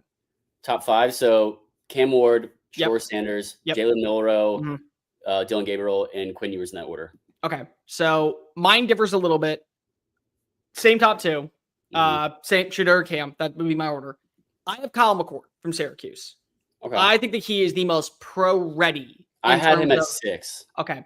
I think he is the most pro-ready of all of the quarterbacks that we are talking about, to where if I took him in the 2nd round, I could throw him out there. I think that because of the system that he ran when he was at Ohio State, and then when he was last year at Syracuse, he is probably the most NFL experience in the style of offense that they want to run. Okay. I then go Quinn. I then go Jalen Milroe. So Jalen's 5. So Jalen definitely dropped for me after that bowl game a little bit. He did. He dropped for me a lot. And the reason why is because of, am I getting an athlete that can throw a football, or am I getting a quarterback that has accuracy issues? Exactly. So that's where I'm at my concern, because I know he can run, and you know what? That's going to be a benefactor to me. If I'll tell you what, if Todd Monken, the Baltimore Ravens offense coordinator, gets a job somewhere, I will say, give me Jalen Milroe to learn his offense, because if Lamar Jackson can do it extremely well, I think that Jalen Milroe can absolutely thrive there. That's my comp for him, like play style wise. I'm not saying he's Lamar Jackson. I'm saying play style wise and just like athletic ability and what, potential. He's like on that potential of that route. He's not, a pocket passer. Obviously, that's not really what the game of the NFL is anymore, but he leans more to that skill set than any other quarterback in this draft, I think.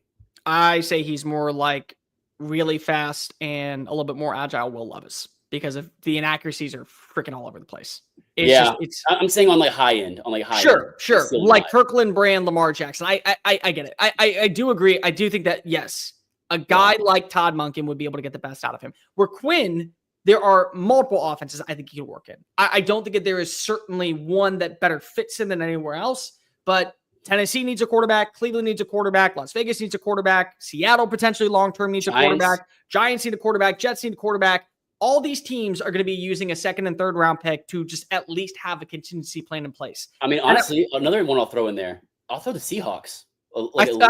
I said Seattle because, I agree with you. I mean, just to have a quarterback sit and develop for a year or two, learn behind a vet like Geno Smith. Yeah, and I agree. Going through the ups and downs of his career and, helping a younger guy out.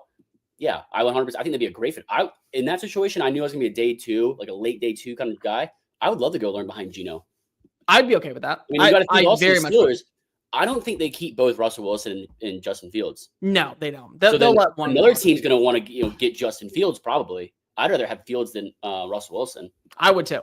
I very much would. Oh, here's another one that I didn't throw out there, and I brought this up a couple days ago when I was actually on with Wags. I would love to see him in Los Angeles. I would love to see him learning underneath Matthew Stafford. Imagine him playing in that system with the style of offense that they want, with what personnel they have. Because the thing with Quinn is, if you have him in a ready-made system, I'm not saying that he's going to take your team to new heights, but he'll be able to stabilize your roster. He'll be able to get you a couple wins. He'll be a guy that is at worst a 500 quarterback. So I actually do think that Los Angeles, where he doesn't have to play right away, Stafford still has 2 more years left on the deal. Let's say there's an injury at the end of the year. You get Quinn adjusted. You throw him into the fire. You'll figure out if you have an answer at quarterback within the next 2 seasons. I think that's a really good fit. I agree with you on Seattle, but I would say that Los Angeles is probably my number 1 fit right now. Yeah, that's a really good point too. I like that. Just a style of offense, like you said.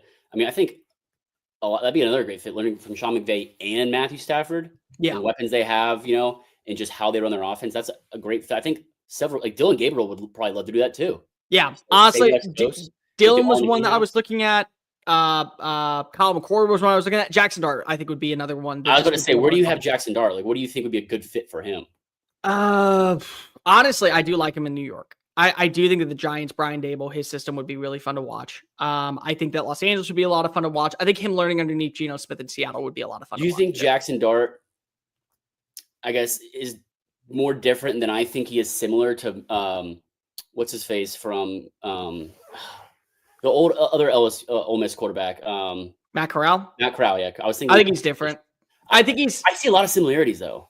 I don't think he's as mobile as people want to make him out to be. I think that when he ran because if he knew that was his last resort. Where, okay, a guy like Jalen Milroe, the rule that I always have with him is that when you go through your progression, it's 1, 2, 3, tuck and run. For Jalen Milroe, I was always 1, 2. Your third option is run. Yeah, you're the run and the third option. You're the third option. Just take off with your legs.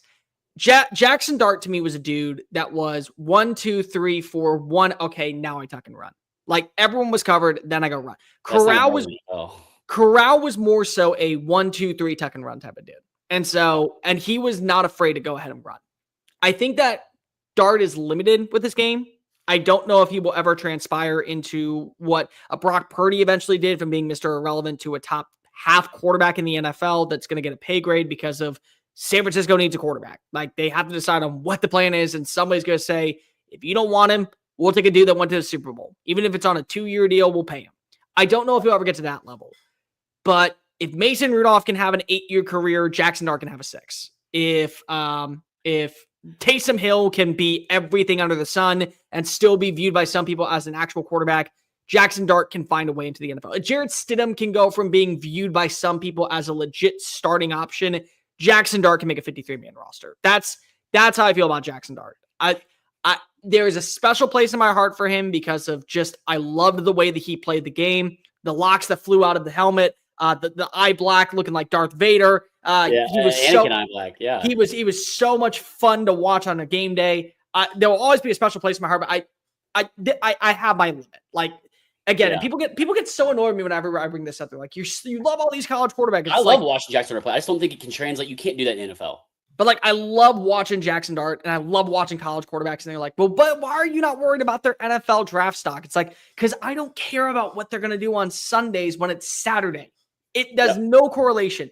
Like people got so mad when they're like, oh, Jackson Dart's your QB1 in the SEC. He's like the 4th best football prospect. Okay. I don't care about the NFL right now. I care about him being the best version at Ole Miss on Saturdays to lead the Rebels to a national championship appearance. That's what I care about. And guess what? He was doing it awesome. He was not the biggest problem out at Ole Miss this past year. So I'm cool with it. But whenever it comes to like the NFL draft, he's probably a late 3rd round pick, early 4th. And I can easily admit that and have no fault. Like I like Spencer Rattler in 2023. 2022. I thought he was awesome. And it's like, okay, I didn't think he was a 1st round pick. Doesn't mean I don't think that he's a fun dude to watch play football. Yeah. I mean, another name that kind of really skyrocketed his draft stock is Curtis Rourke at Indiana. I mean, what do you think of him? I'm thinking more of late day 3, like day 3. Like I think he'd be a great scouting quarterback. Well, he's gonna. I mean, I'm drafting him simply because he played a season with a torn ACL. Like the fact that he went through an entire year and led his team to an 11-1 record. I don't care that Indiana got its ass beat. Your quarterback tore his ACL and played through the pain. Like, and by the way, you saw the photo of his thumb during the college football playoff, I did. Right? Just like disgusting. And like the dude's like, I will leave it all out here. I am not going out quietly. Like, do you remember the scene in in Wolf of Wall Street where where Jordan Belfort grabs Donnie. He's like, Donnie, I will not die sober. Like that was him in the fourth quarter of the Notre Dame game. I will not die on this field unhealthy. And just you have to carry me off. Yeah. You will carry me off of this thing. Like that was him the entire season. So I'll draft him off of that just alone. Yeah. Like, I mean, well, so another question for you for 2026. I want to like hear your, obviously way too early, but how you rank these three quarterbacks. When we're talking about Quinn Ewers going in this draft class versus, staying another year and being in that more so loaded draft class next year quarterbacks. Arch Manning, Lenore Sellers, and Nico Iamaleava. Like, how do you rank them? So Lenore's would be 1. Arch would be 3. And here's the reason I'm putting Arch at 3. There's a reason behind it. Arch is experience. No, Arch has said he wants to graduate. So he's already said, I don't need the money. I'm not going to go first. I'm not going to I don't care if I'm the number 1 overall pick. I want to come back. So and a team's going to take him higher than, no matter where. And then want him to develop. He's going to want to develop too. I think that he's going to want to develop for as long as humanly possible. So I just throw him last. I say that number 2 is probably Nico Iamaleava because the question is right now, what was it this season? Was it him? Was it the play calling? Was it the wide receivers? Was it the offensive line? Nico that just kind of frustrated me because the talent's there. Oh yeah, the talent's 100% there. You can see it. You can easily see it. When I look right now at Nico, by the season's end, he was not the problem. He was making clean throws. He was understanding his pressure rates. He was stepping up in the pocket. He was delivering quick strikes. He was making all the right reads at the right time. He was not at fault. The wide receivers were dropping footballs. The run game was immobile. And then Ohio State's defense just exposed them. And then even in the game against against Vanderbilt, they trusted too much of Dylan Sampson. This was an offense that was so predicated on Dylan Sampson being the top guy. So it's like, now you're not going to have Dylan Sampson next year. You let go of a lot of receivers. There's no more Dante Thornton. There's no more Brew McCoy. You no longer have Squirrel White because he transferred to Florida State. You still have Mike Matthews, who I believe was the best wide receiver on the roster. You bring in Amari Jefferson. I've heard rumors of one wide receiver potentially who's in the portal right now, looking at Tennessee as a prime destination. You have 2 younger receivers that are coming on in. You have David Sanders, the 5-star consensus All-American tackle, going to replace probably Zalance Hurd at left tackle. But what is it? Because now you can't trust that run game. So it feels like when it comes to a guy like Nico, you're paying him a lot of money to be that guy. I believe that he will end up being that guy. Now, what does that guy mean? Maybe it's a 2nd-round pick. Maybe it's a 3rd-round pick. But from a college perspective, he will be the right fit for the system. But when I get a dude in Lenore Sellers who has Josh Allen-esque physicality with Cam Newton mentality, probably a more seasoned and better arm than Cam had when coming out of school, another year in the system with Mike Shula, who was able to develop Cam Newton extremely well. I think that when you look at all of the intangibles there, you can't teach it. And whenever you look at the NFL draft, the thing is you're going off of traits. What stands out about your traits that makes you different than fitting into your system?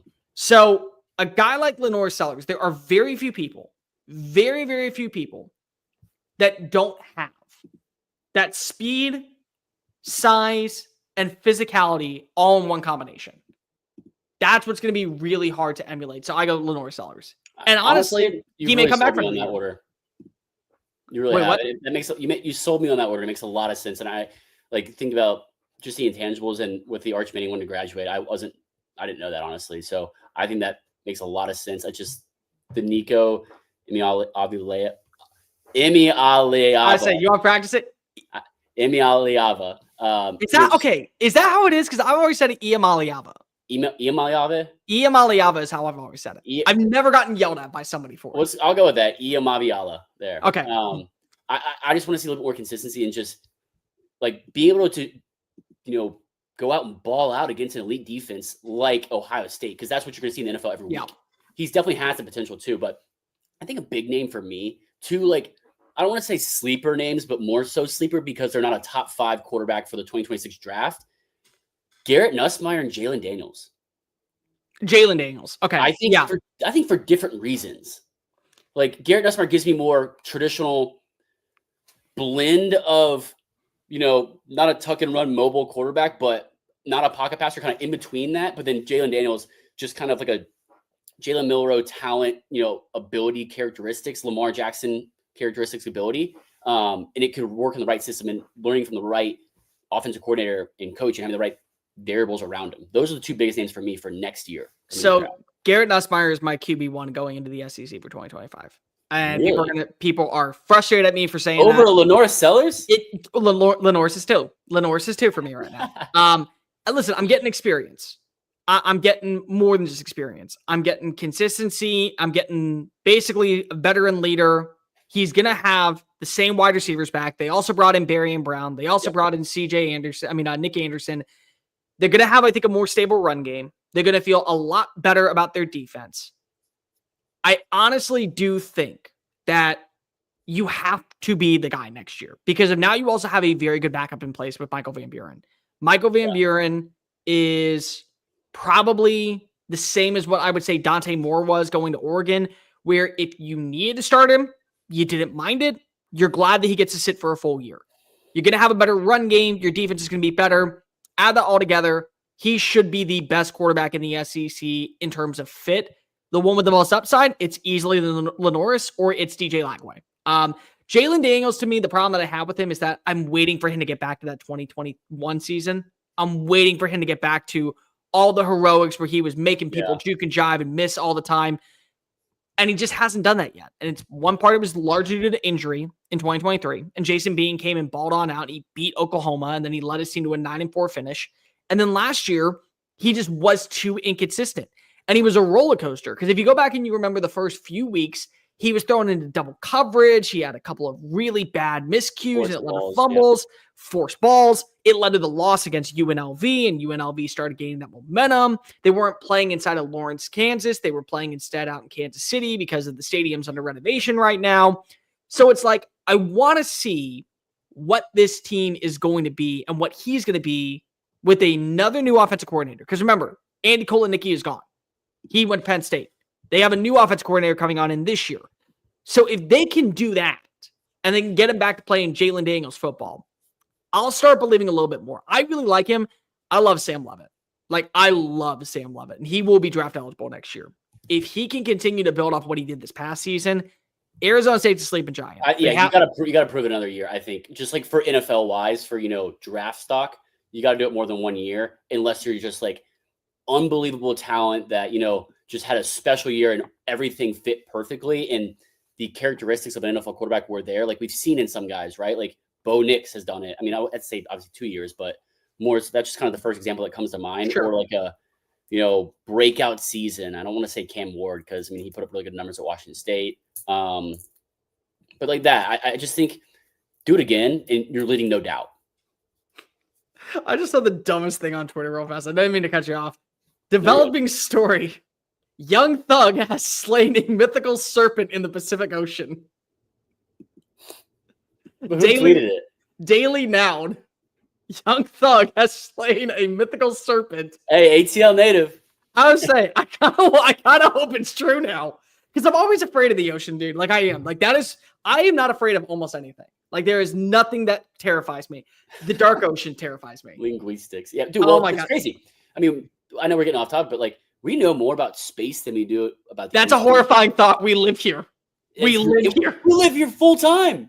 And we don't ever go to space that often. We've been here millions of years, and we know more about the stars than we do what's in them. 15 times, maybe. We send shit out there all the time. That's the problem. We send telescopes. We send rovers. We send astronauts to the space station up there, and it's like we know more about our galaxy than we do what's buried 20,000 leagues under the sea, and that's a horrifying thought. That is the scariest. Well, I mean, after seeing what was the little game control ship they sent, that submarine that went down that crashed. What was it? Not the Odyssey. Oceanic. Oceanic. Yeah. After seeing that, I don't know if we want to go down there. I don't want it. No, they're like, it blew up because of air. BS. No, it just compressed. I saw a video and just like how it would have happened scientifically, and it's just like the molecules of people's bodies it was disgusting. It just exploded? No, it didn't explode. But like, how is it not, raise any alarms that this thing is controlled by a GameCube controller, basically? Oh, I loved it. Oh, by the way, there was no exit. The only way to exit was for you to go fly yourself back up. What the hell? You had no spacesuits. What is wrong with us? Yeah. No, I'm not dealing with it. I'm not. Yeah. It terrifies me. Yeah. You know what? Go ahead. I was gonna say, jumping back on topic, I know you have plenty of things you want to talk about. I do. And one of them is Carson Beck. So Carson Beck's going to Miami.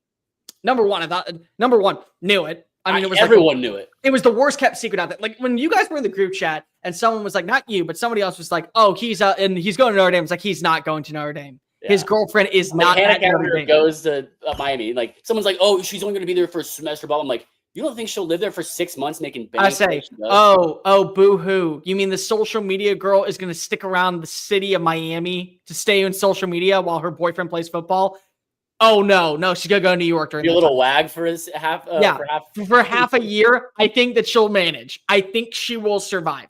No, number one, it was already a good fit for the offense. There was a proof of concept with what Shannon Dawson did with Cam Ward. He has already proven with the money that he was going to get that he was going to start as the QB1 going into next year. Emory Williams, I like the dude. I think he's actually a really talented prospect. He's nowhere near ready to start. And if you don't believe me, go back and watch that game against Iowa State. Like he stays though. I guess he stays. Emory, yeah, I think he does. They don't have a really good 2025 option right now. So I mean, Carson Beck, he's a play away from getting hurt and Emory Williams going back in this QB. Yeah. So I think that's fair. I feel like they had to have incentivized him a little bit.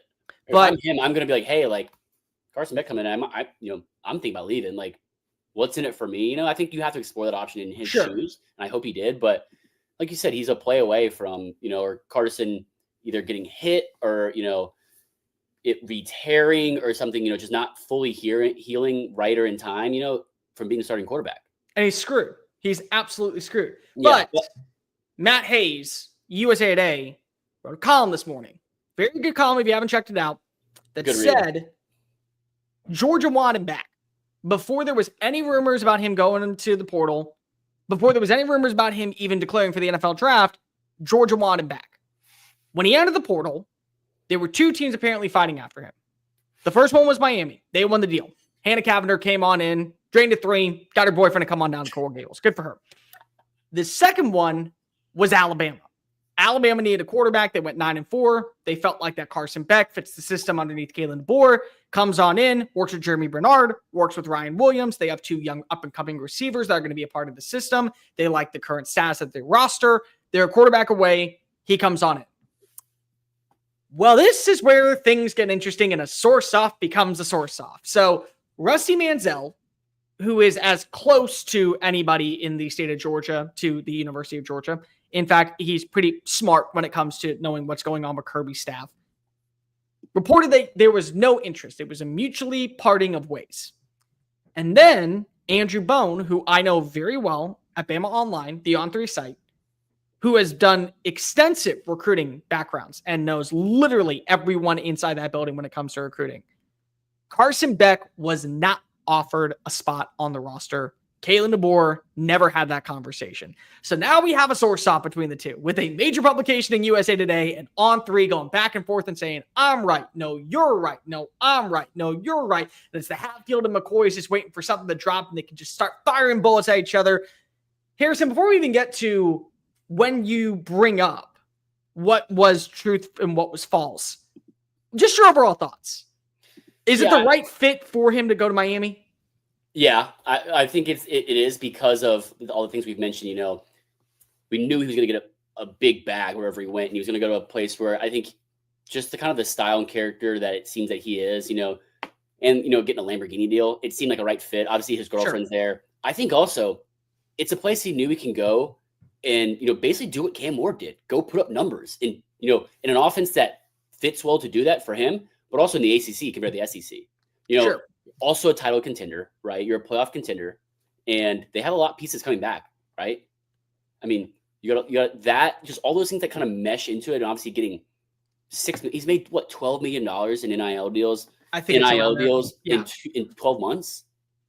I mean, it felt like a no-brainer. Obviously, I know I talked to you about it. I was like, apparently Texas Tech's in on him, and you said they're committed. They are fully invested. They are fully committed. Yeah, fully committed and fully invested to being a football program and winning the Big 12. So I was like, oh, that's pretty interesting. I looked into it more. And I was like, that makes a lot of sense, right? They are really committed to it. But just the Alabama, when I heard the Alabama, I was like, there's no way. I mean, I know Alabama fans, and you got to think, I don't want to say desperate, but Kalen DeBoer is leaning that way, right? After the season that they had, I mean, everyone knew it was going to be a step down from, the Saban era, right? But it felt like it was a little bit more step down, especially with how the season ended. Sure. It gives you that impression, Cole, that if that's true, they don't have confidence in their quarterback room. That Alabama which is wrong, in my opinion. Which is wrong. And then you have Ty Simpson, a 5-star from 2022 class, who I would say is a pretty veteran guy. He's the most veteran guy in that quarterback room for sure. But yeah, there's no way he's going to Alabama. And so initially I was like, that's a he said, she said, was put it out first, not accurate. So, you got a lot of things like this when it's, first to the punch. We always do a lot of double checking and, who do we know on the inside that can actually confirm this or not? So that's where my thoughts and initial reactions lied and I guess came out, honestly. So let's start off with the fact that I think it's the right move to leave Georgia. Georgia, he would have to be basically the poster boy of blame next year, kind of similar to Quinn Ewers this year. When Quinn does something right, a lot of people were excited. When Quinn does something wrong, even if it wasn't his entire fault, the team struggled. They weren't able to run the football with ease. Well, now he's the problem because he can't pick up the offense. I think that honestly, when you look at what Carson Beck did, there was a lot of highs and a lot of lows. The biggest low, however, was his wide receivers were dropping balls left and right. They dropped the most balls in the SEC and probably most balls in college football. Yeah. I mean, Dominic Lovett led the conference in drops. He led Power 5, I think, in drops. And then you throw in Dylan Bell, you throw in not having Ra Thomas. Colby Young had 4 drops before he was kicked off the team or before he was suspended indefinitely. You never got quality play from Ben Urosic. You never got quality play from Arian Smith. He was hit and miss every single week. He had several drops. So there was already the fault when it came to that. The other fault was that the offensive line took a major step back this past year. It was the worst offensive line efficiency under Kirby Smart. Ever. And that's a big testament to where 9 years. And like the thing is that people were always blaming Mike Bobo for the play call. I'm like, if you want to blame Mike Bobo and you're going to get rid of him, please get rid of Stacey Shields if you're going to do that as well. Because it's a package deal at this point. If one's got to go, I think the other one has to go. Yeah. The third thing is that he was already going to have new weapons in there. And they're going to say, well, we got you new weapons. We got you a new offensive coordinator. I mean, maybe we're going to get a new offensive coordinator. We're adding in a new playbook.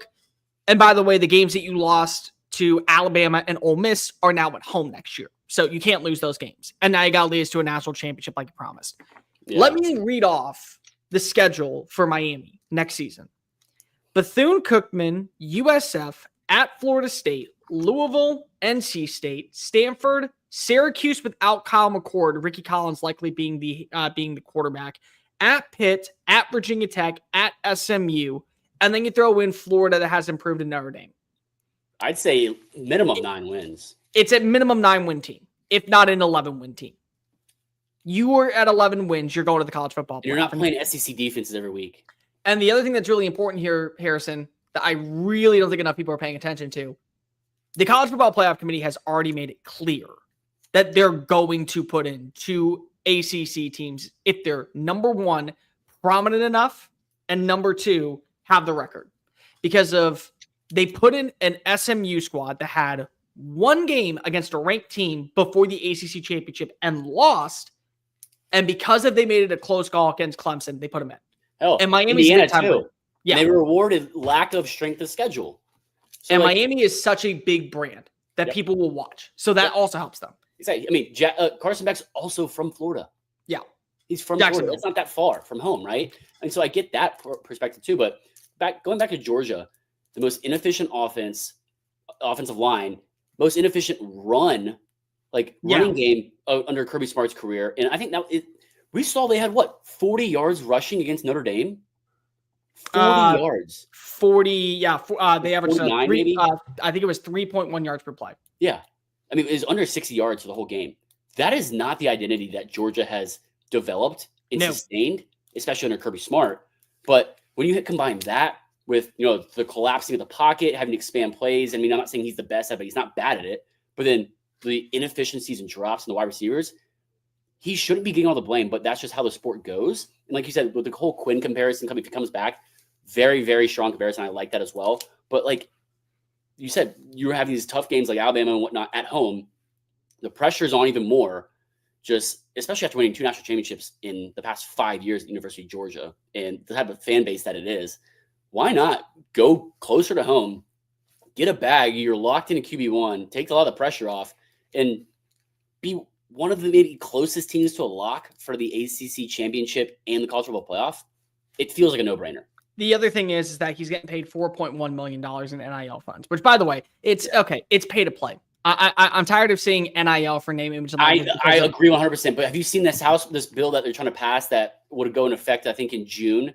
That basically you can't do. They're basically trying to get rid of pay to play. That any NIL deal over $600 is going to basically get audited and like make sure it's for NIL purposes, and there's like an actual, I don't want to say return on investment, but like a meaningful investment in. Sure, but I mean, like let's call it I'm so for that. But let's just call it as is. A guy who runs a dental firm out in South Beach, Florida, pays $300,000 for a kid to play cornerback at Miami. Like, he's not going on these billboards saying, "Come get your teeth cleaned by Dr. Dingwit." It's like, no, he's just getting paid to be there. That's all it is. It's a contract. So I will agree with what Jake said up here in the comments, if you're able to throw it up.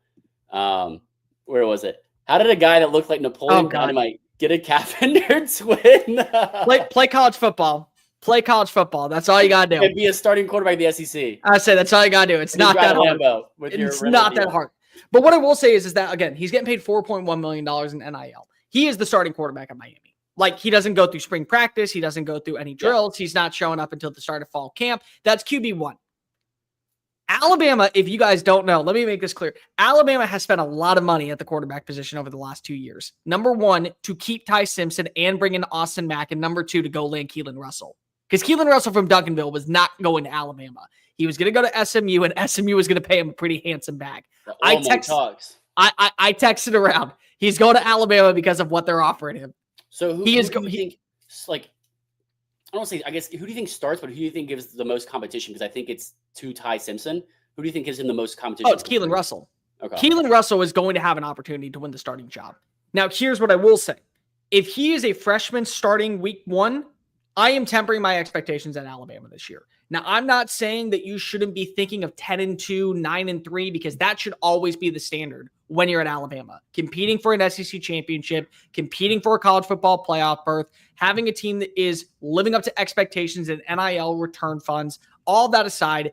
But he is a freshman starting in the SEC, and he's going to have games on the road against teams like South Carolina, against he's going to have play against LSU. He's going to have Tennessee come to town with that Tim Banks defense. He's got to travel to Georgia. I'm going to temper my expectations just a little bit if it's him. Now, if it's Ty Simpson, whole different ballgame. But everyone that I've spoken to, 16 games. What? He started 16 games, Ty Simpson? Ty Simpson? Played in 16 games at least. He's played. He hasn't started. Not started. No, I say he hasn't started. But like Keelan Russell was promised an opportunity to potentially win the starting job this year. So if you're paying $4.1 million at Miami, the asking price automatically is $4 million at Alabama. And in Alabama, Carson Beck is written the starting job. Here's the problem with that, Harrison. You got to figure out what you have a quarterback right now. Because what didn't work last season was you were so codependent on your quarterback being the entire entity of your offense that when Jalen Milroe didn't show up, Alabama lost football games. They lost against Tennessee. They lost against Oklahoma. They lost against Michigan. And I'm not saying that the offensive line didn't have its faults. I'm not saying that the defense didn't give up a couple of explosive plays. What I'm saying is a lot of the hinge points of Alabama this past year were all on Jalen Milroe.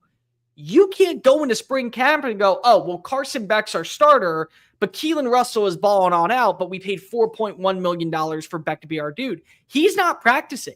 Like, you can hope and plead and pray to your God that, oh, my God, we're going to get him out there. And the college football Jesus says, hey, you know what? We turned on his elbow. He's Henry Rowan Gardner. He throws a 99-mile fastball, and it's a clean strike. And it's not going to happen until fall camp. And Kalen DeBoer can't afford that. So that's when it comes to, like, whenever I heard Alabama, I was like, that's BS. That's BS. Because there is no way you paid the X amount of money that you did to Keelan Russell to then say, we're going to bring in Carson Beck. Let him sit for the entirety of spring practice. And then he'll come in and he'll just start right away. And we don't know what he is. Yeah, I mean, So tell me if I'm looking into this too much, or if we should be looking into it more. From Alabama's 2022 to 2024 signing class, the only quarterback that remains is Ty Simpson. I mean, Yes. Eli Holstein's gone to Pitt. Julian Sayin made a bag and went to Ohio State and didn't play. Then you have Dylan Lonergan, went to Boston College. I mean, is there something to look into that more, or is it just kind of what the game is in the transfer portal NIL now? I think it's just what the game is. Okay. Personally, I do. I want to say that. So Julian Sayin was an interesting case. Julian Sayin was one of those players that entered the portal when Saban retired. So he was on campus. Saban retired.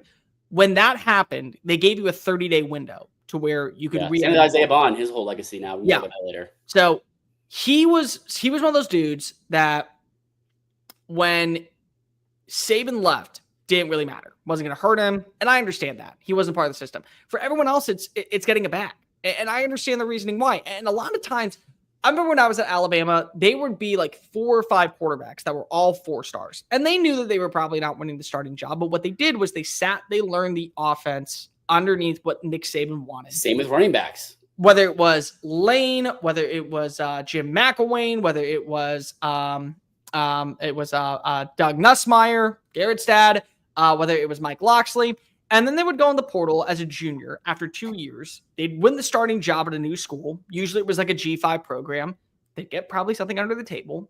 And then they would eventually either start for the entire year, try to go pro, and it didn't work out, or they would be benched because if there was a kid that was more talented or had more years of eligibility, would come on in, and then they would start their coaching careers. Like it happened for a lot of players that way in Alabama. But now with NIL, and this is why I do think that we're never going to see what Nick Saban did ever again in college football. We're never going to see that type of dynasty. People don't want to wait. Yeah. I mean, I'll tell you right now, like I am somebody who is impatient.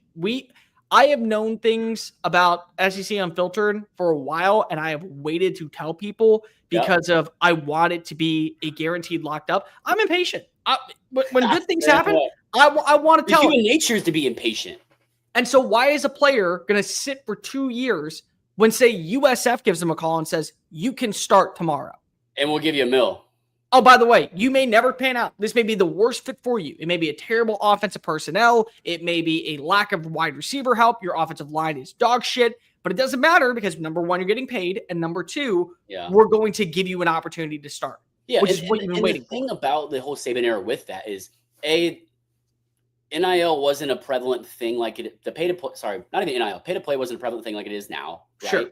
But also, they knew they were going to learn from the best of the best, be the most prepared of any team player, scheme wise for the NFL.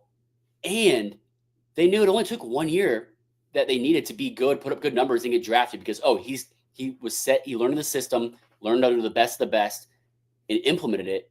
And he's pro ready. That's all it took. So you could do that sit for a year or two and then plug and play, running back after running back. It was a new guy every year, but it was like a stud. It's like, why has this guy not been playing? Sure. But that's the thing. Is 1 year for breakout year, and then they go get drafted first round, second round. Well, you see that also when it comes to offensive linemen. I mean, Georgia this past year, for years, Georgia would just have like an Amarius Mims play in 9 games, and then they would be a first-round pick. And it's like, oh, okay, well, he's a 5-star, so we know that he's talented, and he was learning from the best at Georgia. Well, now it's like, oh, well, we got a 5-star waiting in the wings. No, you don't. He's now at Troy getting paid to play week 1. Oh, but we got a 3-star offensive lineman that was a walk-on here. Okay, he walked on, got a scholarship, and then when he got a scholarship, Southern Miss paid attention to him. Now he's the starting center. Like, that's the new norm in college football. So you're never going to see that. And, you have to have a common blend at this point of transfer portal and of recruiting rankings. Because of when you recruit, especially the guys that you bring in, you believe are difference makers, and you develop, well, then you have to pay for them to stick around. That is the other point of emphasis when it comes to the re-recruiting. It's re-upping their deals. It's making sure that their contracts are very well sufficient. Like, people are looking all at Ohio State, and they're like, they spent $22 million this offseason. Yeah, they didn't spend it on Will Howard and Quinshon Judkins and Caleb Downs and called it a day. They spent it on players that are coming back for another year. And that's what Alabama did. Like, Alabama, if you look at the players that they let walk, a lot of them are guys that they didn't think were going to be a part of the long-term system. And then you look at the guys who were back in the system. Deontay Lawson. That's a dude that is very hard to replace. Jeremy Bernard. That is a dude who is very hard to replace. Jaden Roberts, your right guard, with Tyler Booger going pro. Parker Brailsford, your center. Those are guys who are very hard to replace. Jam Miller, very hard to replace when Justice Haynes goes into the portal. So you're bringing back your dudes. I promise you, they're not coming back for the love of Alabama football to represent the script day and run out of Bryant-Denny Stadium one final time and go out of time. No, they're doing it because they're getting a bag. And you know what? More power to you. If it ends up working out and your team is good enough to win a national championship the way Ohio State is, you take that 10 times out of 10, especially if your draft stock is not full-fledged day one guaranteed I am a top 15 pick. You take that, you run to the bank, and you just say thank you in the process. Yeah. Yeah. And one thing I'll mention is, I don't know if you saw it, you probably did. And if anyone else in the comments and watching this hasn't seen it, what Deion Sanders is doing with this whole NIL pay to play, and how you said structuring contracts correctly and doing it, he talks about, and he brought up, he goes, if you're not going to class, you're skipping class, you're failing, we're pulling your NIL scholarships, things like that. Like, I think that's a great approach. And I think I don't want to say puts power back in the coach's hand, but it is a little bit of a reality check. This isn't just NFL contracts, right? But when you say about having a blend of recruiting, high school recruiting / JUCO a little bit, right? Portal as getting new guys, free agents, whatnot. It reminds me a lot of MLB, right? You have draft, high school and college players, amateur draft. You have free agents, and you have international, draft and players. You have to have a good blend of all of it.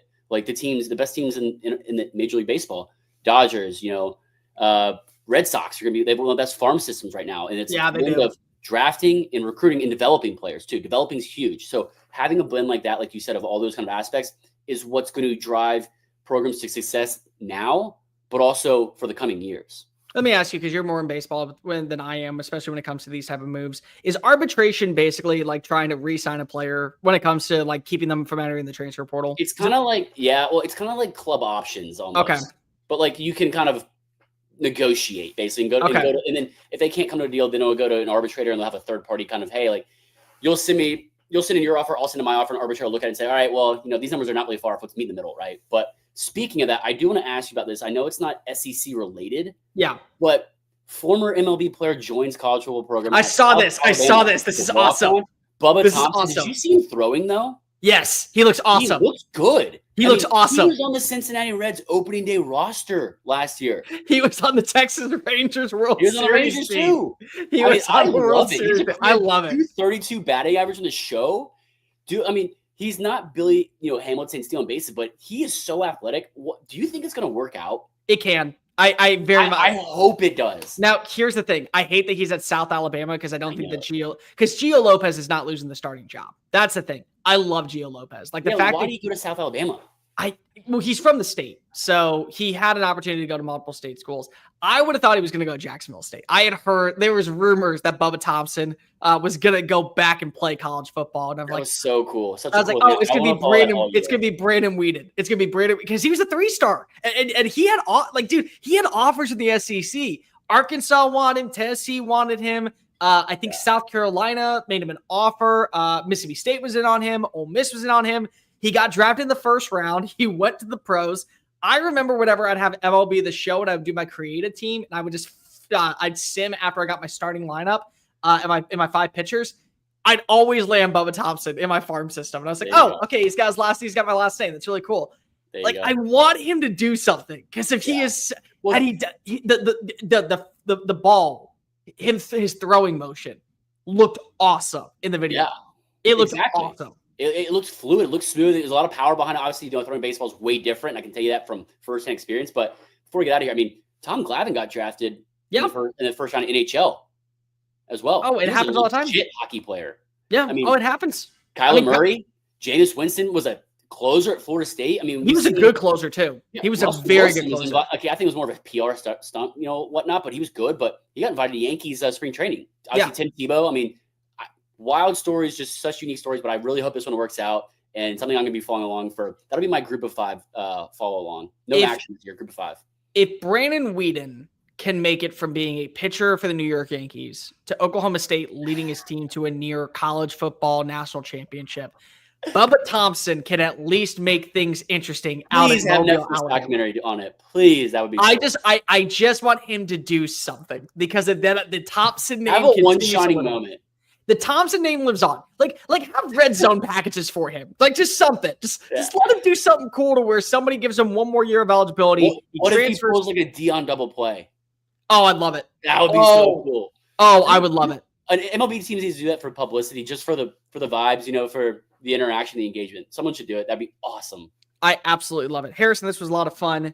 An hour's already passed, which is very interesting. When you feel like that, you never feel like that an hour actually goes by. But definitely that does mean the day is over. The day is over. Harrison and I got other things to do. You have other things to do. But before we do let you go do those other things, make sure that you like the video, hit the ring notification, and subscribe to the channel because we talk SEC football, we talk Texas football, we talk every type of football that you can imagine. We talk Texas basketball. We talk a lot of things here at Texas Sport Unfiltered. We also talk a lot of it at SEC Unfiltered, and we are on the race to 20,000 subs before the end of the college football season. So tell your friends, family, mortal enemies, best of bros, college football aficionados, and people that just love to hate on the SEC, all about SEC Unfiltered. Follow Harrison at Fantavious9, me at Mr. Cole Thompson. Check out all of our great work found at SECUnfiltered.com. Bucky and BK back tomorrow morning to get you caught up on everything surrounding college football, college basketball, and certainly a preview for the NFL divisional round. But for Harrison fan, I am Cole Thompson. And remember, folks, life, you only get one of them. Don't take it too seriously. Peace.